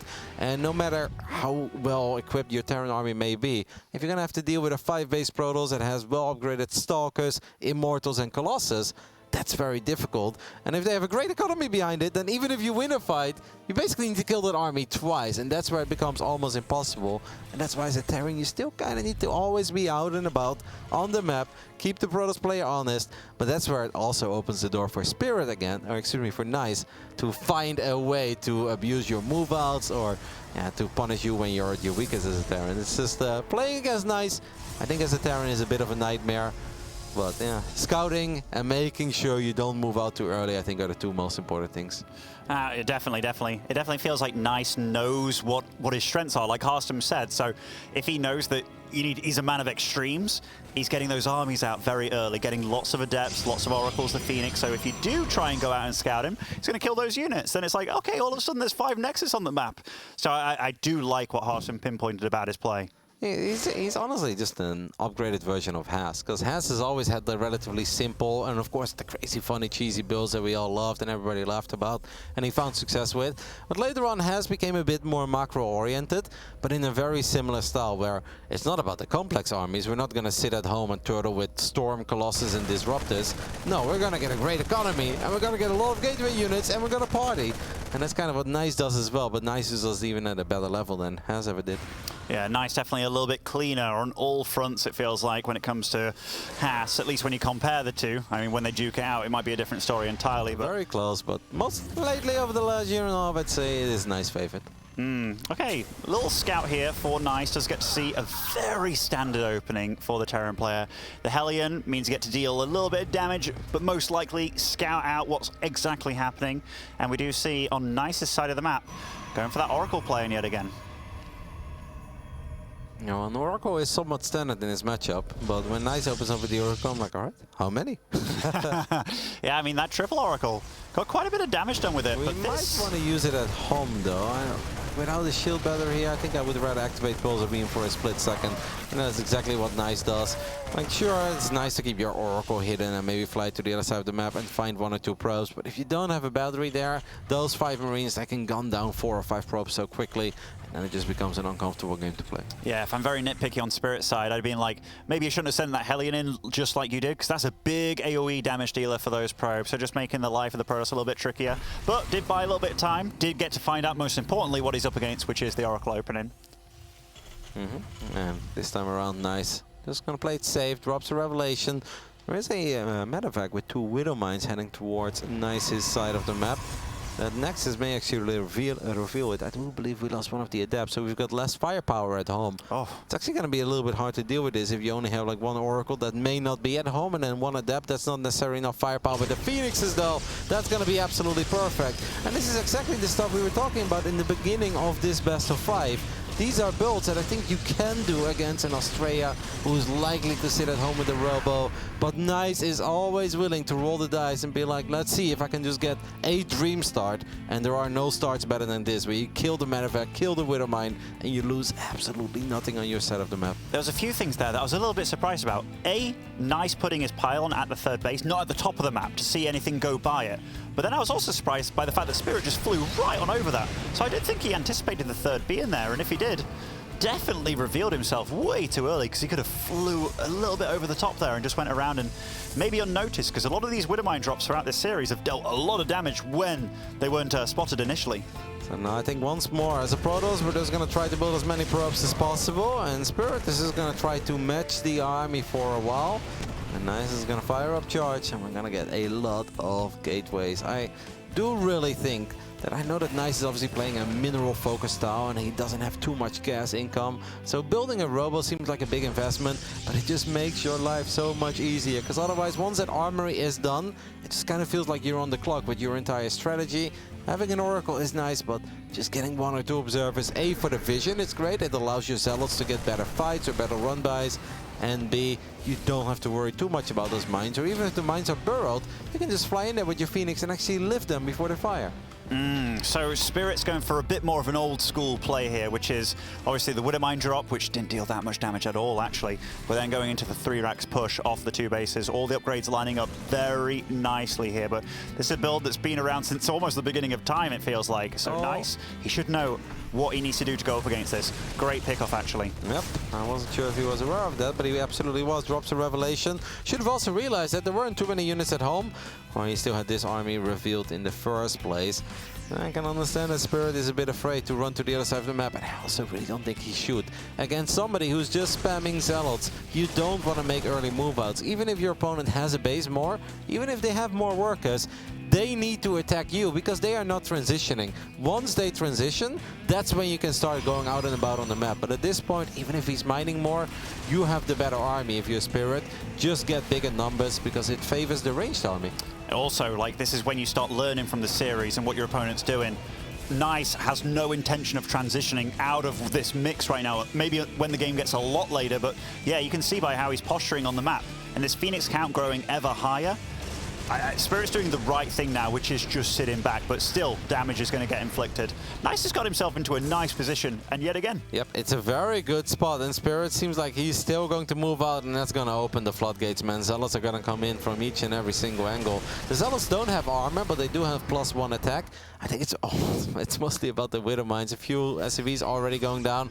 I'm incredibly worried here for Spirit. We know he's got good micro. We know the Terran players can start a step, but I feel that this is going to be sweeping leaves on a windy day. The Zealots are never going to stop. Oh, and he's going for it, Kev. He's going for it. I'm a bit surprised that he's doing it in the way that he's doing, but he's going to meet him kind of in the middle of nowhere. In fact, this is okay. There's more Zealots at the top there, but those Widowmine shots, those were massive. I think Nice took this fight about as badly as you could, though. And he's still going to win it convincingly, and I think that kind of says it all because he has overwhelming numbers. The Phoenixes are going to get on top of the Medivacs. Look at the reinforcements, by the way, of the Terran player getting sliced up there by those extra Zealots. I agree with you. The initial start wasn't great, but this is everything that Nice wanted. Spirit played right into the hand of Nice. Spirit thought, maybe I need to get out and about on the map because this is the moment where otherwise he gets too far ahead economically. But the man is not transitioning. He's staying on the same units, and all that Nice wanted was for Spirit to move out, and he did. Absolutely, absolutely. Playing into the hands of his opponent. And we talked about it a little bit, but there is a lot of supply dying from Nice, actually. Probably not enough, but I just saw him lose quite a bit of supply, so there was Spirit trying to do a counter attack, but this is too much. Yep. Really nice Phoenix micro, by the way, like throughout the series. Yeah, kept all of them alive, and good job with the Oracle too, by the way. It's sometimes hard to keep an Oracle and a Phoenix alive at the same time, or maybe that's just me, but well done by Nice. The man is just off to a flying start here at the Intel Extreme Masters Katowice. 2-1 up now in the qualifying match. He has played a great day of StarCraft. And Spirit is probably regretting, I think, mostly the initial Widowmine drop, because the Widowmine drop is good unless you go up against Phoenixes, and then suddenly you find yourself in an awkward spot, you lose a lot of map presence, and he's sitting there, he's like, why did I do that? Why did I not play it out in a different way? Because that is what puts him behind in the first place, and because he feels that he's behind, that's when he starts making the move out, when you don't need to move out against somebody that's only building Zealots. No, absolutely. Like, this is the kind of series, like in a best of 5, you really get to learn your opponents, you know? People used to talk about series players and such, where you really get to know what your opponent's actually going for. And Nice so far, he's shown that he loves these mass Zealot styles, big mineral gaming, lots of Phoenix and what have you. Just sitting back and just getting some walls up, making him go the late game where he got a bit flustered. That'd be really nice. Anyhow, ladies and gentlemen, we're going to go to a short break. Stay tuned.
Welcome back to the opening day of the Intel Extreme Masters Katowice 2022, where we are in the middle of finding our second player to make it out of the open bracket into the group stage.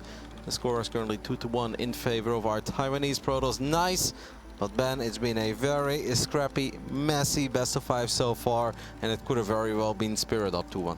Absolutely. It could have been either one of them winning 3-0, honestly, like with the ways that these games have gone, but they're both perfectly matched for each other, for us as the viewers. Going into the fourth game here, Spirit currently 2-1 down. If he's been saving builds from last Katowice to this one, this is the time to whip him out.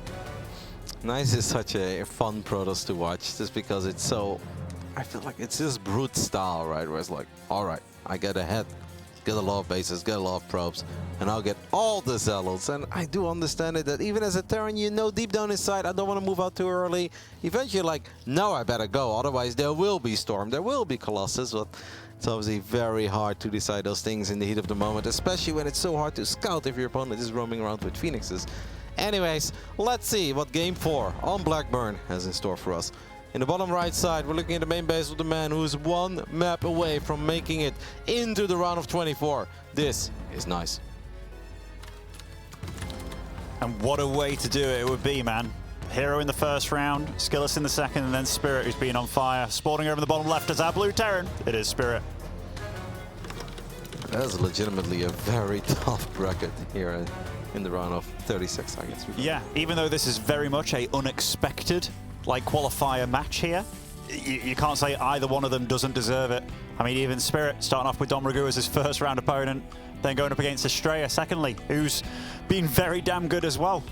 We are, of course, not done yet. It's been a long and feisty opening day here, and it's been a lot of fun. I think we've seen some crazy games, and I've absolutely been loving the fighter spirit that these guys are showing. Willing to go down to 10, 15 SCVs, but still trying to bring it back. This really goes to show what this tournament means to all the players. We've got 2 more best of 5s after this to determine our final 2 players to make it into the round of 24.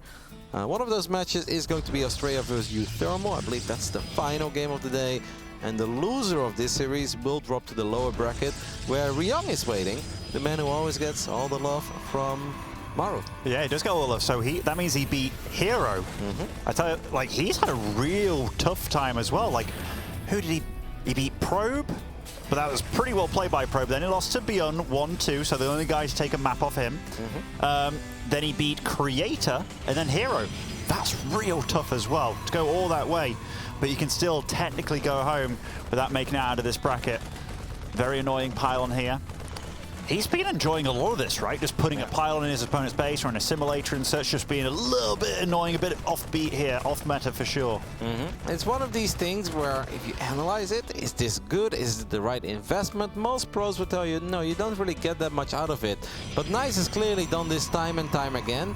And I think anything that this Taiwanese Protoss player can do just to make his opponent feel a little bit more uncomfortable, units slightly out of position, building slightly delayed, even for a split second. He's got all the experience in the world with building pylons in your face and taking your gases, while you don't face this kind of stuff very often. So even if it's not the most optimal StarCraft, look at the amount of SCVs here on the low ground. Spirit clearly a little bit paranoid already. And that probably has something to do with the pylon that Nice is building in his face.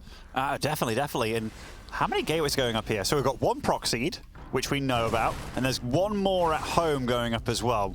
So looking to be very aggressive here, starting things off on Blackburn. And against this kind of opener from Spirit, this actually could be very scary for the poll. Straight up Trigate. I mean, a Hellion is not going to help out, but it will perhaps help out in scouting. Isn't this the build that Parting was doing a lot last Intel Extreme Masters Katowice?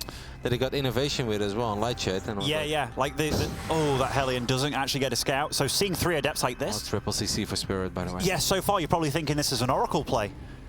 Very honestly, and the second gas from Nice only just finishing now. So yeah, you're totally right, Kev. It basically is the parting opening, and there's going to be a lot of adepts and a lot of Stalkers most likely following this one up. Yeah, but as long as we keep the bunker alive, we should not be in any danger of dying. We can't let these adepts get into the main base. Don't get into the bunker. The bunker is actually not fully loaded. In the end, the Marines do hop into the bunker. I do love the amount of SCVs we're pulling immediately. Take this as seriously as possible. This honestly was very sexy defense by Spirit. He took a lot less damage than I thought he was going to do. And 5 Marines for 6 adepts, and you killed the pylon earlier. But By the way, I'm actually shocked that he didn't lose an SCV there. Great SCV pull. Yep. Phenomenal. Didn't overpull, didn't underpull. We do have a couple of Widow Mines here in the mix. Nice is, of course, never done. He's got a few adapts here. Wouldn't be surprised if he's willing to split off one adapt and try to drag one of these Widow Mine shots into the SCVs. Nice is... Oh! That's actually hard with adapts. That's really hard to do. Yeah. Really hard. If he planned on going in again, that would have been really sweet. This Hellion! Wow. Has a lot of potential. How many kills, Kev? Think it's going to be like 7? Well, might even be more, because I don't see any units here yet, and a lot of these probes are already going low on HP. We might actually be looking at a double-digit Hellion here. Oh, and adapts again. Okay, this is one thing you never expect. 8 probes from this single Hellion. It's funny, this one Hellion got more damage done than like 10 adapts so far. Yep, the adapts are going to make it into the main base, though, unless the SCVs can come in with the clutch repair. So yeah, now we do find some SCV damage. There is a tank that comes out as well. The Hellion did manage to go into double digits, 11, but it's at that bunker. That bunker is not allowed to go down. We're not pulling the SCVs this time around. That bunker will go down. I guess at least we have a tank, but this is going to be a little bit uncomfortable if you're Spirit. It's going to be a little uncomfortable, but that amount of damage that he did with that bunker, that did not go down very quickly at all. Adepts, obviously not adept at killing bunkers. Has to be said. Third base dropping down for Nice behind all this pressure at the gold base. Where else would it be? Yep, and then we can just spam some gateway units again. Are there Widow Mines here ready to fire and deal some friendly fire? It seems like the answer is no, but more SCVs will go down. I mean, Nice has to be an absolute nightmare to face as a Terran player. Every single time you think, can I now get my build up and running? No, more units are just being thrown at your face. This time around, the doors are open. So these adepts are going to sneak into the main base. Seems like we accidentally shot at the barracks there. So perhaps a little misclick by Nice, who's obviously a bit nervous too. The man is playing at a crazy pace. Just super YOLO, in your face, but very entertaining. I was about to say, I wouldn't be surprised if he tries to recall these bad boys. Keeping alive 2 of them. Obviously very wounded, but he's on the gold base here. Getting Blink behind all this as well. He didn't get charged yet, right? No. It kind of sucks though if you recall your adept. Now you couldn't recall any probes and you couldn't immediately saturate the gold. It actually makes a pretty big difference. That is one way of looking at it for sure. You know, I think I would have valued going for those probes, fully maxing out that base quicker.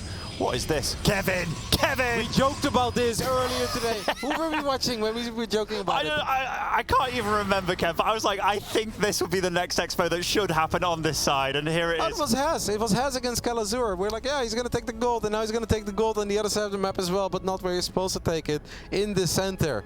You know, the way that Bly would do it with Zerg. I kind of like it. The funny thing, look, he's scanning as well. He doesn't know about, like, even the other one, but he's going to start predicting, right? He knows, he definitely knows about the first one because it's nice, and the man absolutely loves building zealots.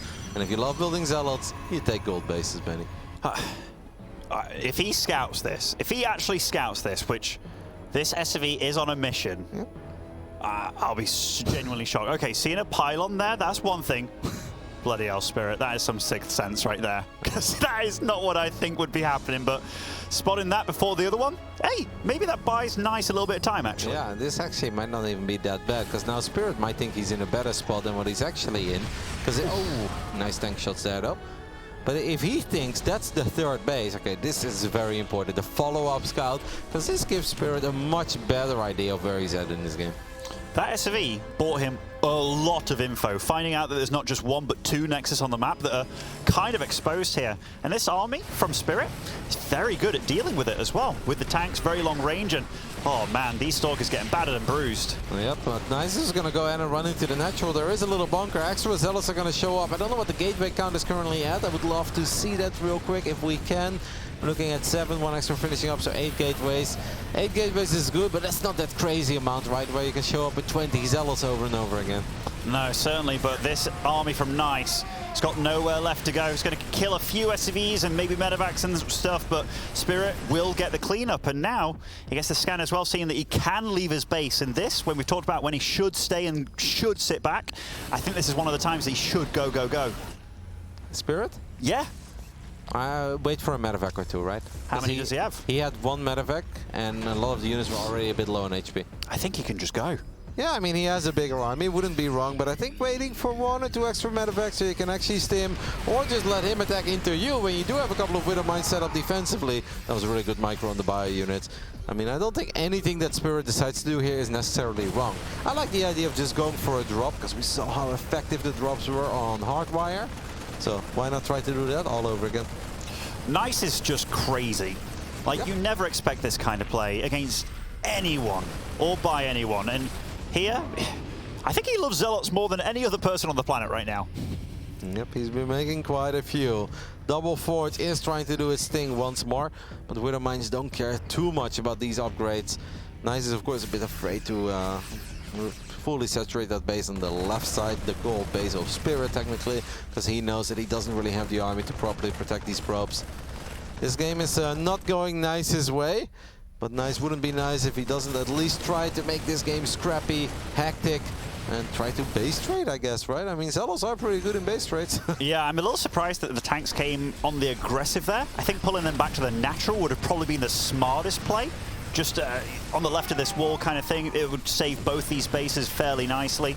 But Spirit, he's making a lot of right calls here. I can nitpick all I want, but it's only because he's playing so damn well. He's 50 supply ahead right now. His bio army equally upgraded. He's got the Widow Mines in the mix as well. Bit of friendly fire there from the Zealots, but Nice's army, it's not looking too good, Kev.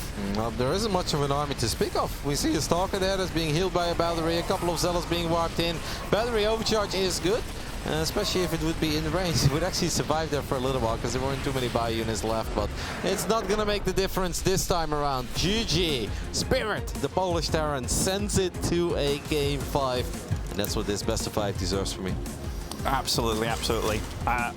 You know, wave 1 and 2 of that attack, like that's normally when a parting game's kind of over with that build. But the fact that went on for a good like 9 or 10 waves dealing damage. But that one Hellion, MVP of that game, absolutely. 100%. And then followed up by his little buddy, that SCV with a massive scout. I think that was really well handled by Spirit. But I just think if you look at the way that overall this game was approached by the Polish Terran, it makes more sense. Because the Widow Mine drop on Glittering, that's a big investment. And it really is a little bit hit or miss, where you hope to at least deal X amount of damage. But against somebody that loves to open up with Phoenixes, that's a bit risky. Throwing one Hellion to the other side of the map, that's not a big commitment. It is going to be a great scout. And once in a blue moon, you're going to get lucky, because your opponent likes to be so aggressive, then the doors are wide open at home. But it makes way more sense to go for these little things, like maybe Marines into double Reaper and then get a scout off, or yeah, Marines into just one Hellion, test the waters, see what you're dealing with. Because Nice is not the guy to sit back forever in a game when nothing has happened. He will only sit back if he has all the map control in the world already. No, you're absolutely right. I think against a player like Nice, it is one of those times where a massive commitment to some form of harass can really bite you in the ass, because that's when you're very susceptible to these kind of attacks, which, in Nice's credit, he has been pulling out a lot of funky builds here where he can do just that. That 2-gate build, that can really dominate and punish a lot of these builds. And let's not forget the way that Spirit dealt with the first 6-hit episode, because we're praising the Hellion, but that was actually incredibly beautiful. How first he was out of the bunker, then he hopped into the bunker, and the moment he realized, like, I can actually win this fight, gets out of it again, has the decent SCV pull, barely loses an SCV, sends them back to mining immediately.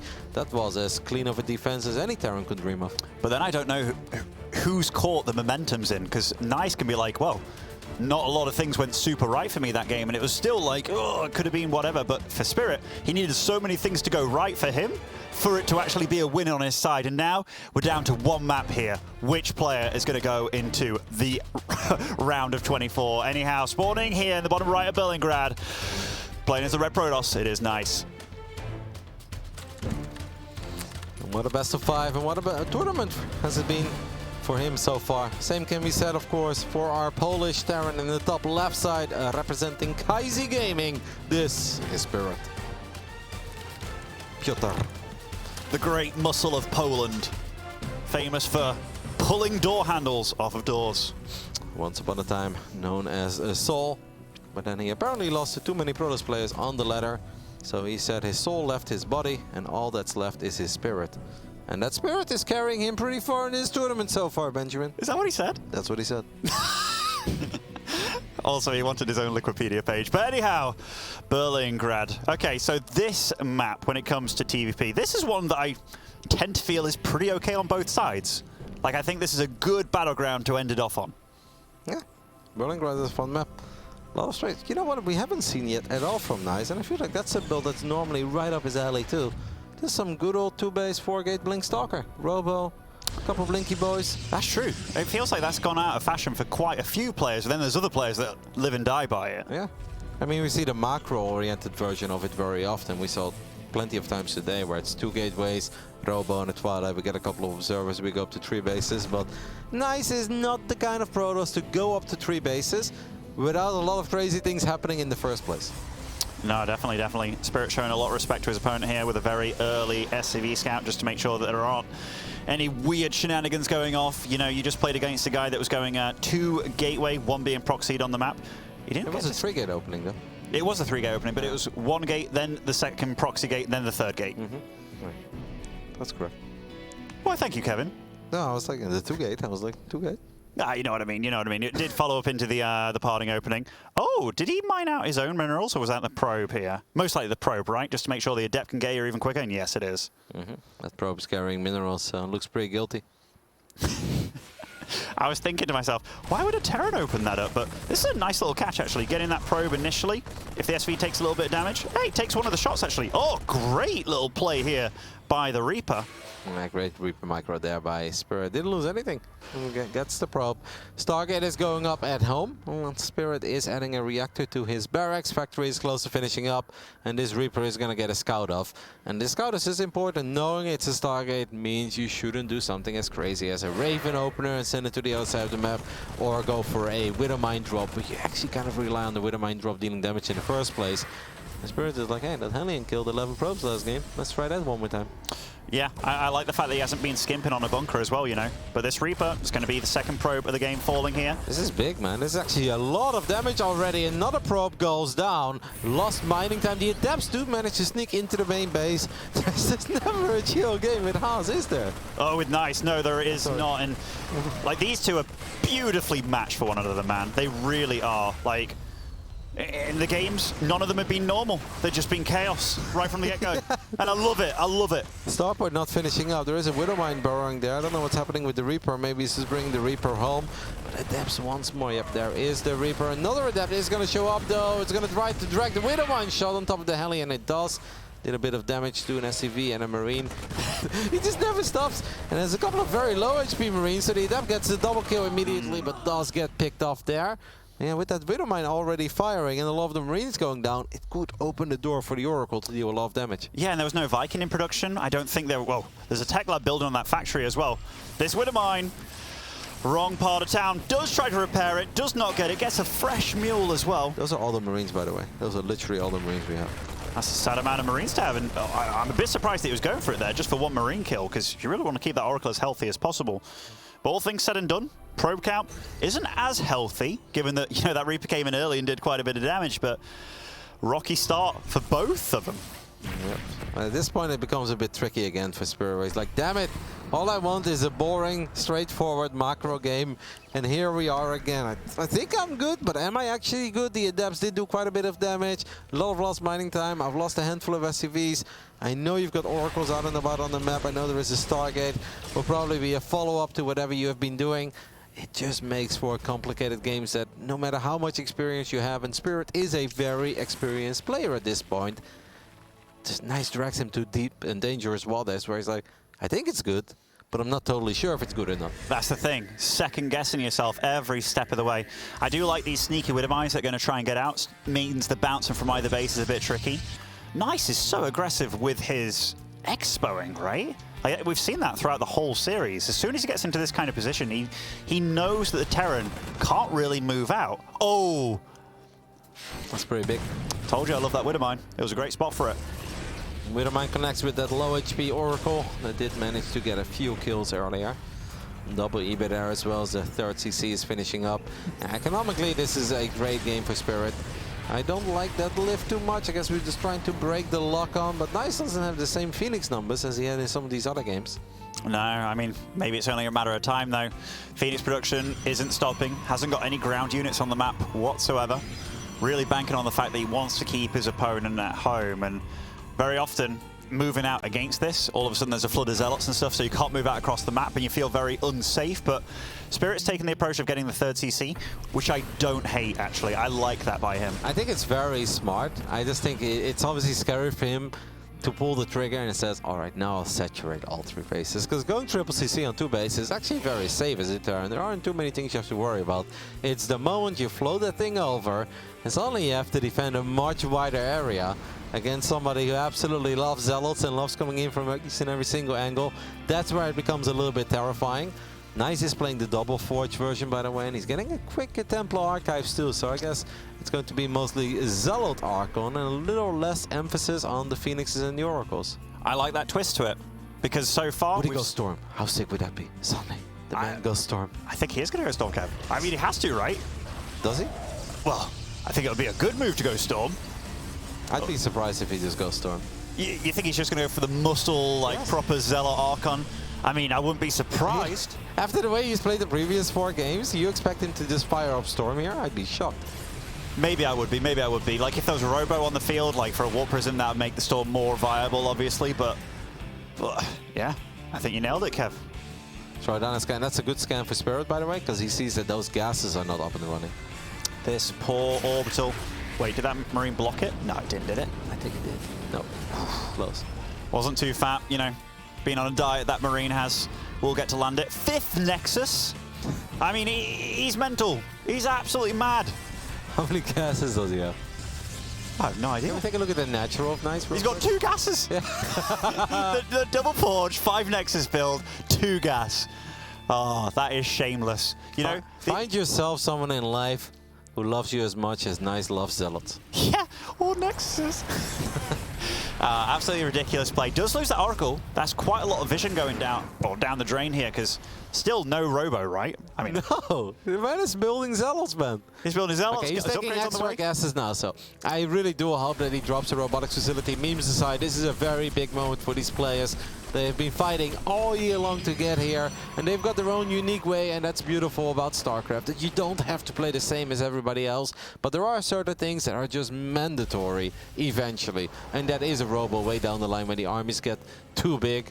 And that's kind of right now, and that's why Nice is dropping the robotics facility. I'm happy to see it. Spirit is dropping the Ghost Academy. And the only thing I would really say for Spirit is, like, get all the Widowmice, man. He's playing mostly tanks by the looks of it. I'm actually very surprised by that. I'm super surprised by that. Widowmines are so scary in the mix. And look how defensive with the walls. Maybe he just wants to go super late game this game. Like, he's already playing late game, Kev. He's got the walls, he's getting the command centers, the ghosts and stuff. But I feel that this is Nice's playground. Just being able to sit back and do whatever you want. But these kind of drops will absolutely help out Spirit. Hey, does he even have Blink, by the way? I don't think he's got Blink, right? Mate, he didn't have the gas for it. Even a single medevac then is going to be a bit of a nuisance. We've got 2 Phoenixes, but one of them is going to try to get picked off. I got to say, the target fire on these air units has been phenomenal by Spirit throughout the entire best of 5, and he just grabbed another one there. Yeah, it is so ridiculous too. 85 probes, 39 Zealots. Spirit, if I were you, I'd get a few Widowmines at home, man, because, like, tanks are good, but I will always think back of that one clip of TY where he was playing some mech and he just saw his tank line disappear wave by wave, and this Protoss army is unstoppable. Tanks are not that great in these kinds of situations. That clip single-handedly stopped me from ever playing mech against Protoss ever again. I forgot what the map was. It was that brown map, very, very standard. Everybody loved it. Yeah. Putting me in a spot. I'm very bad with map names. Me too. As soon as a new season comes along, it's like the day after I forget what all the maps were called. It's like Blue Shift or something, no? Oh, it was beginning with C. Began with C, I'm pretty sure. But anyhow, Robo does start up here. That means that either Disruptors or Colossus will be joining the fray. Colossus obviously very, very reliable units. Always a good unit. Especially with double forge. I think Colossus is fantastic. Yeah, me too. Nice little surround there with the warp in here. We'll lose a few probes regardless. And yeah, Blink only halfway done. But the upgrade disparity, there's an armory. There must be an armory. No, yeah, there is. Okay. Nice does need to do something, though, because you can't really max out on 87 probes and 30 plus Zealots. Slowly but steady, this man needs to improve the quality of his army. And these 3 Phoenixes, finding these manufacts is quite nice. Spirit once more trying to gun down one of these Phoenixes. Okay, Zealots are going for a mission. They're going to go for the planetary. He's 2-2, Kev. I mean, this doesn't look like the biggest army, and the fact that he charged up that ramp, getting EMP'd, losing a lot here, but lots of SVs are dying. The PF wasn't ready. These choke points are definitely helping out Soul or Spirit a lot, but This is rough, man. Phoenix coming in, lifting up all the tanks as well, but that's a lot of bunkers. It went really bad there on the right side when the Phoenixes flew in above the Marines, above the bunkers. Nice probably should have just tried to take out that command center and take it from there. But now at least he has freed up a lot of supply, so he can get a better army. We can get some Colossus out on the field. And maybe Spirit gets overconfident after cleaning that up and opens the doors. I mean, we are going to semi-base straight here. Or maybe he gets the correct amount of confidence, because that army that he's got out there, but I mean, Nice is doing a good job of slowing down. I can't believe he blinked in there. This is a crazy blink, because this is not his entire army yet. I know he wants to buy some time for those Colossus to get out, but there was a few Zealots running ahead of the rest of the party. That blink on the high ground was crazy. And this army of Spirit, despite the fact that it's inferior when it comes to the upgrades, is looking mighty fine. You gotta love that bio positioning here. Oh, you certainly do. Getting into a hard place there for the Zealots to hit, but the Big Daddy Colossus, one of them sniped off immediately here. The supplies are very close. In fact, Spirit not doing the best in this engagement here. Does fly away with the majority of his squad, but this is all right before 2-2 is finishing. It was perfect until the Colossus showed up. Yeah. Well, obviously that's not something Spirit could have known. Nice blink there, gets 2 out of 4 medevacs. We're gonna recall a couple of units towards the top right side too. Yes, Nice is a rich boy, still 84 pros, +3 attack is finishing up. That's gonna make even these Stalkers hit like a truck. Yeah, definitely, and then those medevacs don't last a long time, and Nice's army, this is one thing that was missing in the previous games, right? All those Colossus, because I've seen nothing but medevacs being produced by Spirit. He's just doing this to try and buy time, but buying time for what at this point? And now most of the tanks have been cleaned up as well, right? And now you kind of want to have some tanks, because tanks are very good against Colossus. That is not very good against 39 Zealots. No, and look at the gas bank as well for Nice. Like, he can warp in whatever kind of army he wants, but Spirit, he's been doing this so well. I wouldn't be surprised at this point if this game starts spiraling out of control, because the amount of time and pressure he's buying, but this game, Nice just has very rich though, Ben. He has so much, man. And like now, he's got the Phoenix as well to hunt down these medevacs. There's not the dead airspace that Spirit needs as well. Yep, and just a few Phoenixes makes the life of Nice a lot easier. I actually think that he's got the luxury and the economy to drop a second Stargate. If you're maxed out and you have this much gas in the bank, why not drop a fleet beacon or a second Stargate, just to make your life a little bit easier and make sure that you don't find yourself in that awkward spot again that we kind of found ourselves in on 2K. I guess Nice will be thinking, because I can just get more Zealots, can't I? Which, how many Zealots are on the map right now? Let's have a quick look. Must be 42. I mean, that isn't the most complicated Protoss army I've ever seen. Only one Widowmine. Spirit's getting himself back into this. He really is. Like, every moment that goes by, even though Nice is rich, the army isn't necessarily getting any better. It is not, but Spirit is nowhere near getting maxed out. He's still behind in upgrades. It's going to take a long time before he evens the upgrades up. I'm actually very worried for Spirit. More worried right now than on any other moment in this game. As we do manage to pick up a couple of units. Widowmine fires, connects with a few Zealots. I think Nice should just get a couple of extra Stalkers now, but it's like, no, more Zealots. And, well, I guess don't change it unless it's broken. Never change a winning team. And here we go. Zealots running into bunkers, a couple of defensive bio units and a tank once more, but he's finding damage. This army from Spirit was not big at all, like at all, but he managed to hold that. What is the resources lost about in this game? All right, so Spirit is actually trading quite a bit better on the mineral front, obviously a little bit worse, but that's because he didn't just not make anything but Zealots. But yeah, crazy game, and yet again, now the supply's very tied up, and the banks looking mighty similar here, Kev. Well, look at the amount of bases that Nice still has, though. Nice has access to way more resources. Like, you can be like, oh, Spirit is on 4 bases, but is he, though? When it's Legacy of the Void and we're 16 minutes in, it's basically 1.5 base at this point. The natural doesn't even count anymore, and this base is going to run out of resources as well in the near future. So it's very, very important for the Polish Terran to get his hands on one more fresh base. It's just funny though, right? Because this is the first time that Spirit's gone beyond the 170 supply mark, whereas Nice, he's been maxed out like 6 times throughout this entire game. This fight, I'm not sure this is the best one to be taken either. Spirit supply is pretty decent.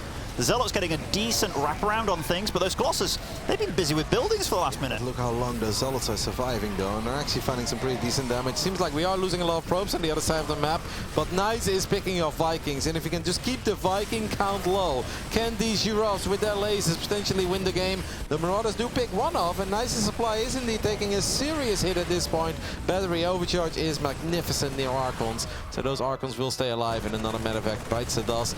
This has to be one of the craziest, messiest, crappiest best of fives we've seen in a while, especially when the stakes are this high. Winner qualifies for the run of 24. You know both of them are pretty nervous at this point. All things said and done, after all that damage on both sides, look at supplies. 140 apiece practically. Oh, nice cancel on that warp in. Will get to stay around, pick off a few extra stalkers as well. Perfectly fit for one another. And the best thing about all of this for Spirit is not even the 30 probes that he's killing there. It's the fact that he's keeping Nice on his side of the map, so Spirit can get his hands on that very important base at 9 o'clock. And anytime that one medevac got cleaned up, there are a few more units running towards the other side of the map. And I think at this point, we're starting to find that critical amount of damage, where even Nice, with his great economy and all his bases, is going to have a hard time recovering from all of this. What's the Phoenix count at this point? Has he lost them once more? And he just keeps on flying them in like absolute kamikaze. And look at this, by the way. Nice again. He's like, all right, what do I do? I'm going to go across the map and attack you now. And not a bad call, because there's a lot of supply on the other side of the map too. There absolutely is. This is a decently... Oh, it's not quick enough a pickup, is it? But we'll keep most of those SCVs alive, which is a big deal. These drops, is this Nexus likely to fall? I think so at this point. And he recalls over to this base, which is the less fresh base. A little bit surprised about that one. To be honest, even this one has lost a couple of mineral patches. So. Stalkers will blink forward, grab the medevac, grab one Marauder, grab the second Marauder, but the Nexus still goes down. We have rebuilt one Phoenix, and let's at least try to keep that one alive for a little while, so medevacs cannot just idle behind your main base anymore. Crazy, crazy game. Both of them really butchering one another. And juicy shot. That should be 8 or 9 probes. Do you think he'll react? I don't think he will he? Oh, 10. That... Mate, these random Widow mines that have just been going into any base here, there, and everywhere, I guess that is the one weakness of having like 7 bases by the 12-minute mark. How many? He doesn't have too many observers either, right? And that's why it's obviously very hard to keep track of the army. We're building one observer right now. There is one ops on the other side of, actually defensively. He's going to try to grant some vision to reveal these Widow mines. But with all of this time going by, this works out magnificently for Spirit. His army is getting better than it's ever been in this game. Non-stop Vikings, couple of extra ghosts on the way. EMPs are going to have a field day against these Archons. I don't know if Spirit is totally ready for it yet, but I do feel that his army right now is better than it's been for a very long time. Look at these Colossus. They feel like sitting ducks to me. They absolutely are. And look how many ghosts are in the field too. All those Archons popped like balloons, and the supply of Nice just absolutely plummeted. And what is his answer? 9 more Zealots.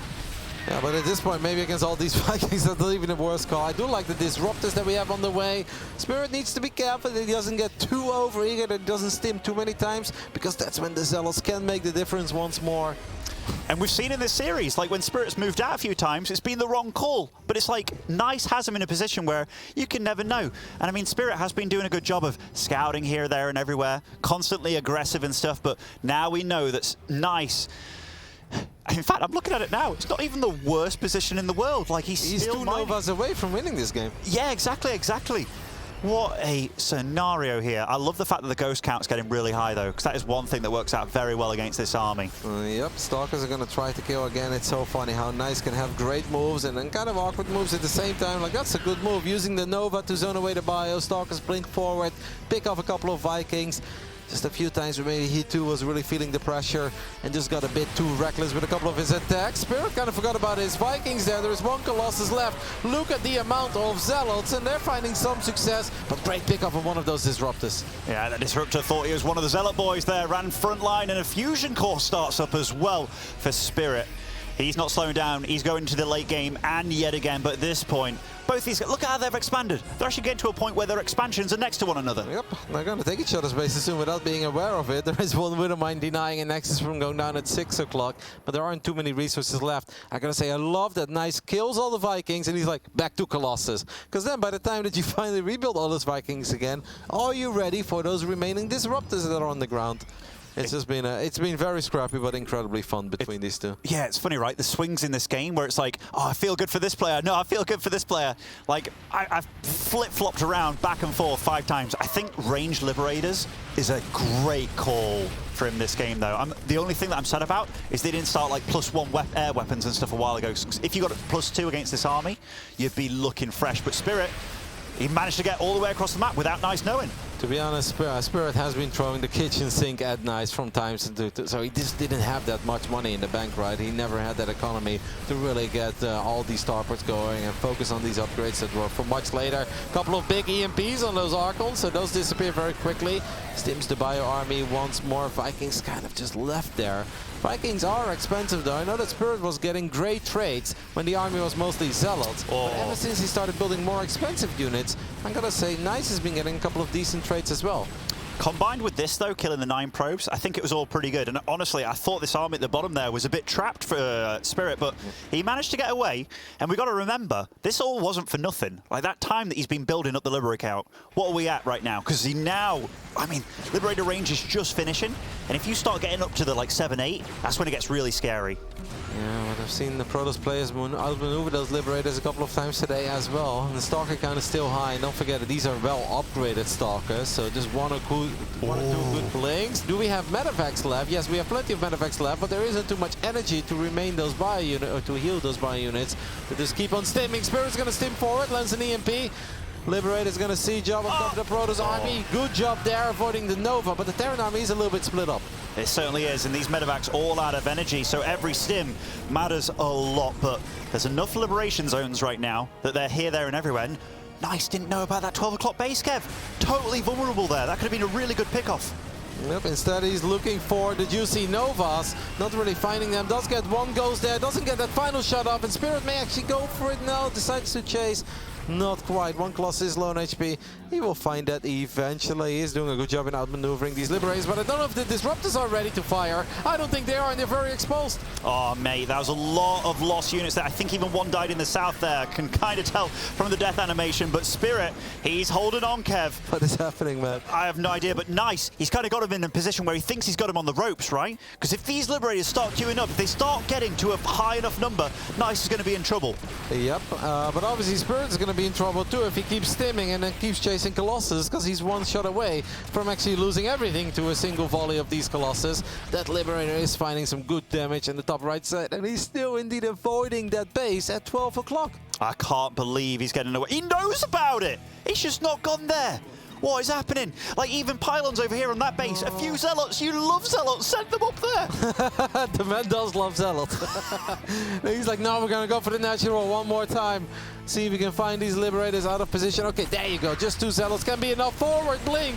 Colossus dropping a little bit, shooting at depots. That army is still low on HP. Spirit's got 182 supply, but where is it? Is it in the bottom? Is he dropping the main? Is that what's happening? Yeah, it's heading right into the main base. And look, a recall just in time, but the Liberators, if they get set up here, he's going to be in a lot of trouble, taking out this army. I mean, the EMP is going to be big if he lands them, but the Disruptor shot, taking out quite a chunk of units. The Stalkers all bunched up there next to the Nexus. Now he finally gets in on top of that army, but holy crap, look at the supplies, they're still so close. It worked out well for Nice, though, in the end, because he's going to get the Liberators. All these Medivacs are empty. We can chase this army down, potentially. There is a Widow Mine that gets his shot off. Spirit ends up losing everything that he sent towards the other side of the map. He is rebuilding, and he's dropping the top right side. I don't know who our observer is, but he's working overtime, man. Mate, he's bloody innovation. He's got sick APM at this point, you know. But yeah, this game... It's Mapu and Yo. I mean, it doesn't matter. They're both great. They're Archon mode on observing this game. They must be. They must be. Checking in and out like WWE. He's like, you go, mate. You're in for the 5 minutes. I'm out of gas. You go. Let me regenerate. This game is absolutely wild. 144 supply apiece for both these guys here. Literally life. Oh, no. I mean, they've still got a chance. This is the winner bracket. This is great stuff from both of them. Yeah, this is a very big game, because if you lose it, you have to completely reset your mentality. There is a great player in the name of Ryong waiting for you in that lower bracket who is playing some fantastic StarCraft. This has to be so exhausting. I'm exhausted watching these games. Imagine being part of it and playing it at such a big stage. Round of 24 is on the line. Yeah, I think whoever wins here, it will be so damn happy that that day is done. Yeah, I mean, it's nice for Nice that the longer this game goes on, the more spread out Spirit's bases do get, but Spirit's definitely been taking some decent fights here against this army when he had... Oh, nice snipe on that Disruptor as well. I gotta say that I love the army movement of Nice with the Stalkers and the Colossus. It's funny that he's so incredibly zealot heavy sometimes and he makes a couple of these derpy attacks because he's been playing this well. It's actually not easy to always be that mobile and play this dynamic with his army and find those Liberators out of position and force that Terran army to stim over and over again. I think Nice has looked very good with his army.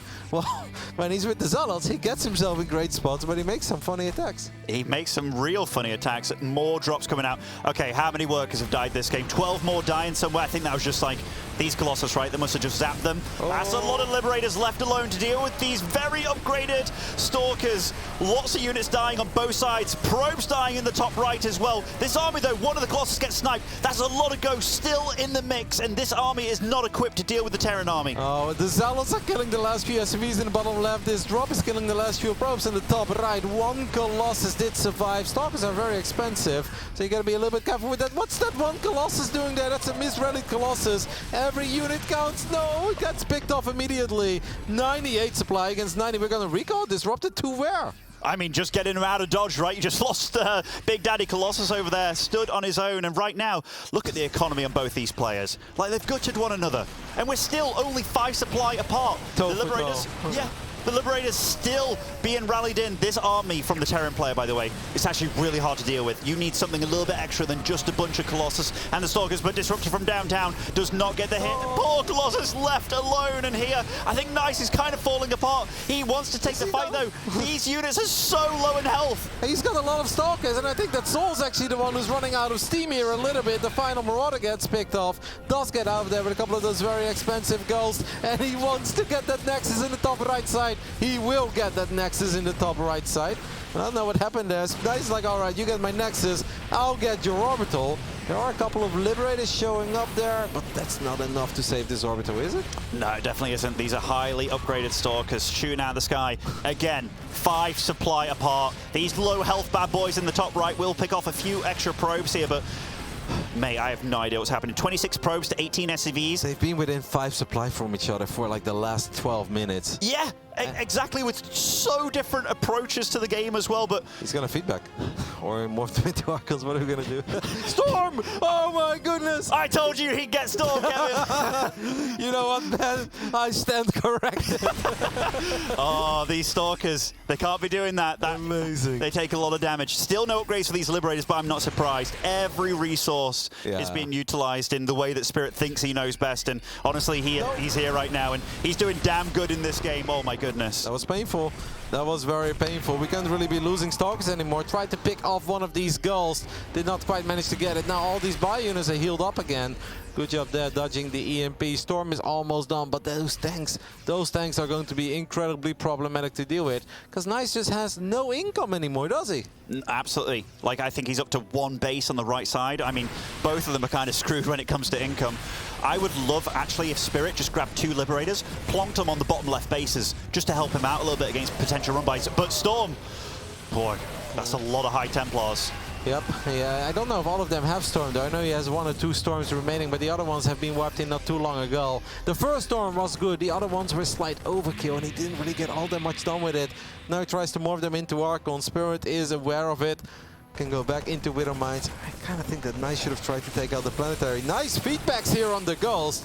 And he really wants to get it. You can see that Stalker really wants to get that Ghost. But the Ghost get healed up by the medevac. What is happening? I have no idea. I don't know what those medevacs were doing either. Just maybe trying to go in for vision or bait some feedbacks or something. But crikey, what a game. Both of them realizing the kind of situation. Yeah, this bottom left base. This is the one that I kind of want a Liberator over or something. But I think Spirit realizes that Nice just wants to do nothing but kill him. These High Templars very left out in the open there, but no energy left for any EMPs for him. No observers, no high ground vision. You can't run into these tanks. It's definitely not near the Planetary Fortress. Archon gets picked off. Nice. I know it's scary, and I think he is afraid that if he runs all the way to the bottom left side, that he's going to lose his own last mining base. But if he doesn't take care of that base, he will never win. And Spirit is just happily dropping whatever mule he's got left. I don't know if he's got like 1 or 2 orbitals left in the bottom left side. And Spirit is slowly but steady running away with it, because these tanks, I don't think, is something that Nice can ever deal with. That was an ambitious blink, by the way. Like seeing that Liberator sieged up as far away as it was. Oh, tried to go for a drop there with the EMP. Left him behind, actually. Oh, got killed item. Oh, what? We're moving out with the tanks? That is a play and a half, and Nice, you know, he is looking to kill you right from the get-go. That is a nice spread of these High Templars. Some EMPs do go down, some Storms go down as well, but I think that's it. I think Spirit has just enough, and he's chasing him down with everything that he has, getting on top of that army. The Archons, they're not going to survive. Nothing survives. Spirit, oh my goodness, making it in to the group stage here. And look at the smile, look at the relief on this young man's face. After a grueling best of 5, the Polish Terran player Spirit will advance into the round of 24 of the Intel Extreme Masters Katowice 2022. And I truly wonder what he has to say about this best of 5, because this has to be one of the most memorable series he has ever played in his career. And he's played a lot of them, he's been to many events. I know we had a little break. And poor Nice, after all that, he got so close. And now he needs to do it all over again against Ryung this time around in the lower bracket. My goodness, what a best of 5. What a best of 5. I mean, he really threw everything he had at Spirit there, and it only just wasn't enough. And now he has to go into another best of 5, right? Yep, he has to play against Ryung. That is so rough, but you know, Ryung, after seeing those games, because he no doubt was watching, he's probably thinking, wow, Nice put up a hell of a fight. Anyhow, guys, we're going to get to hear from the guys over at the desk. That was a best of 5. Look, right, I have my Polish ID card ready to go. We have a Polish player in the round of 24. Not even joking, it's in my pocket. Well, that was, what a series that was. Fear Dragon, Harston, Pig joining us here. We get a Polish player in the round of 24. Pig, this is a big moment, not only, I guess, for the Polish fans out there that are going to be able to see him on the stage, but especially for Spirit finally making it into the group stage. Dude, what a way to do it as well. I mean, nothing feels better than a series that you've got to literally facepalm at the end. It's not the most common victory celebration, but I like it, I dig it, and yeah. Honestly, you just got to feel like you survived a roller coaster after that. Oh, absolutely. Fear Dragon, your thoughts? I mean, it was not even just nice fighting Spirit. It was a fantastic fighting Spirit. You could see that there was definitely those moments, especially after like game 2, where there was also the same facepalm from Spirit, but it was the painful facepalm. It was like the one where you're doing it and you're like, I won, but it was painful to do. And just over the course, I feel like that series is like 4 hours, because I feel like I was a different age at the very beginning of this. All of us have aged throughout this series, especially Spirit. I would say it's already quite a long day, but that was a shot in the arm. That was a wake-up call, that one, after all of that. But anyway, Harston, I'll get your thoughts on the series in a little bit, because we do actually want to do a recap here of what was going on in one of the other series. I'm going to start with you, Pig, for this, because you guys were both watching Ryung versus Hero. And Pig, you have us game 1, I do believe. Yeah, indeed. So essentially we are here. This is game 1.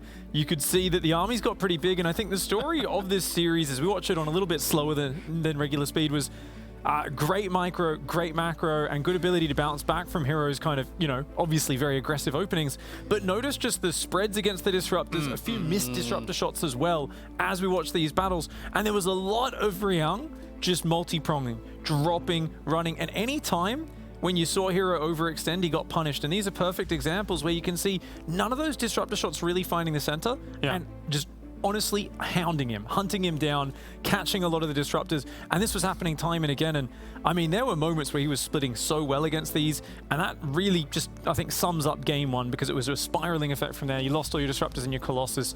You have to rebuild from that. So, yeah, a really rough game 1 there for Hero, and I think Harston's got some stuff in game 2 as well. Yeah, thank you. We'll jump out from PC 1 now and head over to PC 2, as Harston has game number 2. Yeah, game number 2 actually was very similar. Once again, we saw Ryung kind of survive well into that mid game. And at some point, he gets into the Atrax, gets a lot of bio out, and he has the medevac count that he wants, and then we see this fight. And I think in this fight, it's important to take a look at some of the disruptor shots here out of Hero, because I do believe that Ryung microed very well, but take a look at this ball where it goes, and I'd like to zoom in on this one a little bit closer as well. Look at this. Real cheeky. And boom. Nice own 5 zealots. And this happened a couple of times in this game as well. And of course, Ryung microed extremely well, but Hero just not completely on point with the control this game. also losing a bunch of Stalkers earlier. And here he even believed that he won this fight. He blinks in, it's like, wait a second, I'm down like 40 supply, and he actually doesn't end up winning this fight once again. He kind of gets chased down, and this really was the story of the series, in my opinion, where we saw kind of an unleashed Ryang, multitasking all over the map with very good control, and a hero that just wasn't on point. Harstam, that was the most polite boom I've ever heard. That was lovely. That's brilliant. Let's take a look at the highlights here from our series, our qualifying match between Spirit and Nice. Nice put up an absolutely amazing fight. I think it's fair to say, Harstam, but Spirit was able to persevere. Yeah, I mean, Spirit played absolutely fantastic the entire day, but in this series specifically, it's really difficult when you feel like you're dead and then you're dead again, and you keep being dead in the same game to just keep coming back and keep fighting. It honestly is very impressive, because you kind of get that feeling in your stomach and you start sweating a bit, you get very warm. I think every player knows about this. And then to come back like he did in that final game, to me is absolutely amazing. It's memorable series for sure. It's kind of funny because you saw this. I mean, it's the Haas special. Let's go to 100 probes. Let's take 5 bases. Let's take 6 bases. Let's make more zealots than you've ever seen before and just drown you in them. But we saw Spirit adapting and just building that bio ball, getting the ghosts, getting up the unit count and defending really well. But what was impressive as well is, like, you know, he'd go to counter push and Nice would jump on it and like, shut it down, and there'd be zealots suddenly running into all the bases. And I mean, it was such a seesaw on both sides where it was so interesting, because you'd see someone maybe botch an attack, counter-attack, the other guy would, and then he'd botch his attack, the other guy would get this amazing perfect defense. So, I mean, those are the most exciting series to watch, I think, because it's so unpredictable. Probably one of the most frustrating ones to be on the playing side of. Well, I mean, for me, Fear Dragon, the last game was like 2 guys falling out of a plane side by side, but neither's got a parachute. And they're slowly just pushing at each other, and, you know, one finally managed to land in the haystack. Both of those players were just dealing with units that I feel like you can be used really, really effectively depending on where you take the fight, or really ineffectively. I mean, especially just the mass charge lot style and Nice kept going for and everything. But man, I gotta hand it to Spirit. In the end, in game number 5, you could see some of the adaptations he was making of that. Yeah, it turns out that no, 40 charge lots in a choke are not going to be able to get the damage done that they need to do in some of those moments. But gentlemen, thank you very much. Now done with our highlights. Time to go to the Polish Terran to hear his thoughts moving in to the group stage. And I am very excited to talk to him. That was a hell of a series. It's your first time making it into groups, though, so I really want to highlight that. Congratulations, getting into groups. Best performance for Katowice yet. How does it feel? Yeah, it feels amazing. Yeah, I'm very, very, very happy that I make it, finally. And you're going to have a crowd, basically, like, guaranteed, like, no matter what group you get into. So are you, like, prepared, I guess, to feel like the Polish pride?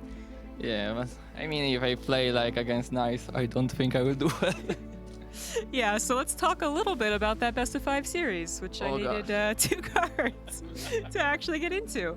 All right, so you said that, you know, Nice is going to be a little bit more difficult because he plays, you know, odd, and I do think that's what ended up happening. So you're getting into the first game, and the first game plays out the way that it does. Like, what's kind of going through your head? Are you worried that it's kind of the worst case scenario, that Nice is going to be too weird and you're going to have trouble? Yeah, exactly. I know him from many online tournaments, so he always plays that way, and it's very scary. We also have we are basically evenly matched. Yeah, and then, I mean, I think, so he played, I mean, not exactly the same every game, right? But he played perhaps equally odd throughout all 5 of the games. Did you ever find yourself thinking that you picked up on his strategy and then finding yourself kind of going, oh no, it was wrong? Not gonna lie, that series was so bad. I was just doing something that, I don't know, my instinct was telling me. That is great on the right time. And yeah. Yeah, I mean, I guess like to skip ahead to game 5, right? Like, how many times did you think that the game was over? In 30 minutes, how many times? I don't know, like 10 times. 10 times. But I keep playing, because why not? Yeah, I mean, that was absolutely crazy. I mean, so did you, again, realize what he was going to go for, I guess, like playstyle-wise? Were you surprised that it was on Berlingrad, such a, you know, I mean, playstyle? As I said, I know him, so basically the advice for me is that I know that he's gonna attack me at some point. So that's basically it. Against these such players, you will need to defend and then somehow don't get caught off guard when he's playing too greedy, because at some point some people can abuse you like that way if you play always safe. Like I remember he did on the Hardwire like fifth base at like, I don't know, 9 minutes. So I didn't realize that, and I didn't punish him properly, so it didn't work. As you said, it kind of seemed to throw off your instincts, just very odd play. And I gotta ask about actually the Blackburn game, because he took a gold base and then a gold base behind yours. Did you think that was gonna, what was your reaction seeing that base?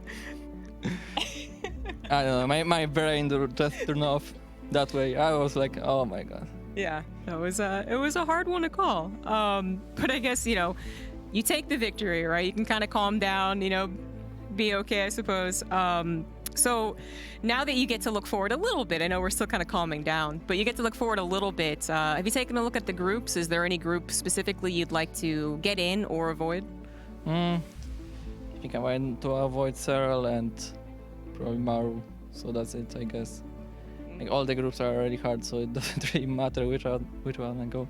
Yeah, we talked a little bit with Bjorn, though, that, you know, he has an extra day if he gets into Group C and D. So would you also think that would be beneficial? Yeah, in that case, I also like to have one break, so...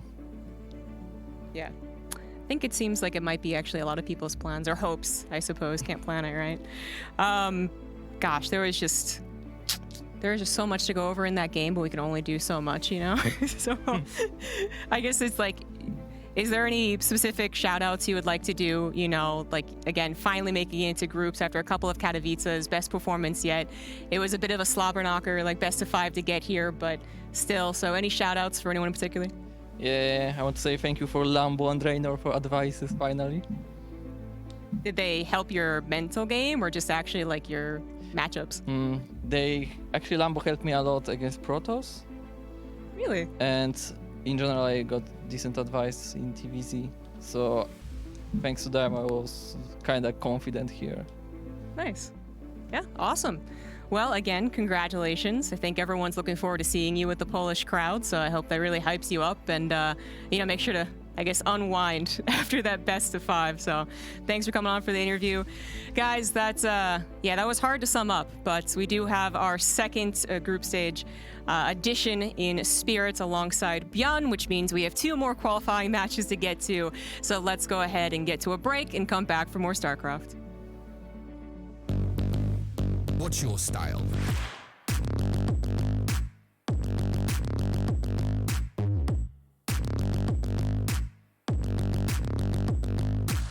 Get your merch at shop.esrgaming.com.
Welcome back, ladies and gentlemen, to the Intel Extreme Masters Katowice. I'm pumped after the last series, but we have 2 more to go here to find out who qualifies through into that round of 24. Joining me, I have the Poke Bros. We have Wardy as well as Rotterdam, and Pig, you can be an honorary Poke Bro. No thanks. But, not a weeb. The Not offer was there. A weeb? What? None of this Pokemon stuff, man. Okay. I only like StarCraft. Yeah, Pig's a Chad. Anyway, let's move on. We actually have our next best of 5 coming on up here. It's going to be Thermal going up against Estrella.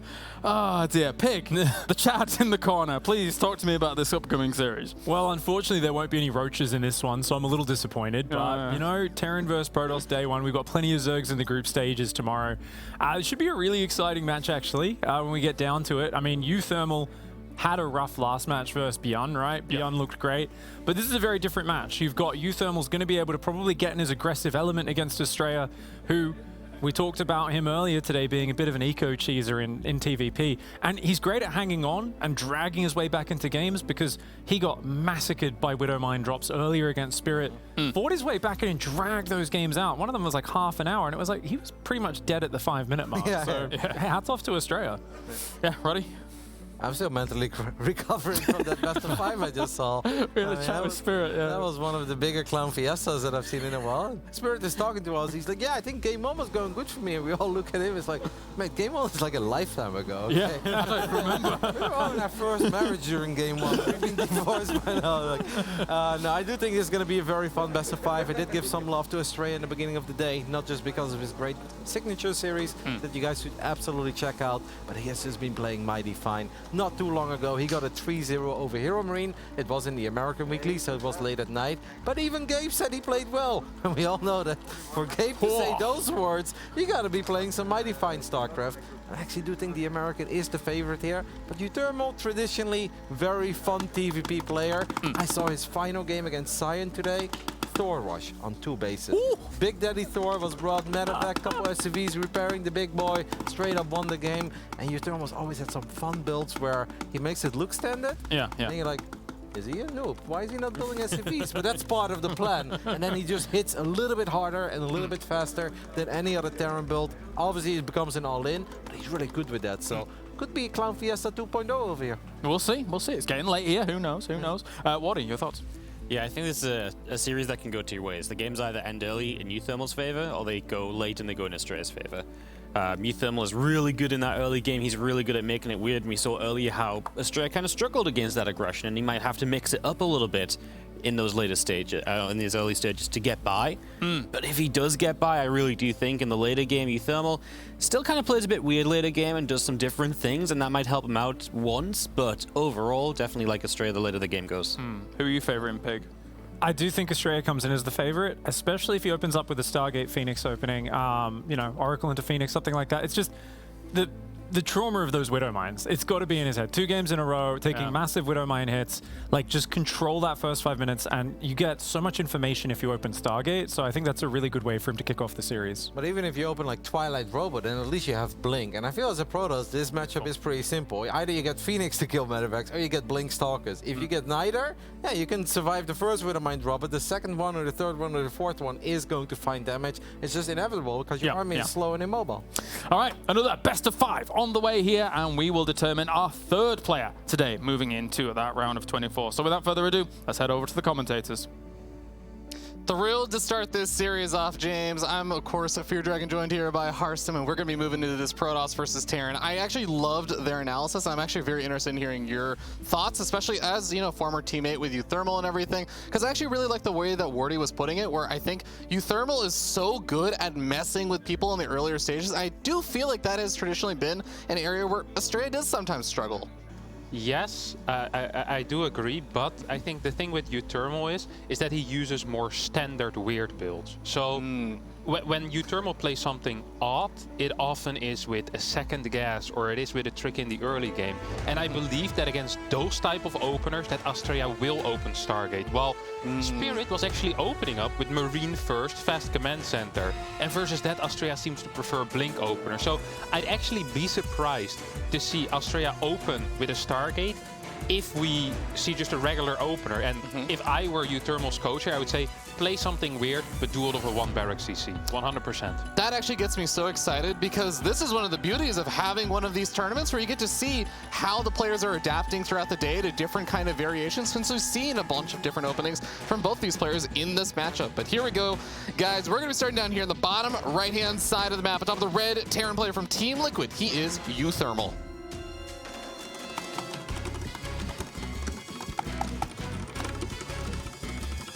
And in the top left, spawning as the blue Protoss player, playing for Team Alpha X, it is Astrea. Nice close zoom in there on good old Max Angel's face.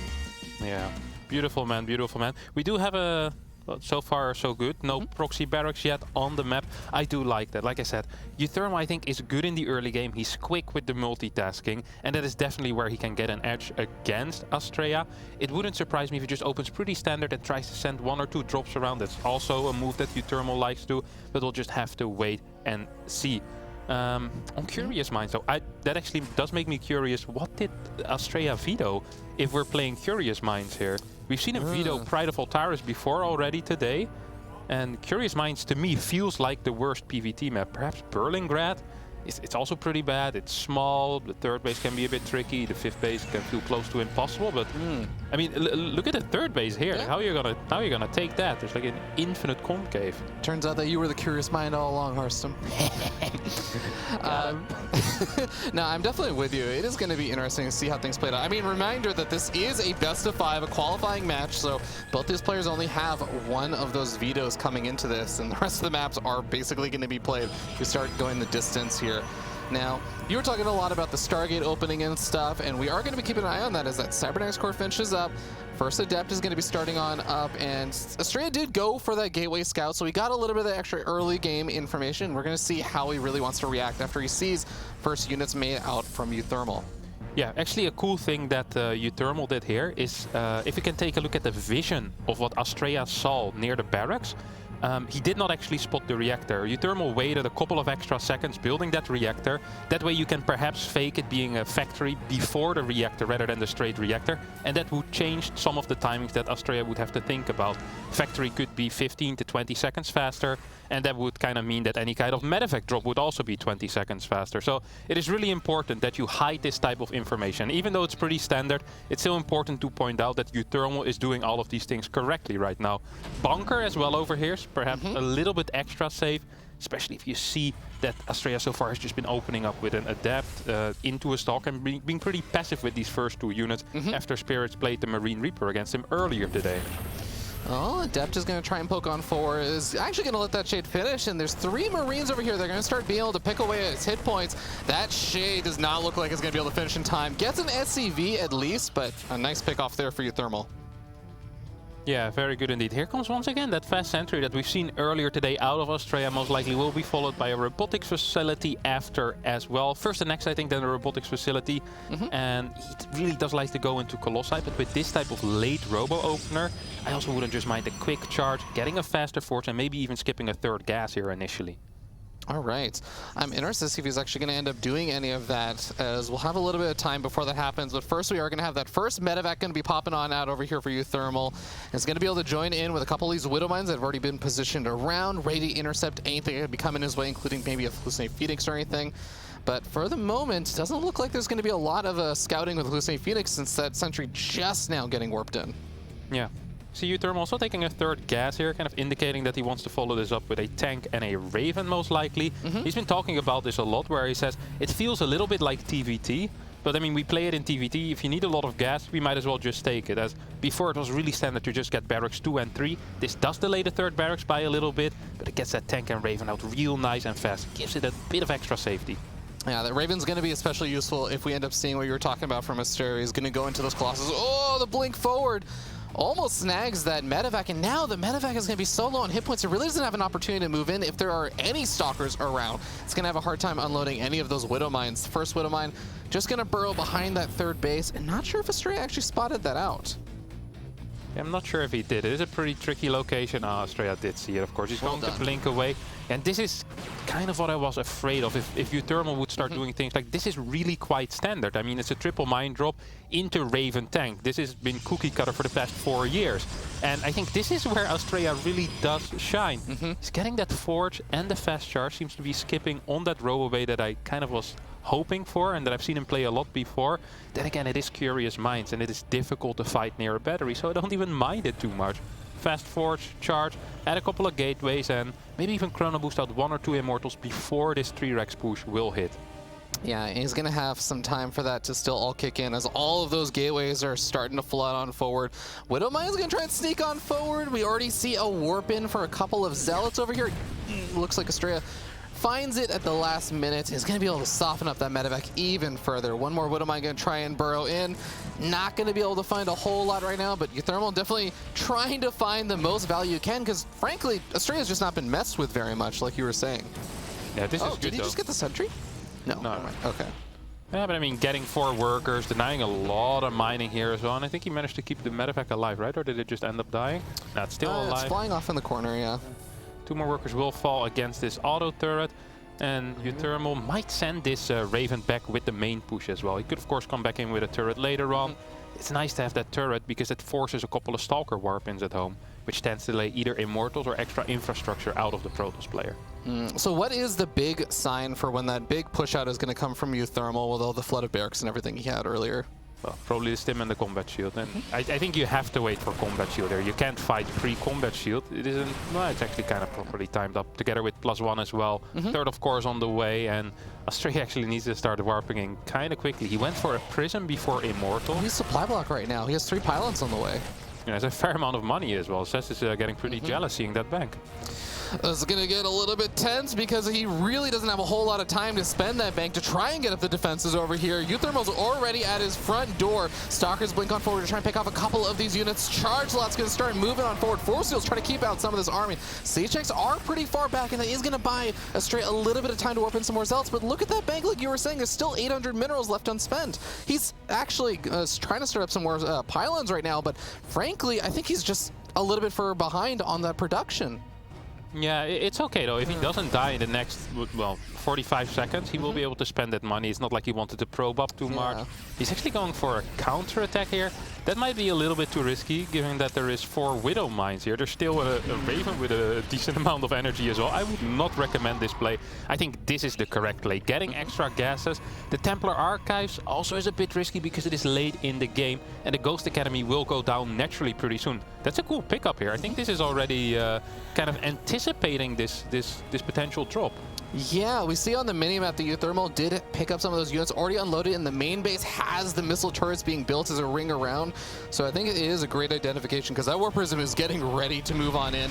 Potentially trying to time out with these Stalkers poking on forward. Stalkers taking some heavy losses over there in the hit points, and even 1 or 2 of them end up falling. Euthermal so far not getting an armory or getting that Ghost Academy. I think this is actually quite late. I'm surprised to see this. Okay, here comes the armory, and then I guess a second eBay will be... No, he cancelled the armory. He started it, now cancels it. Starts again further back, I guess? He just replaces it a little bit further back, maybe a little bit tucked away, and I guess it'll time out close to with +1 armor finishing up, so he can start up +2 weapons to +2 armor soon, but he is really going to be banking quite a bit on this push first, making something happen. Yeah, definitely. And he actually managed to sneak into an insanely good position here without Astrea really noticing. Mines are in good positions. I don't think Storm is quite done yet, is it? We see a couple of feedbacks going down. Anti-armor missiles hitting big as well. Tanks dishing out so much damage there in the back. I think this fort base almost needs to be cancelled.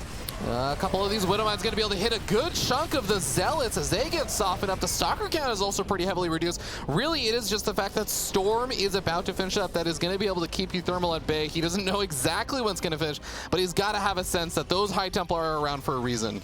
Yeah, it's actually crazy. I think that Euthermal could have done more over there, but because his army is so heavy on the Marines and he still saw 3 Templar with more than 80 energy, he's like, yeah, perhaps not today, buddy.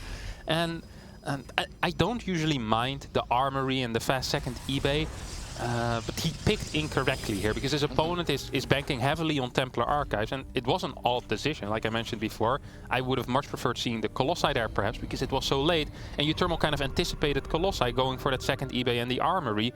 But now the Ghost Academy is really delayed. He's fighting against Storm, a huge gateway army. He might be in a bit of trouble, as this upcoming fight could be dangerous. There's 3 Storms here. There's a bunch of Archons as well. Without Ghost, this is going to be really tricky, Fear Dragon. Yeah, and there's a good economy behind all this for Astrea with the 4 bases as well. And now Astrea is going to be able to find Euthermal a bit out of position. This is going to get a little bit awkward as all the charge outs are on the south side, but the Storm covers his retreat so well. It's going to end up having to morph in a handful of his Archons, so he doesn't really have too many Storms left over. The Zealots getting so close to setting off all those Widow Mines finally takes a big one, loses the Archons, loses the Immortals, and it looks like might lose 1 final Archon on the retreat. An expensive trade there for Astrea. Yeah, and I think that Euthermal might be setting up for an extremely powerful 2-2 Ghost push over here. 2-2 should be close to finishing, and the Ghost Academy has finished up as well. Fort CC is being built, Sensor Tower finishes up, and Euthermal once again wants to grab a little bit of map control. Medevac count is absolutely bananas, and I think it might be time to start building a couple of Vikings, sprinkling them in here and there, making sure that you're ready for that potential Colossi switch, which inevitably is coming right in this matchup. Yeah, I think that's going to definitely be coming since we have Thermal Lance on the way and the Colossus already being made right now. Man, the missile turrets have been doing such a good job of preventing the War Prism from getting anything done, whether it be at the natural expansion, the main base, or what have you. And this army for Euthermal is charging across the map, looking for any observers he can pick off. There is another observer that he just barely misses out on, so it sees this whole army moving on forward, and that is going to give Astrea a little bit of time to get set up over at this low ground 4th base. Yeah, Euthermal does start his Viking production right now, but because he's playing 8 Rex before a second starport, I really do believe you need almost constant production out of that starport usually, and his Viking count is just going to be pretty low. However, there's a powerful push coming in here. There is 4 Ghosts, there's a couple of EMPs still available, Mines are there as well, and 2-2 has finished up, but this Zealot run by is going to force Euthermal back.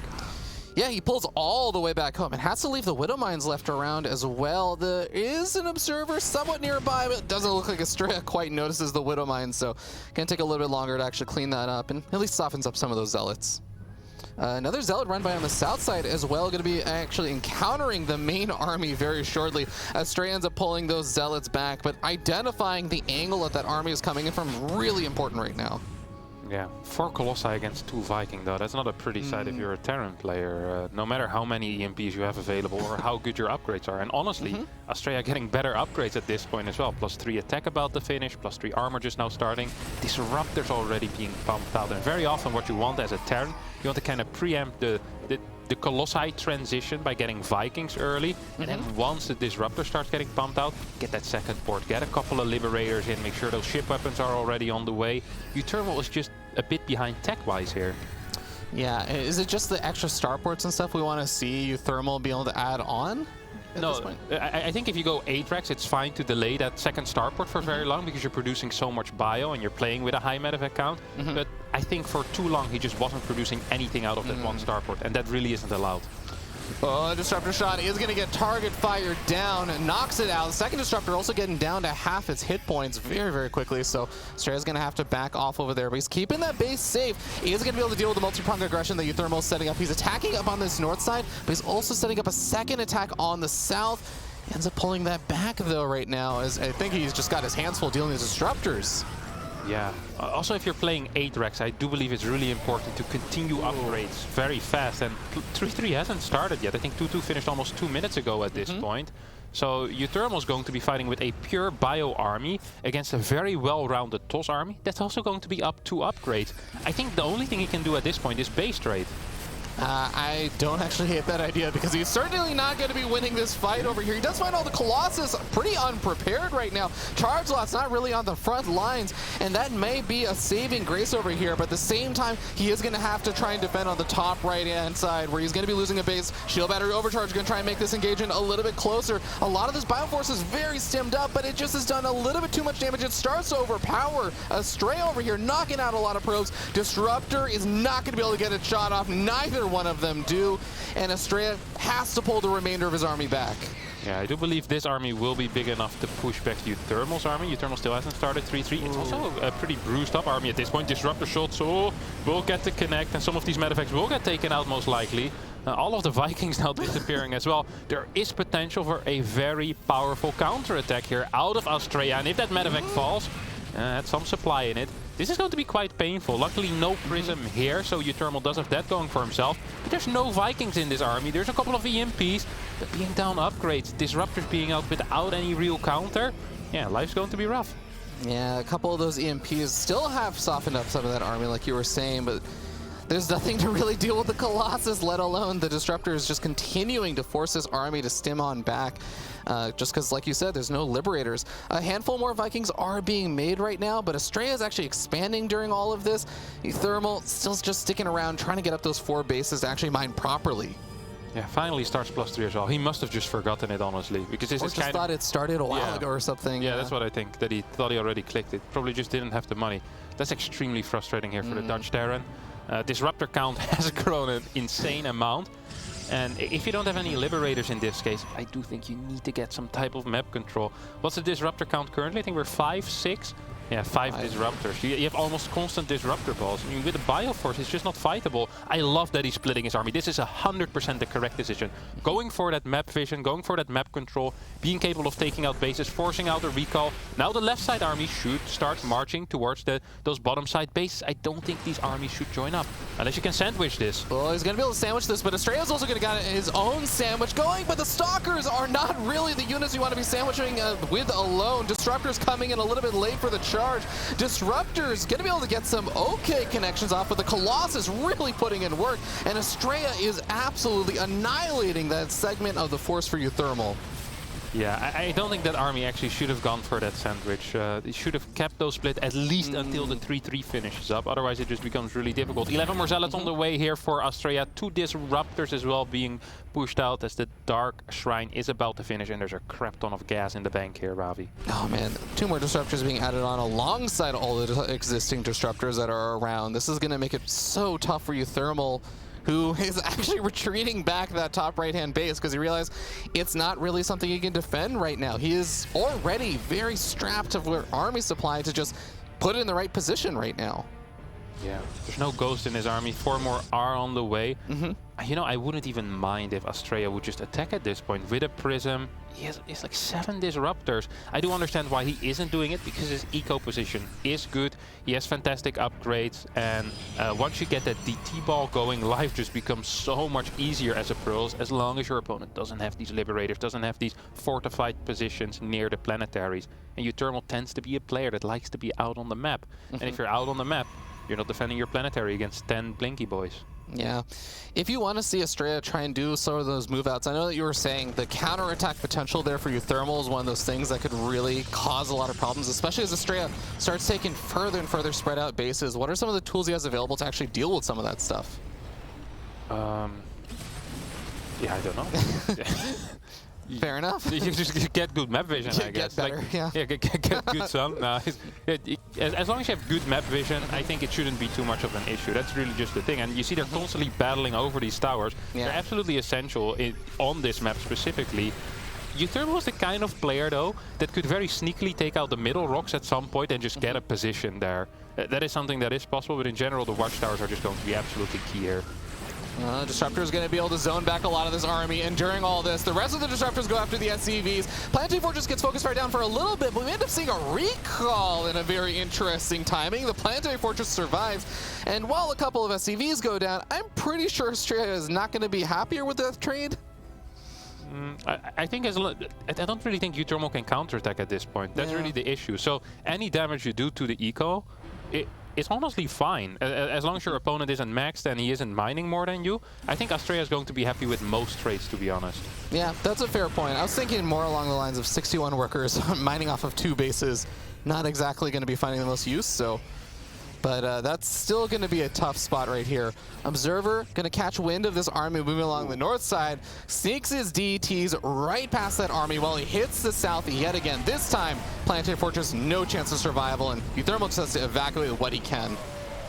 Yeah, and he does manage to get out with 3 medevacs. At the same time, he is counter-attacking with his army. 100% the correct decision once again. DTs are not going in. Not sure if they want to defend that fort base or what their plan is. I think there's going to be a full-on base trade here, Fear Dragon, as Uthermal isn't returning back home. There is a couple of DTs on the way back home and perhaps some disruptors that can be built. Oh my god, 11 DTs on the way right now. Oh, that's going to be extremely useful in these kind of base trading situations, but these DTs still kind of stalling out. I am surprised. I thought they would try and go in for one of those bases, make use of the time that this army's out of position, but he is really going for critical massive DTs right now. He can practically one-shot a planetary at this point. Even an orbital can't lift in time. Like, the animation will be too slow. A couple of disruptor shots, not coming up yet. Okay, there we go. Does get pretty decent hit so far, but DTs are not with this army. There's a lot of supply in DTs currently. And while they're killing a lot of stuff on the other side, to be fair, but I'm not quite sure if this was necessary for Australia. He could have just straight up fought this army. Yeah, at this point now, the Bioforce has taken out so much of the Zealot, Stalker, I guess the rest of the important units like the Disruptors, and it does become very complicated now for Australia. He can continue to just try and pick off the orbitals, forcing them to lift up, making things a little bit more complicated, and even reducing scans available. I think that there's only maybe, what, 2 orbitals left for scans? Yeah, but look at his army. It's like the Dutch army. It's all orange, my friend. This is beautiful to see for me, but not so great for Uthermal. GG gets called as the DTs go absolutely ham in the natural. And Australia takes game number 1 here on one of the Terran maps. This is important to note as well. As Curious Mind is a really difficult map to play against Terran. And Australia made it look, well, kind of easy. Yeah, it definitely got a little bit tricky there in like maybe the mid-game stage where Uthermal was able to put on some pressure, but like you were saying before, there was just that mass swell of bases and everything that Australia had. He was getting ahead in tech, and I think that was the other thing that you were also mentioning. Even the upgrades, it really did feel like Uthermal falling behind. You imagine some of those exchanges that they were making. If Uthermal was at least keeping up with some of those upgrades, maybe things could have gone a little bit better. It's just tough when you're falling behind in like multiple regards like that. Yeah, especially in the upgrades. It's so important when you're playing this type of style where you're really heavily relying on that type of army splitting and you want to be fighting against gateway units mainly, that you actually can properly fight against gateway units, because during large parts of that game, he couldn't fight against gateway armies, and then his army sucks. He doesn't have the tech. He's not going to get a second port for a very, very long time. And his Viking count was honestly too low as well. These were, yeah, it's very frustrating for him, obviously. And Astrea, well, honestly, taking good advantage of all these little things that he got during the game. Yeah. Now, I do actually want to mention something that's unrelated to this particular series. We do actually have some of the players who have already advanced on to the group stages and everything, and we do have some results for which players who have already qualified for that group stage have actually made it into which groups. So we know where Bjorn, and I believe we also should know where, what was it? Not Nice. Spirit have ended up in the groups. We take a look, I think that actually we see Spirit in Group A. So Spirit is in a group with Rogue, Cure, Solar, Neeb, and Dream. And then we also had, I believe, Group D get Bjorn, which Group D, for those who don't know, was Maru, Clem, Raynor, Scarlet, and Zaun. So you add Bjorn in there, and that's actually just now the true group of the death. Yeah, it already probably was a group of that, and now it's a super group of that. To be fair, it is one of the groups that Bjorn asked to be, because he wanted 1 day break. So he gets his 1 day break and doesn't have to play tomorrow. What a trade. And Spirit also wanted a 1 day break, but got Group A instead. So yeah, it's cool for these guys that they already know their group. These players, however, are not even sure yet whether they will be allowed into the group stage, Fear Dragon.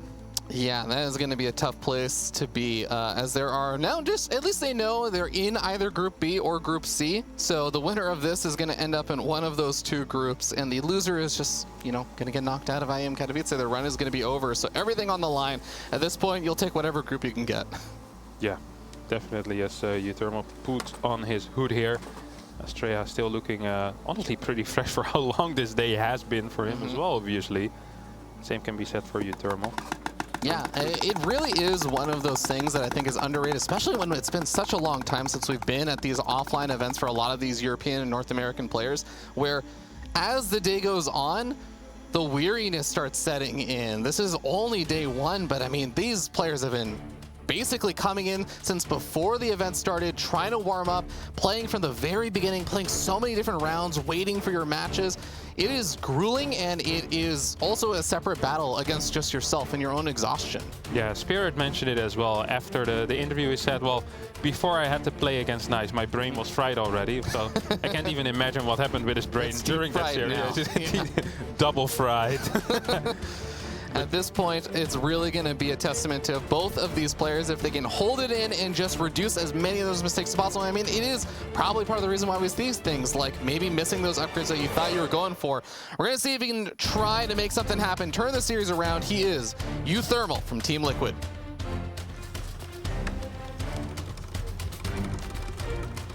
And in the bottom left is a blue Protoss player playing for Team Alpha X. It is Astrea.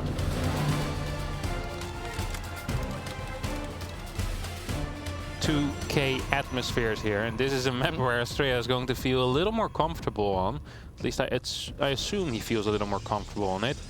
Uthermal, sometimes when he falls behind early on, he gets a little bit cheesy, starts proxying some barracks, gets that second gas going.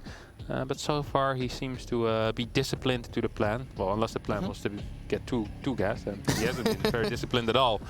Get that second gas in that case, Uthermal, but it doesn't quite seem to be the case. As I'm very curious to see what his opener is going to be. He has been showing some weird stuff. I think I saw a Thor build earlier today. Yeah, Thor SCV pull from Uthermal against a Protoss player, actually.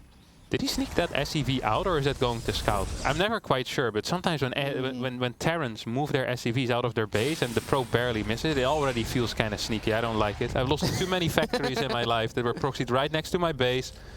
Every Terran player out there right now is just actually bewildered at the idea of a Protoss player complaining about the other race's workers. Every other race is just always concerned about the probe sneaking around. You're the one concerned about the SCV, but I mean, with good reason. Yeah, it does pop out here. So you see it with your pylon, you're going to be a happy man. You know, there's no building on the map. It's going to be that command center. Oh, look at that. Factory before reactor here out of Uthermal. And I love this place so much.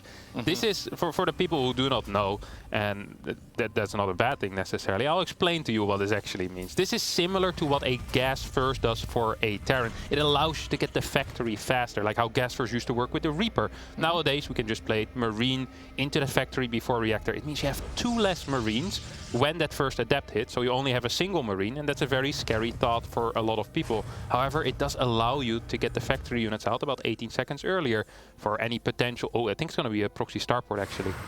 Look at that SCV. Ooh. Yeah, this is a classic location. He checked the watchtower to make sure it was out of watchtower vision, and this should actually be out of vision of this adept as well, if he did it properly. I believe so. Just a tiny bit more vision than it looks like the scouting probe got, but definitely not far enough to actually go into range of that Stargate or Starport. Now, the single Marine, is that going to be enough of a reveal for Estrella? Does seeing just that single Marine, and I guess now you see also the reactor factory, that should be enough to know, right? That something is up. Yeah, this is not possible if you play Barracks Reactor, yes, definitely. So your thermal will even show these Hellions, but you don't know if this is a proxy starport or if this is going to be another very common build, which actually is the Hellion into 4 mine drops. Oh my god, he sees it! That is a beautiful scout, and that Adept should be able to actually shade out over here, delaying those Hellions, getting a shot off on them as well. That's going to actually soften them up for the defense. And now, you know, get your units in position to help deal with the medevac. Yeah, it's actually going for a double chrono boost. I have never seen this response before. That's pretty cool. He's going to get 4 units pre-warp gate. He'll be able to warp in 1 unit, so I guess he'll get like 5 stalkers and at the depth. The problem for Estrella still in this case is that he doesn't know where this is going to hit. This can hit in the main, this can also hit in the natural, so you need to kind of spread out your units. I love the way he's doing that, by the way. Thermal's going for the ramp. Estrella sees it.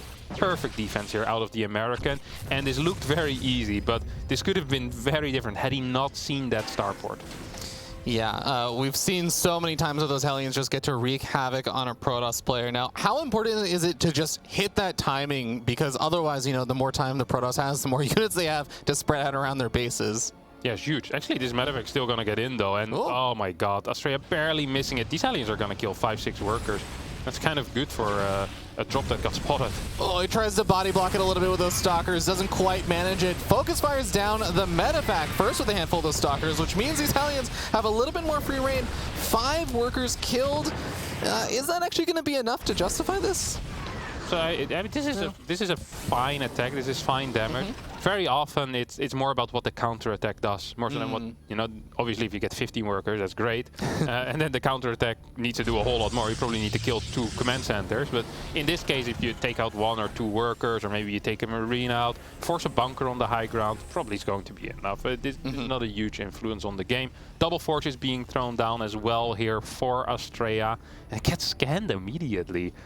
That's kind of nice there for you, Thermal. That was a good scan. It's an early scan as well. Very often you see Terran scan as they plan to move out with their first 2 medevacs. Freaking Thermal just does it when he just starts stim. So it's kind of early, but I don't mind it. He gets the info, and that's all that matters. Yeah, now he can react appropriately with the right information. Now, Observer's going to move across the map over here for Estrella and get his own little sense of a scan out. He's going to be able to confirm just the setup over here, sees the siege tank well situated back and behind a lot of the production. It's going to be hard to get a whole lot of damage done over there with the Blink Stalkers unless you're really, really on point. And Estrella is actually mostly just going to be focusing on getting up his production, getting up charge, getting up that double upgrade going as fast as possible to try and power forward on just having strong gateway units. Yeah, it's interesting to see what Estrella will exactly do for her. Will he get very aggressive? Does he want to kind of defend with these upgrades? We don't see any gateways on the map proxied yet. Oh, he's getting a fort base. This is getting some nice vibes over here, Fear Dragon. And I'm not sure if I'm liking it. He's only on 2 gas right now, right? Oh, yeah. Yeah. So I think we might be seeing some of our favorite units from today. A lot of charge lots, Kevin. Yeah, well upgraded charge lots as well. Yeah. A couple of turrets being thrown down. The 4th base. 3 extra gateways as well, still finishing up. So you have barracks 4 and 5 about to finish up. There's no 3rd CC yet either, right? I don't think I see one right now. So, well, if you go 5 Rex before 3 CC, usually you don't really get another 3rd CC for a very, very long time. He's not even getting any tech labs or reactors on these barracks. He wants to use them immediately. So this really just boosts that initial push by a little bit. It's really going to be 4 or 5 extra Marines. But if your opponent is taking a 4th base, and as a Terran you're playing 5 Rex, it's kind of a dream scenario, honestly. Yeah, and I'm really waiting to see where is the fight actually going to be taking place over here, because it's also going to be very important with this army for Thermal. You have not only siege tanks, but also Widow Mines that need to be well situated to actually take a good fight. And all of those charge lots have been warped in.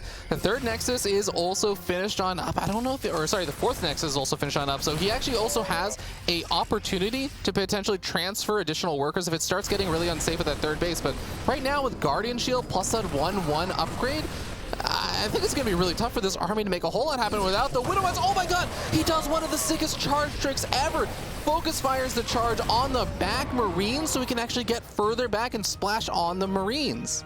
Yeah, that charge looked insane.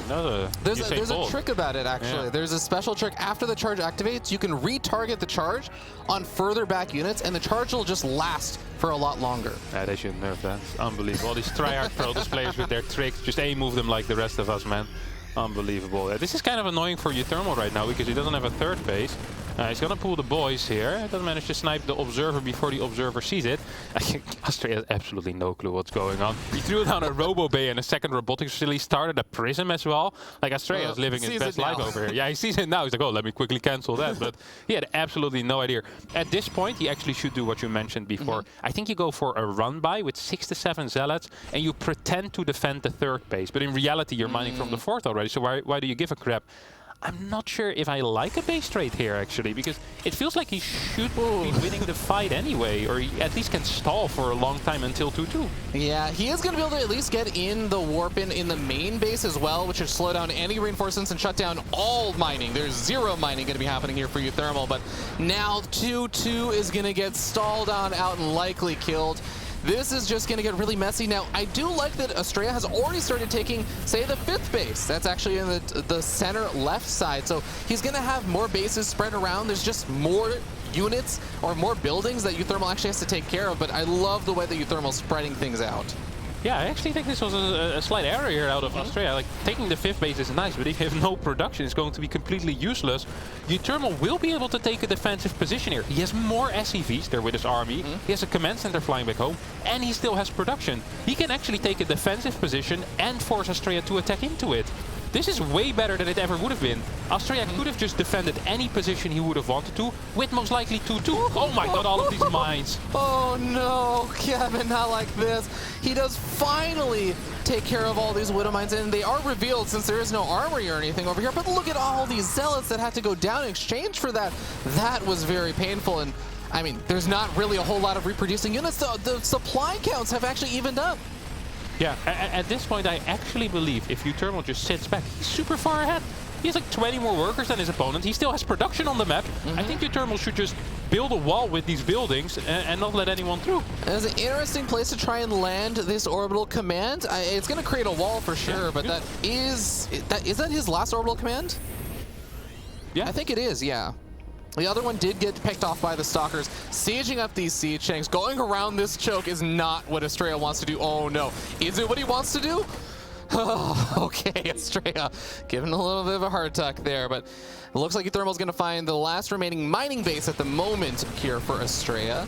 And Astrea is just going to have to try and get some mining going over in the old main base of Uthermal, which doesn't really have a whole lot left to it right now. I think Uthermal is misreading this game as well. He should just be defending here. There's no reason for him to attack, but he probably believes there's more probes on the map right now. I mean, he's been finding Nexus after Nexus. I don't blame him for not knowing 100% how good of a spot he could be in. Yeah, and the funny thing is Astrea is aware, but he doesn't really want to make Uthermal aware of this fact yet. So Astrea is just actually playing this really slow, and I don't even mind that, because he wants Uthermal to move out on the map. That's the only way Astrea can win. If Uthermal is sieged up, you're not going to attack into what is it, 3 tanks and 3 mines? Good luck, buddy. Especially if there's a wall in front of that. You know, the other really funny thing is that neither one of these players, even if they got mining up, it's going to take such a long time to ever get to a point where you're actually reinforcing your army because you're so heavily supply bound. Uthermal has 100 of 1 of 15 supply. Astrea's going to have to make at least 4 or 5 pylons, and that's already a lot of resources to devote to something that you're not entirely sure is going to be able to stay alive. Yeah, okay, this is exactly what Uthermal should be doing.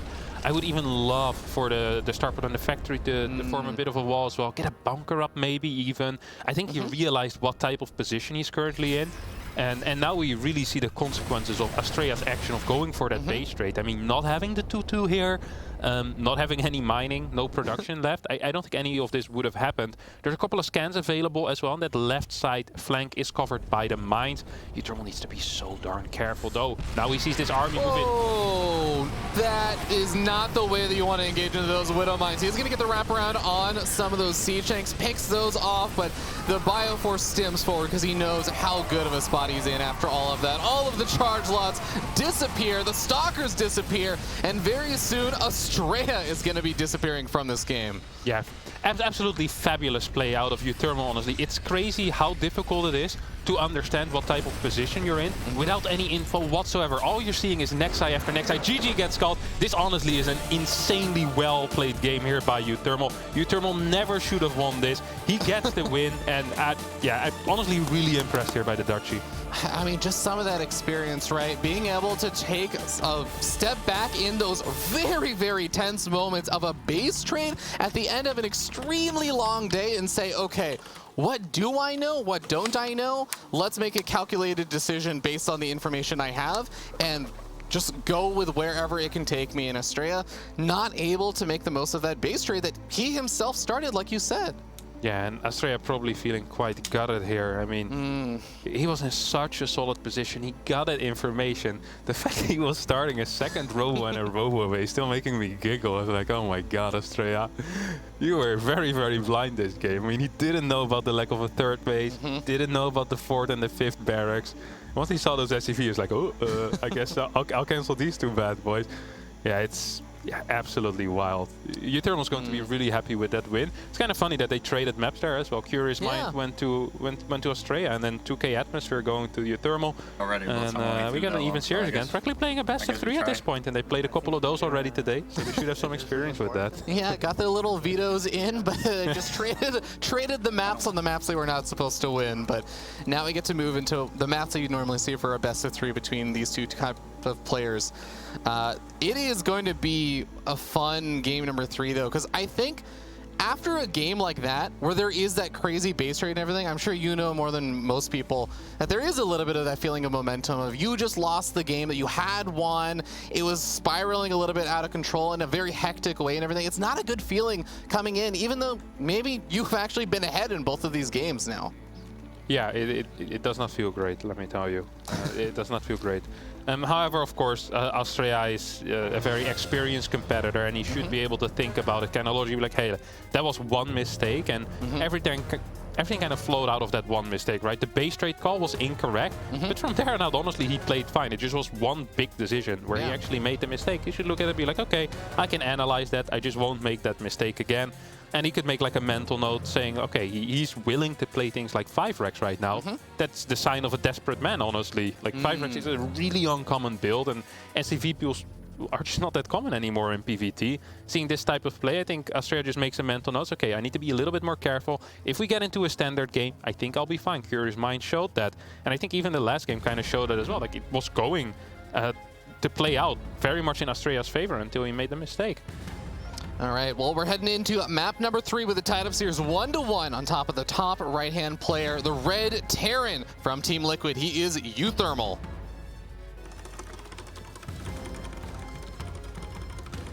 In the bottom left, as the blue Protoss player for Team Alpha X, it is Astrea.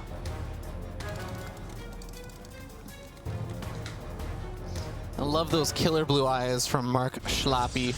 Poking on out, but this is going to be a different kind of killer blue eye that we're seeing over here as Astrea plops down one of those nice early pylons across the map as he gets up a gateway back at home.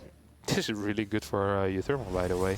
Double gas opener against a proxy gate. Yeah, that's going to make things very complicated for Astrea, and I am sure when Astrea finally pokes on forward with this probe, as he tries to even make it look like it's coming from a normal scouting path, he is probably not going to be thrilled at his discovery. Yeah, I wonder if he'll scout for both gases, actually. Yeah, he will. Okay, yeah, of course. Is there a way that you can react to this as a Protoss player? I mean, it's not the end of the world, because very often with 2 gas, Terran doesn't actually SCV scout. They'll use their first Reaper to scout around the map. If they don't find the gateway, it's actually not that bad, because Reapers and Hellions don't fight too well against Stalkers and Adepts. You can force a lot of mining time. However, if it gets scouted, they get a bunker. Terran just has such a quick tech. They can get mine drops with like an armory or something like that. Or well, in Uthermal's case, we could even maybe see a Thor drop after a mine drop with an armory as well. So there's a lot of options available for the Terran player. It's really important that the Terran does spot it. Let's take a look at that path of the Reaper. Yep, that's going to figure it out. If he continues, no, he changed the path. He had it ready there. On the south side instead. Oh, that is going to be a painful one.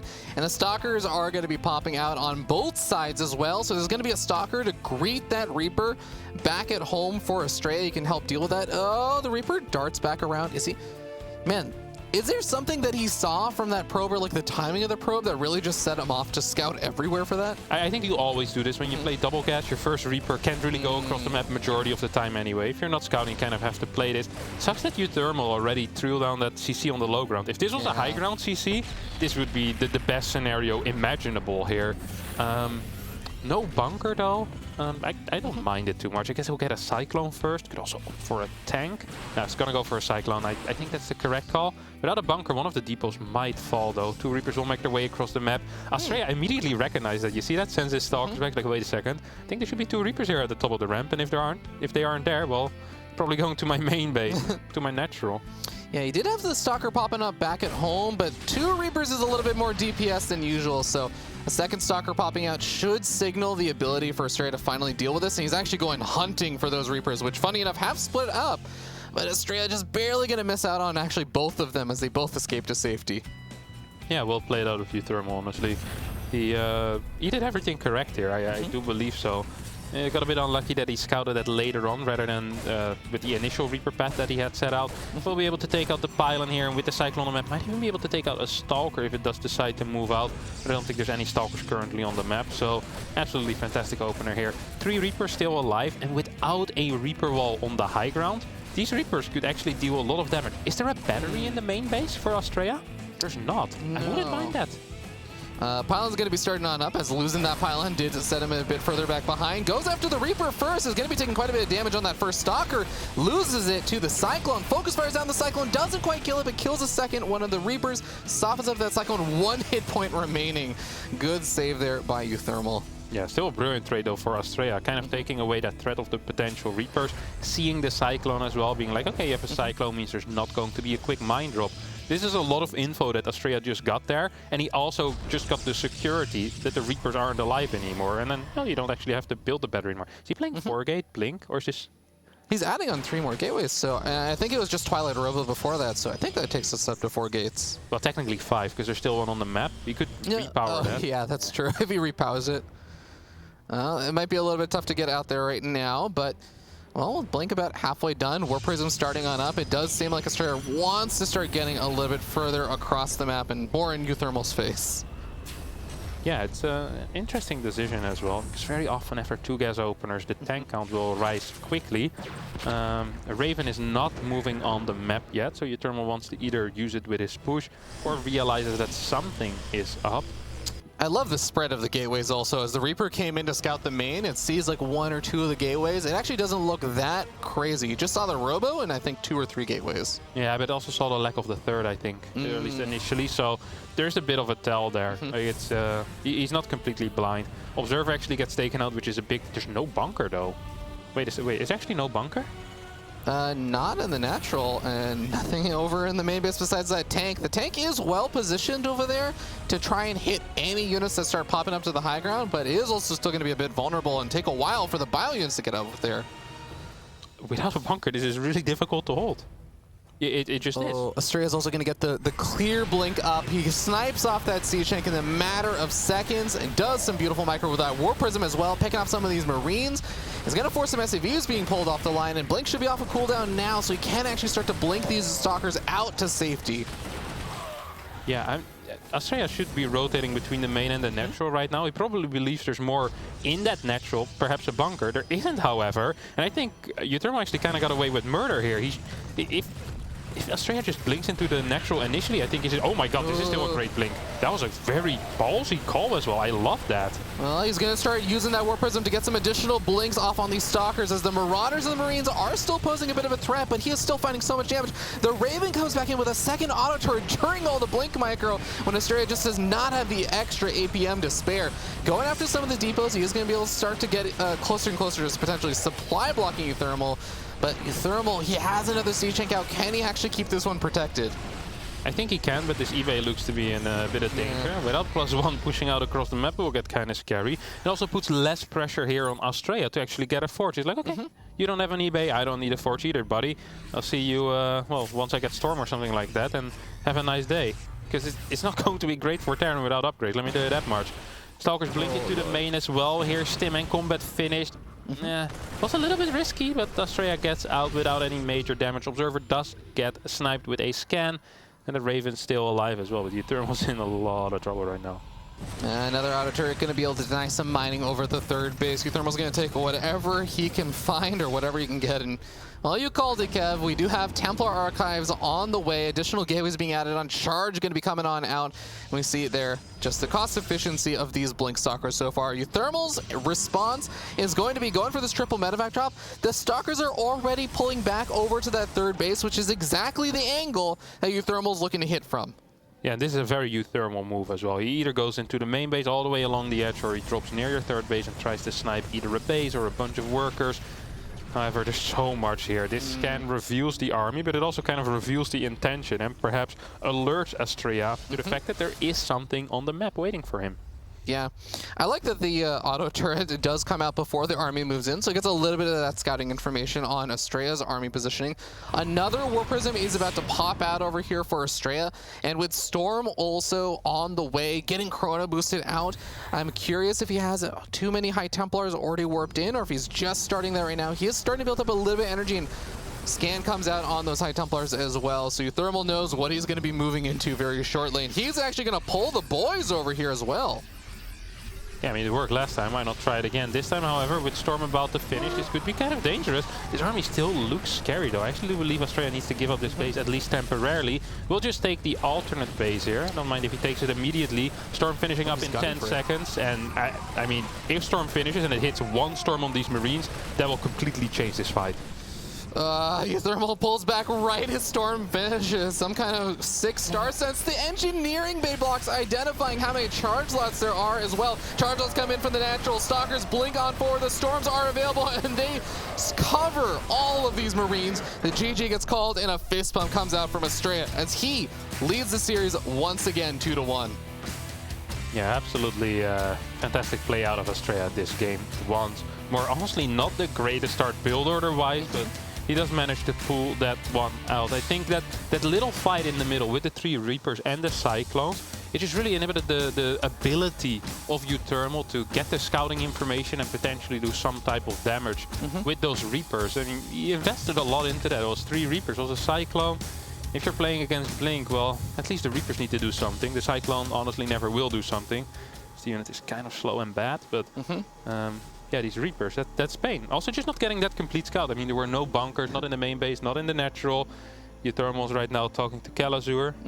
And yeah, we'll have to see what they have to say about that.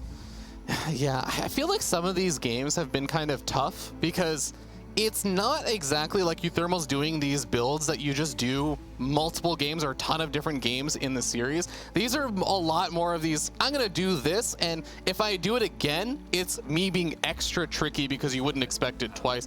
And I feel like it can sometimes be a little bit tough to take a big lesson away from some of those situations, right?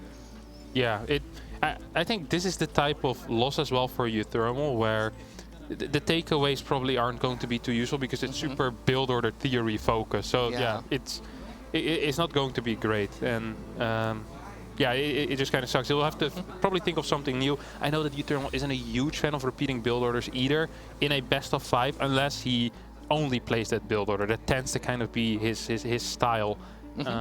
Yeah, I'm just so curious what he's going to be playing. Astrea most likely will continue with what he's doing, like kind of these solid openers. Even though it was a proxy gate in this case, it does give him a bit of momentum and it allows him to transition into the Blink, which he apparently just lost. personally, I really wouldn't mind seeing a Stargate opener at some point. Yeah, well, guys, we are going to give these two players a little bit of extra time as we're going to head to a short break. They've had a very, very long day, so we're going to give them a few minutes before they recuperate themselves for game number 4. We'll see you guys at the conclusion of this series and another series after this, right after the break.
Some people say that to this day Showtime is still eating the cake, Ravi. Because that was a giant piece of cake right there. It's both the birthdays of Creator and Showtime today, and both of them got a huge cake. Creator got it first, and what I heard already, distributed it amongst the players. So Showtime had this giant cake all for himself. There was no one anymore that wanted any more cake. And yeah, I think he's halfway through right now is the latest updates from what I've heard. Let's get back into this series right now. It's a best of 5, Australia up 2-1, one map away. from qualifying for that round of 24, getting into that group stage. It'd be such a big moment for either one of these players, because Uthermal, you know, coming in as one again with the replacement player, being able to make a deep run in this would be awesome. And Estrella, he's been very, very clear. His goal is to make it to the round of 12 this event. He made a really, really good run of things in the group stages last year, and he wants to be able to repeat that kind of performance. And now he's sitting up 2-1 against Uthermal. And in all the games so far, it does feel like there's been at least one moment, if not multiple, where Estrella has been ahead in every game, or at least felt like he was in a very confident place in each game. Yeah, no, I definitely do agree with that. Technically, this series felt a little bit like a 3-0 already, and Uthermal still miraculously staying alive somehow, some way. He will need to switch it up if he wants to compete here with the American. Here we go. We're heading into map number 4. Uthermal got to be able to turn things around. He's been throwing out build orders left and right, the jab, the hook, everything he can think of. And like you were saying before, Harstem, we don't really see Uthermal repeating build orders too often in a best of.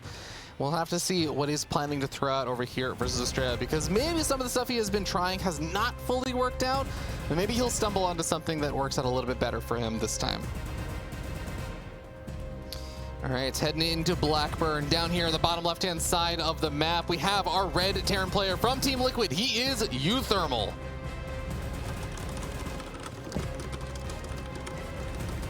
And in the bottom right, as the blue Protoss player playing for Alpha X, it is Estrella.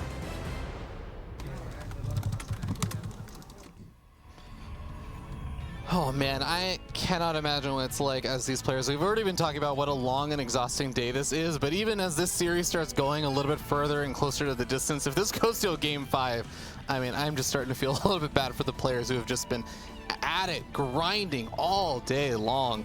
It's definitely not easy to try and bear with it for this long, but here we are, moving into game number 4 on Blackburn, which can sometimes be a little bit of a funky map, I would say. Yeah, it is a very tricky map, and once again, if there's one map where you're going to be playing Stargate on, I think that Blackburn is a fantastic map for that. Opening up with an Oracle here is really popular. As a result, we see a lot of 3-Rex and triple CC openers as well out of Terran, so yeah, I'm just curious to see what... No, this does not look like a Stargate opener. Freaking 16 workers on minerals, 2 in the gas.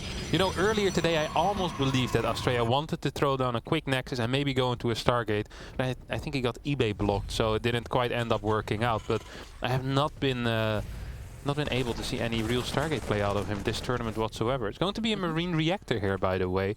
So no early shenanigans. Could still go into something like a 3-Rex perhaps, but... Seems kind of unlikely. You know, one thing I always found kind of curious and interesting about Estrella is he is not one of those players that kind of says, here's the meta, and I should follow along with it, and I just need to understand what people are doing and kind of take advantage of a lot of the discovery and stuff that other people have done. I think Estrella really does enjoy the process of discovery. When he finds inspiration or finds something or his own little alteration on things, he fully embraces it. And I think that's part of the reason why we sometimes see him not necessarily do the most meta things on maps. And sometimes it's a little bit of a mind game, but sometimes it's just Estrella saying, look, this is the way I've discovered to play StarCraft that works for me. And that can be an advantage in and of itself sometimes. Yeah, that's true. Did get that Twilight Council pretty quick there, by the way, before the second gateway unit. It's important if you want to get the blink out before the medevac enters. You can position yourself, blink under a medevac, and if Uthermal is not aware of this, could potentially be in some giant trouble. So this adept is going to shade, making sure that there's indeed 5 Marines. He checks, it's like, okay, 5 Marines. The next adept most likely will go into the natural, trying to count those SCVs, making sure that there is not too many SCVs there, indicating some type of single gas build order. Yeah, and of course we see behind the curtain that Uthermal does have both of his gas geysers. He's playing a relatively normal kind of standard style, getting up a siege tank behind all of this. Now, you mentioned that faster Twilight Council had come down. He's already immediately starting up that blink. Curious if he's throwing down a lot of chrono boost and stuff on it to try and get something up a little bit extra fast compared to usual. This is not super standard though. Tank first. I guess you get a second tank before the medevac as well, and then you put both tanks into the medevac. fly across the map. It's a really old build order, honestly. I think it first kind of became popular about a year and a half ago. I haven't seen it in popular play for a very long time. And seeing Uthermal pull it out here on Blackburn is surprising. I'm curious to see if Australia will be able to figure it out. What is the energy level currently at the Sentry? Okay, we have 70, 69 energy. We'll get that hallucination in, but I think the tanks will already be in the medevac. That means that the Stalkers can't be on the map. If the Stalkers aren't on the map against this, and these tanks siege up, this build is sick. Hallucinate Phoenix is going to be potentially crossing path with the medevac. Oh my god, it just barely missed it. And there's also all of the Marines and all of these SCVs making their way across the map. Estrella has no idea. He has not moved out with the Stalkers just yet, but it looks like he's about to encounter them. Blink has finished, so he should be able to keep these Stalkers alive and healthy. But, I mean, to what end? What is he going to be retreating back to right now? Yeah, he's going towards his third base. Thermal's just going to straight up walk into this natural, another warp in there. Oh, that's an aggressive blink. He's going to lose 2 Stalkers immediately, 1 more shot. Yeah, 3 Stalkers go down there for a tank. That usually is an okay-ish trade, but if you only have 2 gateways building, I think Uthermal just wins here. I don't think there's a whole lot you can do when your Robo gets depowered. Your Gateway Flood is not quite there yet. You don't even have charge. What do you do as Estrella? He's not even going to be able to intercept reinforcements or anything. There's no reinforcements coming. He blinks forward with 2 of the Stalkers are behind, goes to the shield battery overcharge. This is a beautiful maneuver, but he still has to be able to deal with these Marines, and he's already lost his Robo. Yeah, the gateway will also most likely fall. I do believe that Uthermal was a little bit too careful with the Marines in that natural. Could have perhaps chased a couple of workers. This is, of course, good, but it also does need to deal a lot of damage. He's currently only on 34 workers. Going to go for the pickup on this medevac. Gets out. Barracks 2 and 3 are on the way as well, but at the end of the day, what did Australia really lose except for some infrastructure, which you can easily rebuild? I mean, he didn't lose too much eco. No workers went down. Sure, lost a couple of units, but so did Uthermal. I think this might have been okay.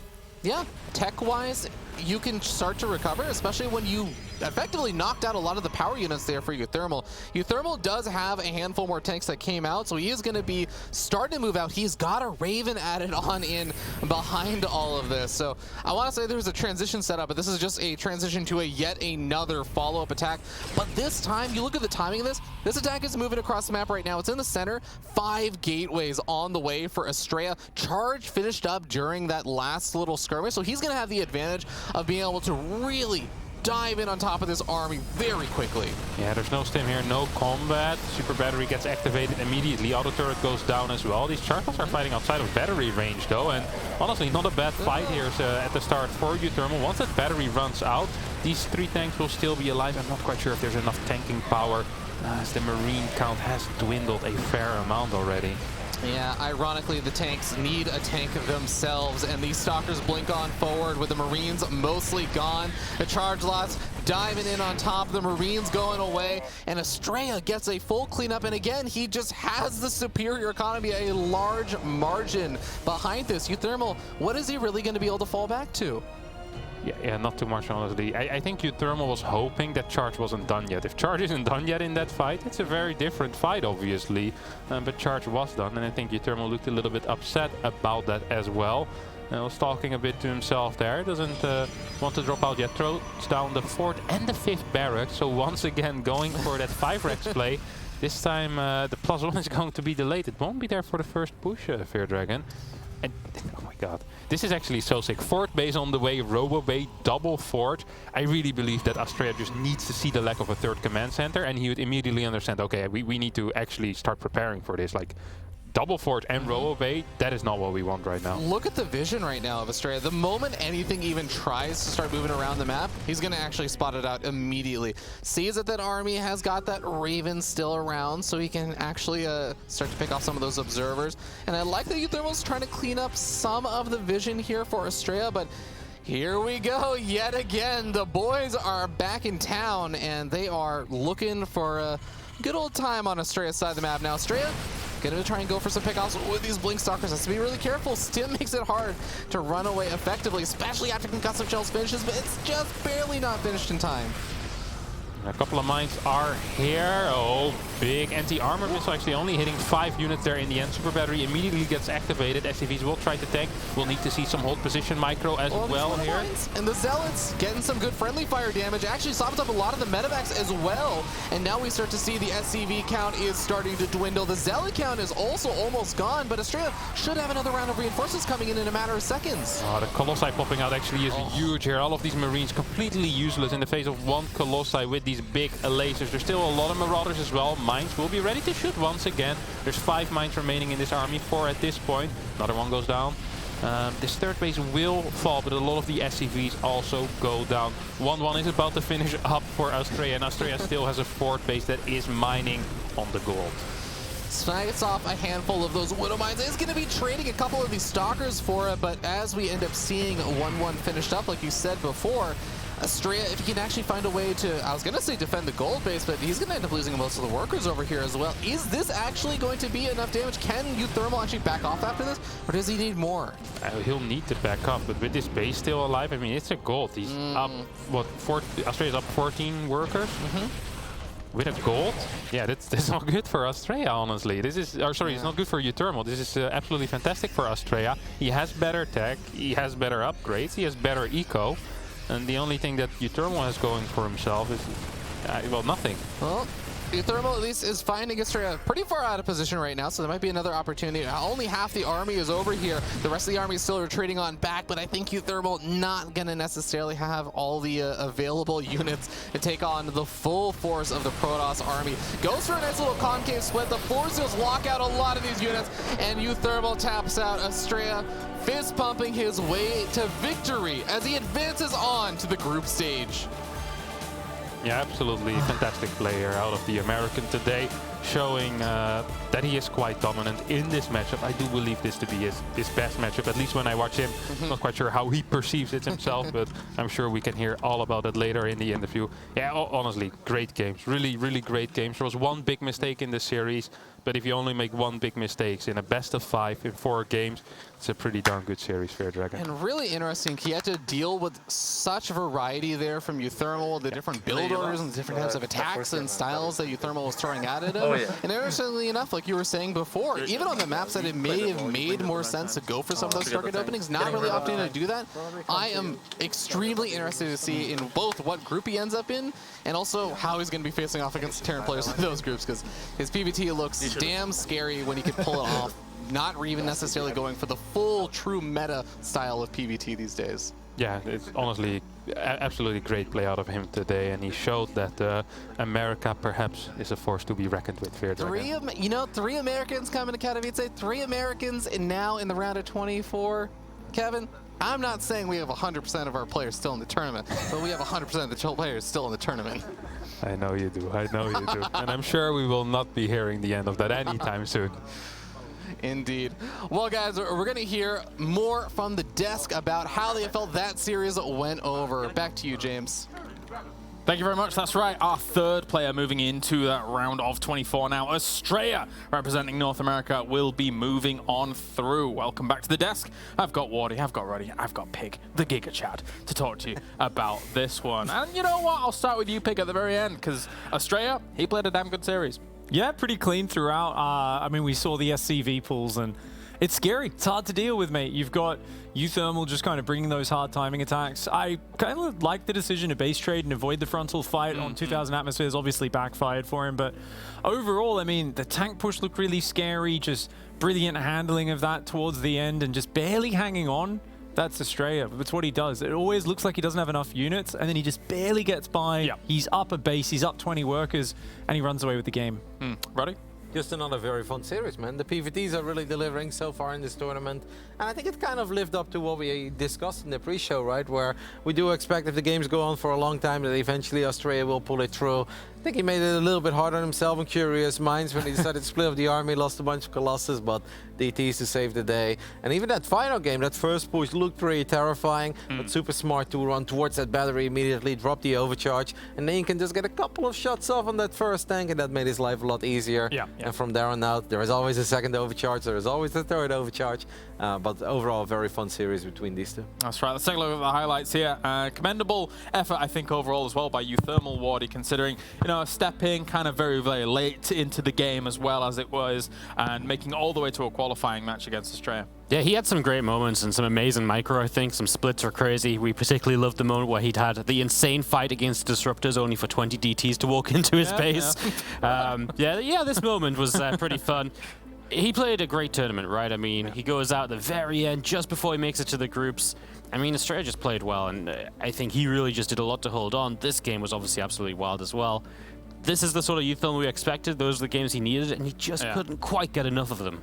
Even just the bracket stage, it's kind of had everything already here, Roddy. I mean, with this kind of game playing out the way it does and all the other crazy games we've had today, it's been great. Yeah, I don't know if anything is going to beat Nice versus Spirit. No, that really had everything, but no, you're right. I'm already very happy with the day. The day's not even over yet, but it's never a given that we get days like this. We've had plenty of boring StarCraft days in the past, and I'm very happy that our first day has absolutely not been one of them. Great storylines, great players advancing into the playoffs, and just awesome games for us. Yeah, definitely. And the final game wrapping things up here with Australia being able to effectively hold on Pig against what Uthermal was throwing at him. Yeah, I mean, it was so unfortunate because the hallucination, remember, it went out and it was meant to be the kind of double check security, make sure I'm not getting rushed. Misses the medevac, has no idea till it unloads 2 tanks at his base. But he scrambles together a defense, and staying calm under pressure, that's his superpower. All right, well, thank you very much, gentlemen. Now time to head over to the interview as Australia marches on to the round of 24. Welcome, everyone. Yeah, we have our third player to actually make it to the group stage, and it is Australia. You will be heading into Group C, which we'll talk about in a second. But first, I got to ask, going into this best of 5 against Uthermal, what were your expectations? I thought I had a really good chance of winning, but I was just been so stressed all day. Like, I don't know. Yeah, just going into the series was very stressful for me, and I'm just really happy I was able to take it. So. Actually, I wonder, some players have been talking about the stress of the online format DreamHacks and how it's just like every day you are stressed. So would you say that you prefer all in one day, all in one go? I don't know if I prefer it or not, but it's definitely less stressful to play in my pajamas and have a cup of hot cocoa or whatever while I'm playing. So yeah, I don't know. Yeah, there is that. Let's get into a couple of the individual games because some of them were they're quite interesting. So, I mean, we had 2 base trades, basically. So in that game 1, actually, were you worried when Uthermal got that big surround, but you had 20 DTs waiting? Yeah, it was a very worrisome moment for sure. Yeah, I mean, I feel like a lot of the games were just like that one, where could have really gone either way with just a couple moments or just very small micro decisions. So, yeah, I really wasn't sure how it was gonna when the engagement started. I wasn't sure how it was gonna play out. And did you kind of figure that stylistically you two would match up in a way that would cause a lot of base trades and explosive games?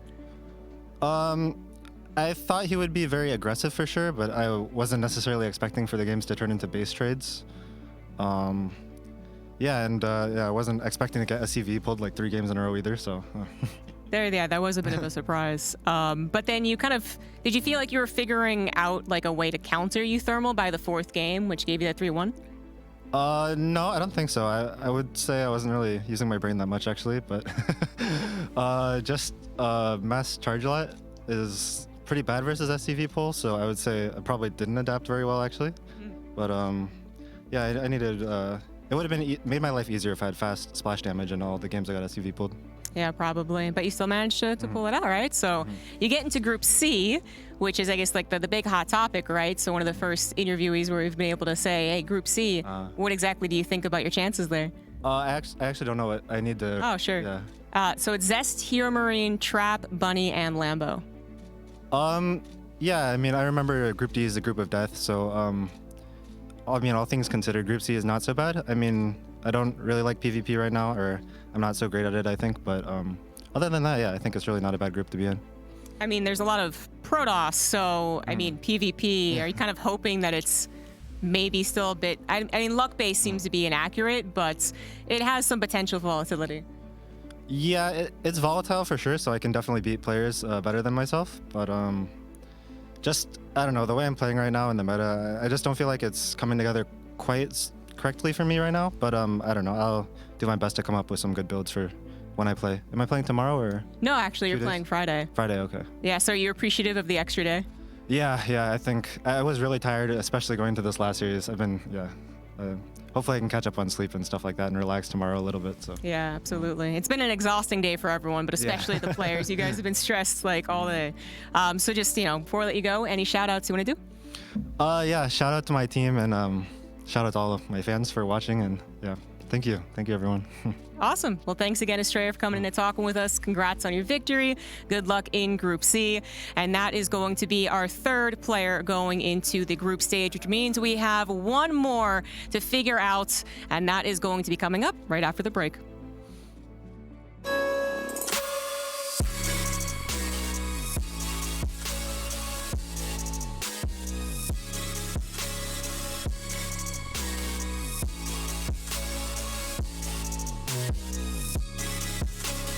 You love it, you wear it. What's your style? Get your merch at shop.eslgaming.com.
back for one last series. I don't know why I have so much energy. We are deep into the day, and we have one more qualifying match here, moving forwards into the round of 24. My name's Kalaris, but no one cares. We do have nice people towards my left-hand side, though. We have Wardy, as well as Harstem, as well as Fear Dragon here to talk about things that are going to happen in this next series. It's going to be Nice versus Ryung. Nice has already come off the back of an attempt at one qualifying series. It was unsuccessful after an absolute ridiculous series, Wardy. But now it goes up against Ryung, who has been playing a really good day. And you know what? I came into today saying Ryung's playing really good. I wouldn't have said he would get out, you know?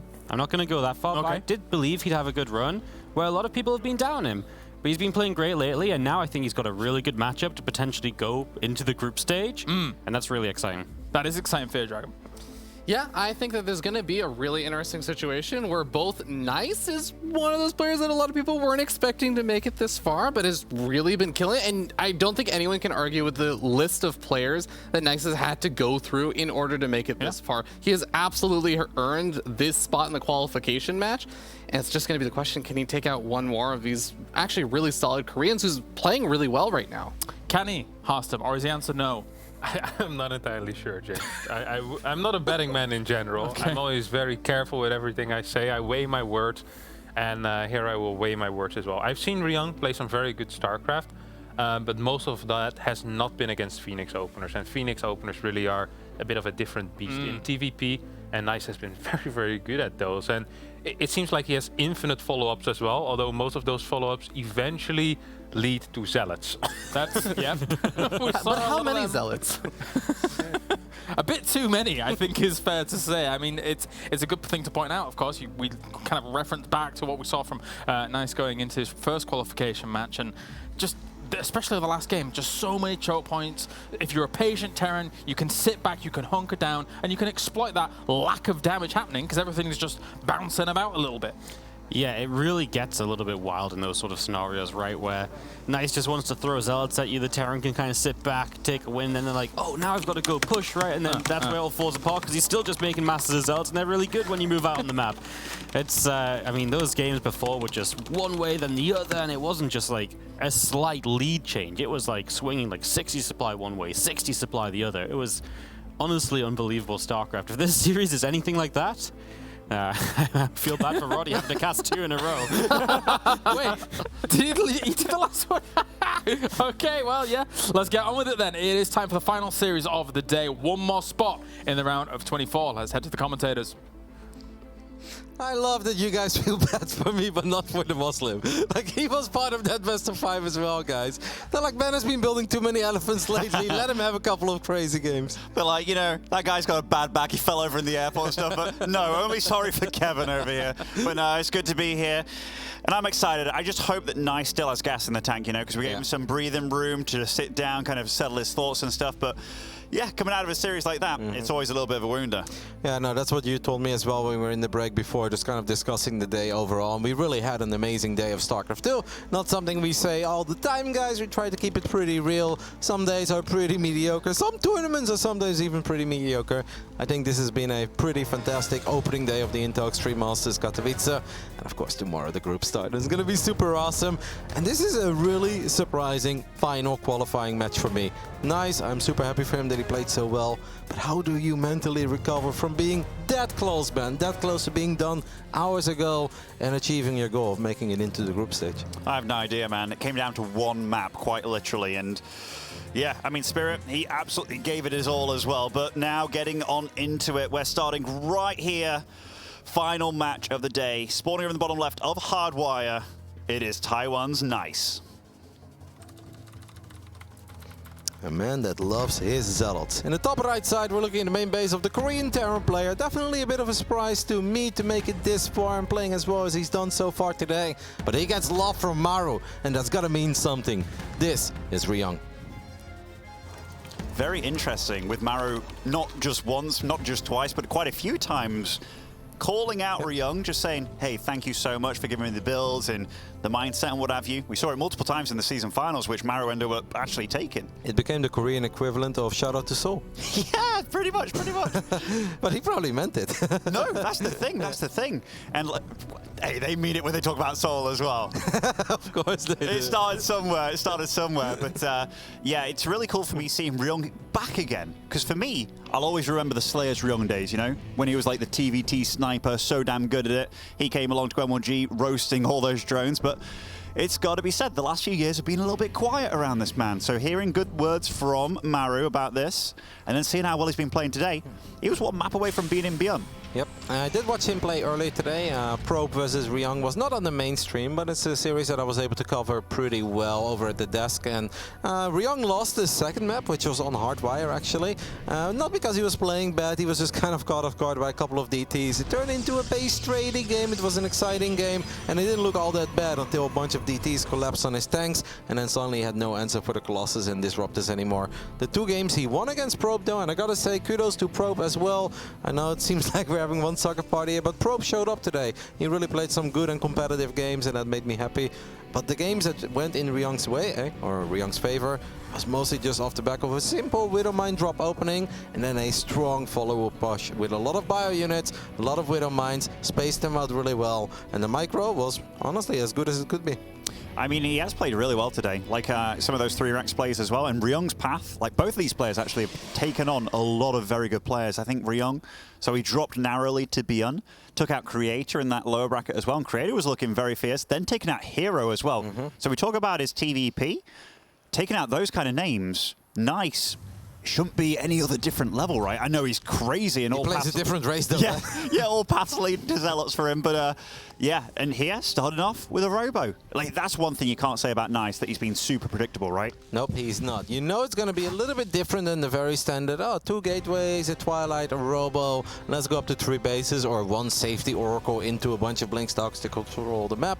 No, those are not really the strategies he goes for, but what he does actually go for, you just don't really know. That Robo, is it to get something quick out from a Robo Bay? He does have quite a bit of gas, and we haven't seen that of him yet today. Or is he going to make an Immortal and then a bunch of gateway units and just be aggressive? And there is your Immortal, 3 minutes and 22 seconds. Now that I think about it, those are actually the kind of builds that he used 2 years ago to knock out Clem of IEM Katowice as well. I mean, bringing it back, I guess, bringing it back. But look at Ryung, by the way. I saw he got like a pretty early factory with this build, but then followed it up with, that's his 3rd barracks, right? And I did see quite a few of his 3-Racks openings against Creator to knock him out with like +1 as well, but this... Bless me, oh my goodness. Yeah, he actually knocked Creator out with some of these crazy 3-Rex plays, so this could definitely catch you off guard, and this is a great scout. It's a great scout, but what I also love about builds like this, it reminds me a little bit of when Clem plays against some of those cheesy European Zergs, where it's like, yeah, I could open up with Hellions and a Viking and a Liberator, but why would I do that? When I know that you guys hit timings that are just slightly different, why don't I just go for a 2-1-1, or in this case, different matchup, why don't I just go for whatever build gives me a lot of firepower early on, so that if you want to kill me, you can't kill me early. You're gonna have to kill me later, you're gonna have to kill me with some high-tech units, and we know that Nice loves basic units. Well, 3-Rex gives you a lot of bio early on, should keep you pretty safe. I actually kind of like this opening by Ryung. I really like it too, because I mean, if you know this person does nothing but attack you, doing a build where you have as many battle units out as early as possible, because I mean, all it takes is for Nice to make 1 wrong move, and Ryung sees this. I mean, he saw all the gateways morphing in, obviously. And but this is really scary to be here, actually, with a Prism and an Immortal, because this is not an army that runs away quickly against him. Absolutely not, absolutely not. And these Adepts, they're kind of on a clock, right? Because if you start fighting against full-fledged bio with Stim and +1 and stuff, you're going to be in a lot of trouble. Yep, I think we're just looking for some damage, but you gotta be so careful if you're Nice here. I mean, on one hand, you want to get rid of your Adepts and you just want to grab a couple of SCVs.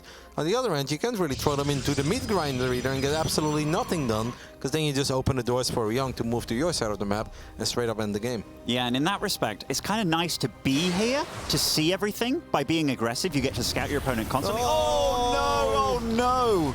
That is not what you want, though. Not at all. Nope, that's honestly a bit of a disaster. War Prism goes down, 2 Adepts still inside of it. Immortal goes down too. And look at that. Nice is like, all right, I know that I can't spam Zealots. As much as I would love to build Zealots here, this man is simply going to have way too much firepower. What I need to do here is get Storm as quickly as possible. Not something we saw of him in any of the other games. I would have absolutely loved it if we didn't just lose that Prism and the Immortal. Oh, absolutely. I'm with you, because this actually lines up very nicely against the mass amount of bio that Ryung's inevitably going to have on the field. Third base to start up for Ryung. I also love the fact they went for a turret, thinking, hey, this wasn't really that big of a deal. Like, you could have easily spent your gas here, there, and everywhere. So definitely respecting his opponent as well. Yeah, he's playing it ultra safe. I do think after such a big victory, like picking off a Prism, getting a Mortar as well, it wouldn't hurt to try your luck on the other side of the map.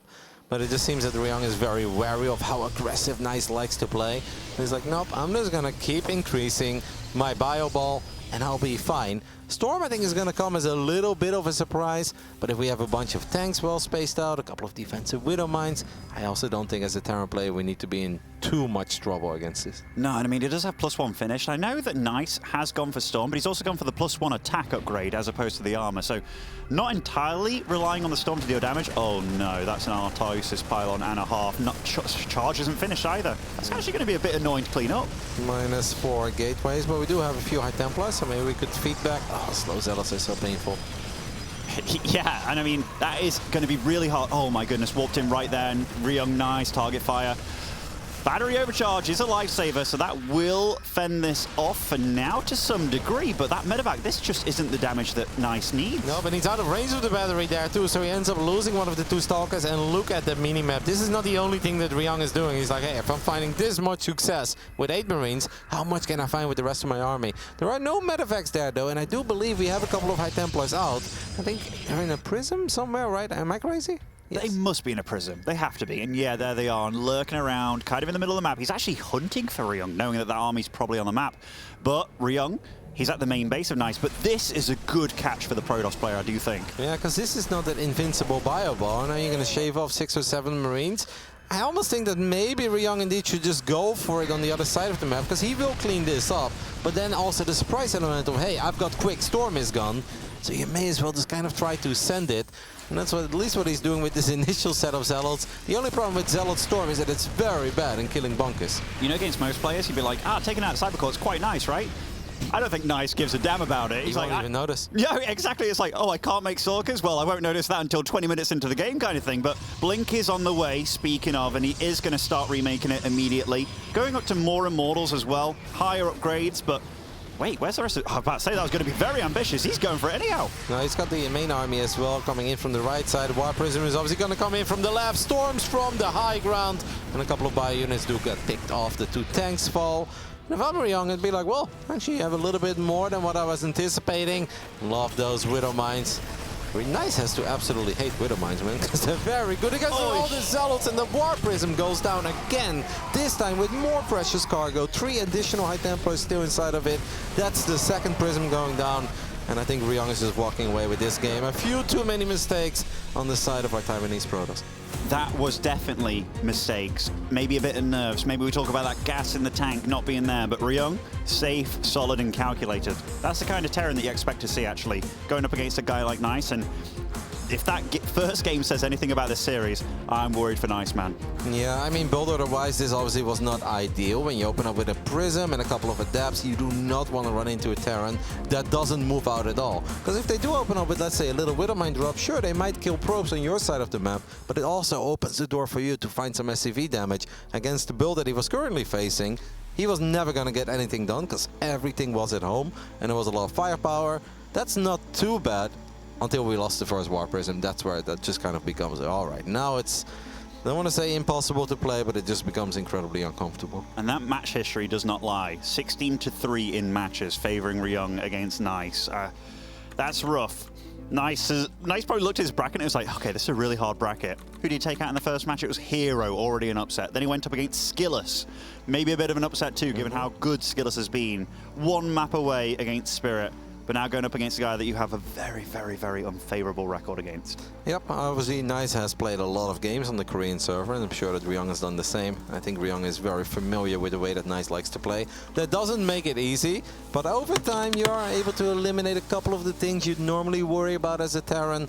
And that first game, when it comes to a stylistic clash on how would I tell any Terran in the world to play against somebody like Nice, yeah, that first game was kind of the blueprint where you just get a lot of bio units early on and you just chill because he is going to attack you. You don't need to make it scrappy and crazy because he's going to do that for you. You're absolutely right, and I think his build order as well was as safe as it can possibly be.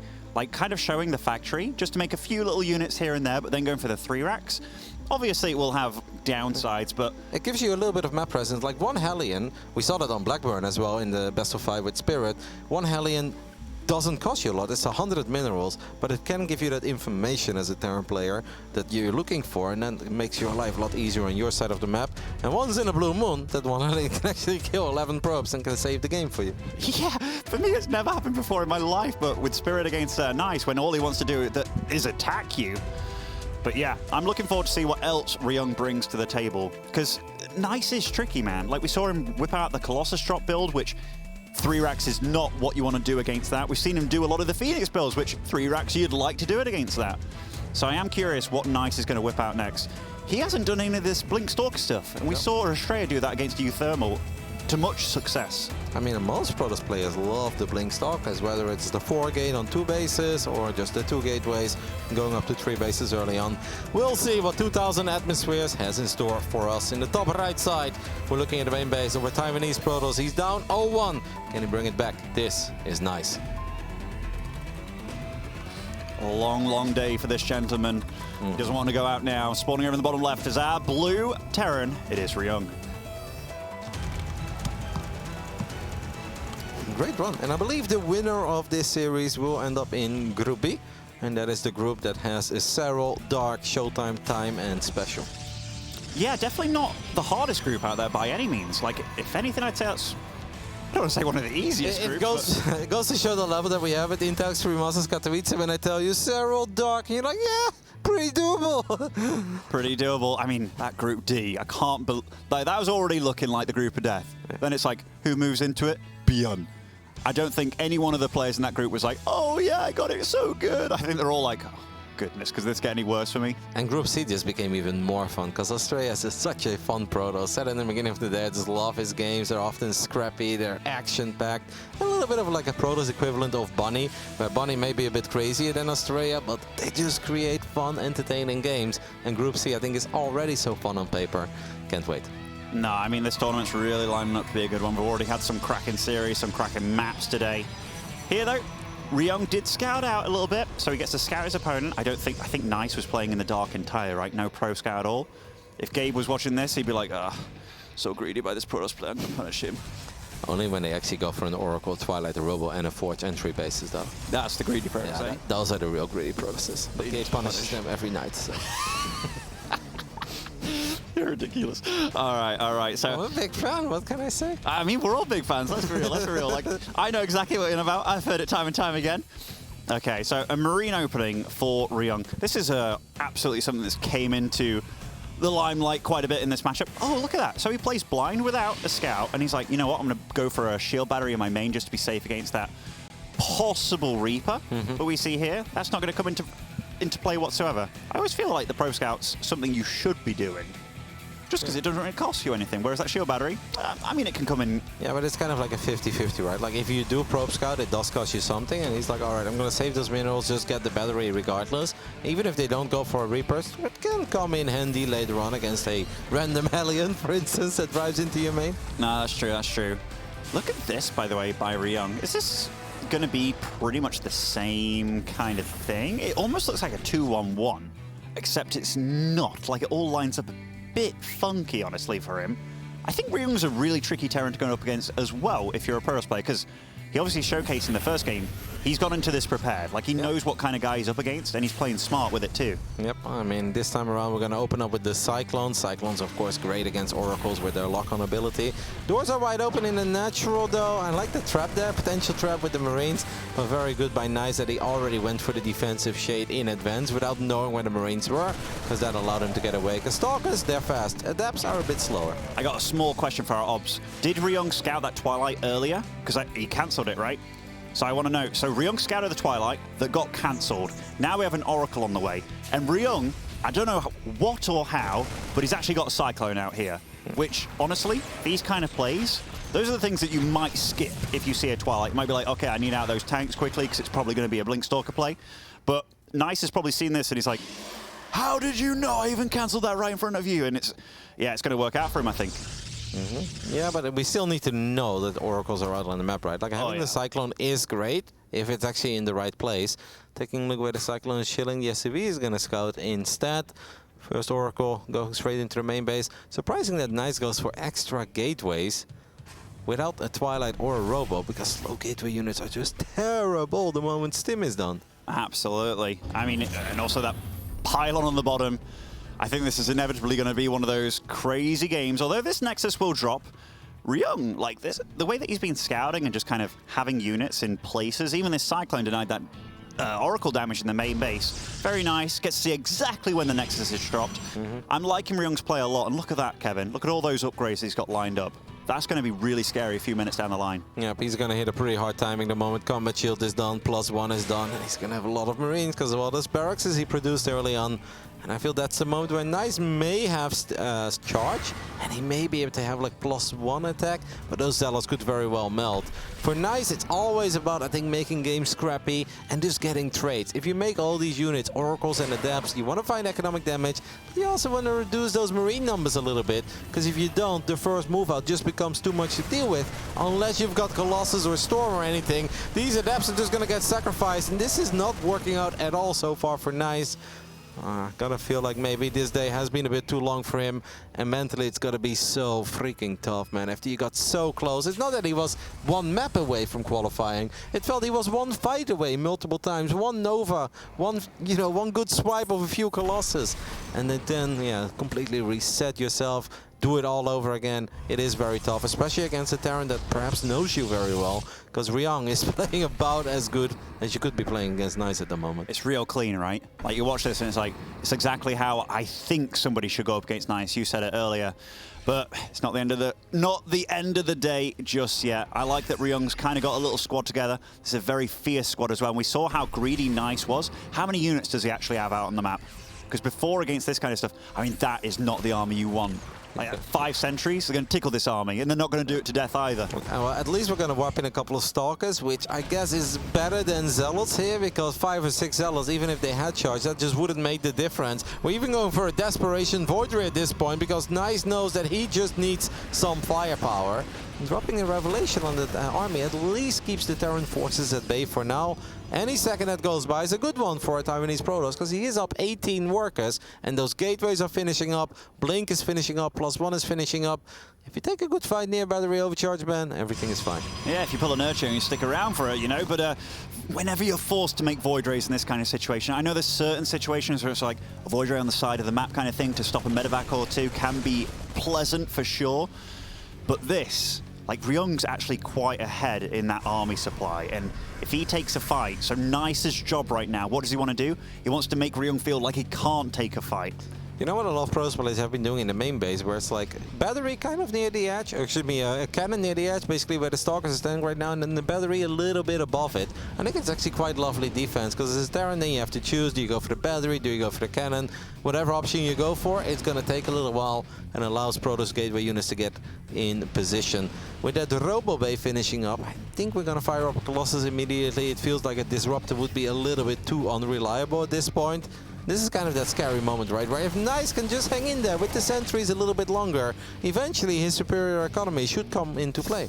Nice is so brave, man. Like, just standing here with 5 sentries, that stasis could have been a lot worse for Ryung, actually. And this fight, nice pickup as well. Nice is buying himself quite good time with what he's doing, but he needs quite a bit of it. Yeah, I'd love to see extended thermal lens being fired up as well, even though we are under a lot of pressure. But Colossus without thermal lens is not that good. Slow Zealots trying to walk forward. Widowmines getting good shots off on the Stalkers, actually. That's the last thing you expect. And most of these Zealots, I mean, Ryong is doing a phenomenal job and just dancing around these force fields. The sentries are out of energy now. Where is that Colossus? It needs to be here yesterday, and it's just a little bit too late. Oh no, what a disaster. The Colossus walks head first into that army. The Void Ray comes in from the right side as well, but it can't do anything either. The Stalkers, they're not going to win that fight at all. That Robo is very exposed as well. In the blink of an eye, this game just fell out of Nice's hands. Yeah, but Ryong did a phenomenal job dancing around the force fields, still buying time. Even if a couple of units got stuck in that stasis trap, he's like, it's all right, they're safe. I'm not going to lose anything else. Nice is doing a decent job here with the Blink Stalkers on the left side. Even suicides the Oracles, trying to get a little bit of friendly fire on those bio units, but he lost the Robo, which means we don't get an extra Colossus out. And even if we push this army back, we have a lot of money in the bank, by the way, on the side of Nice, but yeah, maybe we've got double Robo here, but Ryong is never going to give you the time to actually enjoy the double Robo life. No, I mean, like that Robo, you might be like, why did he make it there? Why? Well, it's quicker to reinforce if you make a Robo there, but also, if you're under pressure, which Nice never wants to be, it's also very exposed. Oh, going for that +1 air weapons already as well with the Fleet Beacon. I mean, that's a little bit desperate. Yeah, desperate times call for desperate measures. I don't really hate it. Like, warping in a couple of Zealots is not going to make the difference. The army of the Terran player is simply too big and too powerful for that. It takes too long to only rely on the Colossus. So why not try to go for the Hail Mary play, drop a Fleet Beacon, get +1 air weapons, and maybe you can do what Skillers did early today, and that is turtle your way all the way up to a bunch of carriers and eventually win a game. Definitely, definitely. This army is very Marauder heavy, so that Void Ray actually can maybe come in a little bit more handy than I initially thought, but yeah, Nice is holding on. Like, what's the resources lost tab at this point? It's got to be pretty darn favorable. I love how you're asking for this, but I know that you just want to see the little mamas in the top left side, because now you're like, oh, I think he lost a little bit more. I'll let you know, Ben. He lost around 1,700 more. Thank you, Cav. Thank you. My old bald brain cannot handle it. He went for carriers so fast, man. Like, I know he was going for the upgrade and stuff, but going for the carrier straight away. And yeah, at this point, the supplies, they don't actually look that bad. No. I mean, he did have a big economic advantage, obviously, for a while, and it's a bunch of Zealots counterattacking. I do like Ryong's army still quite a bit more. We have a Disruptor in the mix. Can it land a good Nova? Actually, that's not bad at all. And at the same time, these Zealots are going to get on top of these SCVs. There is life in the old dog yet, because Nice is actually finding his best moment so far in this entire best of 5. It seemed like we had a couple of big EMPs. We want to be very careful with that Colossus. That is one unit that we absolutely don't want to lose. But look at them Zealots go. I mean, he loves his Zealots, man. And this game he's been rather tame with making the Zealots, but the few that he did make, wow, they came in handy. And now, getting Disruptors on the field, along with the carriers going for more Stargates as well. All of a sudden, Nice is more than back in this one. Didn't Ryong already have a very long game against the Protoss with a bunch of carriers? We were watching it on the desk, or am I hallucinating now? I think it was against Creator. Yeah, game 2, right? Yeah, and he played really well. He went up to like 30, 40 Vikings and was playing the very defensive style, but he just did it super well. I know Harston was very impressed. Yeah, that's correct. He did end up losing it, though. Carriers are good. Carriers he played really well, guys. We've seen a few games today, actually, where it's been the carriers come in handy. We're like, oh, the Terran's playing so well. Then they lose, and I'm like, oh. Eventually, it just turns out there were a few too many interceptors. I'm like, I know I've been making elephants for a while, but some things just don't change. We are going to pick up this pile. An amazing job, though, by Nice to be able to hang in a game like this, because it felt like a bit of a disaster at one point, especially once that first Colossus popped and got picked off immediately. I thought the game was over. Yeah. I really did. I was ready to be like, okay, Ryong's 2-0, but... Suicided the Oracles, did a bit of friendly fire on the Terran army, and he had a battery overcharge. So then when Stalkers fight against Marauders, it's not that bad, because every defensive blink gives you full shields again immediately. It allowed him to stabilize, and it felt like the +1 air weapons and the Fleet Beacon, it was a little much, but he had that money, so you may as well try. And now suddenly, well, that try is actually becoming a pretty realistic dream. We're looking at multiple carriers on the map. Yeah, Ryong's done a good job to re-establish that supply lead, and he is making quite a few Vikings. I don't know how many on the map is so far, but a nice little fleet here. But soon that carrier count is just going to escalate like crazy. 3 Stargates producing, and our observer just showed us, I don't think he has any idea about the number of Stargates he's going to be facing. Nope. I mean, this is also not the kind of game where if I was Ryong, I'd be like, yeah, it's very likely that this guy has a bunch of carriers. But you throw it on a scan and you're like, whoa, okay, I thought this was going well. Well, it was. No, you're just really going to have to work for it. We do have a recall here. I like the MPs on the batteries too. Makes it a bit easier. I don't know how many units got recalled there in the end. There's only one disrupt that gets picked up immediately. Not even battery overcharge was able to save it. Perhaps just a little bit too late. Well done there by Ryong. Yeah, if he planned on pressuring that really hard, I might have even preferred an EMP on the Nexus itself, so you can't recall to it, you know? You can still shield battery overcharge, obviously, but then maybe more damage can be done. But Ryong's trading very nicely on both sides. But he does need to maybe get rid of a couple of these Marauders, right? Like, Marauders are fantastic to get on top of Disruptors and maybe pick them off, or get on top of that last Colossus, and then Marines come into play. But we've seen too many games where Terran players just have a lot of SCVs, they've got a lot of Medavacs, they've got a bunch of Ghosts and Marauders, but then they just never kill the carriers. No, you're totally right. These Stalkers do blink in. A few Ghosts, very exposed. Big balls flying in here. There are some Widow Mines planted, but they aren't surviving for long, and this carrier count ever growing. I'm starting to get really worried for Ryong, man. No, I'm starting to get very happy for Nice, especially after that heartbreaking best of 5 that he had earlier. First game, a bit of a disaster. Second game did not start off all that well. Sure, we had a lot of probes, but at one point... What? Is that a Nexus? Offensive battery overcharge? How crazy is this man? He's super crazy, dude. You scan this, do you start thinking it's a BM one, or I mean, that would tilt me a little bit, but I think it's actually a good move. And Nice, he's going in, the balls fly. I don't know how many disruptor shots he still has available, but Ryong just doesn't have enough anti-air, it feels like. But these Vikings starting to get some nice juicy shots, but all the interceptors are already out here, Kev. Yep, and there's still a lot of interceptors left. The Viking numbers are dwindling, and this man is about to run back towards his battery overcharge. I mean, Ryong is scanning. Is that thing still there? Yeah, it's still there. I mean, this is something they've been joking about for a long time on the Battle.net forums and Reddit. It's coming into reality. Okay, cancel the Nexus. Just takes a little while, Ben. Just takes a little while. I mean, you put the fear of God into you, you know, with that Nexus appearing right there. A few carriers do fall, and all things said and done, Ryong does stay alive, but that SV count, you look at it and it's like, wow, he's been in a war or two. I like how Nice is doing this as well. Well, he really doesn't even have any money in the bank. Wasn't even maxed out. It's not like he's got all the upgrades. He's like, this is it. We're going for the offensive battery overcharge, baby. It's going to make the difference. And to be fair, it's very hard for Vikings to kill a carrier if there ever would be a battery overcharge there. Yeah, you really do need to one-shot it then. And then it's a number of, like, you know, 25 or so Vikings. Nice's army, she's going to keep on getting more complex. And that upgrade count on that air weapons, like +3 along the way. Going to get another Warp Prism. Dark Shrine on the way, Storm as well. He's just turning into the absolute nightmare that all Terrans have. We do have to mention the +2 ship weapons for Ryong that is finishing up. A very important upgrade. If a Ghost lands an EMP on a Stalker and you have +2 on the Liberators, you can one-shot Stalkers. And then it actually becomes very difficult for Protoss to ever even consider blinking into those Liberation Zones. And again, I don't think Nice is thinking about blinking into anything. He's like, let's get the Interceptors out. I think so. I mean, there are quite a number of Stalkers here, but the ground army, that's not what we're scared of if you're the Terran, right? But and we don't have advanced ballistics, right? It's just +2 ship weapons. He must have it. He must have it. No, he doesn't have it. He's had a fusion core for a while, though, no? I think he's had a fusion core for a while, Kev.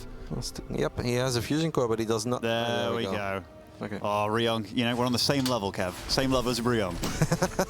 Sure, Ben. Hey, man can dream. No.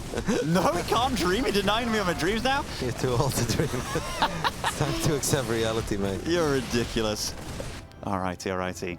Zealot's doing a little bit of damage here. Nice doing what he does best, though, just expanding. And for once today, he's actually sitting back a little bit, but I don't hate it for him. I love how Nice seems to be able to just flip the switch, right? Like at one moment he can only attack, and then suddenly he's like, you know what, polar opposite, I'm going to go for carriers, I'm going to go for disruptors, I have a couple of High Templars, I believe in the Warp Prism as well. And Ryong is running, but these carriers have gone completely uncontested. So the Warp Prism goes down, and the disruptors run forward. Oh, that was a super winnable fight for Nice. And he might still win it if he just lands 1 or 2 Novas, but losing that Warp Prism with the High Templars inside of it was a very, very costly mistake. He lost all the interceptors as well immediately, running on top of the Marines and the Liberators, just taking them out one by one. And now, this is a real scrap. Like, those carriers, they look way scarier than they actually are right now. You should actually send them back, man, because they're pretty low on HP as well. They've got no shields, and now all you have is a couple of Zealots. These Zealots only have +1 armor. The Bio on the ground has +3, and Nice is forced to tap out. Oh no, if we can take another look at the final moments in that game later on, you'll see that basically everything went wrong there. He had Storm, he had a Warp Prism full of High Templars, that Prism got picked off, and then the Disruptors just went way too far forward. So all of those got picked off as well. I'll be honest as well, these Disruptor shots, they got no connections whatsoever. And I think Ryung was splitting really well out of them, but also some of these Disruptor shots didn't seem to go for the real juicy hearts of the pack there. But yeah, crazy, because 30 seconds before that fight, I was like, Ryung's in serious trouble. Yep, but Nice, I think, chasing a little bit too hard there towards the end. I don't think it was really necessary. Like, let the carrier count go up a little bit. We did mention Stalkers are not that useful anymore because the Liberators have +2 ship weapons and there are plenty of Ghosts out on the field. Yeah, it really all comes down to losing that Warp Prism with very precious cargo, because that fight looks very different if we get 5 or 6 Storms out of it.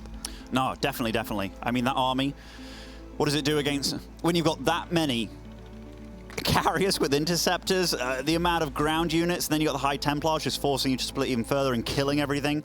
Very rough day for Nice. I mean, he can be proud no matter what happens in this best of 5. And of course, this man wants to make it into the group stage. But I don't think too many people really predicted Nice to be in the qualifying match of the upper bracket and make it as close as he did as well. He played great StarCraft. It's just in this best of 5, it kind of seems like the wheels are coming off a little. That's where I wanted to go with that, because, you know, I saw the start of the bracket and I was like, okay, it's going to be Hero in the second round, right? The winner bracket. And it was like, no. Nice flipped the whole side of the bracket on its head. Then beating Skillis as well, because, I mean, that was a real hard game as well for him. But, man, it's just not going his way. And it could have been 1-1 right here. It really could. And it should have, probably. The fact that he turned this into a competitive game, though, and actually got up to all those carriers and disruptors seems impressive. Because you and I both thought the game was just over the moment that Colossus popped out of the Robo, ran into the Marauders, died. You lose the Robo. It's like, well, now all you've got is a couple of Blink Stalkers and an Oracle or 2 left. And he still turned it into something. And then at one point, we started becoming dreamers. We even went for the offensive Nexus, trying to overcharge on the other side of the map. Maybe we were getting a little bit too carried away there, but the idea was there. Yeah, I mean, I wasn't dreaming. I'm too old, you know. I was still like in... No, I was dreaming as well. Is this really getting to you, Ben? Oh, I mean, if you know. This is getting to you. Why don't you try splitting some Marines again instead of building an elephant? I mean, you know, Kevin, of the pro gamers here, you know when I asked Bunny how old he thought I was? He was like, you know, he's 32. What did he say about you, Kev? I'm getting absolutely brutalized this weekend. First, the talent manager thinks I'm you know the funny thing about this dude as well? He's like, I love making videos with you, man. You're always so fluent in it, and it's very quick recording. I was like, awesome. He's like, yeah, thanks, Todd. I was like, what? What a compliment, man, for Todd as well. Because earlier, when you walked away, he called you Todd as well. But I know that you didn't quite, like, you know, mistakes happen, but they called you Todd again. I was like, you know what? I do love you and Mello. I can get over this. And then I'm listening to Clem and Raynor, and they're asking Bunny how old they think I am, and Bunny's like, maybe 40? And I was like, what? Bunny, I love you. How can you do me dirty? He's your bro, too. I know. Like, you picked him on your team, he calls you 40. He's like, how old? I was like, 34. He's like, oh, sorry. Oh, it's all good. That's terrible. All right, Blackburn. Spawning in the bottom right. As our red Proteus over here, it is Nice. It's kind of like one of the talent managers coming over to me and calling me euthermal a few times. It's like, no, I'm bold, but let's not go there. In the bottom left side of Blackburn, we're looking at the main base of our Korean Terran, playing one hell of an open bracket so far, one map away from making it into the round of 24 at the Intel Extreme Masters Katowice 2022. This is Ryung representing Team GP. Really solid by Ryung today, really solid. I know he has been really good in the past, but the way that he's been playing, it's just smart. Smart, clean. Even though he got kind of behind in some stages in that game, I don't think it was because he was playing bad by any means. I think Nice was just playing really good and he was making all the right calls to get back into it. You still thinking about the bunny thing? Yeah. Yeah, mate. I'd be thinking about that for quite a few months. It's like, okay, got to get the Rocky theme tune, getting back into shape and stuff. Damn bunny. We'll see, Bunny, how Group C goes. No, I will always cheer for Bunny. He's too cool. Alrighty. Ryung building his first barracks outside of the main base and following up with a quick factory. So we're playing this very safe. Maybe a bit worried about Void Rays because Nice is obviously a man that is no stranger to going for a one-base Void Ray all-in. No, but we haven't seen that from him this tournament, right? Like, he's been playing fairly legit when it comes to Nice standards, but... He's playing extreme, though. Mate, yeah. When he picks a side and he goes with it all the freaking way. It is a very polarizing playstyle. But yeah, this game he didn't scout. So that fake proxy from Ryung doesn't really pay off because he was hoping that he kind of made his opponent panic, but... Doesn't know about the bunker yet, though. No, not all. That's one thing that's kind of, I want to say, a little bit weak about the no pro scout. And no pylon on the low ground either, so don't get to see that SCV leave or even turn up. Second kill already for this Reaper. Adept is going to chase it, and Nice is going to receive the bad news that there's a bunker. You kind of need a pylon. You need to be able to get a battery up. Sometimes the Terran players get a bit sloppy, and they actually spend too much time outside of the bunker. You can get lucky and get a Reaper kill. But with the way that Ryung has been playing today, don't really see that happening. Do you think he might just open up with a Void Ray and try to deal with this bunker with a Void Ray, or otherwise it's going to take forever? I think he might. Like, the fact that he went for the sentry early means he can scout with a hallucination, right? So in that regard, he doesn't need a fast Oracle out on the other side of the map or anything like that. But yeah, I don't know, man. I don't know. Like, these Cyclones are also going to be coming out very quickly. For defensive purposes, it looks like. Like, it almost feels that if you just build an Oracle here, that's like too much wishful thinking, right? It's like, yeah, just because he built a bunker on my side of the map, is there really a chance that the Oracle finds a lot of damage? I don't think I hate the Phoenix, because maybe he's expecting the Cyclone, and perhaps he can catch Ryung if Ryung goes a little bit too adventurous. We're even hallucinating an Oracle, so this is a fake scout, and I think he'll be happy to see that he didn't actually go for an Oracle, because he wouldn't get much done. He cancelled the... Did he just cancel the Phoenix, actually? I think Phoenix is built quick, no? Okay, he got one of them, then into a Void Ray. Definitely a little unusual. Yep. I kind of thought if he wanted to go for a Void Ray, then he would have gone for a Void Ray immediately just to clean up the bunker, but then he still got the pilot on the low ground. There is that Void Ray build, though, that I feel like we've seen maybe 3 or 4 times in competitive StarCraft on Blackburn. I've never seen it work, but people like it. Yeah, I mean, I saw Zest do a few things a few times and didn't really play out, but it's kind of it's a rough position, right? Like, you go for that scout, you're making the Phoenix because you think it might be a Widowmine drop follow-up or something like that. And then you see it's 3 barracks and it's like, well, I can't keep on making Phoenix, but no bunker done yet. This could get a little bit spicy, a little bit leery. The problem is reinforcements won't come in very quickly, so this is what Nice has to work with. Yep, I mean, that one Void Ray should be almost out, and we can show up perhaps right before that bunker is done. It's just quite a few Marines, a little too much firepower perhaps. And Nice is going to build his second Void Ray, now the third Void Ray. Yeah, we saw Zest do this once on Blackburn, it didn't go very well. I think I saw Jumi try it too in one of the weeklies, and that one also did not go. Yeah, it was against Gabe actually, Gabe was streaming. I will keep it to myself what Gabe said about the build. We can all imagine and predict, and maybe fairly well too.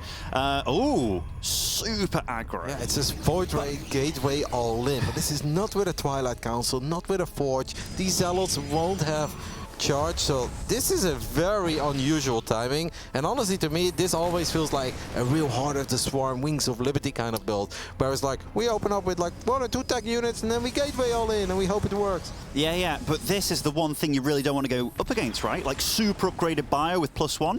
Like, I think he's just going to hope to use the ramp to his advantage in some way, and maybe we'll see quite a few sentries warped in, but he has no gas whatsoever. And yeah, either we wait and we hope that Ryung moves out, but then obviously you take the risk that the Bioball just becomes way too big. But running into this, I think using the Phoenix to pull a couple of units out of position is a start. A few force fields go down, prismatic alignment, but the SCVs can still repair this bunker and repair is one hell of a drog. The bunker stays alive and Nice is in all sorts of trouble. You know, GG Ryung, well played. Congrats on moving into the next stage, but I can't help but shed a little bit of a tear there for Nice, because nothing went his way in these last few series, and he's obviously a great player. I'm just going to give a little tip of the hat for him, because Nice put on some great games today. I think Nice just left it all out on the field when he played against Spirit. He gave it his all in that series. It must have been very draining, very long. He did have a bit of a break. He had some time to recover, but it is incredibly tough. Even for a veteran like Nice, to just reset yourself and to hit that reset button and be like, all right, let's just play a brand new best of 5.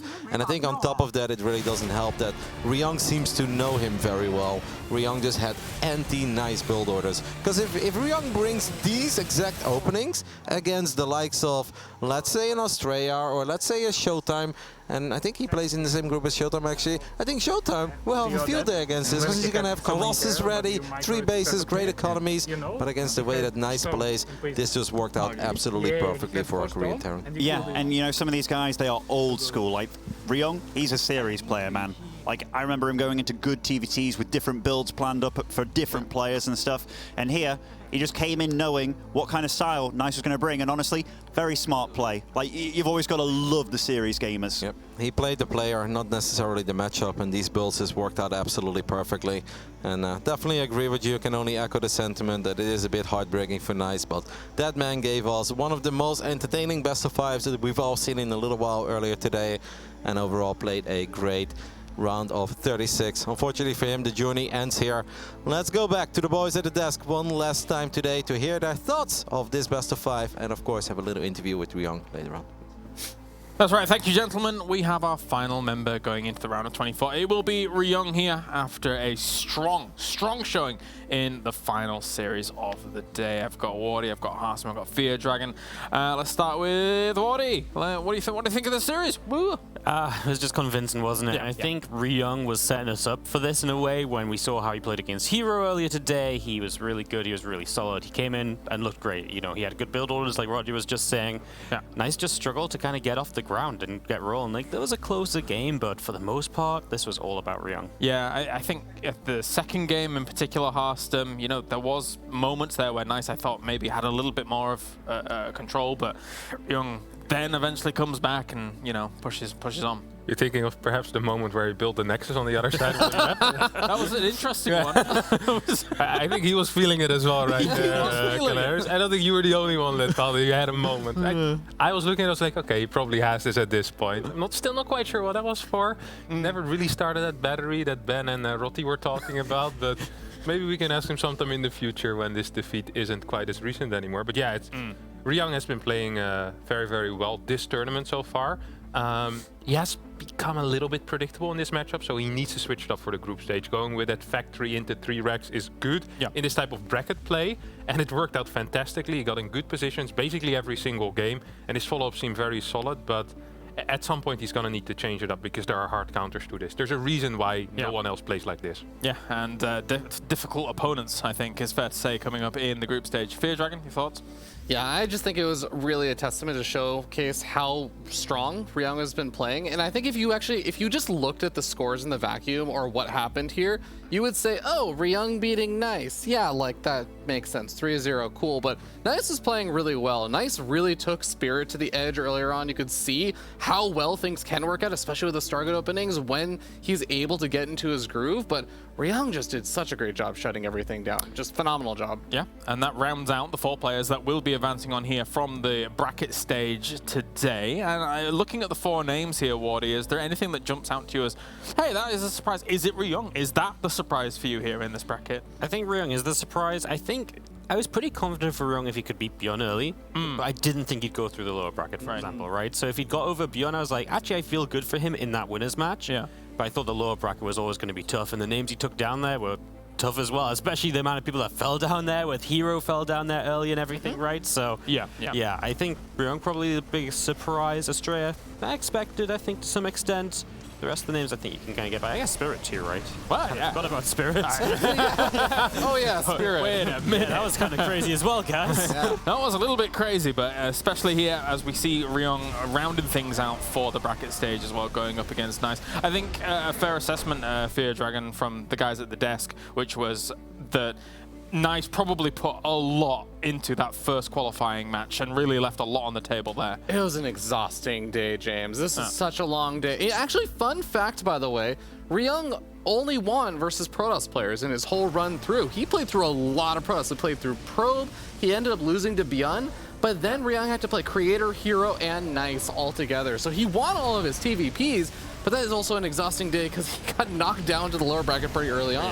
Yeah. So a lot of games going through, as you can tell here, with the second game going down. All the disruptors moving forwards, all being picked off during all of this. Were they on cooldown at that point? They must have been surely Warrior. I can't remember. Honestly, mate, I have no idea at this point. It was a really wild kind of game because that was the one I really felt like there was some hope, and after that, I just don't think there was ever. I don't think Nice was going to get back out of that hole, you know. Yeah. And the final game comes out here. Nice tries to throw some Void Rays towards the wall, but it is not to be. Ryung will be advancing on with the 3-0 with his position now in the round of 24. Let's go to an interview. It's Ryung.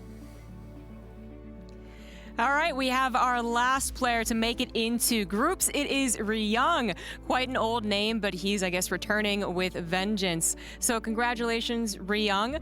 Let's start with the discussion about the best of 5. You have a winning record against Nice, so when you saw that he would be your qualifying opponent, did you feel confident? 일단은 김동원 선수 24강 진출 축하드리고요. 일단은 최종 진출전에 나이스 선수가 오게 됐는데 아무래도 이제 나이스 선수와의 상대 전적이 굉장히 또 좋다 보니까 또 자신감이 있으셨을 것 같은데 좀 상대를 만났을 때 좀 어떤 심정이셨나요? 일단은 상대의 실력보다는 위치가 아무래도 결정전이다 보니까 좀 긴장감이 있었던 것 같고 아무래도 앞에서 장현우 선수와 김준호 선수랑 토스전을 했기 때문에 또 데이터가 그만큼 상대에게 노출되긴 했지만 저는 손이 많이 풀려서 더 자신이 있었던 것 같아요. Well, I think it was pretty nervous because it was a qualifying match, and I did a pretty few TVPs along the way, like Hero and Creator. So I think Nice would have been studied my builds after those games. But still, I beat the Protoss along the way, so I was pretty confident because I got pretty relaxed after the win. So your confidence versus Protoss was at an all-time high. Were you able to watch Nice versus Spirit and also see exactly how Nice was playing? 또 이제 경기 시작하시기 전에 이제 나이스 선수와 스피릿 선수의 대결을 보셨을 텐데 그 경기 혹시 또 보고 이제 느끼신 게 있었나요? 아무래도 한국 선수들이랑 다 같이 봤는데 한국 선수들이 이제 여러 명이 보는 시선과 저는 이제 상대가 정해지다 보니까 시선이 좀 달랐던 것 같고 되게 치고받고 치열하게 하는 게 모든 게 어떻게 보면 실수가 많다고 볼 수 있는데 저는 모든 부분이 다 너무 잘한다고 느껴져서 그런 부분 때문에 좀 위축되는 게 있었던 것 같아요.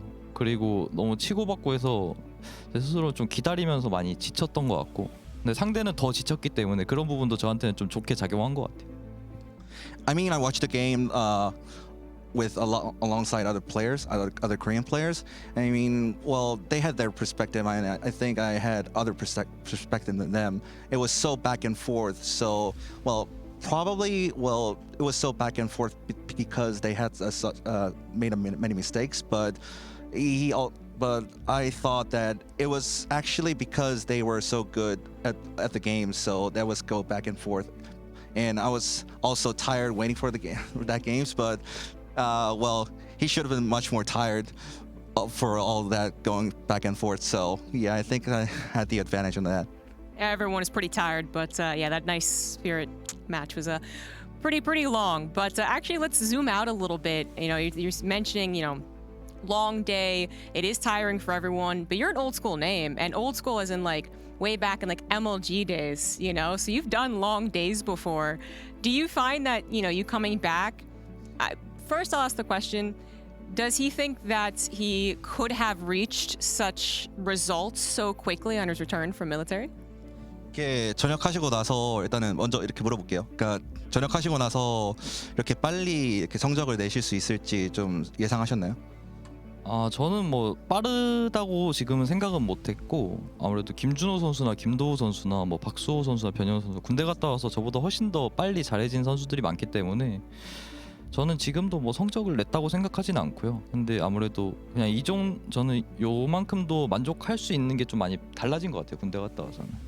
네. Well, I don't think that's calling it fast. I mean, there's a lot of returners who had better results than me. So such as like Bjorn or like DRG, like a lot of players did better than me. So I think I have a higher standard after I got out and returned. And then my second part was that do you find that the years of experience has helped you in such tournament formats? Do you thrive in these offline long day tournaments? 그래도 이제 오랫동안 이제 경험이 있으시니까 그런 오랜 경험이 그래도 이런 대회에 다시 돌아오셨을 때 좀 도움이 되셨다라고 생각하시나요? 오랜 경험보다는 사실 중간에 2년 정도 군대를 갔다 오고 나서 게임을 시작하고 나서 달라진 점이 있다면 욕심을 부리면서 게임을 망치기보다는 그냥 순간순간에 집중하려고 노력을 많이 하는 것 같고 일단 결과보다는 항상 그냥 순간순간에 집중하려고 하는 것 같아요. 네. I really don't think experience is a plus for me. I think it's much more of a mindset that brings me back in the game. I think back in the days I tried to do like try to expect more and try to do more, but I just let it all go now. I mean, I'm just trying to live in the moment. Yeah. So I think that's why I'm better now. Yeah.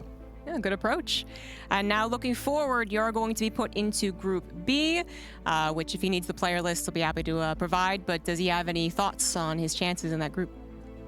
일단 그 B조 지금 배정받게 됐는데 그 B조에 지금 상대가 지금 누구 있는지 아시나요? 네, 대충 알고 있어요. 그러면 이제 B조에 배정받았을 때 좀 생각은 좀 어떠신지? 사실 제가 B조를 갈 거라는 걸 라이스 선수와 하기 전에 알았는데 그래서 명단을 보진 않았고 듣기로는 뭐 세랄 선수와 박령호 선수 이렇게 있다고 했는데 그걸 이제 듣는 순간 내가 나이스를 이겨서 뭐 하나 이런 생각이 좀 많이 들었던 것 같고 사실 오늘도 제 게이머 인생에서 진짜 힘들게 체력적으로도 그렇고 라고 생각하는데 내일은 더 힘들 거라는 게 아직도 믿기지가 않아요. Oh, well, I mean, I knew before the game with Nice I'm gonna be in Group B, and I also heard that Cyril and Dark will be in Group B. So I figured that what's the point in winning in this qualifying match? You know, it's been a long day, and it's been a really exhausting day, both physically and mentally. And now I have to face all those giants in like Group B tomorrow. So it's gonna be like I thought. Oh, it's going to be a longer day than today. That's a very fun answer. I do want to ask, though, you know, I know GSL has had like maybe a little bit of a crowd, but is he excited to play in front of the smaller crowd, but still crowd tomorrow? 그래도 이제 GSL에서는 이제 제한적이지만 그래도 이제 관중분들께서 이제 다시 참석을 하시면서 그래도 이제 현장의 열기가 조금씩 이제 느껴지기 시작했는데 그래도 이제 내일 그래도 관중들 앞에서 이제 경기할 거니까 그거 좀 혹시 그게 좀 기대되시는지 좀 여쭤보고 싶네요. 네, 아무래도 오늘 제가 잘했기 때문에 오늘 관중분들이 오셨으면 좋았을 텐데 내일은 제가 지금 삘이 좀 안 좋아가지고 그래도 관객분들 얼굴을 진짜 오랜만에 몇 년, 한 4년, 5년 만에 보는 거기 때문에 그걸로도 충분히 만족합니다. I mean, well, it would have been better if the crowd was on today. I mean, when the game were really better, but I don't really feel good about the games tomorrow. So, well, a little worried, but still, it's been a long years since I experienced all the crowds watching those games. So, like 4 or 5 years. So it's going to be really exciting as well. Yeah, I think there's some good chance for good games tomorrow. But I want to give you an opportunity to do any shout-outs to anyone in particular. 이제 마지막으로 팬분들께 또 한마디 부탁드리겠습니다. 네, 일단 제가 군대도 다녀왔고 4년 5년의 시간이 지나서 해외에 오게 돼서 또 좋은 성적 지금까지는 잘 냈기 때문에 만족스럽고 또 이렇게 방송으로만 보던 사람들 앞에서 이렇게 인터뷰할 수 있다는 게 네, 충분히 만족스럽고 내일 좋은 경기 하도록 하겠습니다. Well, it's been a long year since I've been in this arena, so I'm really excited about it, and I'm gonna hope for the best. I'll try to be try the best as possible. So, yeah, thank you, and please cheer for me. There you go. All right, guys, we have the groups all complete. Once again, congratulations to Ryung for being the final player to make it into groups. We're going to head to a break, but when we come back, we will be wrapping up day 1 of IEM Katowice.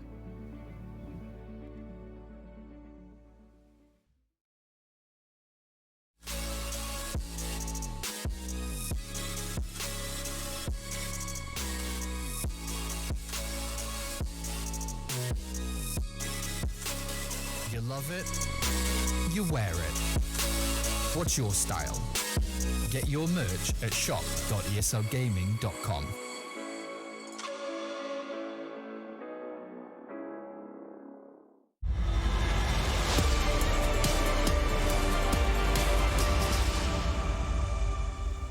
Oh, we're done! Oh, it has been a day here for a day number one in the Intel Extreme Masters Katowice World Championship, and now we have our 4 players guaranteed moving through into that round of 24 to join the giants, the monoliths of the StarCraft world, and we'll see how they're going to fare. Joining me here to my left as we kind of wrap up the day, of course, we have Wardy, we have Harston, we have Fear Dragon.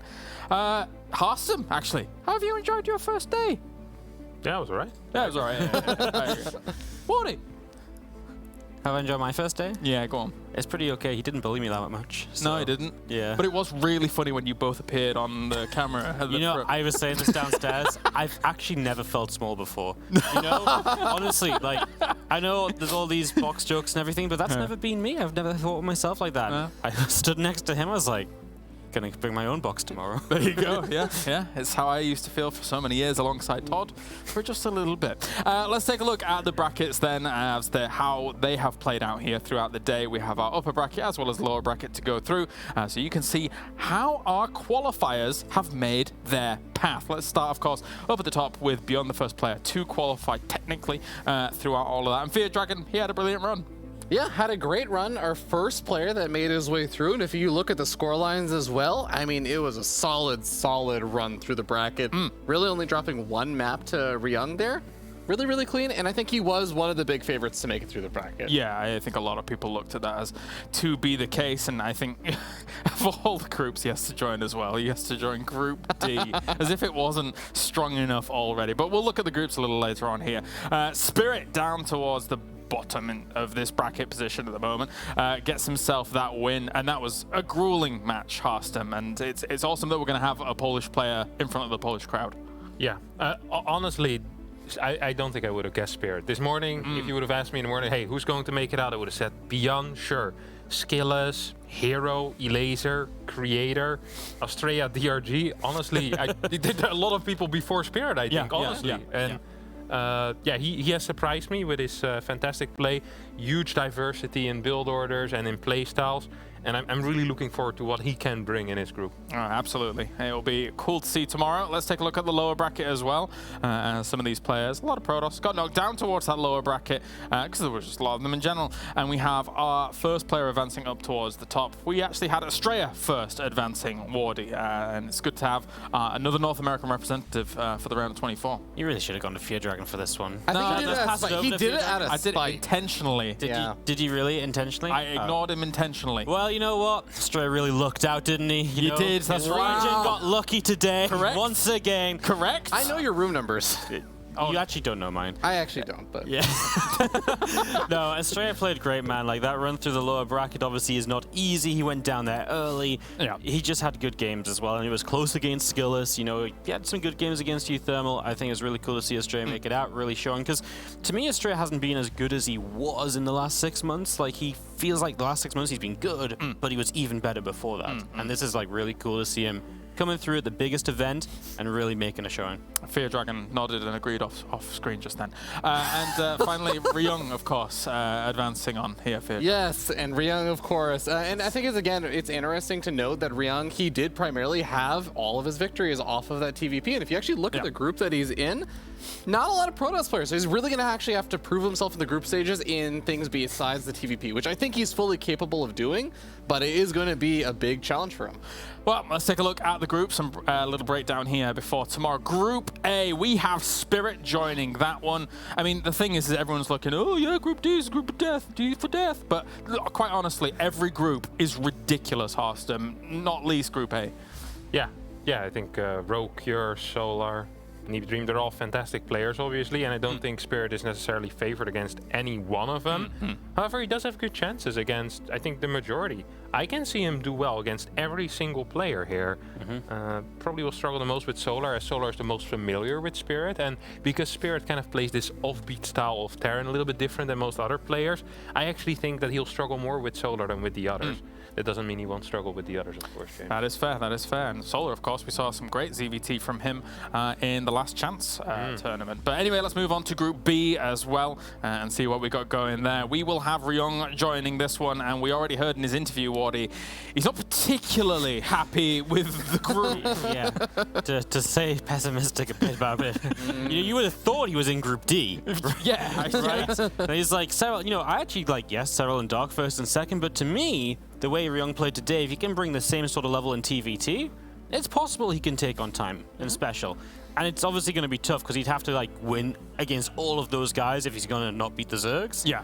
It's not impossible. I think this third place in this group is really up for grabs. So glad we had an opportunity as well here in the Intel Extreme Masters Katowice to get an updated picture of Special because for the entire year it was kind of weird. But anyway, we're there. Group B, that is how it stands. Let's take a look at Group C and see what's going on there. We will have Estrella joining, and yes, I'll come to you, Fear Dragon, in a second.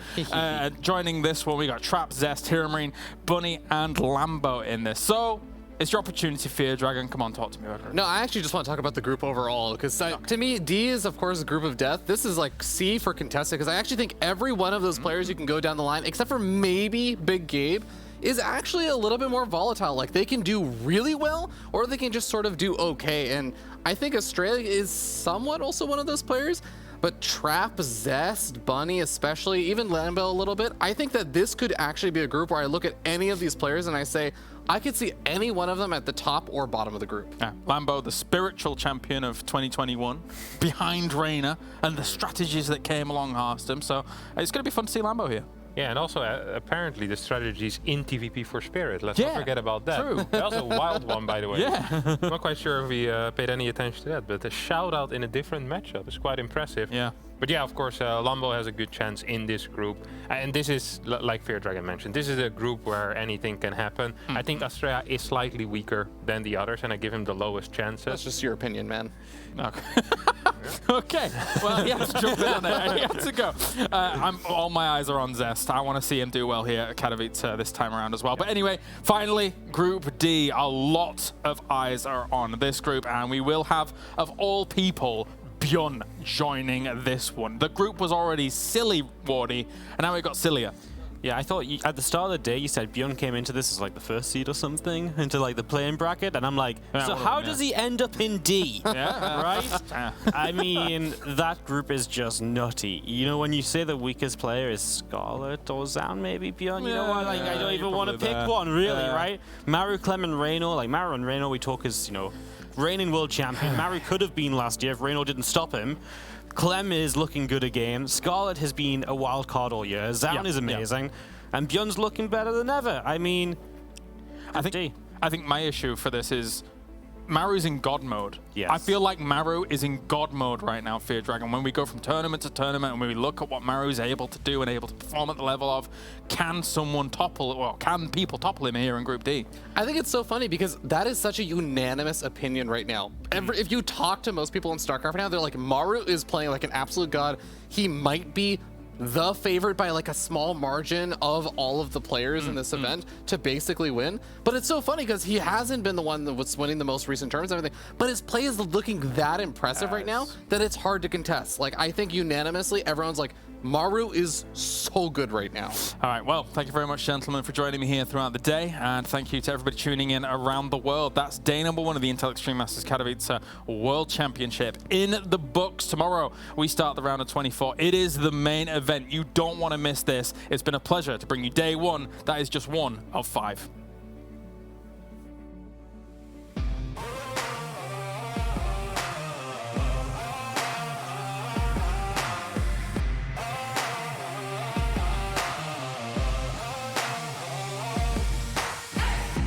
Forget the past, so you gotta learn from it. Heavy on the passion, let it burn on it. All the way you can outrun me.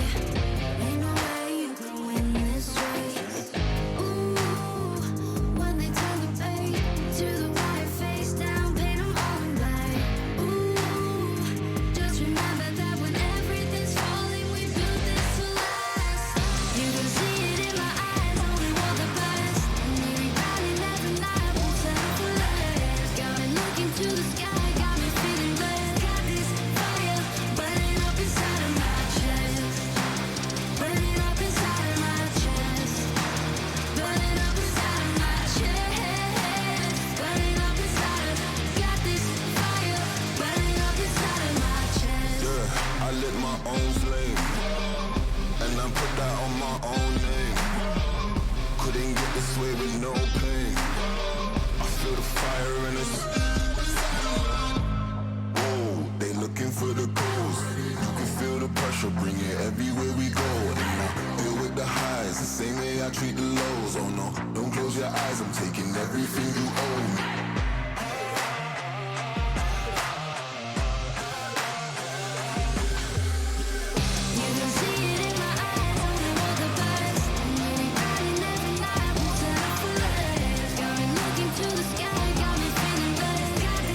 Really making history. Absolutely phenomenal. And Ace is the champion of the Intel Extreme Masters World Finals. Storm's still not quite done. MC is going to take this fight, though. 3 seconds left. Last 2 rounds of passion's got to start it well for ESC. And this is a massive move for Zest, but he's not content with just a Nexus kill. He wants to win. And it's all done. And Stroll's winning. Unbelievable Rogue with a 4-0 victory over Classic. And they did it again in the grand finals. It's Gold! Give it up for your Intel Extreme Masters World Champion!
it.